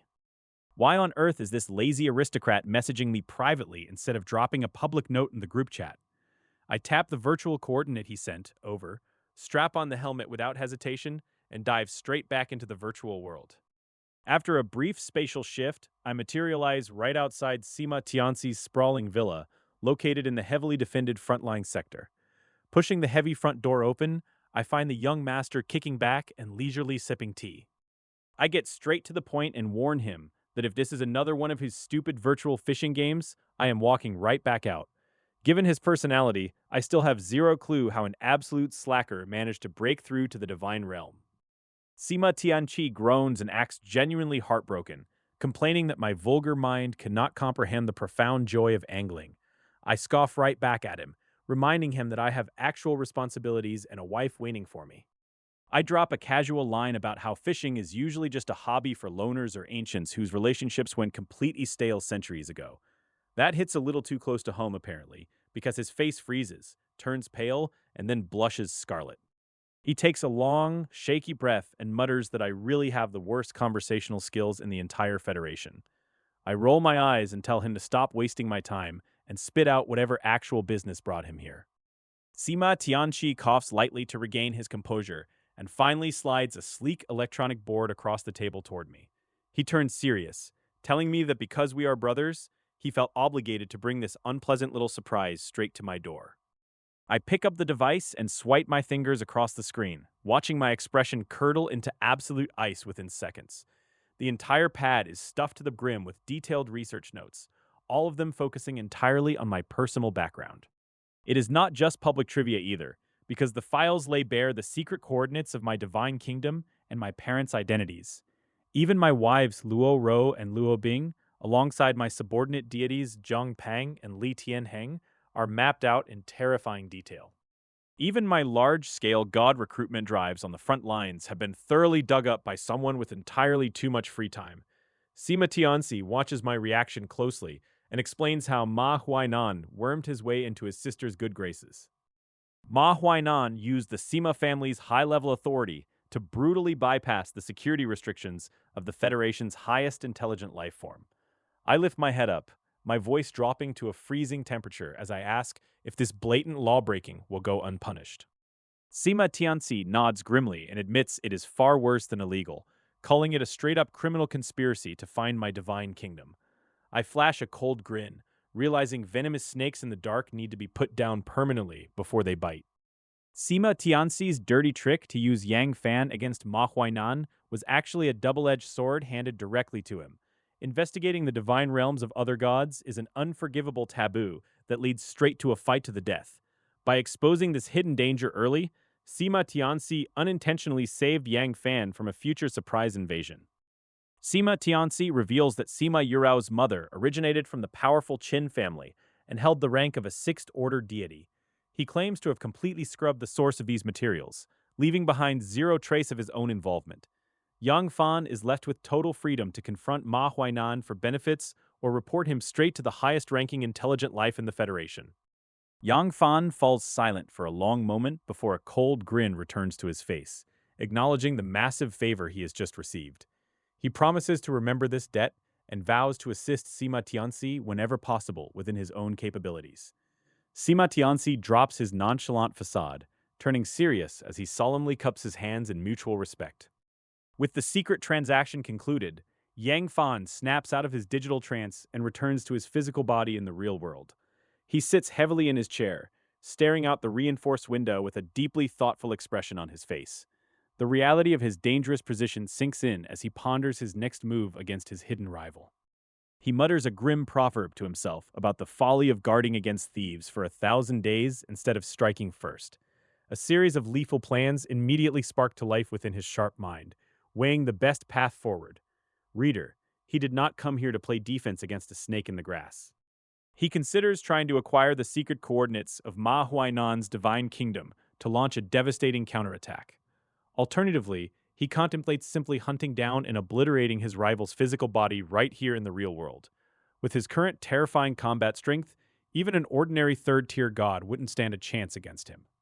He quickly frowns as he realizes things are not nearly that simple or convenient to execute. Since Ma Huainan has only just graduated, his divine kingdom is locked down in a rapid development phase behind heavy frontline safe zones. Furthermore, the Human Federation is blanketed by high-tech surveillance and intelligent life forms that make secret deity battles nearly impossible to hide. Knowing a massive public investigation would inevitably follow any open assault, his eyes turn into absolute shards of ice. Since Ma Huainan loves playing dirty in the shadows, Yang Fan decides to test whose background is truly thicker. He abruptly snaps his head around to bark a direct command at the intelligent robot stationed in the corner of his room. He orders the machine to immediately summon Madame Luan to his location, without a single moment of delay. The obedient robot informs him that the mistress is currently chairing an intensive shareholders meeting. Yang Fan tells the machine to interrupt her right this instant and drag her back to him immediately. Not long after the command, the door is forcefully thrown open as Luan dashes into the room in a panic. She stares at Yang Fan with deep worry in her eyes, wondering what catastrophe could possibly have occurred. Since he normally respects her busy schedule during the day, getting yanked out of a meeting by a robot screams absolute emergency. Yang Fan maintains his grim expression and tells her there is an urgent matter that requires both her and Gula. He informs her that he has already sent the vital coordinates straight to her personal virtual interface. Luan absorbs the gravity of the situation without a single word of complaint or hesitation. Although Luan and Goulet have known each other since childhood and share a complicated, distant relationship under Yang Fan, petty rivalries vanish in a crisis. Seeing the deadliness in her husband's eyes, she wastes zero time asking redundant questions. She immediately agrees to connect and dives headfirst into the virtual network. A flash of light later, Yang Fan and Lu Wan materialize inside a secure, blindingly white virtual chamber. Goulet is already standing in the middle of the room, looking around with a puzzled expression. The two wives find themselves sharing a digital space as the heavy atmosphere in the room thickens. Goulet immediately voices her confusion, asking her husband what could possibly warrant such a sudden and secretive summons. Yang Fan glances around the sterile perimeter with visible caution etched across his face. Goulet instantly reads his mind and reassures him that they are completely insulated from prying eyes. She explains that this is her Gu family's private, encrypted sanctuary within the vast computing grid of the virtual world. Even the Federation's most advanced artificial intelligence cannot pierce this heavy firewall of specialized code. After all, the 5 major human families always maintain absolute black ops channels for matters too sensitive for public servers. Convinced that they are finally sitting behind an impenetrable digital wall, Yang Fan pulls out the stolen intel. He duplicates the file Sima Tianxi handed him and instantly transfers the damning records directly to Lu Wan and Goulet. The two women catch the glowing data streams and immediately begin inspecting the contents, page by page. As their eyes scan the brutal details of Ma Huainan's covert investigations, their faces turn colder than absolute zero. Goulet's eyes flash with pure venom as she recognizes the name of the man who once fought her husband over the War God's manual. She is disgusted to see the sheer scale of illicit connections Ma Huainan burned just to secure an S-class building. Lu Wan stands beside her, equally solemn as she processes the sheer magnitude of the taboo crime committed. Secretly probing the divine kingdoms of fellow gods is universally recognized as an act of war and preparation for slaughter. This isn't just petty bullying. It is a premeditated execution waiting to happen. Lu Wan lifts her head and bluntly demands to know the exact origin of this highly classified intelligence. When Yang Fan calmly replies that the files came directly from Sima Tianxi, instant understanding washes over her face. She pieces together the political chess match between the Sima and Qin factions without missing a beat. She points out that Sima Tianxi's mother hailed from the Gu family, while Sima Yurao's mother came from the opposing Qin family. With multiple candidates clawing for dominance as the next head of the Sima clan, knife-edge competition is guaranteed. It makes total sense why Tianci would happily throw his political rivals under the bus, using Yang Fan as the executioner. Yang Fan nods in full agreement, openly admitting that Tianci definitely intended to use him as a pawn in a larger game. Even so, the brutal intelligence provided is 100% authentic and verified. He fixes his steady gaze on his two brilliant wives and asks the ultimate question about the venomous snake lurking in their shadows. Yang Fan knows better than to recklessly strike out against an enemy backed by the five major families, federal rules, and the divine kingdom itself, knowing full well that a single wrong move could drag him into bottomless trouble. Thankfully, the two direct descendants of those ruling houses standing by his side give him access to resources most gods can only dream of. Lu Wan and Gu Lei surprise him by speaking almost simultaneously, declaring that since the man is already an enemy, they simply cannot let him draw breath another day. They dismiss his first-order god status with utter contempt, agreeing that as long as they leave zero evidence behind, quietly disposing of him is entirely feasible. Yang Fan had privately expected his highborn wives to suggest analyzing the political situation or leaning on their family clout to pressure the rival faction from above. Instead, their refreshingly direct solution leaves him clearing his throat in surprise before pointing out that the target is holed up in a frontline Sima family villa. Lu Wan lets out a frigid laugh, pointing out that in the material world, every single action leaves a tangible footprint no matter how well it is hidden. She notes that since Ma Huainan is so fond of poking his nose into other people's business, they can easily turn the exact same investigative tactics right back around on him. Gu Le chimes in with eyes blazing with cold intent, asking why they shouldn't tear open the target's entire life story from top to bottom. She lists off the man's family, his former classmates, his controlling deity, and every single step of his personal history as prime targets for a devastating breakthrough. Lu Wan casually remarks that if the Sima family can use their influence to bypass the highest federal investigation teams, her own Gu family connections can tear those roadblocks right down. She plans to gather mountains of dossiers and shovel them into a massive stack of Divine Kingdom deduction cards until the simulation cracks the target wide open. She calmly announces that if 1,000 cards aren't enough, they will burn through 10,000, and if 10,000 still fail, they will scale up to 100,000 or even 1,000,000. She firmly believes that with enough capital thrown at the problem, simulation success is just a matter of time, reader, because big spenders always get their way. Hearing these words finally brings a broad smile to Yang Fan's face, knowing that pinning down Ma Huainan's Divine Kingdom coordinates is all he needs to crush him utterly. Thinking of the man's SS-level martial god body talent actually makes his heart race with greedy anticipation, seeing it as a golden stepping stone to upgrade his own divine realm. Lu Wan cuts off his restless thoughts with a firm voice, promising him that their target won't be swaggering around much longer once the deduction cards lock onto his realm. When Yang Fan blinks in surprise at her phrasing and asks if she means to send someone else to do the dirty work, she nods without an ounce of hesitation. She reminds him that Ma Huainan is a peerless prodigy on the Human Federation's rankings, meaning a direct assault would still carry a mountain of sticky legal complications. But she reassures him that her corporate network will take full precautions to absorb the fallout, ensuring no federal inspector can trace a single thread back to their doorstep.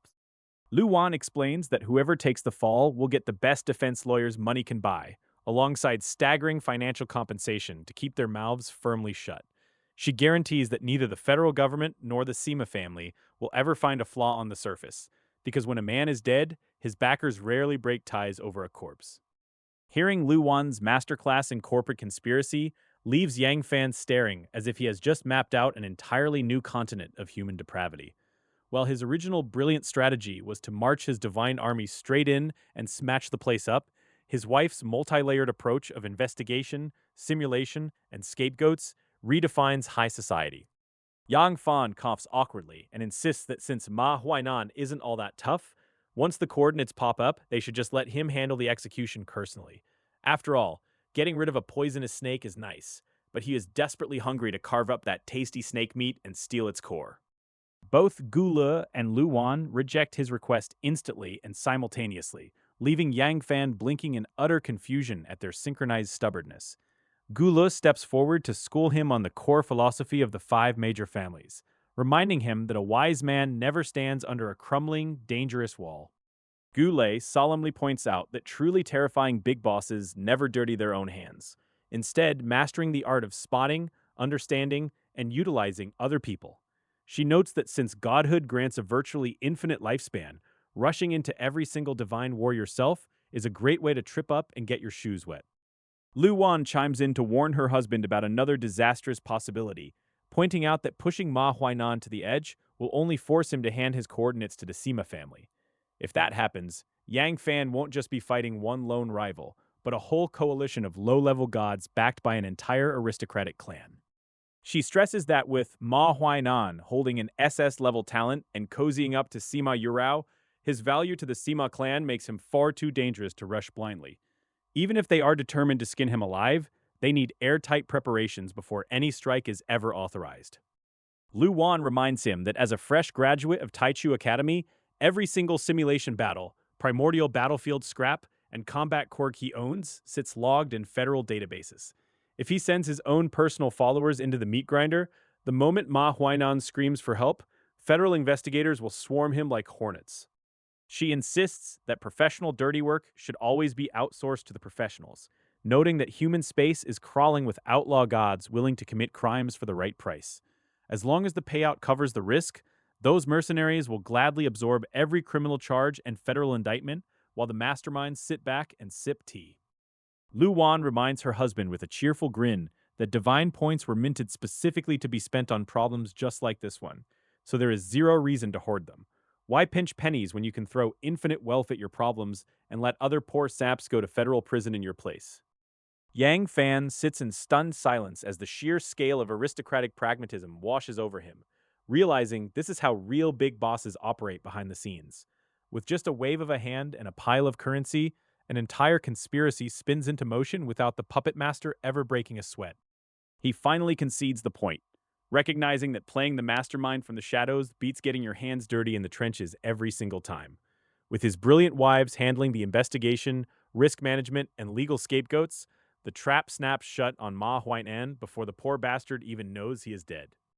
Reader, he wisely decides to let the professionals handle the dirty work, while he waits to collect the spoils of a war fought entirely by proxy. The machinery of the five great families rolls forward into the dark, proving once again that in the Federation, money talks and disposable pawns do the walking. Lu Wan gazes at her husband with genuine astonishment, completely baffled by his impulse to dive straight into the fray. She always assumed he lived entirely without a budget, yet here he is, ready to handle things personally. Reader, he definitely did not think this through.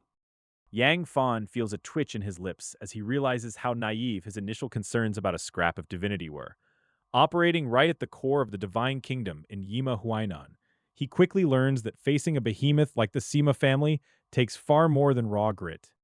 Goulet bursts out laughing at his hesitation, explaining that ancient families don't plunge into full-scale wars over petty, youthful squabbles. Instead, the ultimate rule governing every single faction across epochs always comes down to cold, hard interests. Even if someone's divine realm faces total destruction, no god mobilizes for free without getting a proper payout first. A powerful figure like Sima Yurao cannot simply command others without offering immense compensation, whether through divine points or real-world corporate shares. Goulet points out that her cousin Lu Wan holds a massive advantage simply because she commands far more wealth than her rivals. The brutal reality of Divine Kingdom warfare is that victory belongs to whoever brings the heaviest stack of resources to the table. Lu Wan steps right to her husband's side, wrapping her fingers around his hand to offer a soothing and reassuring smile. She urges him to leave this entire messy ordeal entirely in the capable hands of herself and her cousin Goulet. Seeing his wife's unwavering determination, Yang Fan finally gives a firm nod of agreement to her plan. He simply asks her to forward a complete copy of every single piece of intelligence they uncover regarding Ma Huainan. Lu Wan loops her arm through her husband's and turns to her cousin with a sudden, teasing grin on her face. She cheekily insists that Goulet hurry up and graduate to the front lines, because handling her amazing husband alone is getting exhausting. Goulet rolls her eyes at the joke, telling her cousin that this is hardly the time for playful banter. Still, she promises to stir up plenty of trouble for their targets the very moment she steps back into the real world. With the strategy fully mapped out, the consciousnesses of Yang Fan and Lu Wan instantly pull back from the virtual realm. Lu Wan springs straight to her feet the moment her physical eyes snap open, eager to put her meticulous plans into motion. Without wasting a single second, Luan settles into a chair inside the villa and slips her virtual reality headset back on. Her mind instantly plunges back through the data streams to rejoin her cousin in the secure meeting room. Goulet sits waiting in the exact same room, smiling slightly as her cousin materializes right in front of her. Luan immediately cuts through the small talk, stressing just how dangerous an opponent Ma Huainan truly is for them. Luan emphasizes that while her husband possesses terrifying potential to rule the Human Federation one day, he lacks resources right now. Because he cannot resolve this solo, the two cousins must coordinate every single move to ensure absolute success. Luan lays down her first concrete instruction, insisting that her husband's divine kingdom coordinates must stay hidden at all costs. She tells Goulet to use her shares in Wanling Biopharmaceutical to pressure Sima Yurao directly from the boardroom. Goulet blinks in slight surprise, wondering if she should really launch such a direct and aggressive confrontation against their rival. After all, Ma Huainan managed to slip past the highest-ranking federal intelligent life forms thanks to backdoor connections. Luan shakes her head, explaining that letting Sima Yurao investigate the matter herself will provoke a much better reaction.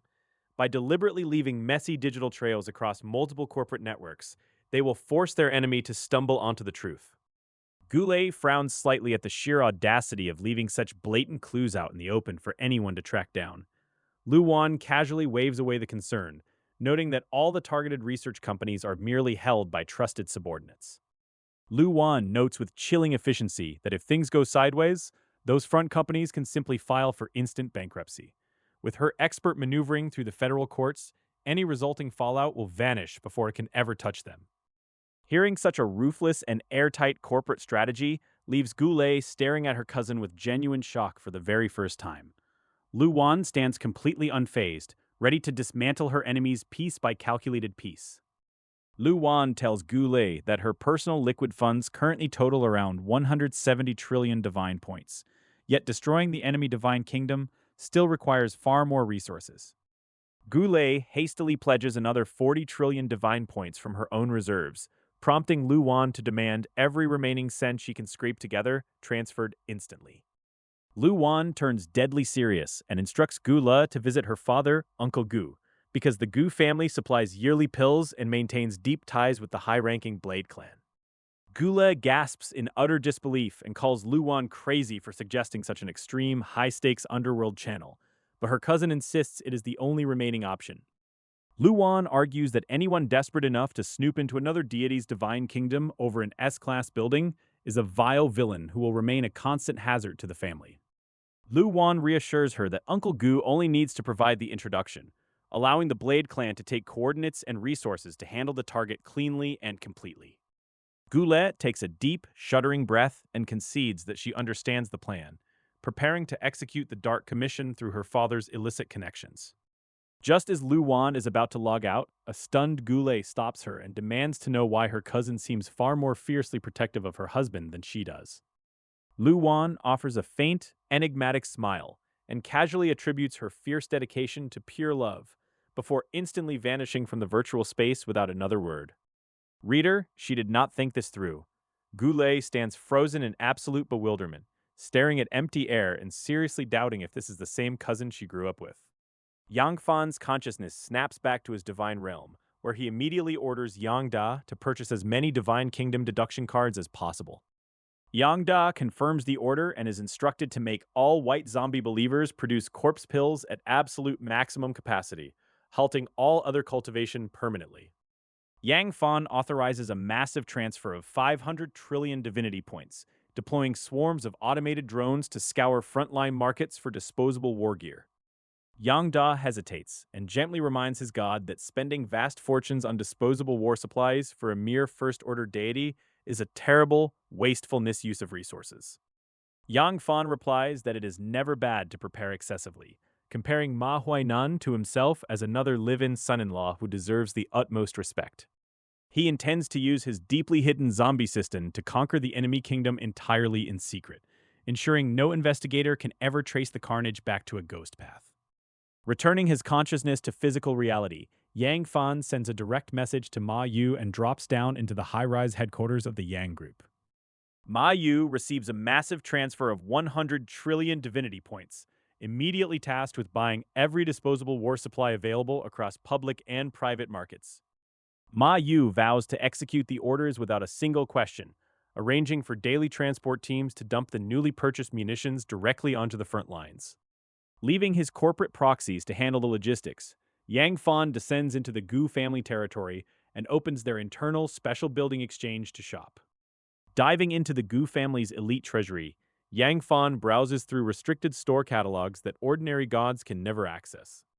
He types a single keyword into the search bar, instantly bringing up a dense, overwhelming list of specialized building names. The search yields terrifying options like the Tier A Death Plague Nest, priced at 400,000 divinity points to boost zombie reproduction.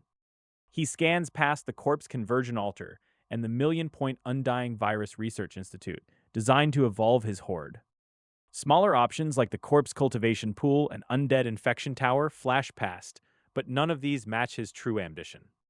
With his powerful mental strength, he zeroes in on his ultimate target, the Tier A Corpse Tomb, priced at 1 million divinity points. Yang Fan chuckles at the steep price tag, knowing that while normal Class A resource buildings cost 50,000, war gear is a different beast. Because so few gods follow the corpse cultivation path in the Human Federation, these high-tier war buildings are exceptionally rare. Without the slightest hesitation, Yang Fan reviews the detailed specs of the Tomb of 10,000 Corpses one last time and clicks Buy. When the quantity column pops up, he calmly enters a staggering number, 200 million units. Confirm purchase of Tier A war building, Tomb of 10,000 Corpses, quantity 200 million, total price 200 trillion divinity points. Yang Fan confirms the massive purchase, bringing into reality a compact square fortress that functions as a mobile war base. Though its external footprint is small, its internal space is over 100 times larger, built to house an apocalyptic zombie army. Deep inside the Gu family estate, a mechanical notification sounds as abnormal transaction activity triggers the security grid. The system verifies his peerless genius identity, grants procurement privileges, and automatically submits the colossal order for review. In the real world, Gu Xuanting and Lu Qinglan sit peacefully in a courtyard, sipping tea while the family network hums quietly. An intelligent life form interrupts them, informing the third elder that his protege Yang Fan has triggered a mandatory family risk review. Gu Xuanting raises an eyebrow in disbelief, wondering when the Gu family ever instituted such a tedious rule for purchases. He pulls the purchase details into his consciousness, and his expression instantly twists into utter bewilderment. Lu Qinglan notices his sudden change in demeanor and immediately demands to know what kind of madness Yang Fan has gotten into. Gu Xuanting reveals that the kid just blew 200 trillion divinity points entirely on corpse cultivation war weapons. As Lu Qinglan's worries shift toward her own daughter asking for Blade Clan contacts, the elders wonder what these kids are plotting. Inside the Gu family territory in the virtual world, Yang Fan stands by as his massive transaction gets processed. 200 trillion divine points instantly drain from his divine kingdom to finalize the trade. The mechanical notification voice confirms the successful purchase and detects that the unparalleled genius is currently stationed right on the front line. Because of this huge transaction value, the Gu family activates a dedicated space wormhole to beam the purchased resources straight to his divine kingdom. Back in the real world, Yang Fan opens his eyes and immediately checks the status of his divine kingdom, finding the entire tomb of 10,000 corpses already delivered. He marvels at how the 5 major families maintain exclusive channels for stable resource delivery when ordinary online stores fail on the unstable front lines. Yang Fan immediately instructs Yang Da to load all the 10,000 Corpse Tune resources into the Eternal Corpse Mine and purchase more clone nutrient chambers. He wants to build up more soldiers for his growing zombie kingdom, knowing that the upper class operates on a completely different playing field. Standing by the window, Yang Fan calmly waits for Wan Er and the others to wrap up their investigation, while eyeing Ma Huainan's Divine Kingdom core. Through various channels, massive amounts of blood and flesh energy continuously pour into the life essence conversion pool to transform into pure corpse aura. Nourished by this abundant corpse energy and evolutionary talent, ordinary lives rapidly grow into fierce, chi-refining realm zombie generals. Purchasing 200 million zombie burial mounds drastically expands his living space, though filling it will take 1,000 years of game time. That massive spatial expansion translates to about 10 days in the real world, at which point the terrifying power of his zombie kingdom will surge again. To ensure this war goes perfectly, he also dumps 5 to 6 trillion divine points into various one-time war supplies without a shred of hesitation. Not even mid-level gods would burn resources like this, but Yang Fan wants to crush his opponent with lightning speed before federal variables ruin it. Meanwhile, inside a second-floor room at the Sima family villa on the front lines, Sima Yurao sits alone with a face as pale as death. She violently rips off her virtual reality headset and smashes it onto the ground with enough force to make the heavy villa walls tremble. When Ma Huainan asks what happened from outside the door, she coldly tells him to get lost and that he cannot help with her problems anyway. Ma Huainan puts on a gentle act for the sake of appearances, but the moment he turns away, his face twists with hatred for his wealthy wife. Inside the room, Sima Yurao ignores him entirely and paces frantically while firing off desperate messages to her contacts across the Federation. Every reply brings worse news as board members and corporate allies coldly inform her that President Gu holds absolute control and nothing can be done. She realizes too late that Wanling Biopharmaceuticals' board meeting was a trap set exclusively to kick her out and strip away her lucrative resource channels. Sima Yurao sits in her luxurious room, absolutely fuming after being blindsided by a ruthless corporate power move. She grinds her teeth in pure frustration, replaying the virtual meeting where Goulet casually stripped her of her board seat. It is infuriating to be discarded like garbage without even knowing what she did to deserve such humiliation. Despite carrying the Sima family name, Sima Yurao knows her bloodline is considered second tier compared to absolute royalty like Goulet. Her mother was merely a sixth-order deity from the Qin family, while her father is stretched thin across far too many offspring. Her entire rise to power was forged through grueling personal effort rather than inherited destiny. Taking a deep breath to steady her raging nerves, Sima Yurao activates her Fei Shun communicator to initiate a video call. A dark-suited projection instantly flickers onto the room's wall, revealing her older brother Sima Zhao. He is an elite graduate from the Primordial Academy and a top contender to inherit leadership of the entire family. Sima Yurao immediately starts venting about how she clawed her way onto the board of Wanling Biopharmaceutical over nearly a century. She details the exhausting process of cultivating relationships, building connections, and queuing up for the position.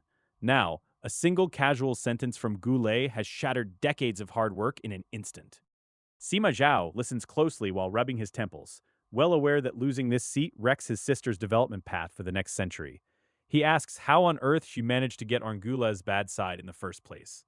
Sima Yurao panics, insisting she has never even met the woman before today and has no idea why everyone assumes she is guilty. Sima Zhao reasons that if his sister did not personally offend Gula, the insult must have landed on someone close to her instead. Since Gula's parents are high-ranking federal figures entirely out of their reach, the target has to be a friend or close associate. He orders his sister to carefully re-examine everyone she has interacted with recently. Sima Yurao defends her cautious track record, pointing out that she always played strictly by the rules when acquiring company resources. She insists she never skipped bribes or shortchanged anyone who deserved a payout from her operations. She swears on her life she has never crossed paths with anyone carrying the Gu family name. Mid-sentence, Sima Yurao abruptly stops dead in her tracks as a sudden flash of inspiration pierces through her confusion. Her brother immediately notices the sudden shift in her posture and demands to know what she just remembered. She stammers slightly before whispering the name of a certain individual linked to the unfolding disaster. Sima Yurao confesses that Gulei's husband, Yang Fan, appears to have some lingering grudge against a man named Ma Huainan. Sima Zhao's eyes turn instantly cold at the mention, identifying the real instigator of the chaos. He notes that while Ma Huainan has talent, his poor temperament makes him a liability he warned her about ages ago. Sima Zhao orders his sister to immediately deploy intelligent life forms to investigate Ma Huainan's recent activities through internal family channels. He promises to act as a mediator once the full story is brought to light, then ends the call without another word. The wall projection fades away, leaving the room in heavy silence. Sima Yurao stands silently for a long moment before turning her gaze toward the heavy door of her private chamber. Her eyes have transformed into pools of freezing ice, devoid of any warmth or hesitation. She is done playing the victim and ready to take aggressive action to protect her hard-earned empire.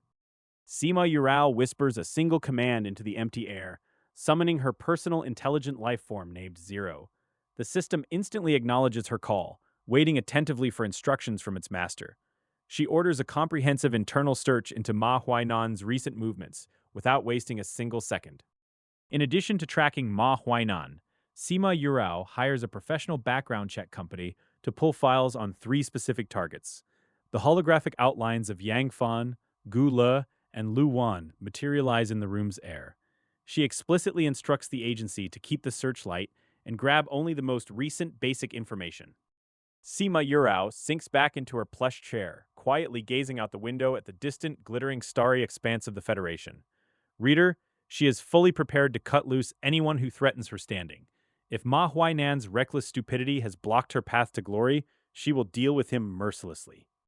Half a month passes in the real world, while Yang Fan focuses entirely on building up his military strength within his divine kingdom.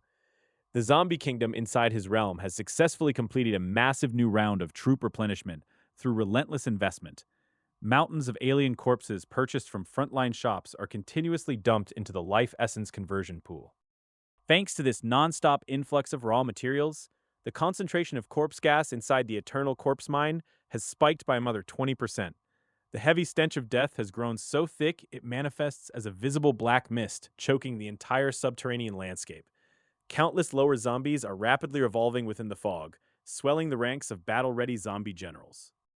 A large number of terrifying zombie kings have successfully broken through their bottlenecks to reach the elite white zombie tier. Yang Fan watches the rapid expansion of his undead forces with immense satisfaction and tactical pride. His divine military is transforming into an absolute juggernaut capable of crushing entire worlds. Despite the staggering evolution of his lower ranks, Yang Fan faces one frustrating bottleneck with his high-level believers. Cultivating practitioners along the brutal path of corpse cultivation turns out to be far more agonizingly difficult than he originally anticipated. Up to this very day, not a single white zombie believer has managed to break through to the next realm. On a quiet afternoon inside his private quarters, Yang Fan sits calmly while listening to a comprehensive briefing from Yang Da. The loyal lieutenant reports that the total reserve of high-grade corpse pills stored safely within the zombie kingdom has hit record highs. Procurement for one-off war supplies has officially reached 40% completion. Yang Da confirms that Yang Shiyi has already been dispatched to organize the frontline troops and prepare them for total war. Furthermore, the clandestine acquisition of rare artifacts through the dark web auction house is proceeding smoothly without interruption. Everything is falling precisely into place for Yang Fan's grand military expansion. Just as the tactical briefing reaches its climax, a sharp, urgent sequence of knocks shatters the quiet atmosphere of the room. Knock, knock, knock. The sudden interruption cuts straight through the heavy silence, signaling that an unexpected visitor has arrived at the door. Yang Fan calls out for the door to open, and the next second, Lu Wan steps inside his domain. She carries two glowing electronic boards tightly in her hands as she rushes toward him. Excitement flashes across her face, though heavy fatigue weighs visibly in her tired eyes. Lu Wan reports that the basic information has finally been investigated and clarified after immense effort. She explains that the probability of the simulation remains low, but it has reached the absolute minimum standard required. Investigating a peerless genius like Ma Huainan was never going to be easy. Ma Huainan's past is heavily guarded by the highest level of federal intelligent life forms, making every scrap of data a fortress. Lu Wan had to spend an enormous amount of effort searching for vulnerabilities to exploit without triggering alarms. Reader, she practically ran a marathon through a minefield just to get this. Yang Fan tenderly calls her his wife Wan, a wave of heartache washing over him as he looks at her tired face. He inspects the first electronic board and finds information far more detailed than he ever anticipated. Every single milestone of Ma Huainan's life is laid bare before his eyes. The data tracks Ma Huainan from his birth and the awakening of his divine kingdom all the way to his early recruitment into Taichu Academy. Every single experience from his past is recorded clearly, including his parents, family members, and high school classmates. Even the subordinate gods he once subdued are listed out in full detail. The files even contain the exact coordinates of divine realms belonging to deities who were Ma Huainan's friends and classmates.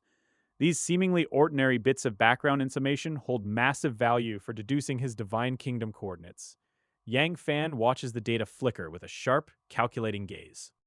Yang Fan knows perfectly well that Ma Huainan's security clearance matches his own highest level of federal protection. To dig this deep without tripping the Supreme Alert Grid meant Lu Wan paid a massive price. A profound warmth surges through his chest as he realizes the sheer dedication behind her actions. Yang Fan picks up the second electronic board and instantly freezes in sheer disbelief at what he is reading. He looks up at her with profound puzzlement because the records clearly belong to Sima Yurao. He asks her why on earth she wasted time investigating his rival's Divine Kingdom information, too.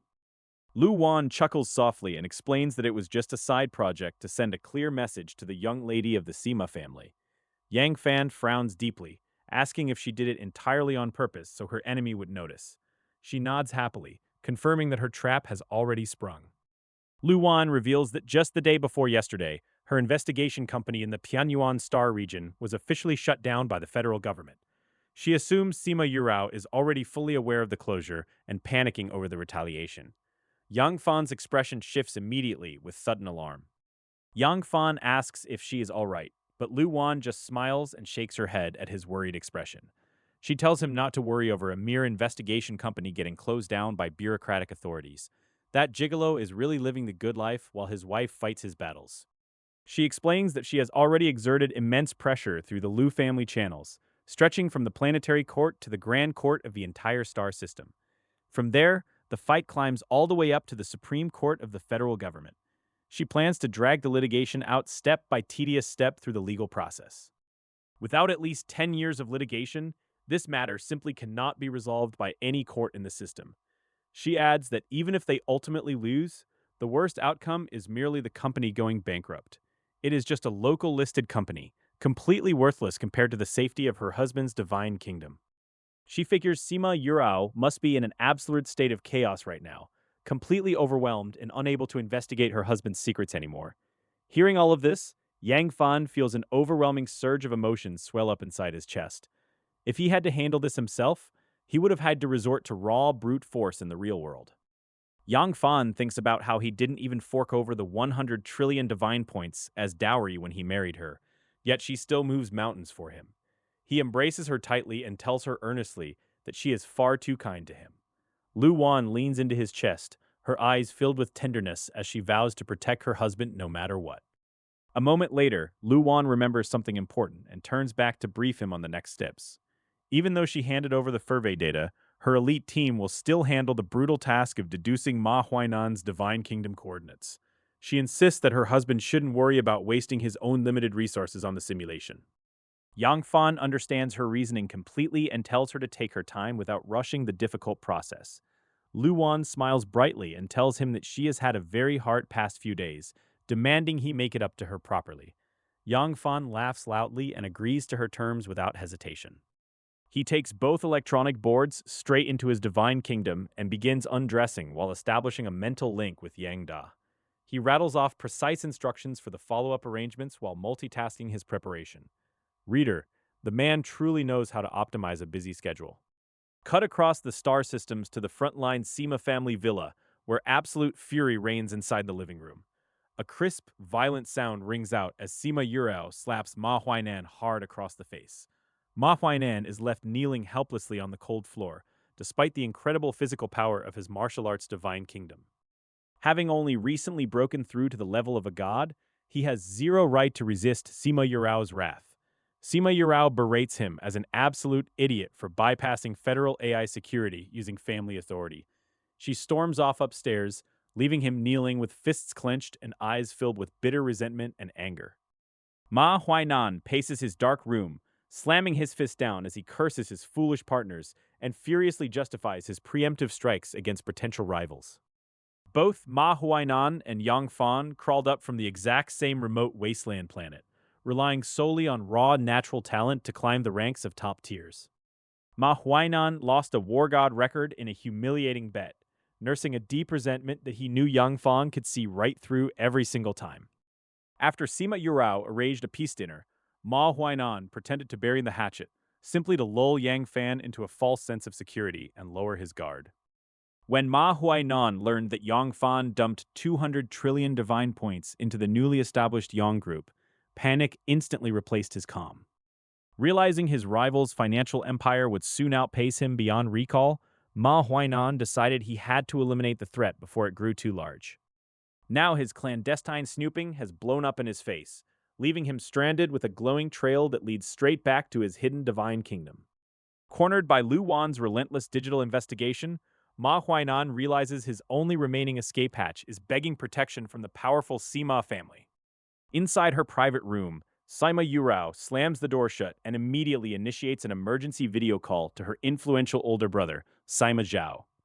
Sima Zhao materializes in the room, looking thoroughly exhausted, and he immediately tells his sister she can forget about getting any corporate board seats. Since they are permanently locked out of Wanling Biopharmaceuticals' core operations, Sima Zhao orders her to dump all their company shares immediately. Sima Yurao grits her teeth and confesses that Lu Wan is already digging into both of their divine kingdoms, while she struggles to cover her tracks. Sima Zhao tells her that both parties must back down immediately and march straight to Ma Huainan's house to offer a formal, groveling apology. He demands they draft a binding Divine Kingdom contract, ensuring neither side will ever probe the other's coordinates again, backed by proper compensation. He instructs her to hand over the 2 War God records she brought as part of her dowry, returning them to appease Yang Fan and restore balance. Sima Yurao lets out a heavy, defeated sigh and murmurs that she understands her brother's harsh directive. Sima Zhao's expression hardens instantly as he drops a bombshell command for an immediate divorce application to be drafted by the family AI. Sima Yurao stares at her brother in total disbelief, reminding him that Ma Huainan wields an elite SS-level martial god body talent. Reader, she was terrified of losing the best genetic lottery ticket she had ever snagged, completely ignoring the absolute dumpster fire of his personality. Sima Zhao coldly reminds her that a man from a small town with a rotten character will eventually abandon her anyway, urging her to cut her massive losses. After the call cuts out, Sima Yurao sits alone in the quiet room, realizing her grand investment in an ordinary planet prodigy has ended in total ruin. Up on the second floor of the Lu family villa, Yang Fan and Lu Wan spend their afternoon enjoying tea together on the balcony. Their peaceful routine is suddenly interrupted when an intelligent robot steps out to announce 2 unwanted visitors at the gate. Hearing the names of Sima Yurao and Ma Huainan brings a cold smile to Lu Wan's lips as she notes how sluggish their reaction is. She points out that it took them far too long to finally muster up the courage to come over and offer an apology. Lu Wan tells Yang Fan that further talks are useless since both sides have already begun investigating the Divine Kingdom. With all pretense of civility shattered, she casually traces a finger across her own neck to signal her absolute verdict. Yang Fan agrees completely with her ruthless assessment, noting that any meeting would just be an exchange of empty words. He issues a direct order to their intelligent robot to turn the visitors away and eliminate them right where they stand. The intelligent robot simply responds in the affirmative, turns on its heel, and strides out of the room to execute the command. Reader, they were not about to waste time pouring tea for people who had already crossed the line. Standing outside the villa gates, Sima Yurao listens to the robot's blunt refusal and feels her face turn extremely grim. She never imagined that Yang Fan and Lu Wan would show her such blatant disrespect by refusing even to grant an audience. Ma Huainan reacts quite differently to the snub, appearing far more relaxed because he never wanted to apologize anyway. He figures that at least this way, they have managed to preserve their 2 precious war god records from further ruin. Softening his tone, Ma Huainan looks at Sima Yurao with reddened eyes and stumbles through an apology for his rash actions. He promises to consult her from now on and vows to buy the entire Wanling Biopharmaceutical Company for her once he becomes a high-ranking god. Sima Yurao holds his gaze in absolute silence for a moment before taking a deep breath and letting out a chilling laugh. She tells him straight to his face that despite the endless lifespan of gods, his childish behavior proves he is still far too young. Ma Huainan's expression shifts in utter shock as Sima Yurao casually mentions that she has easily seen through all of his little schemes. She tears down his grandiose fantasies of reaching high-ranking divine status, calling his imagination remarkably vivid. She bluntly admits that she only played along with his sweet words because she thought his future talent was a worthwhile investment. But now that those days are gone, she tells him to drop the Tephetic act entirely because she is completely done with it. Ma Huainan feels as though he has been struck by lightning when Sima Yurao announces right there that she has already filed for divorce. She demands that he return every single share her mother and elder brother gave him during better times.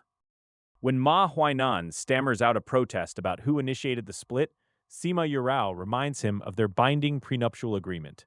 She warns him that fighting it in court with a high-level legal intelligence will only cost him a fortune he does not have.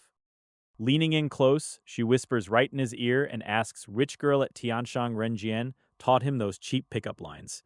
She compares his clumsy freeloading tactics unfavorably to Yang Fan, noting that he might fool young women, but not her. With those crushing words, Sima Yurao turns her back on him and begins walking away without sparing him another second. She calls back over her shoulder that his belongings will soon be shipped to a new villa by the intelligent robot. She adds as a parting shot that he can still live in the Sima family villa if he quickly transfers those shares back like a smart man. That way, she notes with chilling pragmatism, they can at least remain acquaintances when they run into each other.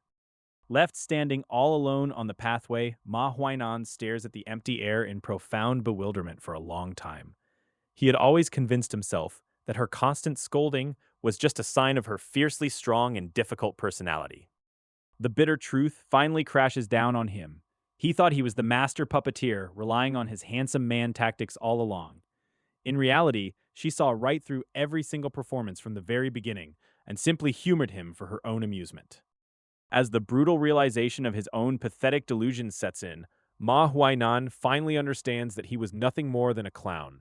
Reader, he did not think his master plan through quite enough.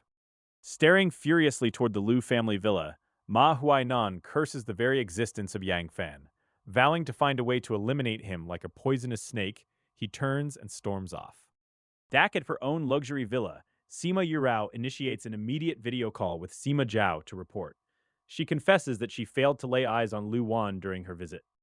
Sima Zhao frowns at the news, noting that Miss Lu is being raised as an unparalleled prodigy, despite her S-level divine talent. He finds her extreme hostility quite puzzling. Sima Yurao throws up her hands, admitting she has no idea what is going on inside Lu Wan's head. She reveals that her investigation firm is preparing to sue regardless of bankruptcy. A knowing smile spreads across Sima Zhao's face as he deduces that Miss Lu has truly fallen for worldly desires. He remarks that such disregard for proper boundaries is extremely rare. A wave of deep anxiety washes over Sima Yurao as she asks her brother what they should do now. She worries aloud if those monsters have somehow managed to deduce her divine realm coordinates. Sima Zhao reassures her that their primary target would be her ex-husband instead of her. He notes that Lu Wan and Gu Le know the unspoken rules shared by the 5 major families. Sima Yurao's expression softens slightly before turning into pure, venomous hatred for her former husband. She curses Ma Huainan as a useless good-for-nothing who brought all this misery.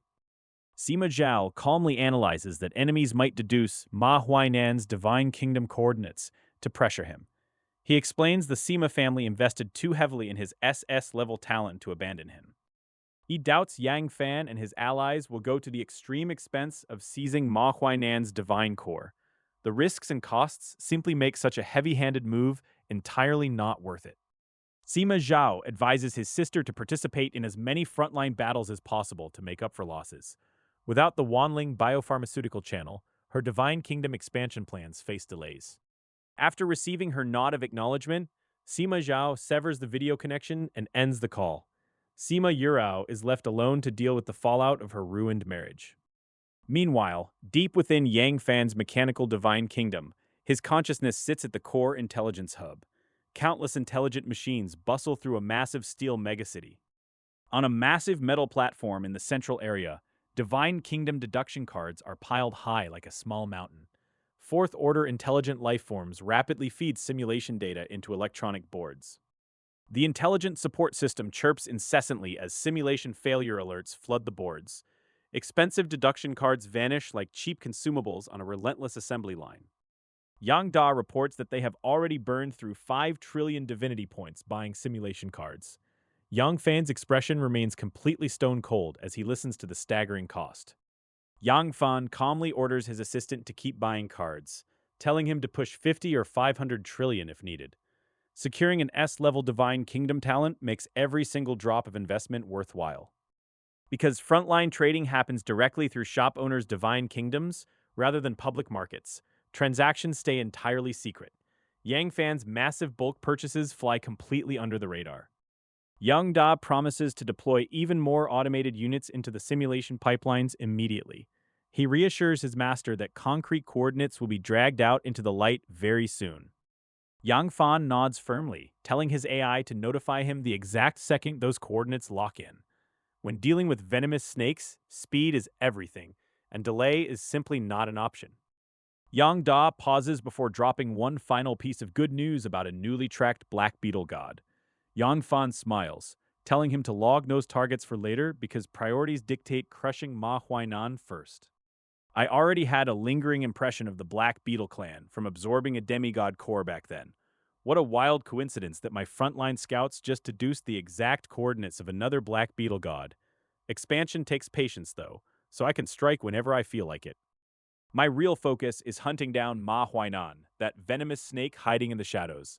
Over the last 10 days, a relentless stream of Divine Kingdom deduction cards poured into my realm. Hundreds of thousands of fourth-order intelligent beings are locked in a monotonous cycle of endless simulations. Thanks to my evolutionary talent, one day in the real world stretches into 100 years inside my Divine Kingdom.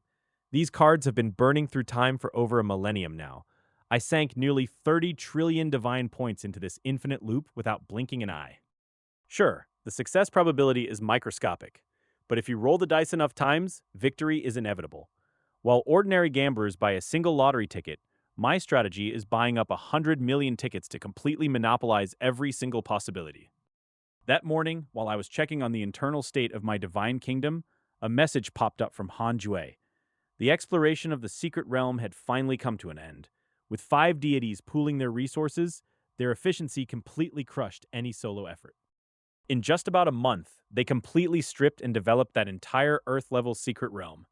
Soon after, Yang led my personal army marching triumphantly back into the Divine Kingdom. The final accounting showed a staggering haul of approximately 460 trillion divine points.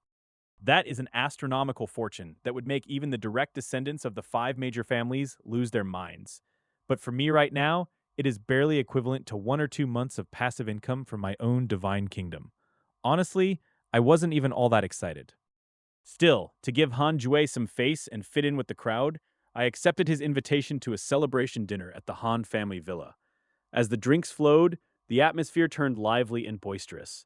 Han Jue hoisted his wine cup high with a wide, triumphant grin plastered across his face. From now on, everyone here is a major shareholder of the Kunxing Group, Han Jue declared loudly to the room. Whether we expand inside the kingdom of God or cooperate on real-world industries, we are brothers now. Let us help each other and develop together, he urged. The rest of the guests raised their glasses in response with bright smiles, completely thrilled by the outcome. Hauling in 460 trillion divine points meant Han Jue practically handed everyone a massive pile of free resources. They certainly weren't going to forget a favor like that. After a few rounds of drinks loosened everyone up, Sima Tianxi slid close to me and chuckled softly. "Brother Yang, your methods are truly on another level entirely," he whispered. "Just how much time has passed since our chat, and my sister Yu Rao has already divorced Ma Huainan?" I was slightly taken aback by the speed and smiled, asking if it really happened that fast. Honestly, I wasn't surprised that Sima Yurao took such a massive loss and finally kicked Ma Huainan to the curb. Sima Tianxi shook his head, noting that the entire younger generation knew. First, Sister Yu Rao got ruthlessly booted off the board of directors at Wanling Biopharmaceutical, Sima Tianxi whispered. Then the explosive news of their divorce dropped right after. Ma Huainan handed back the shares they shared, and both parties parted ways amicably. A heavy glint of deep emotion flickered in Sima Tianxi's eyes as he spoke. At that moment, he was genuinely awed by my terrifying methods and overwhelming power. I just waved a hand and brushed it off shamelessly, claiming it was all thanks to my amazing wife. Sima Tianchi froze for a second before bursting into a hearty laugh. "Brother Yang, that absolute flex is a skill in itself," he muttered with genuine yearning. "I wish I had your luck, because my future is probably just going to be a boring, cold political marriage. Finding a wife who would genuinely go to war for me is probably an impossible dream." Sima Tianxi sighed, looking on with pure envy. He was honestly thrilled with how this whole messy situation turned out. After all, the rival Sima Zhao lineage suffered devastating losses. Not only did Sima Yurao sever all ties with that outsider genius Ma Huainan, but her faction also lost its crucial corporate seat. Better yet, Sima Zhao's lot completely alienated two heavyweights in Lu Wan and Gu Le. Sima Tianxi barely lifted a finger while reaping all the rewards. After the banquet wrapped up, Lu Wan and I boarded our private airship to head back to the villa. Countless bright streaks of light zipped past the panoramic windows as we cruised above the front line defenses. Lu Wan leaned her head softly against my shoulder in the quiet cabin. Husband, cutting ties with Sima Yurao means we'll have way fewer annoying headaches down the road, she whispered softly. Plus, Ma Huainan can no longer weaponize the Sima family's massive intelligence network against you. Next, we just take our time and dismantle him completely. I nodded in agreement, but asked what kind of trouble we would actually face if we just took him out right now. Lu Wan paused to think before explaining the legal reality. If Ma Huainan turns up dead, the federal government will launch an immediate and thorough investigation. Both of our investigative actions left digital footprints in the real world, so we clearly have a motive on paper, Lu Wan noted with a calm smile. But the highest level of the Federation only cares about hard evidence chains. A conviction requires a grueling legal gauntlet. Those legal hurdles are her domain to solve, but the real nightmare is cracking open his divine kingdom coordinates. Once Ma Huainan is cornered in a divine war, he'll inevitably spill those coordinates to the Sima family. That is when this stops being a private feud and becomes a massive corporate war over resources. Lu Wan gently explains that the cost of divine support varies by family status, noting that someone like Sima Yurao would naturally demand far higher resources. Listening closely to her explanation, Yang Fan gazes out the carriage window with a cold and calculating glint flashing in his deep eyes. Seeing his tense expression, Lu Wan affectionately takes his hand and tells him not to worry about the long deduction process. She reveals that she has already hired two third-order mechanical gods to help run deductions, promising results within a 2-year window. Yang Fan raises an eyebrow in mild surprise at the 2-year estimate, but Lu Wan assures him that this timeline is actually very fast. She reminds him that divine hatred spans centuries or millennia, with rival gods grinding away at resource gathering just to buy deduction cards. The sleek spaceship slowly decelerates and touches down right outside the grand entrance of the Lu family villa. The hatch opens wide, and Yang Fan steps out onto the stone path alongside Lu Wan, ready to head inside. After taking only a few steps, Yang Fan abruptly freezes in place, prompting Lu Wan to turn around with a concerned look. Snapping out of his thoughts, a slight smile curves across his lips as he tells her the intelligent life in his divine realm brought great news. Lu Wan flashes an understanding smile and urges him to prioritize his divine realm development over everything else. Yang Fan is slightly taken aback by her nonchalance, asking if she is not even a little bit curious about the breakthrough. Lu Wan smiles warmly and explains that true maturity in a marriage means respecting each other's independence and core secrets. Hearing her wise words, Yang Fan lets out a hearty laugh and teases that she sounds less like a 20-year-old and more like an ancient god. Yang Fan returns to his private room, closes his eyes, and instantly dives his consciousness straight into the depths of his divine realm. The moment he arrives, Yang Da reports that the mechanical network has successfully deduced the coordinates of Ma Huainan's divine kingdom. Thanks to a 100-fold time dilation, thousands of fourth-order intelligent beings churned through trial-and-error calculations at terrifying speeds. A cold glint flashes in Yang Fan's eyes as he orders Yang Da to immediately pivot and continue deducing Sima Yurao's divine kingdom coordinates. He grants his constructs 50 years of internal kingdom time to mobilize war buildings, disposable supplies, and smart weapons for an invasion. With his orders locked in, Yang Fan withdraws his consciousness, slips into comfortable pajamas, and heads down to the spa for a robotic massage. Meanwhile, across town in the Sima family villa district, a long vacant estate buzzes with mechanical workers cleaning and setting up furniture. In a second-floor room, Ma Huainan clenches his fists in rage as his AI informs him that all Sima family resource subsidies and dividends have dried up. Ma Huainan recently broke through to become a god, and his divine kingdom is expanding at a breakneck pace. He desperately needs outside resources like food, training grounds, and city buildings for his growing followers. This sudden territorial expansion left behind massive tracts of vacant land that urgently need complete replanting. He plans to cultivate special life forms and high-value spiritual plants for a long-term investment. Every single one of these ambitious projects demands heavy infusions of divinity points to accelerate their development. Unfortunately, his messy marriage breakdown has severely crippled his funding and slowed down his progress. He learned through SEMA family intelligence channels that a brutal, medium-sized conflict will erupt on the front lines soon. Because of this upcoming war, major companies are aggressively stockpiling medical supplies right now. To bounce back, he decides to sell off all his stable, low-yield assets for quick capital. He also assigns 100 million rank-up believers who lack a martial god body to take charge of farming the resources. With zero rich women to bail him out, he relies purely on his own gritty determination and unmatched work ethic. He possesses an SS-level martial god body and refuses to fade into obscurity like a common loser. At least the broken engagement came with a generous settlement to cushion the financial blow. His loyal, intelligent life form echoes his sentiment, assuring him that he will easily find someone much better as a high-ranking god. Meanwhile, Yang Fan wakes up completely refreshed the next morning after enjoying a wonderful session in his private spa area. Even though his current god strength makes sleep entirely optional, indulging in it feels incredible. He heads out to the living room where an intelligent robot has prepared a rich breakfast spread. Lu Wan is already sitting there waiting patiently for him, looking a bit exhausted from recent worries. Yang Fan gently pinches her fair cheek, telling her not to work herself to the bone over his security. Since Ma Huainan can no longer investigate him, he urges her to take things easy and rest. A pleased smile flashes in Lu Wan's eyes as she reassures him with a sweet endearment. She then produces an exquisite jade box containing a rare ingredient she secured from her mother. She presents a precious blood dragonfish that takes over 10,000 years to properly mature in the wild. She carefully places a bright red slice into his bowl and sprinkles heavenly-grade spirit plant powder over it.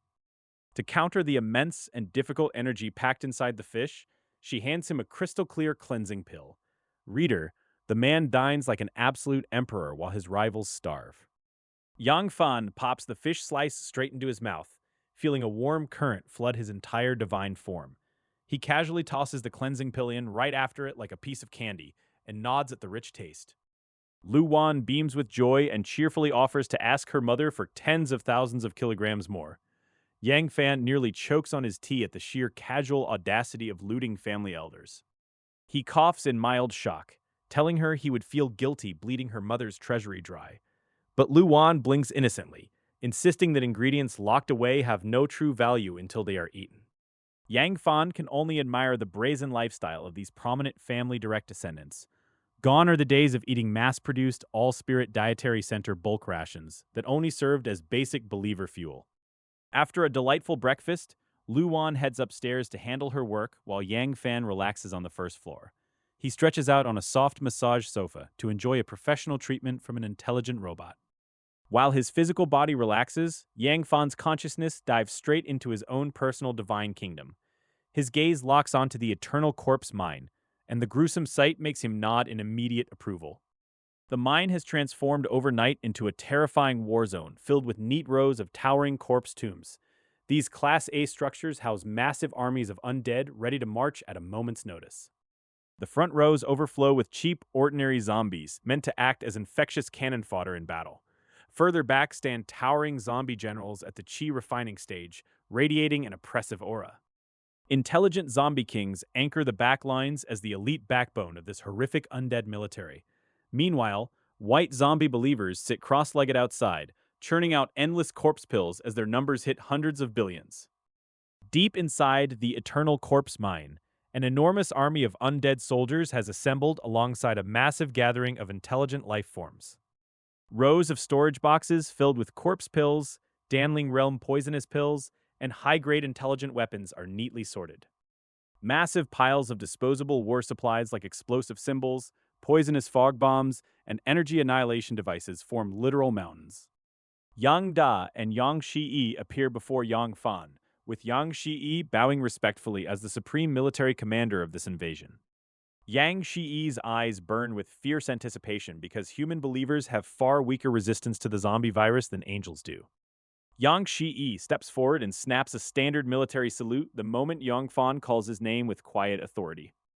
Yang Fan instructs him that this campaign does not need a quick victory and must proceed with steady, methodical caution. The initial vanguard entering the enemy divine realm will stay small, because the real goal is maximizing personnel casualties. Yang Fan wants to butcher as many followers and destroy as much of the Divine Kingdom's environment as possible. Yang Fan promises to provide enough mechanical hearts to upgrade Yang Shi's form once the long war finally concludes.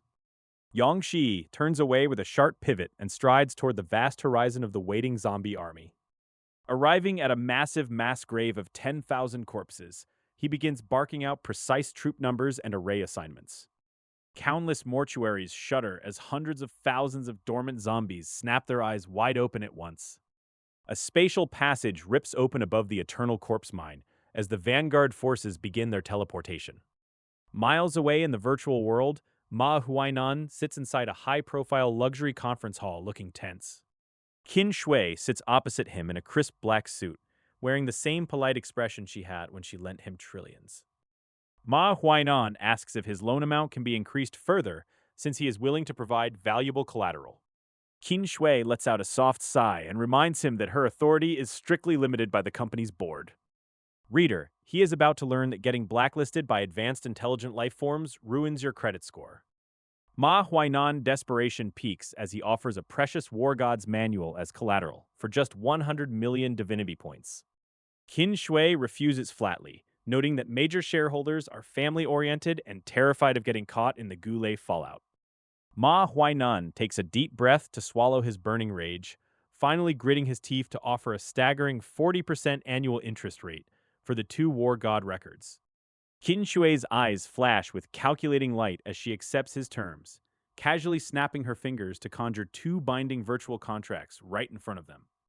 Without the slightest hesitation, Ma Huainan has his intelligent life form scan the contract contents to verify everything is airtight before signing his name.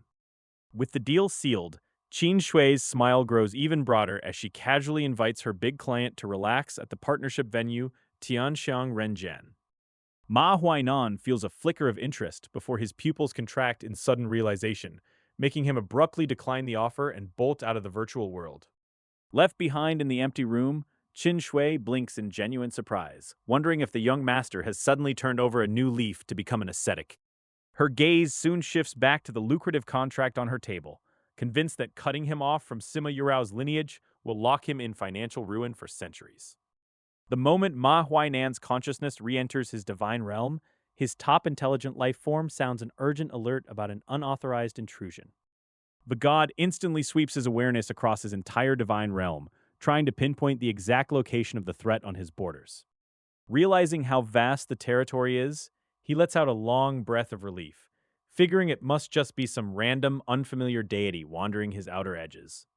Confident in his superior stats, Ma Huainan orders his war-type intelligent life form to lead 50 million martial arts believers out to wipe out the trespassers. Turning his attention to his newly acquired 1 trillion divine points, he starts planning to buy plant seeds and fund short-term investments. When his intelligent life form cautiously advises him to hold back a reserve fund for potential warfare, Ma Huainan merely laughs off the warning. Dismissing the intruder as a mere rogue corpse cultivator, he decides he would rather sell the coordinates to alien races for quick cash than waste resources fighting. Having settled his priorities and determined to save every single penny he can, Ma Huainan leaves his real-world villa to scout for cheap, fertile land.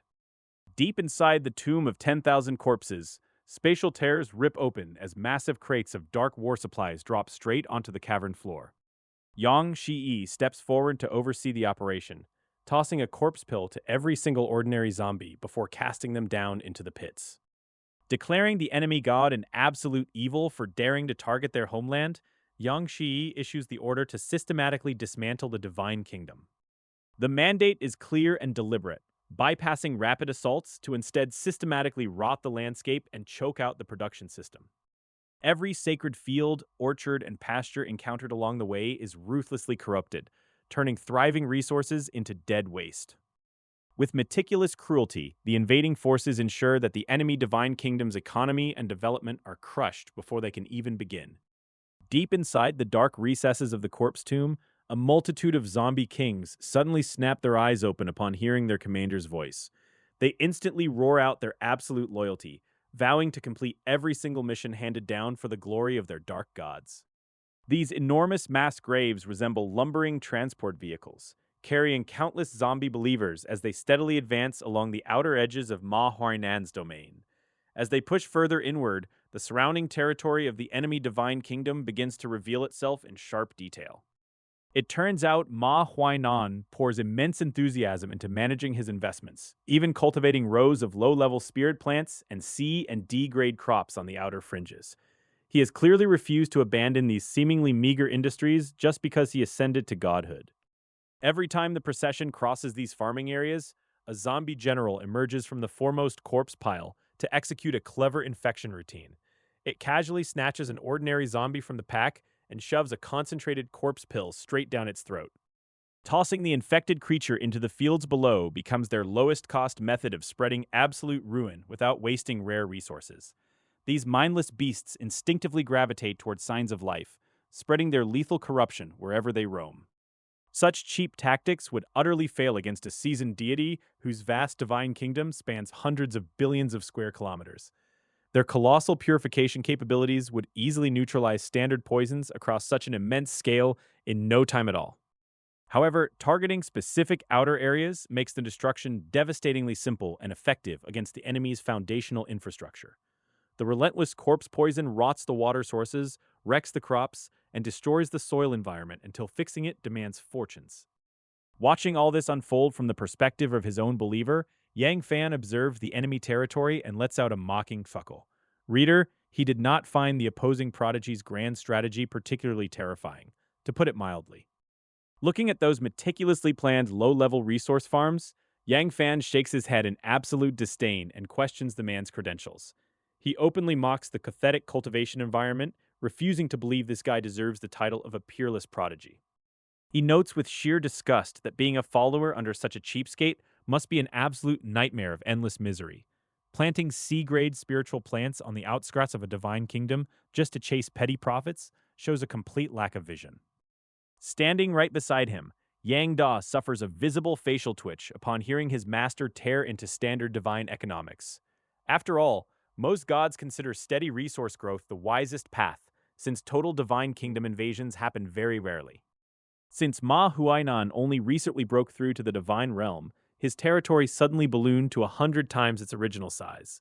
Exploiting those fresh lands to grow cheap spiritual plants is actually the most rational way for a new god to develop. Deciding not to argue over trivial economics, Yang Da recommends dispatching 100 blood and flesh catastrophe mother nests right away. He points out that deploying these S-class war buildings will guarantee they maintain absolute tactical initiative against hidden traps. Accepting the sound advice, Yang Fan orders an F-3500 fighter jet, prepared for immediate deployment across the dimensional rift. He instructs a patrol robot equipped with space storage devices to personally deliver the heavy war buildings straight to Yang Shiyi. He issues a strict warning that Yang Shiyi must keep those powerful assets hidden unless absolute necessity demands their immediate use. Reader, our boy wants a slow, agonizing war of attrition rather than a flashy blitzkrieg that scares the enemy. If Yang Fan crushes the defense too quickly, a terrified Ma Huainan might panic and broadcast the Divine Kingdom coordinates to the Sima family. Letting the powerful aristocratic clan get involved right away would only complicate an otherwise straightforward conquest.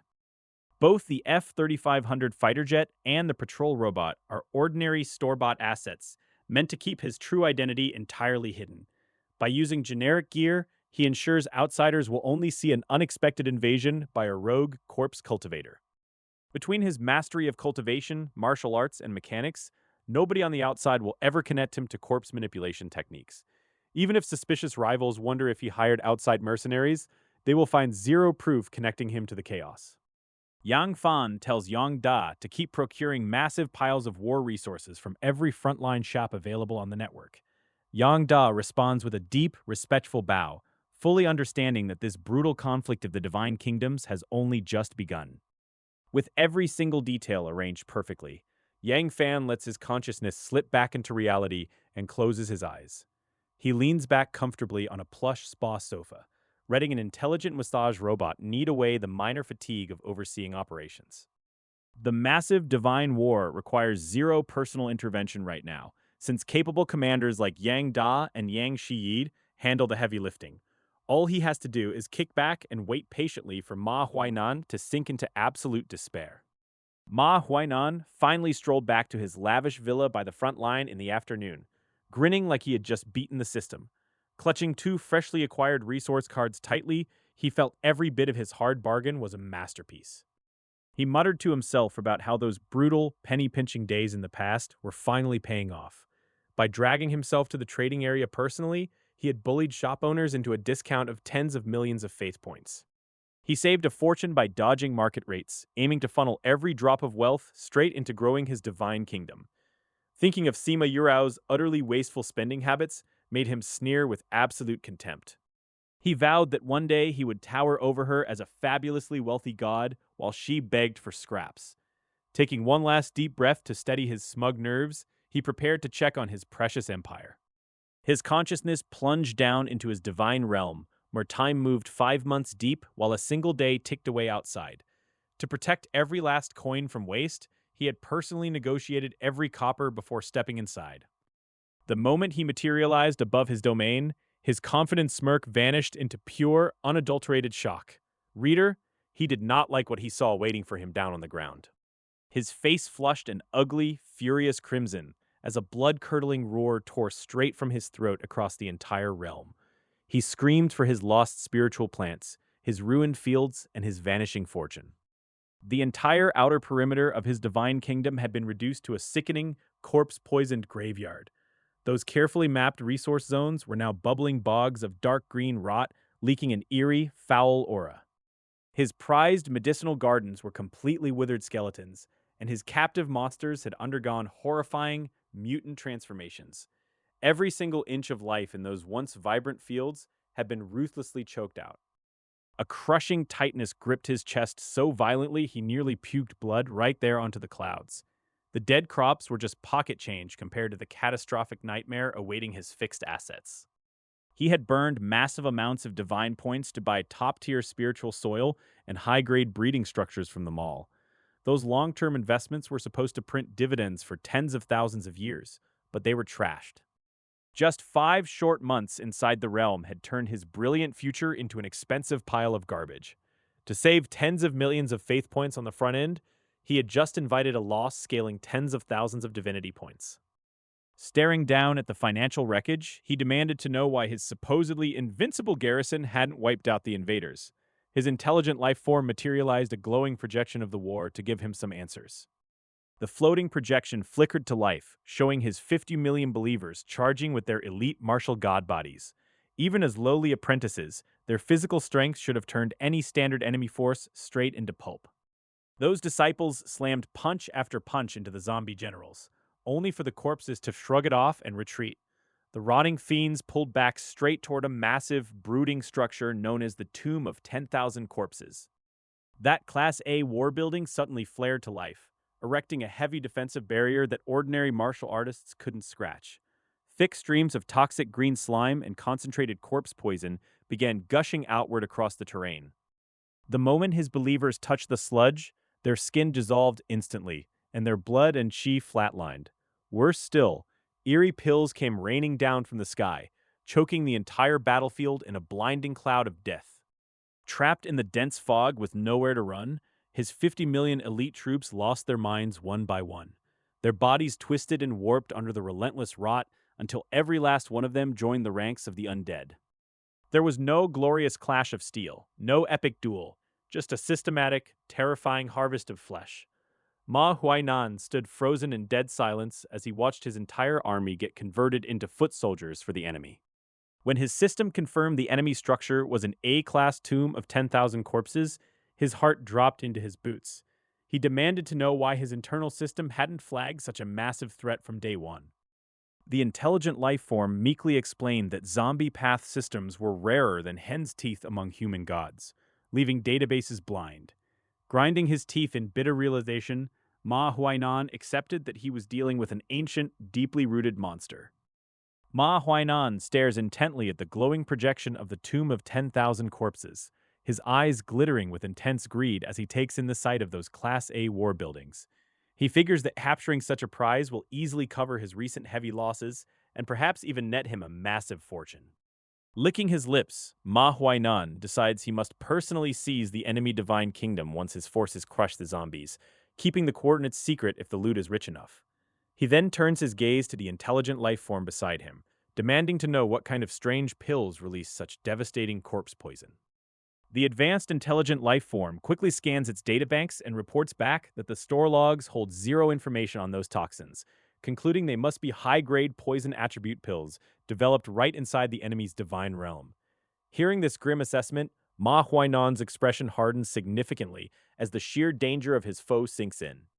Without wasting a second, Ma Huainan halts all current investment into expanding his divine kingdom and orders his advanced, intelligent war units to immediately begin mobilization.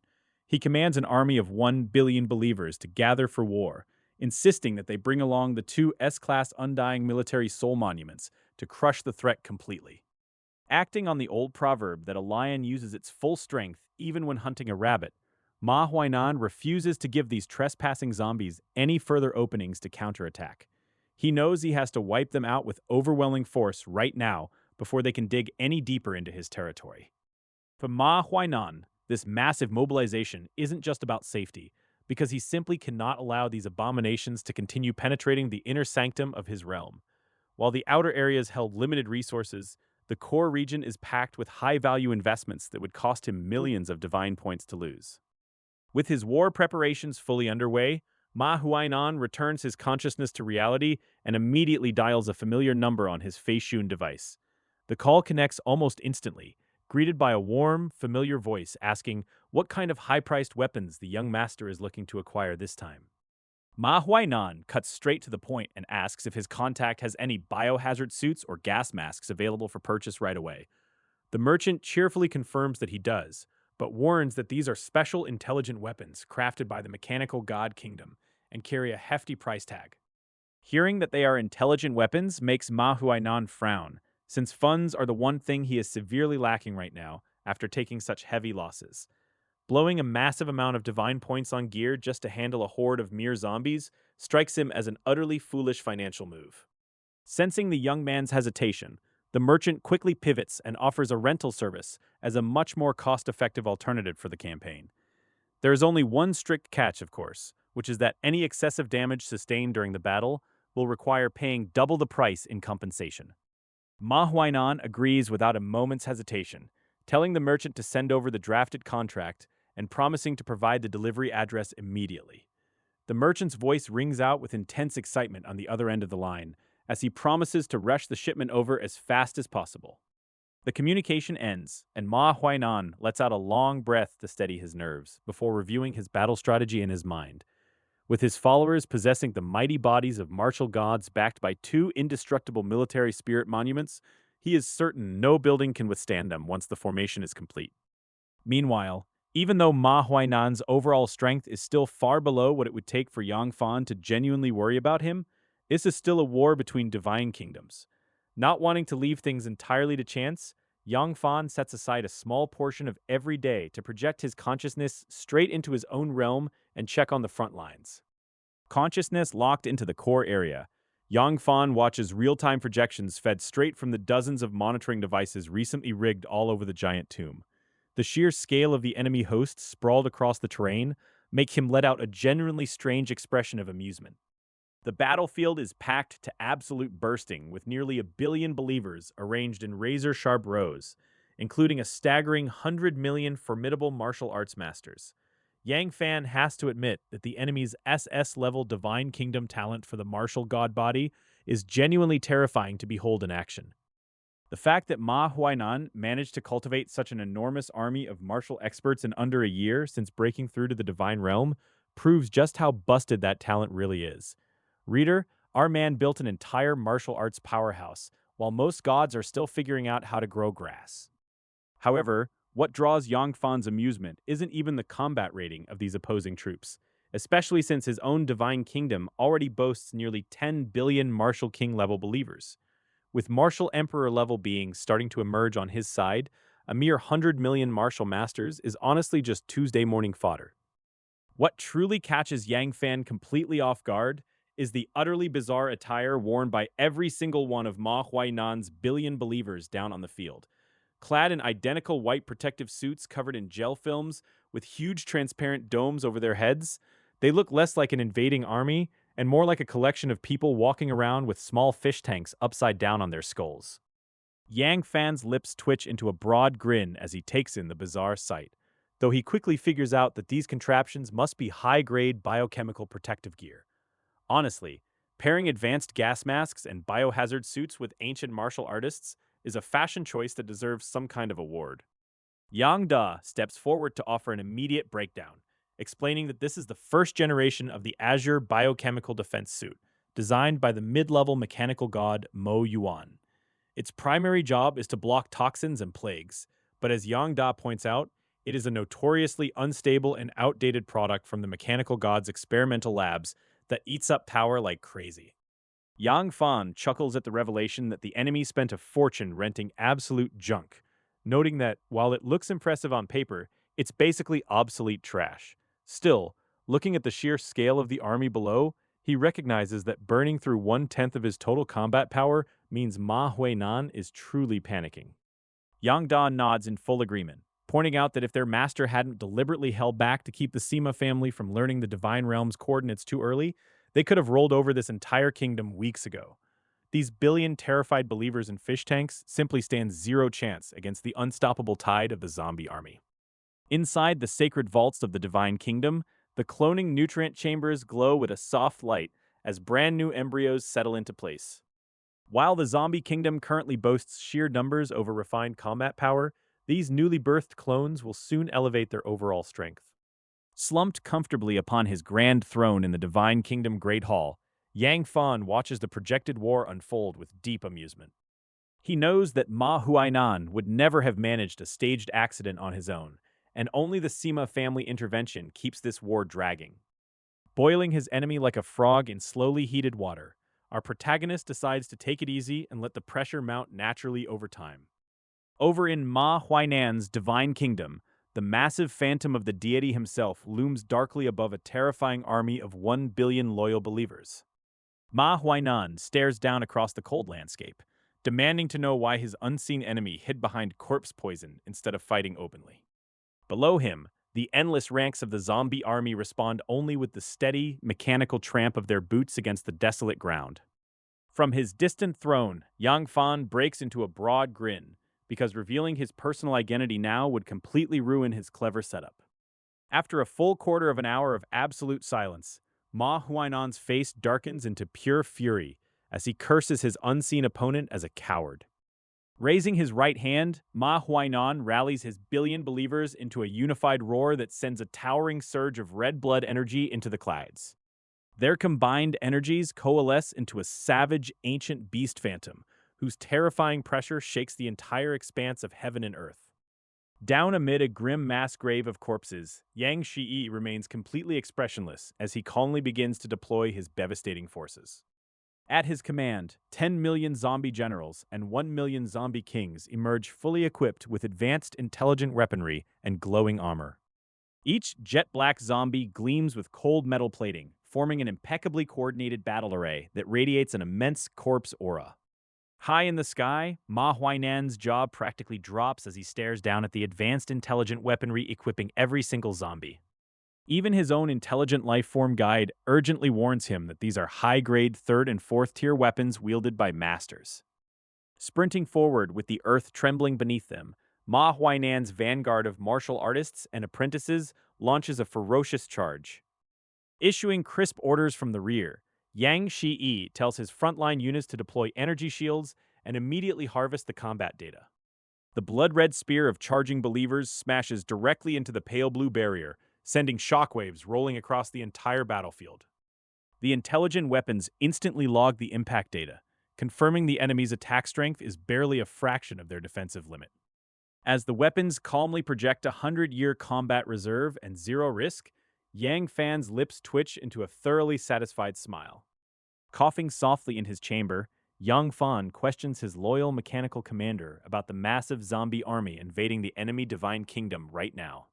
He worries that deploying high-tech smart weapons on such a scale will expose his real identity to the federal authorities and bring legal trouble. Yang Da calmly reassures him that the Federation Mall sells over 100 million types of smart weapons, making specific models impossible to trace. The massive variety in energy efficiency and internal parts means federal investigators cannot rely on appearance alone to track down their origin. Breathing a sigh of relief, Yang Fan finally relaxes before letting out a strange laugh at the sheer absurdity of their overwhelming advantage. Yang Da notes that a third-class intelligent weapon controlled by an AI can fight core formation cultivators and Marshall King-level believers head-on. Realizing how completely overpowered they are, Yang Fan decides they need to leave the enemy with a tiny glimmer of false hope. He immediately orders Yang Shiyi not to wipe out the enemy too quickly, wanting Ma Huai'anen to believe he still has a chance to fight back. Only a few 100 million zombies have been deployed so far, and crushing the enemy instantly might cause panic and leak coordinates to the Sima family. A front row of zombie generals clad in advanced intelligent weapons stands firm, easily blocking the frantic charge of Ma Huainan's vanguard army. Behind the front line, countless zombies raise their right hands as glowing mechanical patterns ignite and converge raw, destructive energy. A terrifying barrage of energy cannons rips through the sky, pouring down like a torrential rainstorm upon Ma Huainan's helpless forces. Watching the devastating attack unfold, Ma Huainan frantically shouts orders for all legions to immediately form defensive formations.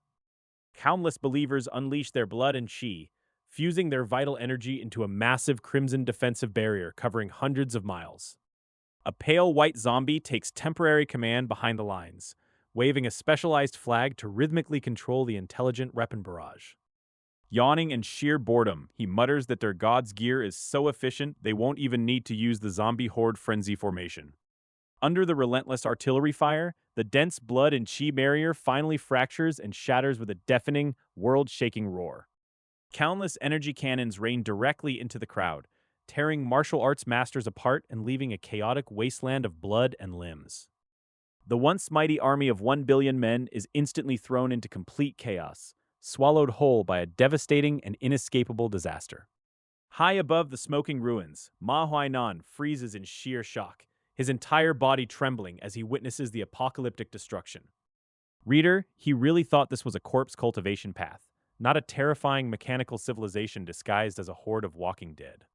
Trapped by the ironclad rules of the divine kingdom, higher gods shouldn't be able to just waltz into lower territories.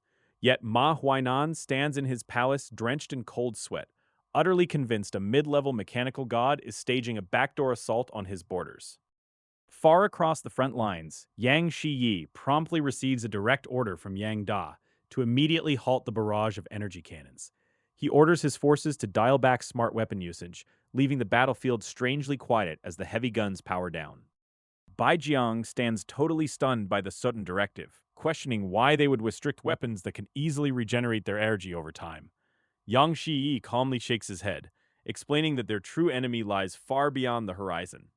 Convinced by the grand strategy, Bai Jiang accepts 50 million ordinary zombies and marches out of the tomb of 10,000 corpses to take command.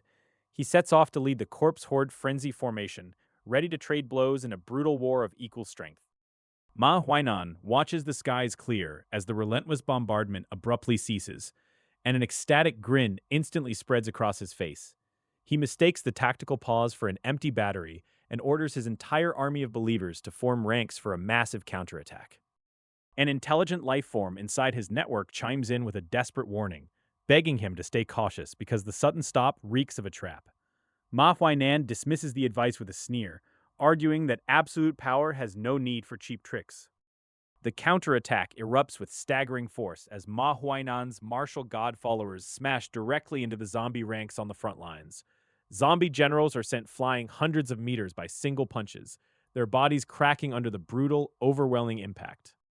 The brutal collision pushes the casualty ratio to 1 to 10, and it climbs past 1 to 100 within mere moments of the clash. Yang Fan's zombie army is being chewed up at a terrifying pace, yet he watches the massacre from his throne without a shred of pity. Sitting safely at the core of his divine kingdom, Yang Fan watches the carnage unfold with total calm and a hint of analytical detachment. He notes that if the levels were truly equal, his martial artists wouldn't stand a chance against this SS-level talent. Yang Da calmly explains that zombie followers aren't built for flashy one-on-one brawls, but their deaths serve a much deeper, deadlier purpose. As thousands fall, the zombie virus concentration climbs, eventually forcing the tomb of 10,000 corpses to leak acid. Yang Fan nods in approval, ordering the data piped straight to Yang Shiyi so he can pace the slaughter precisely as planned. With nearly 100 billion reserves waiting in the wings, he intends to exhaust every single one of the billion believers deployed here. Reader, he is not impressed by this supposed prodigy compared to the absolute monsters he has faced before. Yang Fan shakes his head, remarking that despite possessing an SS-level divine talent, this opponent feels miles weaker than the angel god he crushed previously. Yang Da points out the obvious flaw, noting that Ma Huainan rocketed up to the divine realm in under a year of actual development. His divine kingdom has barely existed for 1% of the time that ancient angel god enjoyed, leaving his massive talent raw and unrefined. A cold, mocking smile touches Yang Fan's lips as he concludes that raw talent means nothing without the time to forge it into true strength. If you lack the power to back up your arrogance, playing the loudmouth in public is just an expensive way to commit suicide. Back on the front lines, a fresh wave of 50 million ordinary, mindless zombies swarms into the chaotic theater of war. They carry no weapons of note and possess zero combat strategy, serving solely as disposable meat shields designed to die by the thousands. As the endless waves of zombies perish, their decomposing remains saturate the earth until the local river turns an eerie, radioactive green. Entire belts of vegetation wither away into dust, and even the solid rock faces are stained with toxic green residue. The grim sight clears away any lingering doubt in Ma Huainan's mind, and he throws his head back in loud, triumphant laughter. He beats his chest, convinced that this overwhelming wave of rotting poison represents the true, glorious path of corpse cultivation. Pointed straight at the distant enemy lines, Ma Huainan sneers at the perceived cowardice of the commander hiding behind endless waves of trash. He loudly mocks the strategy that almost tricked him into thinking his opponents were anything special. With a cruel grin, Ma Huainan vows that once he finishes scraping these pathetic zombie followers off his boots, he will trace their coordinates right back to their home realm. He promises to march straight into their sanctuary and make them pay for every single loss. The meat grinder of war grinds on relentlessly as the green corpse poison thickens into a choking fog across the entire valley. Ma Huainan's elite martial god followers continue to cleave through the endless undead, completely unaware of the poison settling into their suits.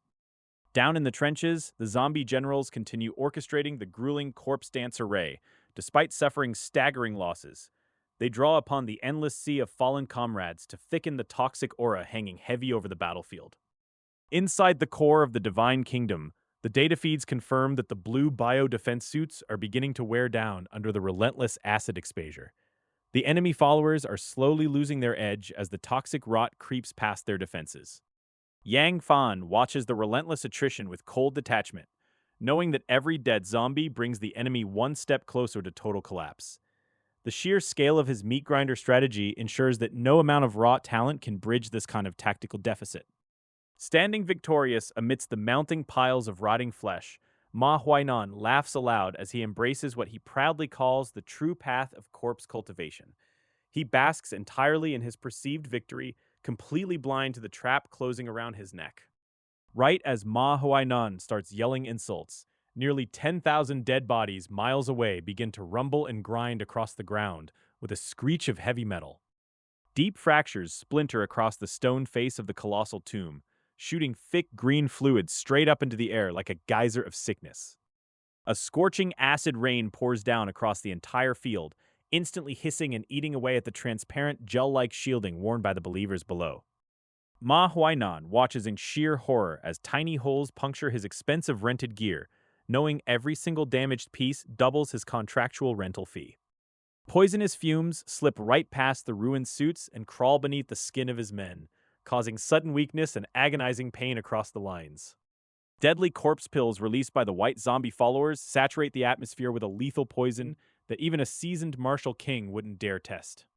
Those moving mass graves silently shift into position, locking down every single exit route and trapping the panicked army in a tightening noose. Deciding that running away will only trigger worse losses and expensive antidote bills, Ma Huainan screams out an absolute order to charge the enemy. His massive army of 1 billion followers slams directly into the advancing zombie horde, trading blows in a relentless and bloody war of attrition. Corpse poison floods through fresh wounds and broken skin, overwhelming sturdy physiques until men collapse and draw their final breaths. Endless waves of ordinary zombies pile up into thick ramparts of flesh under Yang Shiyi's orders, choking out every advance the believers attempt. As hours drag on, wounded soldiers begin to suffer horrific necrosis before rising once more as fresh-baked zombies fighting for the other side. A full month of absolute slaughter passes by in a flash, until all 1 billion of Ma Huainan's followers lie dead across the ruined wasteland. Surveying the endless hills of dead bodies and broken bones, Ma Huainan forces a grim smile, telling himself the enemy took heavy losses too. Back in his own sanctuary, Yang Fan simply rolls his eyes at the enemy's loud boast about hunting down his divine kingdom coordinates next time. He casually orders billions of fresh zombie reinforcements to back up the front lines and keep steadily ruining the enemy's divine environment. Leaving the cleanup to his subordinates, Yang Fan opens his eyes in the real world while a smart mechanical assistant continues massaging his shoulders. Lu Wan gently pushes open the spa door and steps inside, placing a plate of crystal-clear spiritual fruits neatly on the nearby table. She lets him know that Sima Yurao has sent over an invitation for a meal, hoping to talk things out and offer an apology in person. Reader, he did not care to break bread with the man who just tried to raid him, refusing the offer without a second thought. Lu Wan just nods obediently and leaves him be, knowing full well that building friendships is pointless when his kingdom is already plotting the enemy's ruin. Ma Huainan sits inside his lavish villa, his face burning bright red with pure fury as he glares at a video call screen. He roars at the man on the other end, demanding to know why his protective suits dissolved instantly in a single shower of acid rain. The overweight middle-aged man on the screen remains completely unfazed by the outburst, offering a cool, meaningful smile. He reminds Ma Huainan that when you lease large-scale intelligent weaponry for a mere 1,000 divinity points, you simply get what you pay for. The veins on Ma Huainan's forehead throb with violent rage as he asks how the man dares demand 100,000 divinity points in return. The middle-aged man replies that the contract explicitly stipulates double compensation for any destroyed gear.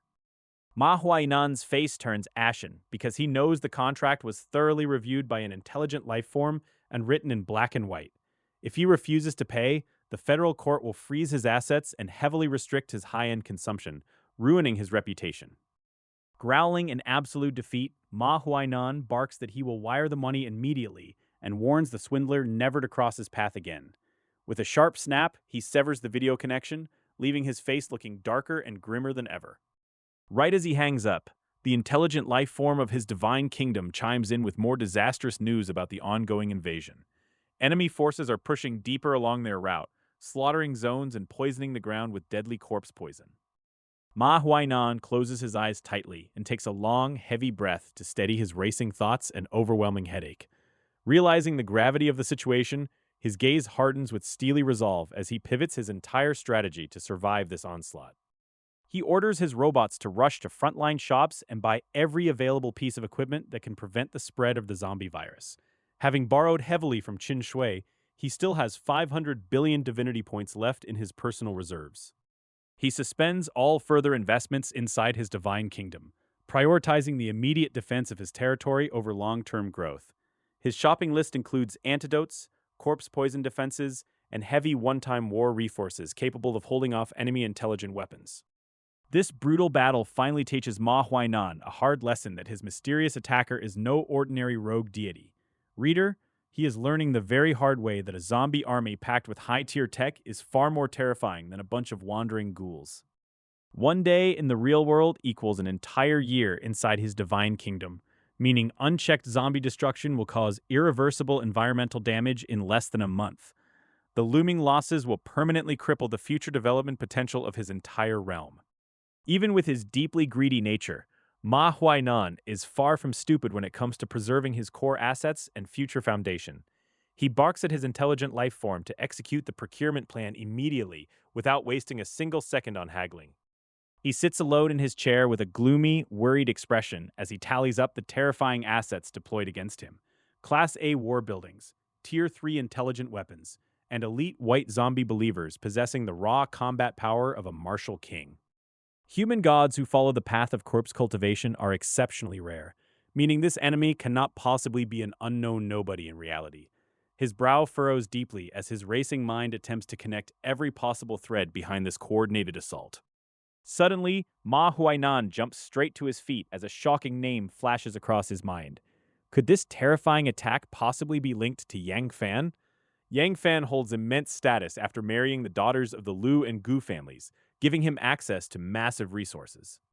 He instantly shakes his head in disbelief, muttering that only a single month has passed since they began investigating his kingdom. It is simply impossible to deduce the exact coordinates of his divine realm and mount such a massive offensive in that short span.